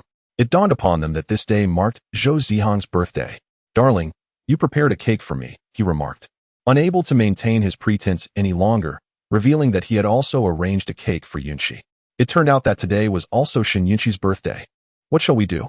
It seems we have an abundance of cake, Zhou Zihang said, somewhat flustered as he gazed at the two cakes on the table. No worries. Let us devour them both tonight, Shen Yunxi replied with a cheerful smile. All right, darling. We shall finish them off tonight. As for the two cakes, woe is us. The cakes lament. Why? The cakes bemoan. You are the ones indulging, yet we are the sacrifices. This is utterly unjust. Heavenly voice, no? This is perfectly fair. Zhou Zihang looked at the cake purchased by Yunxi, feeling a lump form in his throat, bitterness flooding his senses. This cake must have cost a pretty penny. Surely, Yunxi had worked part-time to afford it. Xiaohang, shall we make a wish together? Very well. Zhou Zihang's lips pressed together in slight apprehension as he agreed. They lit candles, making wishes with the flickering flames. May my beloved and I remain together, growing old side by side. May Xiaohang and I walk hand in hand through the journey of life. After extinguishing the candles, Zhou Zihang nervously presented the gift he had prepared for Yunxi. Darling, this is a present for you. Please open it and see if you like it. Shen Yunxi unveiled the gift to find an album within. Flipping through its pages, she discovered an array of photographs featuring herself, with many capturing moments shared with Zihang. Thank you, Xiaohang. I adore this gift, she said, a crystalline tear sliding down her cheek, landing on a photo of them together. Darling, there are still spaces left in the album. In the future, let us fill those together, shall we? The youth said, his face alight with hope. Let us together fill this album. The young girl cradled the album in her arms, her clear eyes brimming with adoration for the boy before her. Xiaohang, this is a gift I prepared for you. Would you care to open it and see if you like it? Shen Yunxi said, her heart tinged with anticipation as she handed the present to Zihang. Upon receiving the gift, Zhou Zihang carefully unwrapped it, revealing an exquisite piece of embroidery. He spread it open to discover a vibrant depiction of himself and Yunxi in an animated style. The artwork was so lifelike, capturing moments of them strolling together at dawn, rowing a boat under the moonlight, and offering New Year greetings to their esteemed readers. Xiaohang, do you not like this gift? Noticing his silence, Shen Yunqi's voice quivered with concern. Was it that Zihang did not appreciate her thoughtful present? No, my dear. I truly adore the gift you have bestowed upon me. Zihang replied with genuine affection. Happy birthday to you. From beyond the window, Zijing silently wished Zihang well. Concealed by her invisibility spell, he remained unaware of her presence. She was also cognizant that today marked Zihang's birthday. Just days prior, she had utilized her foresight magic to anticipate his return on this day. Thus, she had secretly prepared a birthday cake for him, awaiting his arrival. However, as Zihang had yet to return, her heart began to swell with worry, prompting her to employ tracking magic in search of him. It was in this moment that she stumbled upon the scene before her. Zihang, happy birthday, Zijing spoke again. Her tone now tinged with reluctance and sorrow compared to her initial greeting. Chapter 72. The beginning of a nightmare after Shen Yunqi secured her job. Zhou Zihang frequently visited her workplace to deliver meals. Darling, today I made sweet and sour ribs. Please try them and tell me how they taste. Look what I brought you, your favorite braised pork. Darling, you have a cold today. You shouldn't indulge in greasy foods. You need to eat something light. I've prepared some corn porridge for you. Zihang's dedication to cooking for the one he cherished day after day truly impressed Zijing and filled her with envy. If only Zihang had feelings for her. Thank you, Xiaohang. Shen Yunqi expressed her heartfelt gratitude for all that he had done, which motivated her to work even harder. Perhaps it was due to the long hours at work, but she unexpectedly fainted at her desk. Had her colleagues not discovered her in time and rushed her to the hospital, the outcome could have been dire. In the hospital of the capital city, Shen Yunqi slowly opened her eyes and surveyed her surroundings, realizing she was indeed in a hospital room. The female doctor before her held a medical report, the results of the examination she had just undergone. Upon seeing Shen Yunqi awake, the doctor approached with a worried expression. Inquiring gently, Doctor, why am I in the hospital?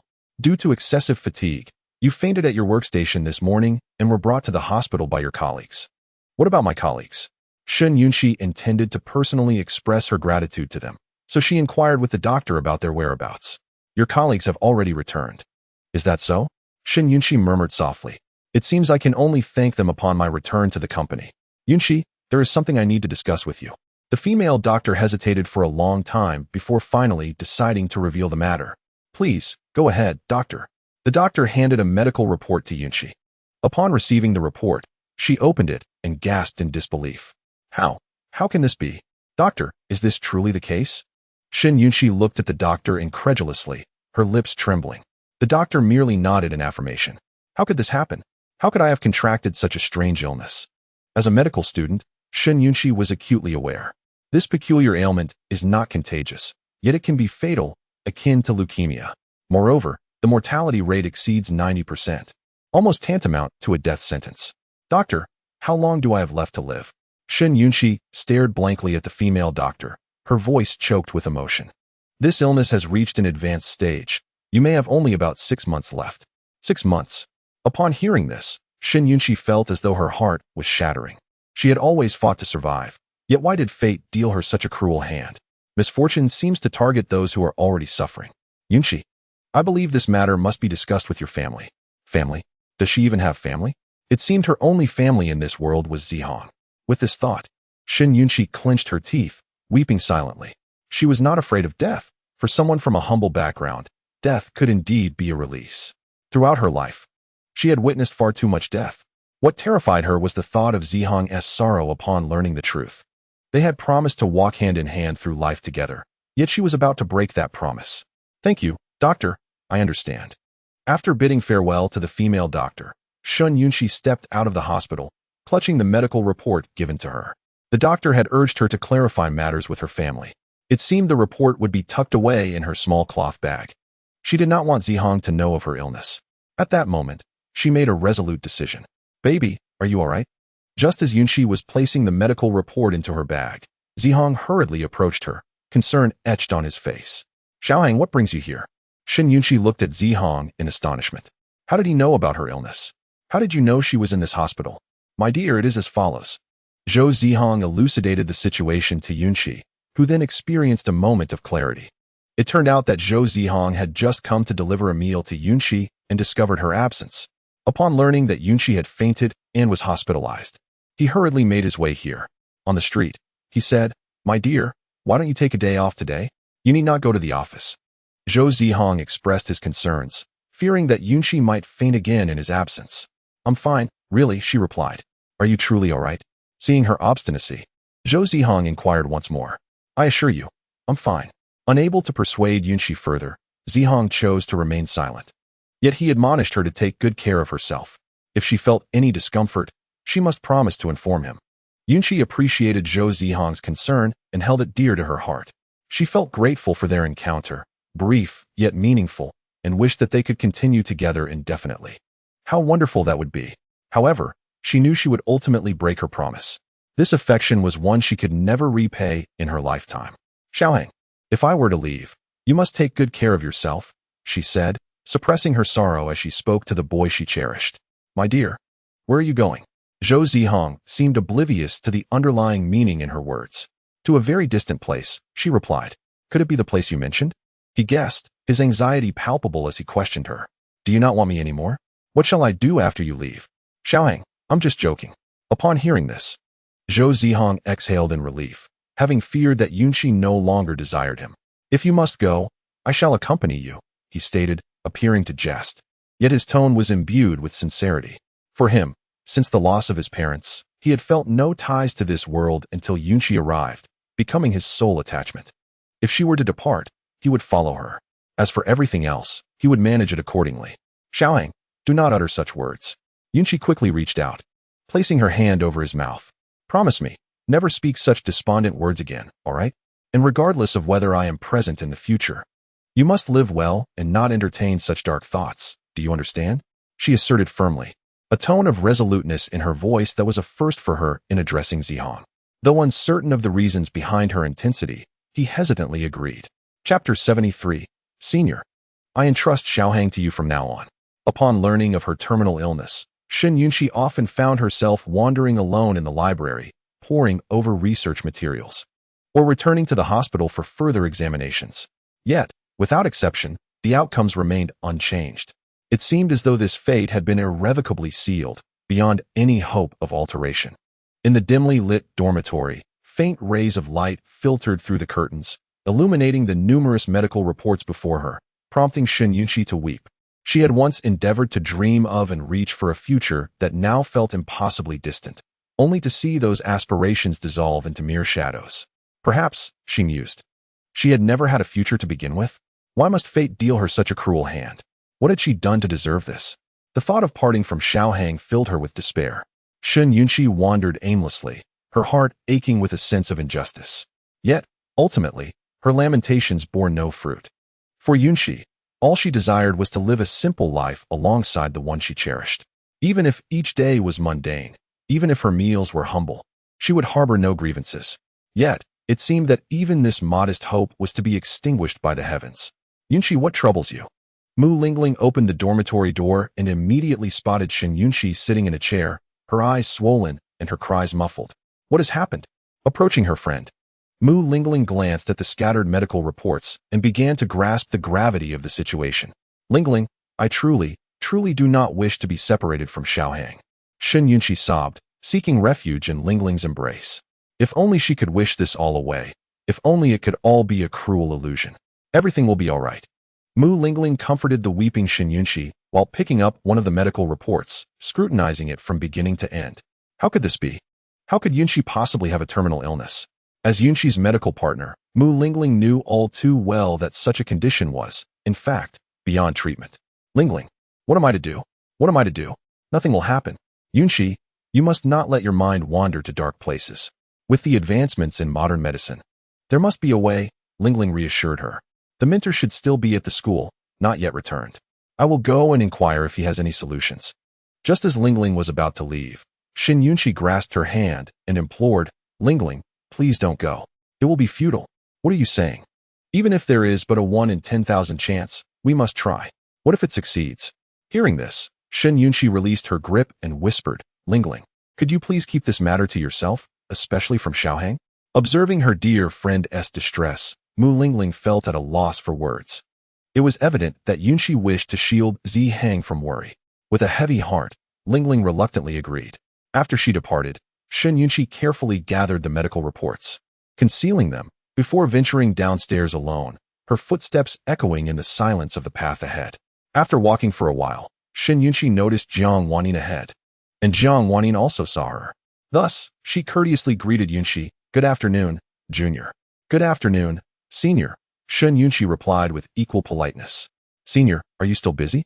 she inquired softly. "Not today. I have no classes this afternoon. May I find a place to sit with you for a while?" "Of course." "What is wrong with the junior today?" Observing Yunqi's haggard appearance and her reddened eyes, Jiang Wanning could not help but feel surprised. They arrived at a secluded spot and sat on a public bench. "Senior, may I ask you a question? It might be a bit presumptuous, and if you dislike it, please just pretend I said nothing, all right? No need to be afraid. I'm not the petty type." "Please, go ahead," Jiang Wanning responded with a radiant smile, clearly unaware of what Yunqi was about to reveal. Taking a deep breath, Shen Yunqi nervously bit her lip and finally mustered the courage to voice her hidden concern. "Senior, do you like Zihang?" Upon hearing this question, Jiang Wanning was taken aback, arching her brow in disbelief as she gazed at Shen Yunqi. Lowering her head, she pondered for a moment before taking a deep breath and ultimately expressing her true feelings. She believed that it was far better to be straightforward than to remain ambiguous. "Actually, I really like Zihang." Indeed, Shen Yunqi's speculation proved accurate, for the gaze of love cannot be concealed. Jiang Wanning's eyes when looking at Zihang mirrored those of Shen Yunqi, a fact that needed no further questioning. This was the intuition of a woman. "Have you liked Zihang for a long time?" Jiang Wanning nodded, affirming Yunqi's guess. "And now?" "Now I still like him." Jiang Wanning inhaled deeply, as if summoning all her strength to utter this confession. Though Zihang ultimately chose Shen Yunqi over her, she could not forget him, the boy who remained steadfast during her life's tribulations when others abandoned her. "But please rest assured, Junior, even though I have strong feelings for Zihang, I will not intrude upon your relationship." Jiang Wanning spoke earnestly. "If you and Zihang end up together, I, Shen Yunqi, will wish you both happiness and peace, no matter where I am." This. Shen Yunqi lowered her head, her tears cascading down her fair cheeks, each drop landing on her clenched fists. "Senior, I realize that what I'm saying is quite inappropriate, impolite, and irresponsible. To use Lingling's words, this is the classic line of a heartbreaker. To utter such sentiments is undeniably to embody that role. However, I truly harbor no ulterior motives. I merely wish to express my sentiments." As Shen Yunqi continued, her voice faltered, laden with sorrow. "Junior, please do not think this way." Jiang Wanning endeavored to comfort Yunqi. Yet, an unsettling feeling gnawed at her. The words Yunqi spoke bore an uncanny resemblance to a last farewell. A shiver coursed through Jiang Wanning at the thought. Could it be that something dire had befallen Yunqi? "Senior, if you and Xiaohang were to find happiness together, I, Shen Yunqi, would wish you joy and peace wherever I may be. If not, it would still be all right." Jiang Wanning gazed at Yunqi, her heart aching, yearning to articulate her feelings, but finding herself at a loss for words. As the sun dipped below the horizon, its golden rays illuminated Yunqi's exquisite visage, casting a warm glow upon her radiant smile. Chapter 74. "My dear, what is the matter? Dear, why have you been so melancholic these past few days? Perhaps sharing your thoughts might lead to a solution," Zhou Zihang inquired cheerfully, his hands clasped behind his back. In truth, Jiang Wanning had confided in Zhou Zihang about her conversation with Shen Yunqi the previous night. He was incredulous that Yunqi would act in such a manner. Had she not promised to walk alongside him for the rest of their days? How could she possibly abandon him? "Xiaohang, I've been feeling rather low lately. I apologize for causing you concern." Shen Yunqi had no intention of revealing the truth to Zihang. She would rather endure his lifelong resentment than let him suffer due to her trivial woes. Perhaps she and Zihang were destined not to grow old together after all. "Then, shall we head to the cafeteria for a bite to eat?" Zhou Zihang scratched the back of his head, seeking to steer the conversation in a lighter direction. "All right," Shen Yunqi replied blandly. Her sudden indifference caught Zhou Zihang off guard, leaving him momentarily speechless. He swallowed hard, perplexed by Yunqi's demeanor, sensing a deliberate distance being created between them. Upon arriving at the cafeteria, they quickly prepared their meals and settled into their seats. "Xiaohang, thank you." Shen Yunqi lifted her gaze, her tear-filled eyes locking onto the boy before her, the one she loved deeply. Why the sudden gratitude? Zihang also raised his head, his eyes gleaming with anticipation, leaning slightly forward, eager for her response. "Did you ask Lingling to frequently bring me here for meals? And Did you instruct her to reserve more ingredients for making milk? Though Shen Yunxi often presented herself as somewhat naive, it did not entirely reflect a lack of depth in her thoughts. There were numerous instances akin to this, but I shall refrain from detailing them all. Oh, so you knew all along, Zhou Zihang awkwardly remarked, feeling his limbs restless and his gaze wandering aimlessly, as if seeking to alleviate his embarrassment. Of course I know. Your kindness, Xiaohang, will forever be etched in my heart, replied Shen Yunxi, her voice tender yet resolute. If I hold such significance in your heart, why then do you want me to pursue the senior?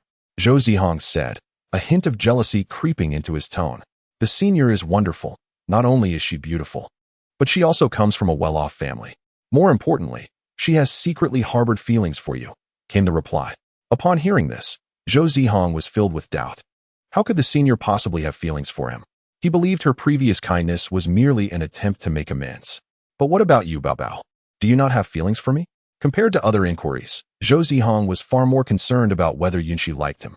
Although they had been together as a couple for over a year, what boy wouldn't he want to hear the girl he adores profess her love repeatedly? I truly like you, Xiaohang.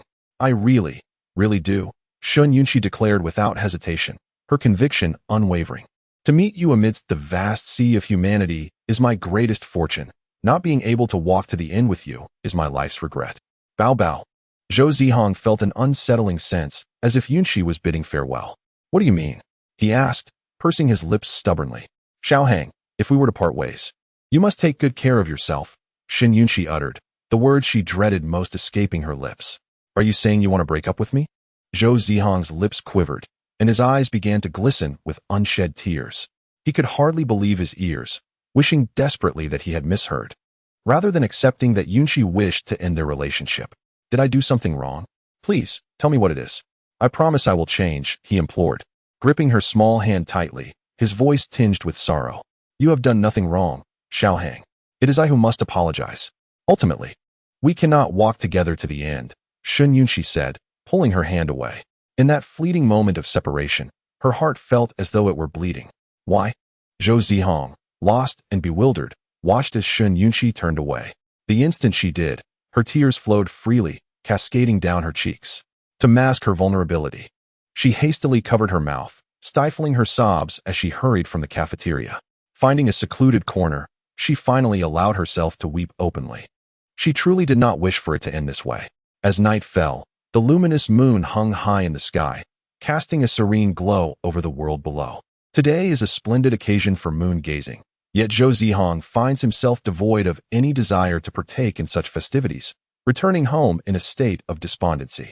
Alas, it seems that what was destined to happen has indeed come to pass, Subin observes with a troubled expression as she gazes at Zihang's forlorn demeanor. Subin, why has it come to this? Zihang inquires, a hint of sorrow glimmering in his eyes. Perhaps this is simply fate. Thus, I implore you to heed my advice. Some things must be relinquished. You and Yunxi ultimately cannot be together. Subin reluctantly conveys this harsh reality to Zihang. No, it cannot be. This is all a fallacy, is it not, Subin? Zihang's voice quivers with uncertainty. Subin does not respond directly, but the understanding in her gaze suggests that Zihang may have already grasped the truth, albeit unwilling to acknowledge it. It cannot be. My beloved would never abandon me. I shall seek her out again tomorrow, he murmurs to himself. Yes, tomorrow I shall inquire once more. Perhaps, he muses, the one who ties the knot must also undo it. The following day, Zihang, filled with trepidation, sets out to find Yunxi. However, she seems to have vanished without a trace, eluding his every attempt at locating her. In his search, he consults numerous acquaintances, including Lingling, Chensheng, and Wanin. But none can provide any insight into Yunxi's whereabouts. Zihang places countless phone calls and sends numerous texts, yet each attempt culminates in failure. Not once does Yunxi respond, leaving him in despair. Why, my dear, do you not reply? Have you truly forsaken me? Did you not vow to be with me forever? You have deceived me. My beloved, you are a great deceiver. I shall never play with you again, he sobs helplessly. Then it strikes him, Subin. He could enlist her to cast a tracking spell, which would surely reveal Yunxi's location.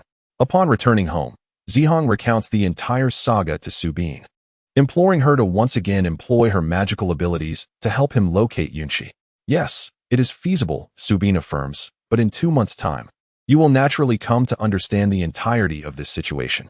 If we were to seek Yunxi now, it could jeopardize her earnings for the next 2 months. And she still has debts to settle at home. Indeed, Zihang recalls that Yunxi had once mentioned her family's financial burdens. At that time, he had wished to assist her in repaying the debts, but she had stubbornly refused, insisting on handling it herself. Chapter 75. The withered white moonlight in the blink of an eye. 2 months have swiftly passed. Following his separation from Shen Yunxi, Zhou Zihang has been listless and languid each day. This has caused great concern among those around him, particularly Jiang Wanyin and Su Bin, who have been deeply worried for his well-being. To this end, Jiang Wanyin specially dispatched someone to seek the whereabouts of Shen Yunxi. Yet not a single trace could be found. Ever since Shen Yunxi had withdrawn from school, she seemed to have evaporated from the world. Meanwhile, Zijing remained steadfastly by Zihang's side day and night, observing his descent into despair. It was the first time Zijing found herself questioning the righteousness of her actions. Each time she returned home, Zhou Zihang would be sequestered indoors, gazing at the scarf and embroidery that Yunxi had made for him. Zihang, did Yunxi create this for you? Indeed, the youth replied, turning his head slightly. The pallor of his face filled Zijing with an overwhelming sense of empathy. Gritting her teeth, she pondered for a moment, but ultimately decided to reveal Shen Yunxi's location to Zihang. Perhaps there were certain individuals and matters that Zihang must confront alone. Zijing had assumed that 2 months would dull Zihang's feelings for Yunxi. However, she could never have anticipated that his emotions would only deepen and intensify. Upon learning Yunxi's exact location, Zhou Zihang hastened to her side, while Zijing chose not to accompany him. The night was shrouded in darkness. The biting cold wind stung his face, and the heavy snowfall attempted to impede his progress. Yet, undaunted, the youth arrived at a bar, stepping inside only to be met with a scene that filled him with shock and sorrow. Under the vibrant lights, Shen Yunxi donned a sleek black work dress, playing the flute, desperately seeking the attention of the audience. Baby Zhou Zihang stood at the foot of the stage, his heart shattered, choking on his words. With each utterance, it felt as though countless daggers pierced his heart, blood dripping steadily onto the floor. Meanwhile, Shen Yunxi noticed Zhou Zihang in the crowd, and after finishing her performance, she hurriedly approached him. Xiaohang, it's not safe here. We must leave. Shen Yunxi grasped Zhou Zihang's hand, attempting to pull him away. Yet, he remained unmoved, slowly speaking. Baby, have you encountered difficulties? You can share with me. Perhaps I can help, and we can devise a solution together. In response, Shen Yunxi merely shook her head, offering a bitter smile. It's futile, Xiaohang. There is no way out now. Because of me, just as she was about to disclose her illness, a drunken middle-aged man ambled over, slurring, "Come, accompany me for a drink, then dance with me, and later, spend the night." I'm sorry, sir, but I only offer my art, not my body. Shen Yunxi firmly rejected his advances. Are you refusing me? The man's displeasure was palpable upon hearing her rejection. If it weren't for your youthful beauty otherwise, you will find yourself sharing the bed with me. I have shown you favor, yet you choose to disrespect me. With that, the middle-aged man splashed the remaining wine from his cup onto Yunxi's face and forcefully pinned her to the ground with his lecherous hands. Let go. Do not touch my darling. Zhou Zihang rushed forward and delivered a punch that sent the man sprawling to the floor. After subduing the assailant, Zhou Zihang quickly helped Yunxi to her feet, concern etched on his face as he asked, Darling, are you all right? I'm fine, Xiaohang, really. How can you say that? What about the wound on your back? Zhou Zihang noticed the injury and inquired with deep concern. It's just a minor accident at work. Truly, I'm okay. Were you hurt by those drunkards? Though Yunxi chose not to elaborate, Zhou Zihang pieced together the grim reality. Indeed, working in such an environment often exposed one to violent incidents, and the bar owners would hardly intervene. If a serious incident were to occur, they would simply pay a small sum to keep matters quiet. You dare strike me? The middle-aged man, holding his bleeding nose, shouted in outrage, his voice loud enough to draw the attention of others. They all paused, setting down their drinks, their gazes fixed on the unfolding drama. Oh, do you have an issue with that? Zhou Zihang's fists clenched, his gaze icy, emanating an aura of chilling intensity that made even the onlookers shudder. Is it really worth it over a woman of questionable character? The man swallowed hard, attempting to maintain his composure, though his bravado had noticeably diminished. Repeat that about her once more. Zhou Zihang glared at the middle-aged man, who, terrified, fled the scene. Darling, it's all over now. Zhou Zihang gently stroked Shen Yunxi's hair, soothing her with tenderness. What happened? What is going on? The bar owner rushed in, and upon learning the details from a staff member, he angrily summoned Shen Yunqi to his office. Xiaohang, I'll be back shortly. No, darling, I must accompany you. As Shen Yunqi attempted to protest, Zhou Zihang interjected firmly. No objections, I will go with you. In the bar's office, the owner scolded, Yunqi, how could you engage in a verbal altercation with a customer? Whatever they ask you to do, just comply. It's not that significant. Clearly, the bar owner was not seeking justice, but rather blaming his subordinate. To him, employees could be replaced, but losing a customer was irreplaceable. You know very well that the drunkard was in the wrong. Zhou Zihang stood protectively in front of Shen Yunqi, advocating for her. This is the nature of the business. Otherwise, how would the money come in? The bar owner shrugged nonchalantly. How can you profit from such unscrupulous dealings without a pang of conscience? Alas, yet another naive scholar. Unscathed by the harsh realities of society, the bar owner stroked his chin and sneered, conscience? When it comes to making money, forget about conscience. Legal tender is still money, and illicit earnings are no less so. He continued, I have no desire to engage in further discourse with someone like you. From his drawer, the bar owner retrieved a contract and addressed Shen Yunqi. Though you are but a part-time worker, we have entered into an agreement. According to the terms, you are prohibited from engaging in disputes with patrons. Should you breach this clause, I reserve the right to confiscate 2 months' wages from you. Is that clear? Wait, what did you just say? Zhou Zihang exclaimed. Disbelief etched across his face as he snatched the contract and scrutinized it. Good heavens, this is a blatant unfair clause. All the benefits accrue to the bar owner, while the burdens fall squarely on his worker. No wonder Zijing advised him to wait 2 months before seeking Yunqi. It was for this very reason. Boss, could you possibly grant me half my wages? I truly need this money, Shen Yunqi pleaded, her lips pressed tightly together, on the verge of tears. Yunqi, the contract is crystal clear.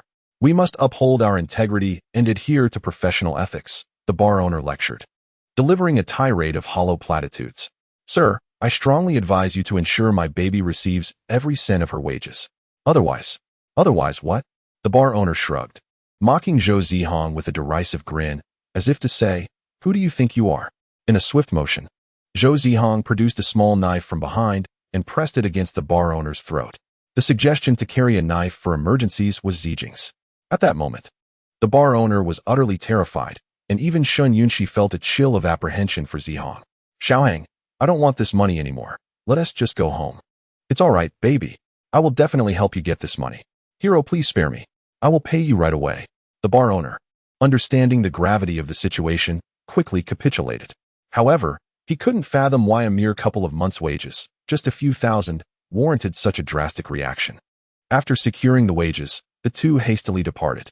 As they walked, Zhou Zihang tore the contract into shreds, crumpling it into a ball and discarding it into a trash bin. Once they had completed this task, Zhou Zihang cheerfully turned to Yunqi and said, Shall we go home, my dear?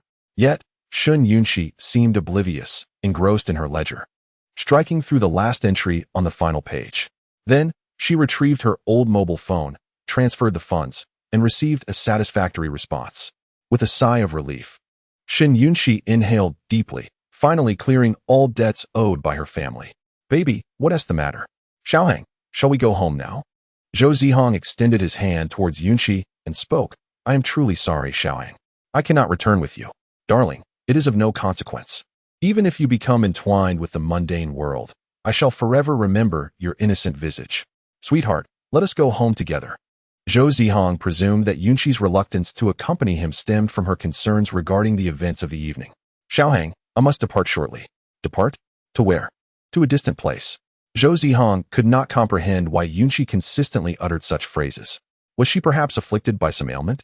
Oh, Shen Yunqi bit her lip, hastily pressing a hand against a spot on her back. Darling, what troubles you? Zhou Zihang approached her from behind, gently lifting her garment to reveal an injury. Perhaps Yunqi had failed to care for the wound adequately, as it now bled profusely. Sweetheart, please wait here for me. I shall return shortly. Zhou Zihang gestured towards a nearby pharmacy before dashing off. As she watched his retreating figure, Shen Yunqi felt an inexplicable warmth envelop her heart, mingled with a sense of reluctance and sorrow. Perhaps this was to be her final encounter with Zihang. When they next met, it might be in a realm beyond reach. Farewell, my darling. By the time Zhou Zihang returned, arms laden with medicine, Yunqi's presence had vanished entirely. Chapter 76. The essence of life lies not in its length, but in its breadth. Time hastened by, the years weaving swiftly. A month had passed in the blink of an eye, and the winter snowflakes began to dance upon the winds once more. Zihang, I have something of importance to discuss with you. Lingling, what has transpired? Zhou Zihang inquired, perplexed by the complex emotions etched upon Mu Lingling's face. It concerns Yunqi. Mu Lingling recounted the events to Zihang. It turned out that Mu Lingling had visited the hospital due to a stomach ache and fortuitously encountered Yunqi, who was hospitalized. From Yunqi, she learned of her illness and the grave possibility that she might not survive the year. Yunqi implored me repeatedly not to inform you. Yet I feel compelled that you should know, Mu Lingling said, tears streaming down her cheeks. As a friend, she understood all too well that Yunqi was someone who cared for others yet neglected her own well-being. Is that so? Lingling, could you take me to see her? Together, Zihang and Lingling made their way to the hospital, arriving at the room where Yunqi resided. Lingling, why are you here so early today? Have your classes concluded? Shen Yunqi, engrossed in knitting, did not notice Zhou Zihang standing beside Mu Lingling. Darling, have you been well lately? Upon hearing that familiar term of endearment, Shen Yunqi halted her work, suddenly lifting her head. Xiaohang, what brings you here? Shen Yunqi cast a glance at Zhou Zihang, then shifted her gaze to Mu Lingling, who stood beside him. I'm sorry, Yunqi. I have broken my promise. You two take your time to chat. I will step out for a moment. Mu Lingling casually found an excuse and discreetly slipped away. The two exchanged glances. Once an inseparable couple, they now found themselves at a loss for words. Perhaps it was the prolonged eye contact that led them to share a perplexing smile, followed by unbidden tears. Xiaohang, why don't you sit down first? Shen Yunqi gestured towards the chair beside her. Darling, how have you been feeling lately? Zhou Zihang refrained from probing Yunqi about why she had been avoiding him, why she had kept secrets, and instead inquired about her well-being. I'm doing well, she replied with a light-hearted tone. What did the doctor say? The doctor mentioned I have about 6 months left, perhaps until after this spring festival, she said, her demeanor relaxed. She had long since come to terms with her situation. She gradually understood that the essence of life lay not in its duration, but in its depth. Some lives stretch long, yet fail to cherish each day. Others are fleeting yet are lived with profound appreciation. How can you still be smiling? Zhou Zihang questioned, unable to fathom why Yunqi could find joy in such a moment. Reminiscent of his late mother, who faced her demise with calm acceptance. Xiaohang, every life must eventually take its final bow.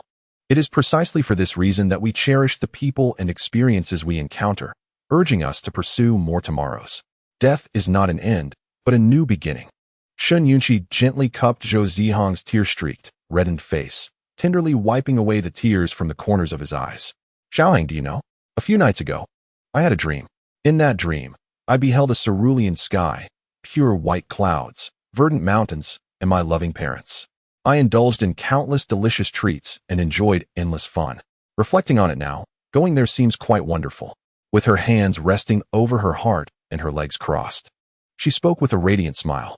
Then does that mean you won't want me anymore? Darling, can I go with you? Zhou Zihang replied earnestly. For him, Shen Yunqi embodied everything. If she were to leave, there would be nothing left for him in this world. In truth, the prospect of departing alongside Yunqi was comforting. At least on the path to the afterlife, they would have companionship and mutual support. Upon hearing this, Shen Yunqi fervently shook her head and implored, Xiaohang, please do not say such things. You must promise me, never speak like this again. Xiaohang, if I were to leave, you must live well and take good care of yourself. Do you understand? If you were to live in despair or entertain thoughts of ending your life, I, Shen Yunqi, would never find peace even in death. All right, darling. I promise, I will never think like that again. Do not utter such words. You shall be fine. I assure you.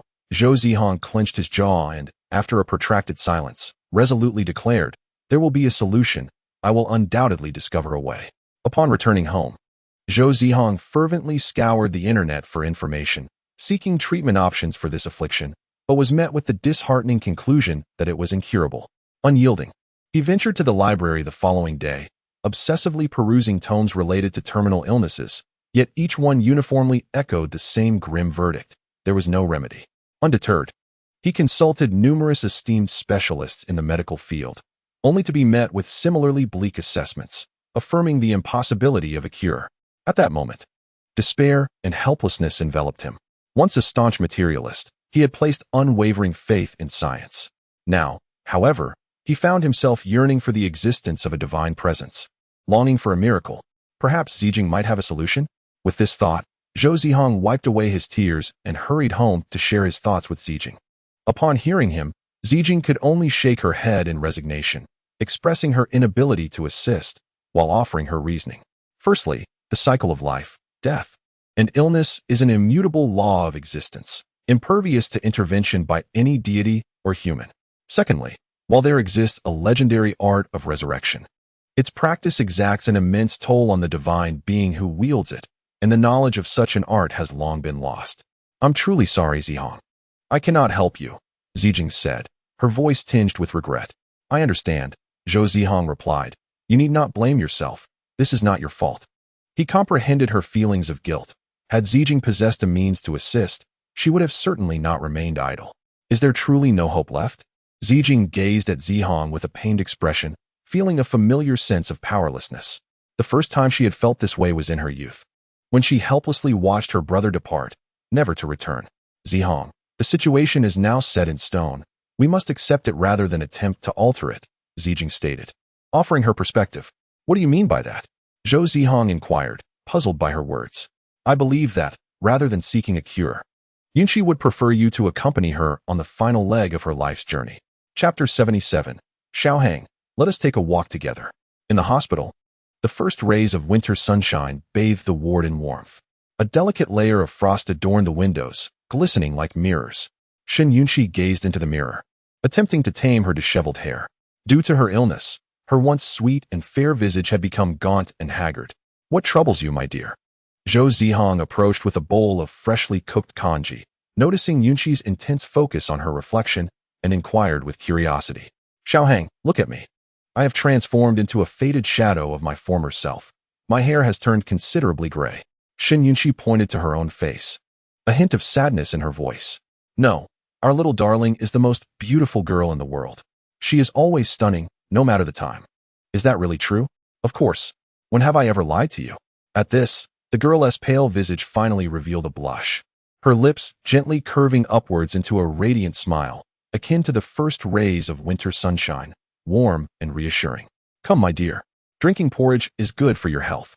Zhou Zihang carefully scooped the porridge, ensuring it was evenly distributed. He gently lifted a spoonful, blew on it lightly, and offered it to Yunqi's lips. Open wide. Without uttering a word, Shen Yunqi opened her mouth and allowed the warm porridge to enter her stomach, providing comfort to her already burdened digestive system. Due to the worsening of her condition, she had lost her appetite, yet she consumed every last drop of the porridge that Zihang had diligently prepared for her. On one hand, she did not wish to disappoint Zihang's heartfelt intentions. On the other, she feared that after she was gone, she would never again taste the porridge he made. Xiaohang, let us go for a walk, shall we? Now, Zhou Zihang wished to accompany Yunqi, but the doctor had advised her to remain in the hospital.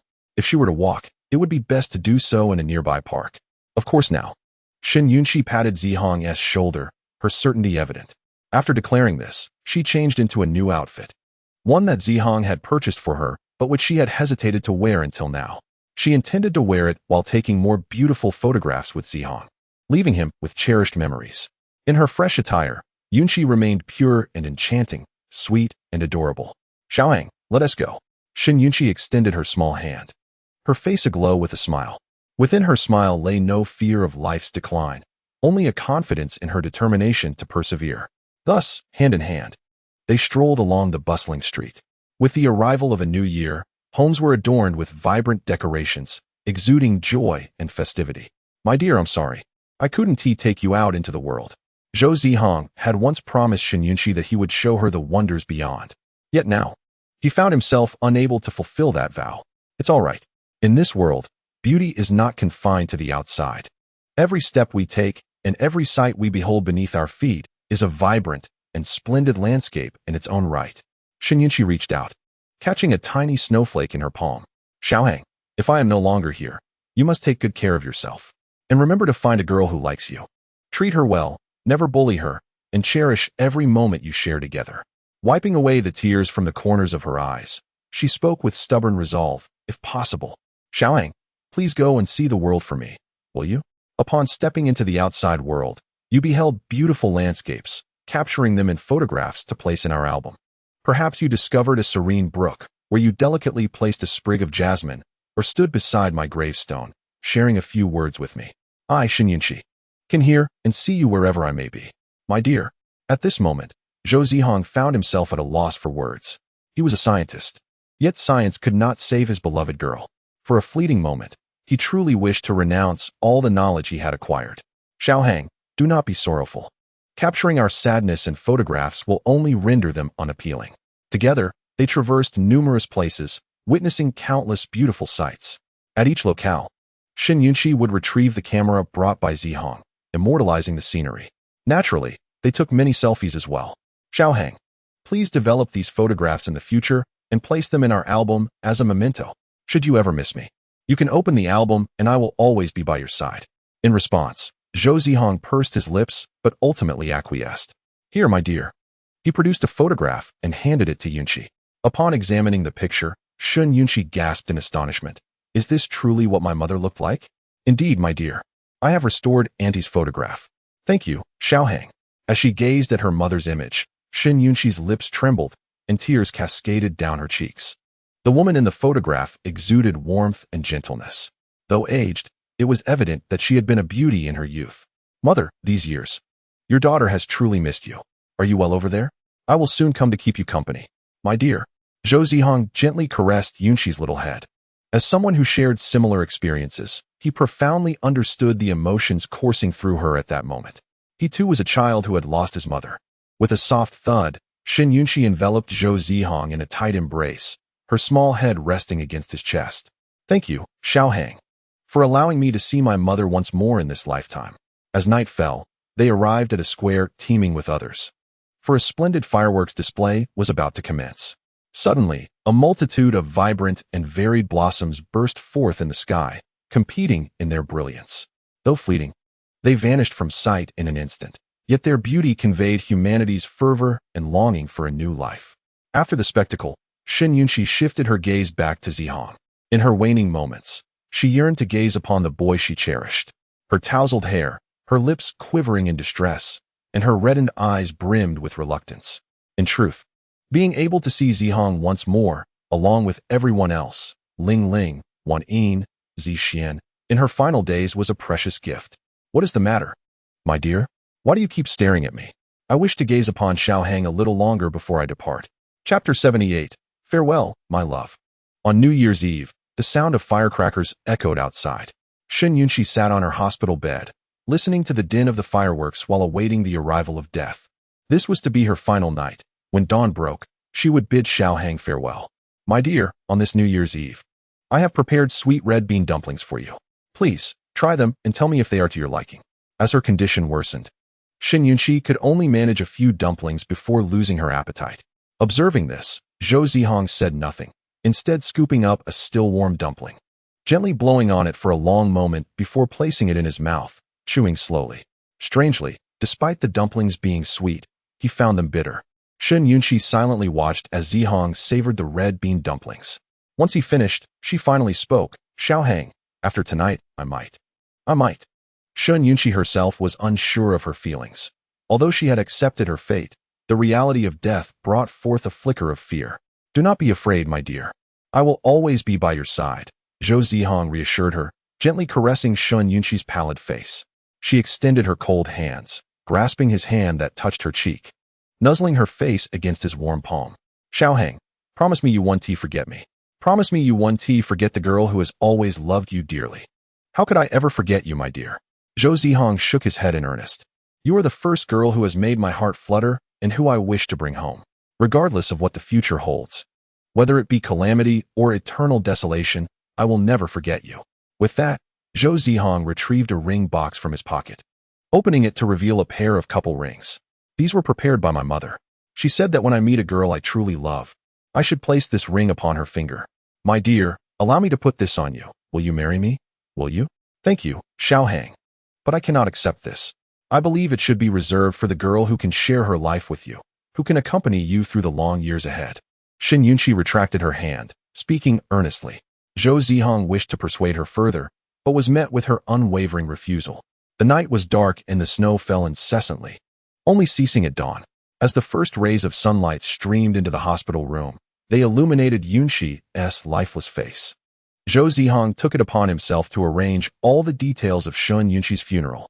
At the ceremony, Ling Ling, Wan Yin, Zixian, and everyone came to pay their respects. After attending to Yunxi's affairs, Zihang made a special trip back to Yunxi's hometown to pay his respects to her mother, Aunt Wang. Upon hearing the news of Yunxi's passing from Zhou Zihang, could not help but feel a deep sorrow. She had watched Yunxi grow up and knew her character all too well. What a wonderful girl she was. Why did fate have to treat her so cruelly? Originally, Zhou Zihang had intended to inform Yunxi's close friend, Xiaoshu, but upon learning that Xiaoshu was already married, he abandoned that thought.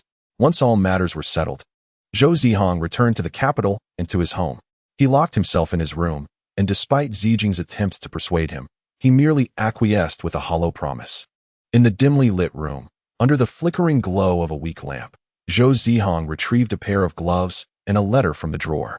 The gloves had been knitted for him by Yunxi before her departure, adorned with embroidered images of themselves in anime style, complemented by delicate jasmine motifs.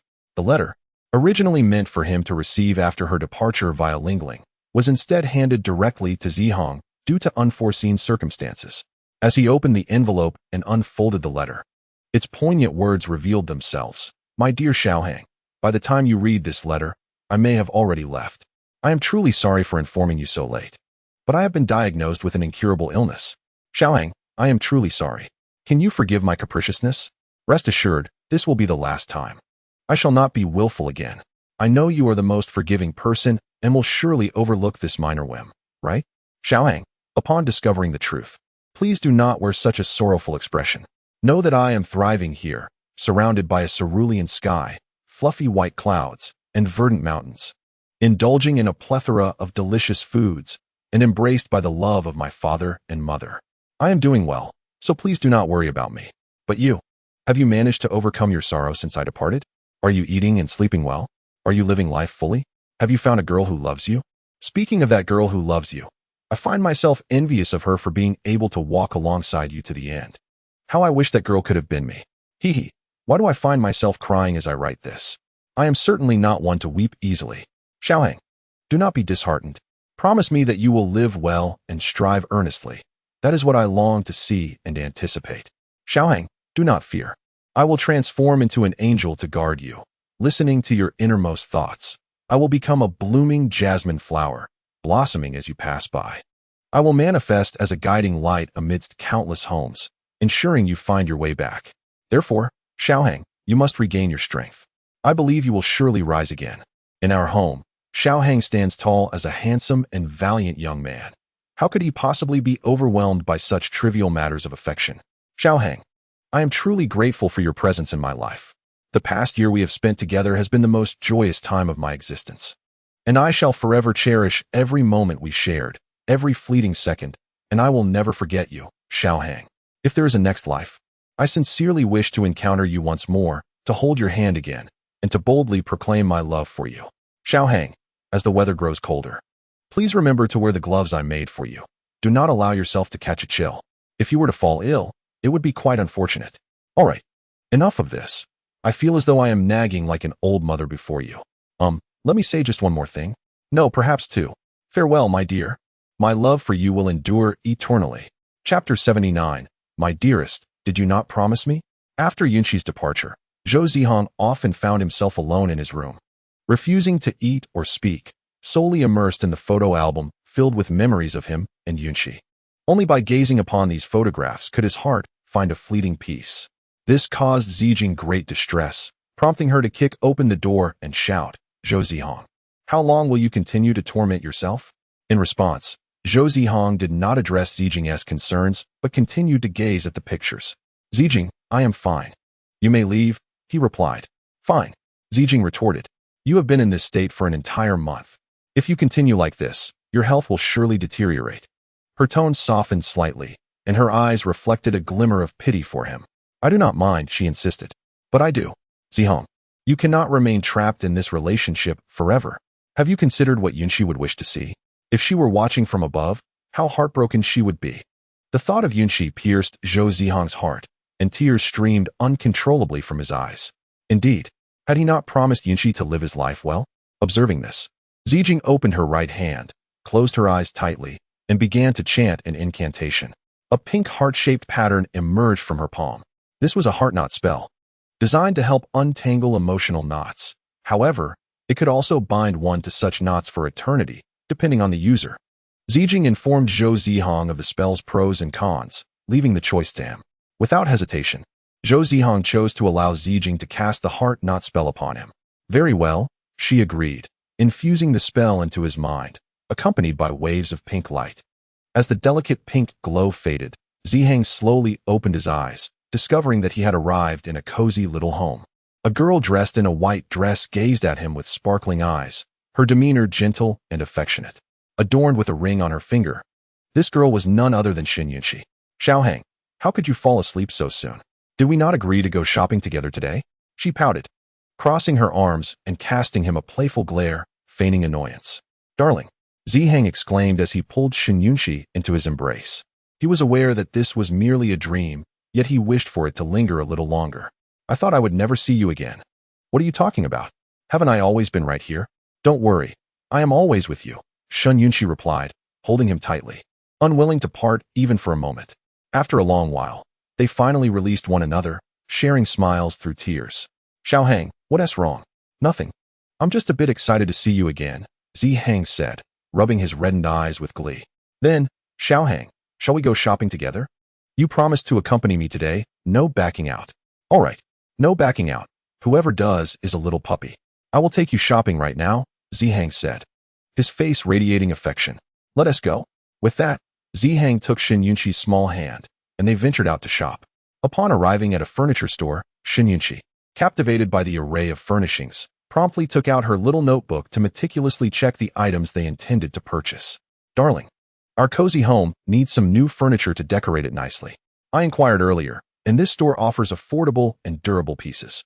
Most importantly, they provide free delivery right to our door. What do you think about buying some here? I will follow your lead, darling. In truth, Zihang preferred to take Yunxi to another place rather than the furniture store. Since we've finalized the furniture, let us head to another location. Where to? Before Xin Yunxi could respond, Zihang brought her into a clothing store. Darling, choose whatever you like, he said with generosity. No, these are all too expensive. I don't want any of them. Seeing the rows of designer clothing, Xin Yunxi shook her head and replied to Zihang. They had just started their little home together, and many expenses awaited them.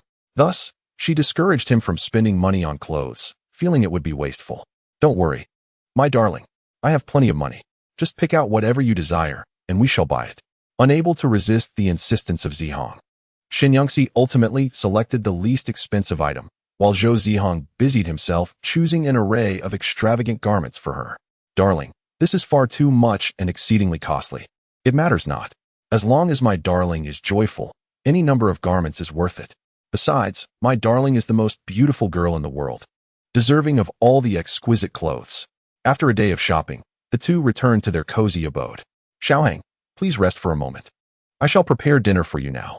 Xin Yunxi tied her hair into a high ponytail and donned a small apron embroidered with jasmine flowers. Darling, may I assist you in making dinner? No need. You've been weary all day. You should take a proper rest. It's all right. Cooking dinner alongside you brings me immense joy, and I feel no fatigue. Upon hearing this, Zhou Zihang joined her, and soon enough, a delightful banquet was prepared. Seated across from each other, they relished their meal, playfully teasing each other like any ordinary couple. After dinner, hand in hand, they strolled in the nearby park, basking in the twilight, much like any newlywed couple. Darling, may I accompany you on our walks forever? Upon hearing this, Xin Yunxi pondered for a moment before softly replying, Xiaohang, please wait for me here. I shall return shortly. Darling, where are you going? May I accompany you? Zhou Zihang, fearing that if he turned away, Xin Yunxi might vanish and never return, pressed on. Do not worry. I will return very soon, I promise. Xin Yunxi cast a reassuring glance at Zhou Zihang, vowing. Seeing this, Zhou Zihang reluctantly released her hand, though a hint of unease lingered in his eyes, a sense of foreboding creeping in. Darling, you must come back. Xiaohang, fret not. I will certainly return. Xin Yunxi hurried away, only to return just as swiftly, carrying a pure white jasmine flower.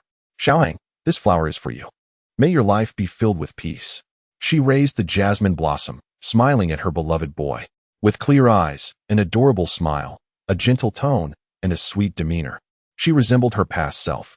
At that moment, her present self seemed to intertwine with her former existence. "Thank you, my darling." As Zhou Zihang accepted the jasmine, he also embraced the hope and courage to continue living. "Xiaohang, I must take my leave. Before I go, may I have a hug?" With a distant gaze, his lips quivered as he managed to utter that single word. It seemed as if uttering it drained him of all his strength. As the sun dipped below the horizon, they held each other tightly. In that moment, they both wished time would slow down. The slower, the better. "Darling, did you not promise to cherish life?" The words echoed in the silence, filled with regret. Zhou Zihang had a myriad of sentiments to share with Yunqi, yet now he found himself utterly speechless. Time slipped away inexorably, leaving them with precious little. "Beloved, I have always been here, and I shall remain by your side eternally. I love you." With these heartfelt words, Shun Yunqi transformed into shimmering starlight, drifting away with the wind, dissipating into the twilight and the vastness of the universe. "I vow to live on, to cherish each day," Zhou Zihang shouted towards the setting sun. "Farewell, my love." When Zhou Zihang awoke, it was already the dawn of a new day. "You're awake," Zijing said. Perched on a nearby chair, propping her chin on her hand, visibly relieved to see him conscious. Her eyes bore the shadows of fatigue, reminiscent of a little panda. "Zijing, I am awake. Thank you." Rising from bed, Zhou Zihang followed his usual routine, dressing and stepping outside briefly. Satisfied, Zijing nodded in approval. At Yunqi's grave, Zhou Zihang knelt, placing a bouquet of jasmine beside the tombstone. Gazing upon the monument, he longed to speak, yet found himself at a loss for words. Silence enveloped them. Yet emotions flowed as tears. Perhaps this was what it meant to share a moment of profound understanding without utterance. Slowly he rose, eyes fixed on the first rays of morning light. By his third year of university, Zhou Zihang had chosen to pursue an additional major in medicine. Chapter 80. Zihang, I may have to leave for a while. As darkness fell beneath the bell tower, the events unfolded. The cloaked figure revealed the truth he had uncovered to Zijing. How could it be him? Zijing's eyes widened in disbelief at the identity of the traitor. "Zijing, you should return to the Seven Emotions Pavilion to handle this matter. I will support you from the shadows. We must uncover the true cause of Xiling's demise from him." "All right, thank you." After bidding farewell to the mysterious figure, Zijing returned home, her mood somber. Upon her arrival, Zhou Zihang hastily set aside his bowl and chopsticks, serving her a steaming bowl of fragrant rice. "Welcome home, Zijing. Wash your hands and join me for dinner. I tried making some new dishes today. Do come and taste." "Well, I shall indulge." Zijing lifted her rice bowl, savoring a piece of beef enveloped in tomato sauce alongside the rice. "Take your time. Don't choke," Zhou Zihang reminded her, ever attentive, as he served her more dishes with care.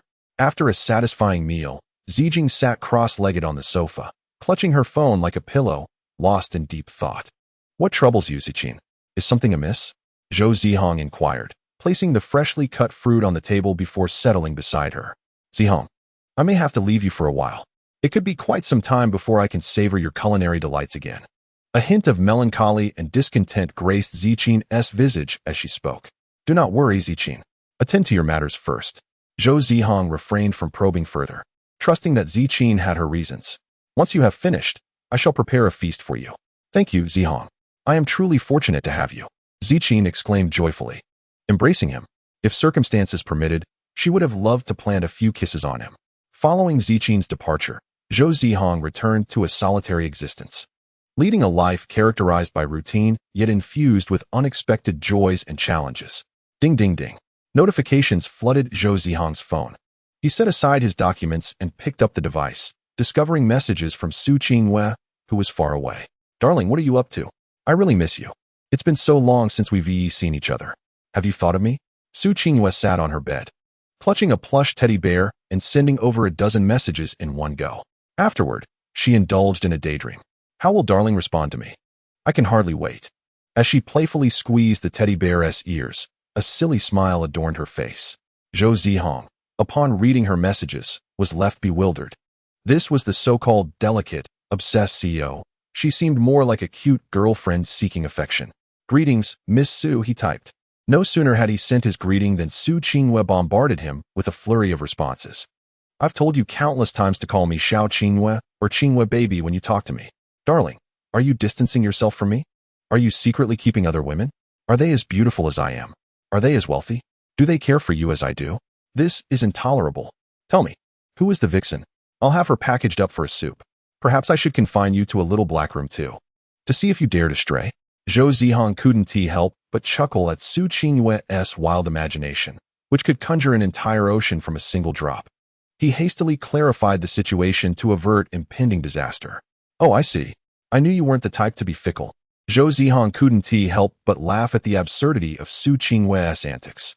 Zhou Zihang. Qinghue, is there something you wish to discuss with me? Zhou Zihang. It's all right, feel free to speak. Su Qinghue. Am I not allowed to chat with you if I have no pressing matters? Zhou Zihang. Qinghue. That is not what I meant. Su Qinghue. In fact, I do have a matter to address with you. Zhou Zihang. Su Qinghue. Darling.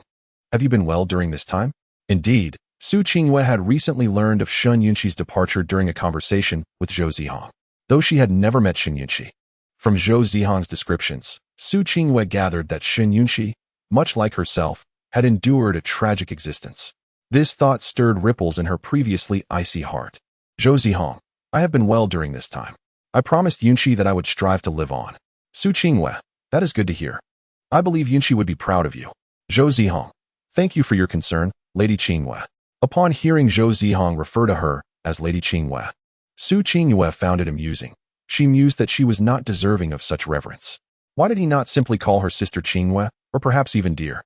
Su Qinghue, darling, what are you up to? Returning to her initial inquiry, she asked Zhou Zihang what he was engaged in. Zhou Zihang, I am at the library, researching and writing my thesis. Su Qinghue, such diligence, my dear. Ding. A red envelope of 1 million appeared on Zhou Zihang's phone screen. Su Qinghue, darling, this is a reward for your hard work. Su Qinghue, a small token, not meant to be taken seriously. I hope you can accept it. Alas, the young lady displayed her generosity, treating 1 million as if it were mere pocket change. Zhou Zihang, thank you, Qinghue, but I cannot accept this money. Su Qinghue, is it too little? Indeed, it is rather modest. With a swift gesture, she sent a red envelope of 10 million directly to Zhou Zihang's account. Su Qinghue, is this sufficient, darling? If not, I have more to offer. Zhou Zihang, thank you for your kindness, Qinghue, but I cannot accept this money. Su Qinghue, why not? This money is not ill-gotten. Su Qinghue, moreover, is it not normal for a girlfriend to support her boyfriend financially? Zhou Zihang stared at the message from Su Qinghue, momentarily taken aback. When had they become a couple? Zhou Zihang, Qinghue, you have already assisted me immensely, and I have offered you nothing in return. Therefore, I cannot accept any further favors, as it would be unjust to you. Su Qinghue, but what if I am willing? I wish to spend on you, to assist you. Zhou Zihang, that is still not acceptable. One must not be greedy. Upon hearing this proverb, Su Qinghue was momentarily amused by Zhou Zihang's naive response. She found herself torn between laughing at his innocence and his foolishness. If it were any other boy, it is likely that 9 out of 10 would have accepted it tearfully, bowing to her like a garlic clove while affectionately calling her dear. However, Zhou Zihang was the sole boy among them who possessed no vanity. This was one of the reasons Su Qinghue held a fondness for him. Su Qinghue, very well then. But if you ever wish for anything, feel free to call me anytime. Zhou Zihang, thank you for your concern, Qinghue. Su Qinghue, may I video chat with you? It has been ages since I last saw you, and I truly wish to see you now. Zhou Zihang, I'm afraid that isn't possible at the moment, as I am in the library and I worry that our video chat might disturb other students. Perhaps next time? Su Qinghue, all right then. Upon hearing this, Su Qinghue responded with a sense of disappointment, akin to a deflated balloon. Zhou Zihang, Qinghue, it's getting late on your side. You should rest early.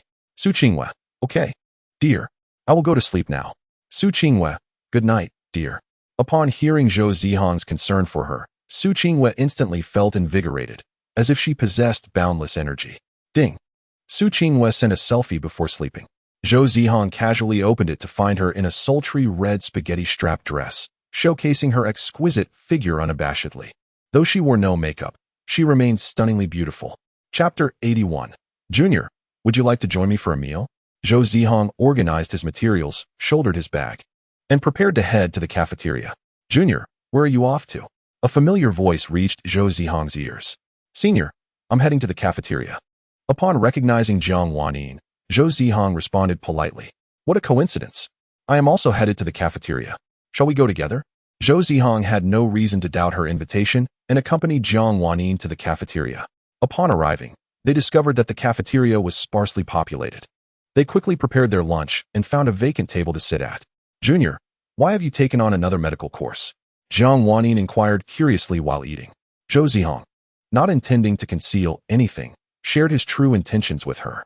He aspired to develop a miraculous cure for terminal illnesses and wished to fulfill Yunqi's unaccomplished dream of becoming a doctor, helping others, and saving lives. Is it for Yunqi? Indeed. Upon hearing this, Jiang Wanyin's gaze towards Zhou Zihang was imbued with a greater sense of admiration. Senior, do you plan to study abroad after graduation? Based on memories from his past life, he recalled that Jiang Wanyin pursued her studies overseas after graduating from the Imperial Capital University. Are you intending to accompany me, Junior? Jiang Wanyin tentatively suggested.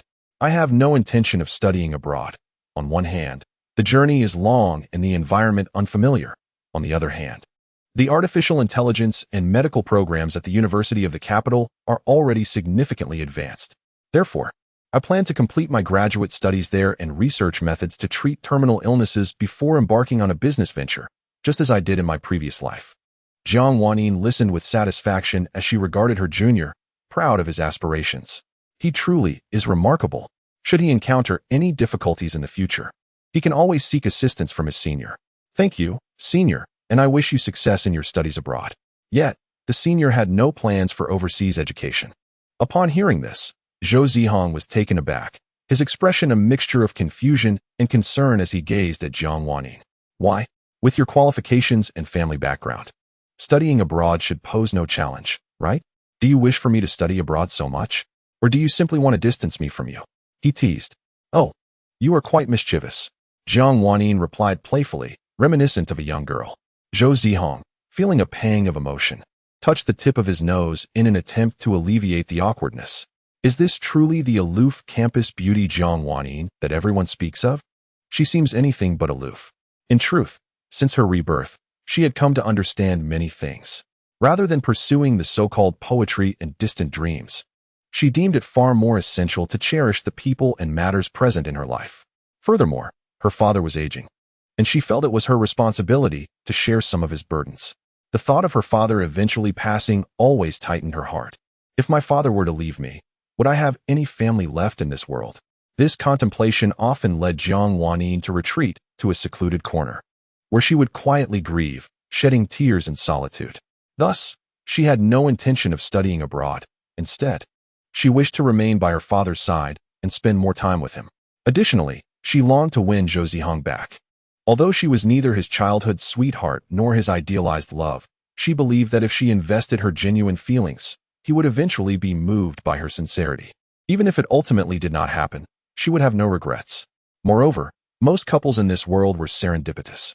With this thought, Jiang Wanyin regained her confidence. Indeed, as a senior, whether or not she studied abroad was inconsequential. Zhou Zihang rested his chin on his hand, contemplating this realization. Ah, Wanyin, so this is where you are. I've been searching for you tirelessly. Gu Nanfeng approached, his demeanor overly eager as he fixed his gaze inappropriately on Jiang Wanyin.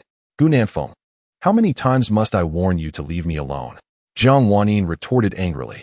She had intended to enjoy a pleasant meal with her junior, but her plans had been disrupted by this troublesome individual. Wanyin, what do you mean by that? I am your boyfriend. Just yesterday, did we not hold hands and share a kiss? You are mistaken. Jiang Wanyin never anticipated that Gu Nanfeng could be so shameless. Junior, please do not misunderstand. Senior and he truly have no relationship. You must not misinterpret the situation, Jiang Wanyin hastily explained to Zhou Zihang. After clarifying the matter with Zhou Zihang, she cast a scornful glance at Gu Nanfeng, her eyes brimming with an undercurrent of murderous intent as she furiously exclaimed, Gu Nanfeng, what on earth do you intend to do? At that moment, Jiang Wanyin felt an overwhelming urge to rid herself of Gu Nanfeng entirely. I am merely here to enjoy a meal and converse with my girlfriend, Gu Nanfeng replied nonchalantly. Following this, he turned to Zhou Zihang with a mocking smile and remarked, as soon as Shen Yunqi left, you are already seeking solace in someone else's arms, even going so far as to steal another's girlfriend. Frankly, You are quite despicable. Gu Nanfeng, please do not misconstrue. Senior and I are merely ordinary friends. It is not as you perceive, Zhou Zihang responded, exasperated. It was evident that Gu Nanfeng was the one unable to win over Senior, and he had merely shared a meal with her. Gu Nanfeng, you ought to be more discerning. I will count to 3, Jiang Wanyin threatened, pointing an accusatory finger at him. You must disappear immediately. Ah, Wanyin. I never imagined you to be so fickle, so easily forgetting old flames for new. Nevertheless, I remain deeply in love with you and will wait for your return indefinitely. Gu Nanfeng's crude antics were truly nauseating to both Zhou Zihang and Jiang Wanyin, making it nearly impossible for them to enjoy their meal. Once Gu Nanfeng departed, they finally breathed a sigh of relief. Senior, perhaps we should reduce our encounters in the future? Zhou Zihang suggested. Realizing that maintaining excessive contact with Jiang Wanyin would only intensify Gu Nanfeng's animosity toward him and lead to further retaliation. Junior, I assure you, I have had no involvement with Gu Nanfeng. We were merely ordinary friends in the past. Can you trust me? I have not engaged in any improper conduct. Jiang Wanyin pleaded, her anxiety palpable upon hearing Zhou Zihang's suggestion to limit their communication. She was desperate not to become strangers with him. Senior, that is not what I meant. I was trying to explain, Zhou Zihang patiently clarified. Upon hearing this, Jiang Wanyin felt an inkling of disappointment. Was this truly the end of her relationship with Zhou Zihang? Yet, that sense of loss quickly dissipated as she vowed. Junior, rest assured. Senior will handle this matter diligently and provide you with a satisfactory resolution. Chapter 82. Junior, Senior likes you. Senior, there is truly no need for this, Zhou Zihang said, exasperated as he rubbed his forehead. There is indeed a need, Jiang Wanyin replied with urgency, her eyes wide with concern as she looked at Zhou Zihang. This matter will surely be handled promptly by the senior. She merely hopes that the junior will not disregard her. Jiang Wanyin's eyes reddened as she rubbed her delicate hands, her voice choking with emotion. For a moment, Zhou Zihang hesitated.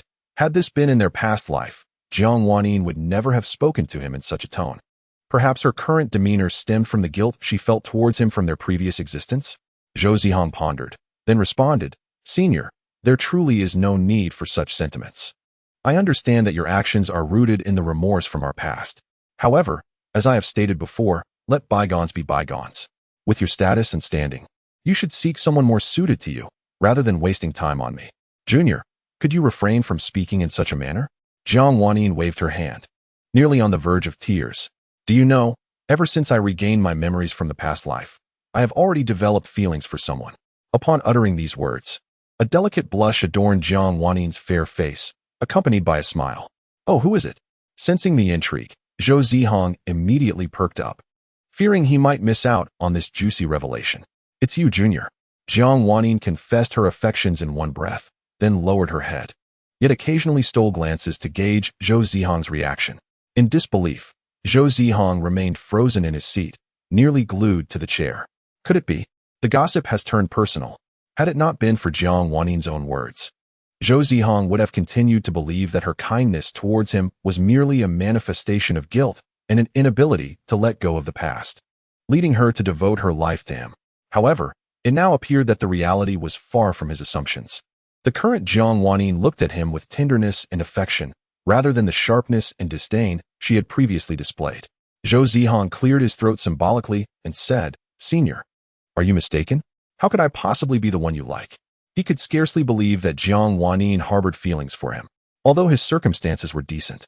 They paled in comparison to hers. They were worlds apart, and the disparity between them was not trivial. Why can't the one I like be a junior? Jiang Wanyin rested her chin on her hands, gazing at Zhou Zihang with gentle eyes. Because I am just an ordinary person, while you are the esteemed heiress of the Jiang family, the future president of the Jiang Corporation. Thus, we truly are incompatible. It matters not. I care not for such distinctions. Jiang Wanyin extended a delicate hand to caress Zhou Zihang's handsome face, feeling the familiar warmth upon his cheeks. Junior, I genuinely like you. In my previous life, I treated our union as a transaction and took your sincerity for granted.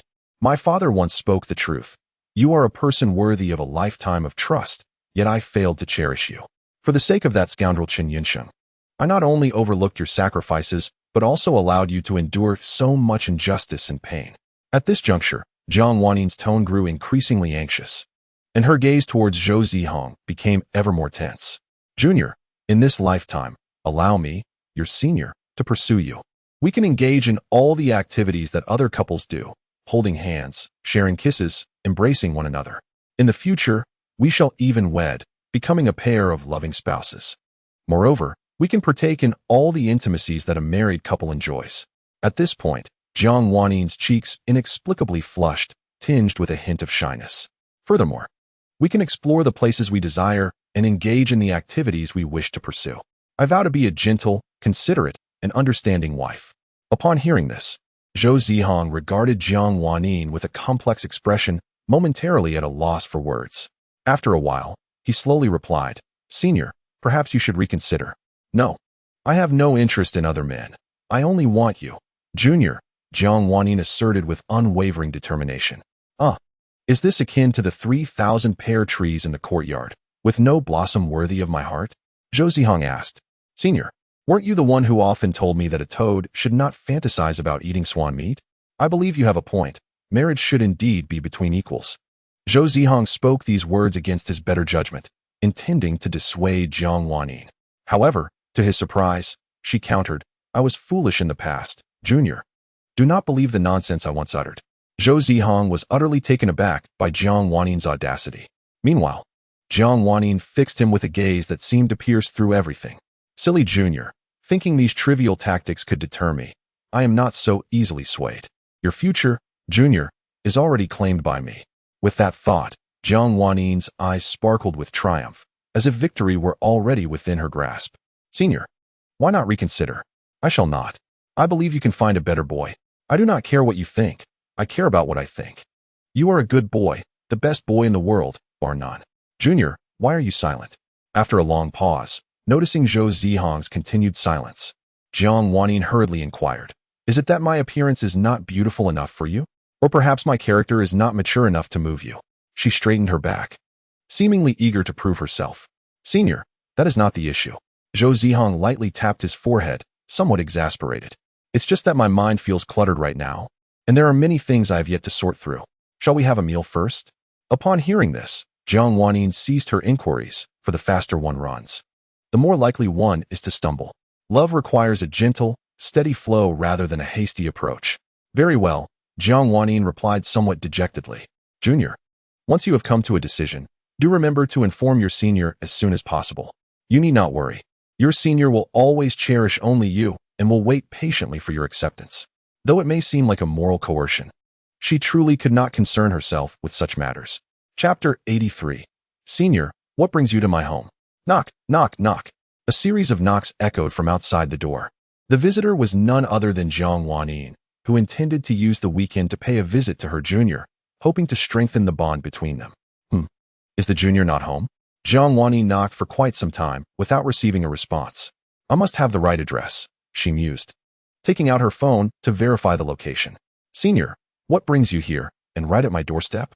Zhou Zihang, carrying bags of groceries purchased from the supermarket to prepare a sumptuous lunch, was taken aback upon encountering Jiang Wannin as he returned home. I wanted to pay a visit to my junior. As she spoke, she picked up a fruit basket resting on the ground, filled with a variety of exquisite fruits. It was evident that these were high-quality fruits, and upon closer inspection, they turned out to be Zhou Zihang's favorites. Senior, please come in. Zhou Zihang welcomed Jiang Wannin into his home. Although he was uncertain of her intentions, he adhered to the principle of welcoming friends from afar, especially since she was not a bad person. Jiang Wannin entered and surveyed the interior, noticing it was neat, clean, and imbued with a faint fragrance. Indeed, Zhou Zihang maintained his usual penchant for cleanliness. This marked Jiang Wannin's first visit to Zhou Zihang's residence. After placing the groceries down, Zhou Zihang guided Jiang Wannin on a brief tour of his home. Senior, this is generally how it is. Quite nice, Jiang Wannin remarked with a smile. You flatter me, but my home cannot compare to yours. Your residence is truly the finest in the entire capital city. Zhou Zihang spoke the truth. Jiang Wannin's home was a top-tier mansion, unparalleled in the capital. In response, Jiang Wannin said with a hint of envy, But isn't your home also a part of my home?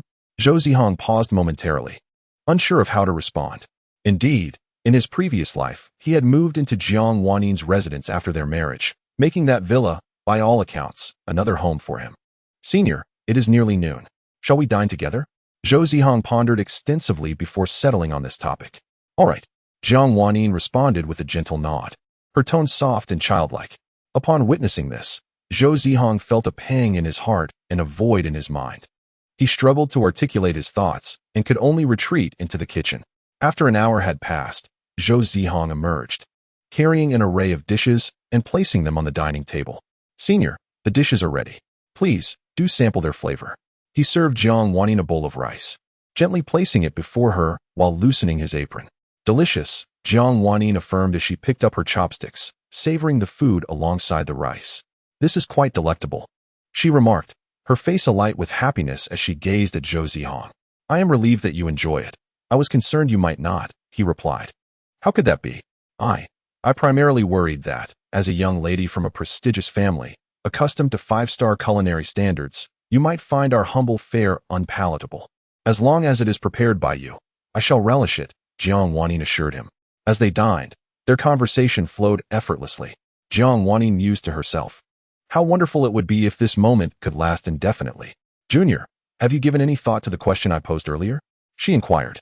Upon hearing this, Zhou Zihang hesitated, unable to articulate a response. Observing his reticence, Jiang Wanyin chose not to press further, allowing him the space to contemplate his answer. In the capital city, at the Chun family villa, Chun Jinbong raised a glass of red wine, his voice resonating with conviction.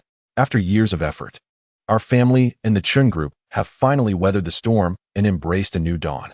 Father, indeed, we have triumphed over adversity. The future promises prosperity for both our family and the Chun group, chimed in Chun Yunli, raising his glass in agreement. Yunli is correct. After this ordeal, who would dare to claim that our family and the Chun group are failing? Chun Jinbong proclaimed loudly, as if he had awaited this moment for an eternity. Chun Yunxing shared his joy as well, having previously refrained from provoking Zhou Zihang and Jiang Wanyin due to familial concerns. However, circumstances had shifted. Zhou Zihang, Jiang Wanyin. Just you wait, he thought to himself. After the banquet concluded, Chun Yunxing slowly retrieved his phone and dialed a number. Hello, is that you? The voice on the other end belonged to the long-absent Lu Xiaoying, who cautiously inquired. Beside her, Lu Tianqi, Lu Rong, and Lu Hua fixated on her phone, their expressions tense. To evade the clutches of justice, their family had fled overseas, enduring a meager existence fraught with anxiety. They were uncertain how long they would have to live in such trepidation. You need not concern yourselves with my identity, Chun Yunxing sneered. You need only to know that I am your friend, for we share a common adversary, Zhou Zihang. At the mere mention of his name, Lin Xiaoying's family became visibly unsettled. Had it not been for Zhou Zihang's merciless demeanor, they would not have descended into their current plight. Observing their reaction, Chun Yunxing confidently proclaimed, I can assist you in altering your circumstances, but I have one condition. Please, speak, they urged. Whatever the condition, we shall comply. Upon hearing that Chun Yunxing could help them, Lu Xiaoying's family was instantly elated. They yearned for a drastic change, preferring to take a perilous gamble for wealth rather than continue their life of hiding. My condition is that you assist me in eliminating Zhou Zihang. At this declaration, Lu Xiaoying was momentarily taken aback, and both Lu Tianqi and Lu Ronglua were drenched in cold sweat. While they indeed harbored a deep-seated animosity towards Zhou Zihang, they had never contemplated taking his life. After all, there is a significant difference between capital punishment and imprisonment. Simultaneously, they felt a profound curiosity about Chun Yunxing's intense hatred for Zhou Zihang. What is the matter? Are you afraid? No, sir, it's not as you perceive. Perhaps you could propose an alternative. This is truly unfeasible. Lu Xiaoying responded with a sycophantic demeanor. I'm afraid that this is my sole condition. After hearing this, Lu Xiaoying hesitated, contemplating their current plight and who was responsible for it. Chun Yunxing methodically led Lin Xiaoying and her family deeper into despair. You are correct, sir. Zhou Zihang deserves his fate. Rather than living in such a cowardly manner, it is better to wager our lives. Very well, I shall provide you with 1 million upfront. Upon successful completion, you shall receive 10 million. Chun Yunxing painted a grand vision before Lu Xiaoying and her family. Chapter 84. Who says the junior doesn't have a girlfriend? Following their meal, Zhou Zihang took a leisurely stroll downstairs with Jiang Wanyin. As they ambled along the street, they passed a milk tea stall. Jiang Wanyin turned to Zhou Zihang and said, Junior, Please wait for me here while I quickly grab something. Assuming she intended to purchase milk tea, Zhou Zihang readily agreed. Thus, Jiang Wanyin went to buy her drink while Zhou Zihang stood alone in the shade of a large tree, awaiting her return. During his wait, a familiar voice abruptly reached his ears. Well, isn't this the solitary dog standing here all by himself? Yi Lingxin mocked him, her arms crossed. Indeed. We are fortunate that Lingxin ended things with him early on.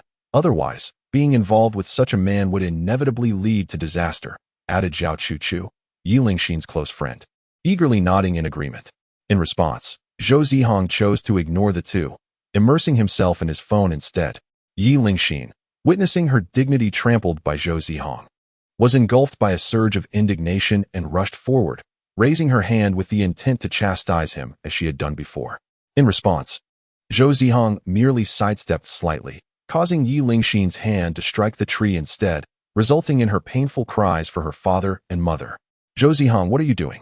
Why did you dodge? Yi Lingxin wailed, completely disregarding the surroundings. In her world, it was justifiable for her to hit others, while being struck by someone else was out of the question. Yi Lingxin, I am not your punching bag. Why should I not evade? Zhou Zihang retorted without reservation. Zhou Zihang, what is your attitude? How dare you speak to my dear Xian like that? Zhao Chuchu interjected, seizing the moment to defend her good friend. Hearing this, Zhou Zihang glanced at the two young ladies with a hint of incredulity and replied, Have you both lost your minds? You were the ones who provoked me first. At that moment, the essence of their petty squabble became vividly apparent. We provoked you to give you an opportunity to showcase yourself before us. Zhou Zihang, do not be ungrateful, Yi Lingxin accused, pointing an accusatory finger at him, resembling a fool in her fury. Exactly. Zhou Zihang, do not be so ungrateful. Zhao Chuchu echoed, hands on her hips, exuding a false bravado. Forgive me, but I do not require such trivial opportunities for display from you, Zhou Zihang countered, casually placing his hands in his pockets, adopting a challenging demeanor. Zhou Zihang, you. Yi Lingxin was prepared to unleash a torrent of insults upon him, but unexpectedly, she shifted her tone. How about this, Zhou Zihang? There's a juice stand over there. Go buy us 2 cups of strawberry milk tea, the most expensive ones. And only then might we consider forgiving you. As she picked at her fingernails, she spoke with indignation. Why should I buy you milk tea? Zhou Zihang remained unfazed, standing his ground. And do you even deserve to drink the milk tea I would buy? Zhou Zihang, you single dog, do not be so ungrateful, Yi Lingxin retorted, her anger boiling over as she felt the blood rush to her head. She hadn't anticipated Zhou Zihang's audacity to speak to her in such a manner. Who said the junior is a single dog? Jiang Wanyin appeared, holding 2 cups of milk tea, her brows furrowed in seriousness. Who are you? Yi Lingxin asked, her expression darkening with displeasure. Already irked by Zhou Zihang, her mood soured further upon encountering a girl whose beauty eclipsed her own by 100-fold. At that moment, her inner turmoil was reaching its peak. If I am not mistaken, you are the Yi Lingxin mentioned by the junior. Meeting you today, I must say, you are rather unremarkable, Jiang Wanyin remarked, which was not entirely inaccurate. The Yi Lingxin before her lacked notable beauty, physique, or grace, unable to comprehend how my junior could have developed feelings for her. Jiang Wanyin felt a wave of nausea wash over her at the thought of her junior once being involved with such a woman. It was akin to a fine cabbage being gnawed upon by a pig. What does my situation have to do with you? Who are you? And what connection does my junior have with you? You even expect him to treat you to milk tea. How embarrassing. Clearly, Jiang Wanyin had heard everything clearly just moments before, which allowed her to respond with such composure. This question left Yi Lingxin momentarily speechless, prompting Zhao Chuchu to quickly defend her good friend. Who are you to meddle in others' affairs? Who am I, you ask? I am his senior, Jiang Wanyin. Senior? Upon hearing this, Yi Lingxin and Zhao Chuchu burst into laughter. I thought you were someone significant. It turns out you are merely a senior who has no connection to this single dog. Let me tell you, my relationship with him is far closer than yours. With a cold sneer, Yi Lingxin taunted Jiang Wanyin. Oh, really? Little sister, just how close are you with my junior? We've held hands. Well, I must apologize, for not only have I held hands with him, but we have also shared kisses. Kisses. Not only were Yi Lingxin and Zhao Chuchu taken aback, but even Zhou Zihang, who was nearby, was caught off guard. He couldn't recall having kissed a senior. Kissing? I suspect you two are merely deceiving me. If you're so bold, why not kiss in front of me? Although Yi Lingxin had not read many serious books, she had consumed her fair share of romance novels and was convinced this was all an act. Kiss. Jiang Wanyin took a sip of her milk tea, and, while Zhou Zihang was still bewildered, she leaned in and planted a forceful kiss on him, inadvertently making him drink a generous mouthful of imported milk tea. Why you two? Just wait. Realizing the situation was not in their favor, the two girls had no choice but to leave, retreating in disarray. Observing their flustered state, Jiang Wanyin chuckled. Addressing Zhou Zihang, look at their ridiculous appearances. It's quite amusing, I assent it. Indeed. Zhou Zihang replied while wiping his mouth with a tissue. Humph. Are my lips that dirty? Seeing this, Zhou Zihang expressed his irritation. I cannot fathom what thoughts occupy my junior's mind. After all, she is a beauty who actively pursued him, yet he appears to reject her. No, it's not like that. I merely wanted to clean off the lipstick. It turns out that Jiang Wanyin had kissed him so fervently that a deep red lip mark was left on his lips. Why wipe it away? Wouldn't it look lovely to keep it? Chapter 85. Junior, since we're already out, why not have dinner together tonight? That's out of the question. Zhou Zihang shook his head resolutely at this suggestion. Why not? Jiang Wanyin spoke with a smile that was both enigmatic and playful. I fear being seen by others. She remarked. Is it truly so difficult for you to present yourself, senior? Jiang Wanyin gestured toward her own exquisite visage, her curiosity piqued. Or do you, dear junior, wish to feign innocence after having taken advantage of me, engaging in a game of seduction?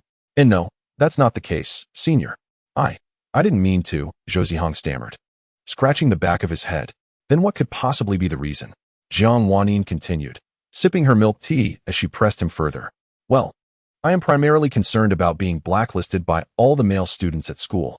After all, you, as the aloof campus belle, have countless admirers. If word of our encounter today were to spread, I would likely find myself in the hospital by afternoon. That is indeed a valid concern. But how shall we remedy this predicament? A spark of inspiration ignited in Jiang Wanyin's mind. Why not let me be your girlfriend? That's not possible, Zhou Zihang protested. Why ever not? I possess looks and a figure that attracts suitors from afar. My admirers stretch from here to Paris, far surpassing that earlier girl, Yi Lingxin. Or do you wish to abandon me, having taken a kiss without any intention of responsibility? Zhou Zihang was taken aback. He had never heard of a kiss leading to such consequences, especially since it was Jiang Wanyin who had initiated it. Logically, he felt he was the victim, yet suddenly found himself cast as the perpetrator. Senior, if memory serves, it was you who kissed me, he pointed out. Yes, and so what? It was merely a moment of impulse. You witnessed the circumstances. Had I refrained from kissing you, the truth would have been easily revealed. It's a matter of necessity. Like an arrow on the string, it must be released. Zhou Zihang pondered this, realizing there was some truth to her words. Yet he sensed something amiss. Jiang Wanyin glanced at him, her cheeks flushed, and added, though I was the one who initiated the kiss, the one who truly benefited was you. Moreover, that kiss was far from ordinary. It was my first kiss. Your first kiss? Zhou Zihang exclaimed, curiosity overtaking him. Had you never kissed Qin Yinsheng before? No, she replied, her expression earnest. In the past, I held rather conservative views. Aside from holding hands with that beast, I engaged in no untoward activities. Although he did wish to pursue something more, I always declined. Furthermore, while I may chat with other boys and share a camaraderie, those relationships remained strictly platonic. Jiang Wanyin spoke with a sense of trepidation, fearing Zhou Zihang might take offense. She even addressed questions he had not posed. It seems we have digressed. Now, about the matter at hand. Are you prepared to take responsibility? Can I even choose not to? Zhou Zihang awkwardly inquired. No, you cannot. You must take responsibility. As she was still an untouched maiden, you had just taken away her first kiss, her innocence. If you disagree, I shall leap into the river and end my life, upholding my chastity. As she spoke, Jiang Wanyin began to weep, her tears flowing like delicate pear blossoms, as if she had suffered an immense hurt. Zhou Zihang rubbed his forehead, contemplating, and addressed Jiang Wanyin. Senior, may I have a moment to reflect on this? After all, it is no trivial matter. In Zhou Zihang's perspective, love was a pursuit aimed towards marriage, not merely a frivolous dalliance. This sentiment was well understood by Jiang Wanyin, who recognized that her junior sought a lifelong companion rather than a mere plaything. Very well, I shall grant you the time to ponder. I will wait for you indefinitely. Time swiftly passed, and soon dusk arrived. Junior, how about we share a meal tonight? There is a newly opened restaurant that is said to have delightful cuisine. Shall we go and sample it together? All right. After a moment's consideration, Zhou Zihang acquiesced. Seeing him agree filled Jiang Wanyin with genuine joy, as she thought, hooray, I can dine with my junior. Upon arriving at the new restaurant, they found a seat and placed their orders. Junior, may I pose a question to you? Jiang Wanyin inquired, her brow furrowed and her tone grave. Yes. Zhou Zihang cleared his throat and responded with feigned calmness. Why has Senior suddenly become so serious? Junior, would you recount your past with that Yi Lingxin? All of it. Yes, indeed, all of it. Jiang Wanyin confirmed once more. Without further thought, Zhou Zihang divulged all the memories he shared with Yi Lingxin. Jiang Wanyin listened intently, her full attention fixated on his words, fearing she might miss a single detail. She needed to understand everything about this adversary, for knowledge of both oneself and the enemy is essential for victory in every battle. Alas, the wretched competitiveness of women. After Zhou Zihang finished his narrative, Jiang Wanyin finally felt a sense of relief, her brow relaxing considerably. Junior, I am curious, what drew you to such a woman? Yet as she posed the question, she realized the incongruity. Had she not also shared similar traits with Yi Lingxin in her previous life? Logically, her past self was hardly better than Yi Lingxin. It appeared that even a fine young man like Zhou Zihang could be let down. For not all women in the world were like Shen Yunqi. Please don't mock me.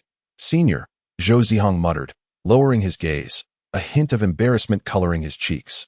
Junior, in the future, be sure to choose your partners wisely. Jiang Wanyin advised him earnestly, her tone reminiscent of a mother imparting wisdom to her son.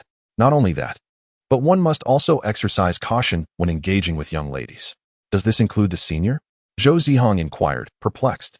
No, it refers to everyone except the senior. All right then. Zhou Zihang stifled a laugh and ultimately acquiesced. What a coincidence.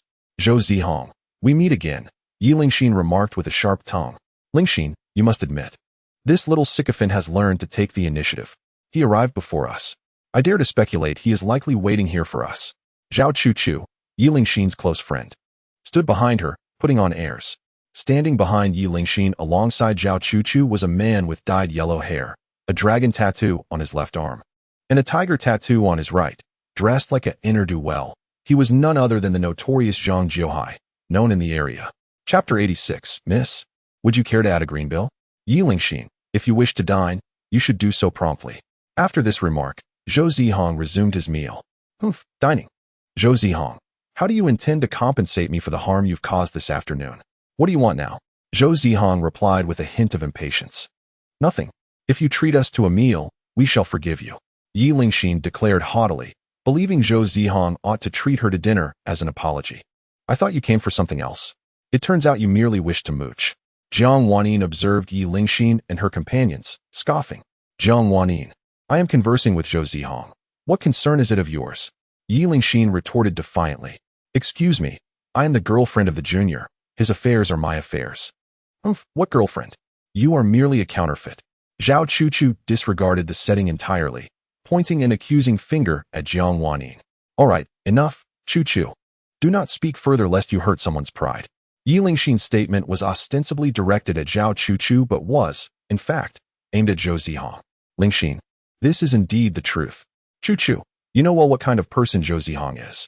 As a child, he once braved a torrential downpour to buy cola for someone he fancied. Looking back, it was quite foolish.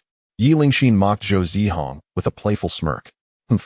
I believe it is not that the junior is foolish, but rather that you, Yi Lingxin, are rather unscrupulous. Jiang Wanyin interjected, her expression filled with disdain. What do you mean by that? Yi Lingxin clenched her fists, glaring fiercely at Jiang Wanyin, perplexed as to why she always sabotaged her endeavors. Do you still not comprehend my meaning? Vixen, keep your distance from me. Jiang Wanyin crossed her arms, glaring at Yi Lingxin with disdain, shifting slightly to the left to avoid any contact with such a common girl. As the evening descended, Jiang Wanyin remarked upon the superficiality of a certain admirer, questioning the necessity of such flattery. Forgive me, but while you consider this junior a mere sycophant, I regard him as a treasure. She perceived that the folly of the situation obscured the truth. It appears you are merely meddling in affairs that do not concern you. How amusing it is that I, the esteemed daughter of a wealthy family, would be threatened by someone of such mediocre status. In a moment of confrontation, Yi Lingxin found herself at a loss for words, astonished by Jiang Wannin's sharp retorts. Zhao Chuchu, sensing the shift in dynamics, urgently urged Zhang Jiuhai to come to Yi Lingxin's aid. Jiuhai, they are bullying me. Yi Lingxin implored, casting a pitiful glance his way, as if she bore an unbearable grievance.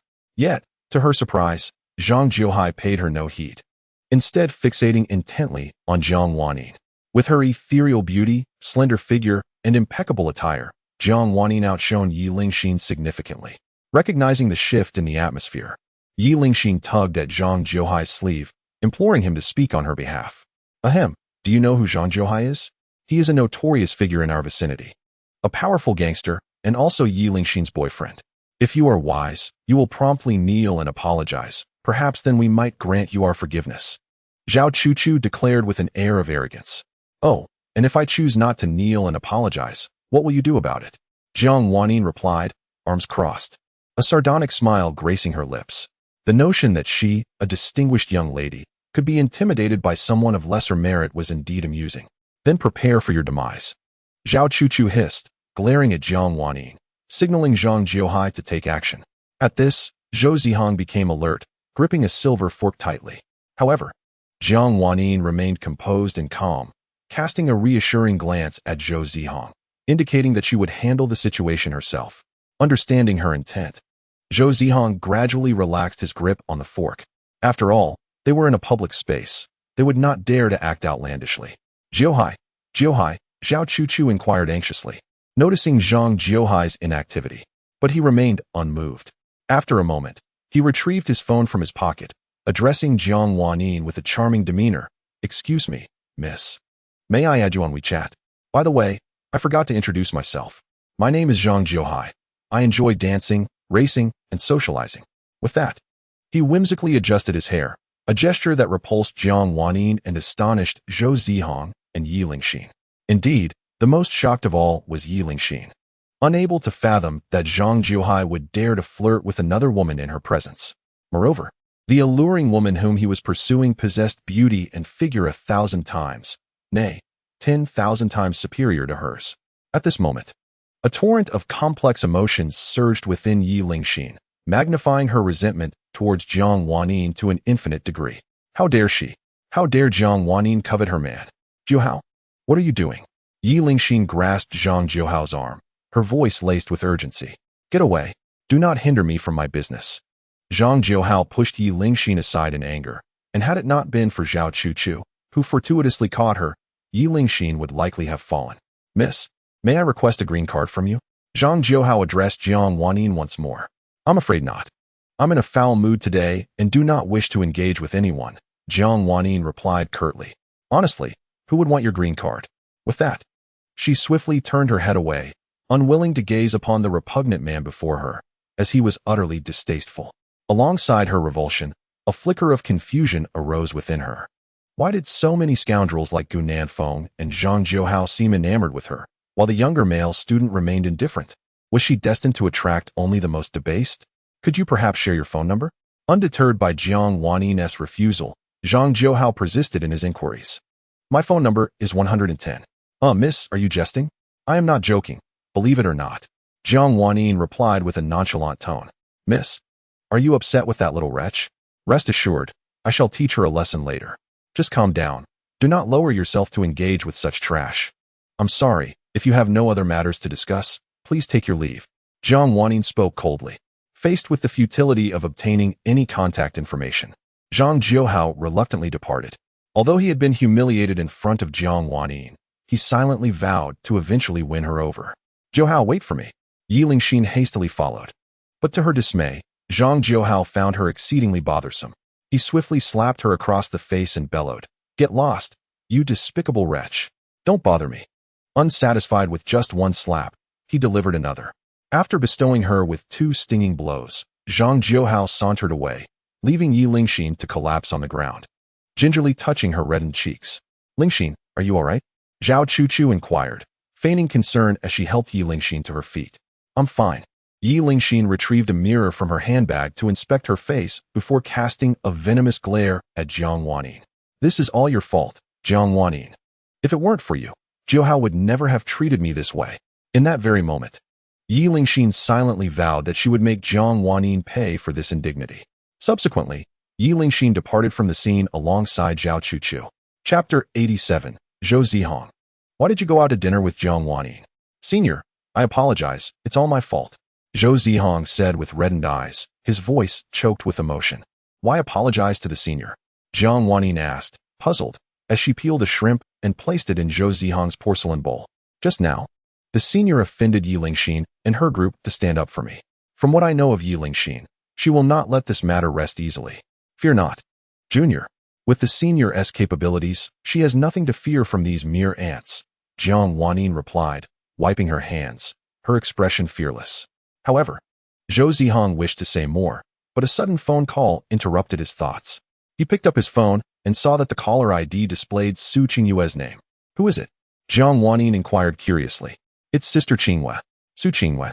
What does she want with you, Junior? Answer it. Jiang Wanyin resumed peeling shrimp, appearing nonchalant. Yet her heart was tumultuous. She had an unsettling feeling that Su Qingyue's call to Zhou Zihang could not bode well, at least not for her. With a sense of trepidation, Zhou Zihang answered the call. Hello, darling, what are you up to? A seductive voice echoed from the other end of the line. I'm out having dinner. Oh, are you dining alone or with others? Su Qingyue's brow furrowed slightly, her lips pursed. Years of business acumen told her that this situation was far from simple, prompting her to probe further. Impressive, as expected of the delicate yet formidable CEO. Your intuition is indeed extraordinary. I'm with friends. Oh, friends? Male or female? What are their names? For reasons unbeknownst to her, Su Qingyue felt a sense of foreboding rising within her. Zhou Zihang hesitated to answer Su Qingyue's questions and quietly asked Jiang Wanyin if he could disclose her name. Upon receiving her consent, he finally shared with Su Qingyue that he was having dinner with Jiang Wanyin. Upon hearing this, Su Qingyue erupted in fury, shouting into the phone, Why are you dining with another woman? Why are you treating me this way? Tell me, what have I done wrong? Why must you choose her over me? This barrage of questions left Zhou Zihang utterly bewildered. Until now, he had merely thought that Su Qingyue called him darling out of whimsy. Similarly bewildered was Jiang Wanyin, sitting opposite Zhou Zihang. Qingyue, aren't we good friends? Zhou Zihang weakly replied. Ha ha ha, what does that even mean? Are you suddenly pretending to be unfamiliar with her now? Where are you? I shall immediately fly over and bring you back. Why do you remain silent? Do you find me bothersome, wishing to cast me aside? Speak. I demand that you speak. If you persist in your silence, I shall leap from here. I, Su Qingyue, am a woman of my word. Without hesitation, Su Qingyue dashed to the balcony, contemplating a drastic act of love. No, no, no. Qingyue, I implore you, do not take any foolish actions. Hello, hello, Qingyue. Why has the call ended? Zhou Zihang redialed Su Qingyue's number, but it revealed that the phone was powered off. Abroad, in a luxurious villa, the radiant moon illuminated the scene. Clad in a pristine white dress, Su Qingyue stood on the balcony, clutching her phone, gazing at the enchanting starry sky. The evening breeze tousled her hair and fluttered her immaculate gown. My dear, were you just expressing concern for me? Then why did you dine with another girl? Why did you abandon me? Su Qingyue murmured softly, tears cascading down her delicate cheeks, dampening the floor beneath her. Previously, she had refrained from intruding on Zhou Zihang's life, respecting that he had a girlfriend and was preoccupied with work, only daring to watch him from a distance. However, circumstances had shifted, with Yunqi's departure from this world and Su Qingyue transferring the majority of the Su family's overseas assets back to the country. She found herself with ample time to understand him better. Meanwhile, Zhou Zihang furrowed his brow, anxiously staring at his phone. At this moment, he was genuinely worried that Su Qingyue might act recklessly. Senior, do you think Qingyue would do something foolish? Zhou Zihang inquired of Jiang Wanyin, his face etched with concern. Jiang Wanyin pinched her brow and rubbed her eyes, uncertainly replying, She should be fine, I hope. Upon hearing this, Zhou Zihang sighed deeply, feeling helpless. Had he realized sooner, he would have understood that Su Qingyue's affectionate term, baby, was not a mere jest, but a genuine acknowledgement of him as her boyfriend. After finishing dinner, Zhou Zihang returned home. Suddenly, a call came through. It was Su Qingyue. Hello, baby, are you there? Su Qingyue's voice trembled with tears over the line. Yes, I am here. How are you, Qingyue? You haven't done anything foolish, have you? Zhou Zihang questioned, his expression filled with worry. Noticing Zhou Zihang's concern, Su Qingyue feigned a little temper, retorting that she was not so despondent after all. After all, her life was indeed precious. That is good, that is good. With relief flooding through him, Zhou Zihang felt a weight lift off his shoulders. Baby, I'm sorry. I didn't mean to be harsh. I just didn't want you to be so close with other women. I acknowledge my mistakes and will change. I will change immediately. Is there anything you wish for me to do for you? Tell me. I am willing to fulfill your desires. As long as the baby is not angry and does not ignore me, that is enough. Su Qingyue cried while speaking. In this moment, she was no longer the decisive, ruthless, and formidable female CEO, but rather a little girl longing for affection. Zhou Zihang paused and said, Qingyue, I believe there may be some misunderstanding between us. Baby, what do you mean? I don't understand, she replied. In truth, Su Qingyue had already comprehended, yet she was unwilling to accept it. Qingyue, I have always regarded you merely as my good friend, not in the way you perceive our relationship. Baby, are you implying that you want to break up with me? Su Qingyue choked out. Have I not treated you well? Or is it that you have another woman? Previously, when he was dating Yunqi, she had not minded. For Yunqi had known him before her and was also a girl with a hard life. At that time, her greatest wish was simply to steal a glance at him. As Su Qingyue spoke with increasing agitation, she inadvertently bit her lip, causing a trickle of crimson blood to run down to her chin, her eyes also bloodshot, resembling a ferocious beast ready to pounce. Qingyue, oui. Enough, Zhou Zihang. Love is inherently selfish, inherently possessive. Do you think I, Su Qingyue, truly desire to share you with others? What do you take me for? A mere decorative vase that can be casually chosen from a brothel? Zhou Zihang was utterly bewildered. He could not fathom how his intention to clarify their friendship had led Su Qingyue to perceive him as a scoundrel. Baby, I ask you, which woman are you entangled with? Is it Jiang Wanyin? She possesses beauty, as do I. She has a figure, as do I. She has a background, as do I. Or perhaps she treats you better than I do. Speak, Zhou Zihang, I demand you speak. In what way have I wronged you? Does she love you as I do? Why must you treat me this way? A barrage of questions left Zhou Zihang speechless. Wait, sister. If you want me to speak, at least afford me an opportunity. Qingyue, the senior isn't what you think. I and the senior are merely good friends. Huh, senior, how affectionate. I recall when you hesitated to call me baby, yet you addressed Jiang Wanyin so fluently. Qingyue, it's not like that. Enough, Zhou Zihang. From now on, I, Su Qingyue, shall no longer concern myself with your affairs. You may do as you please. With that, Su Qingyue hung up the phone and deleted and blocked all of Zhou Zihang's contact information.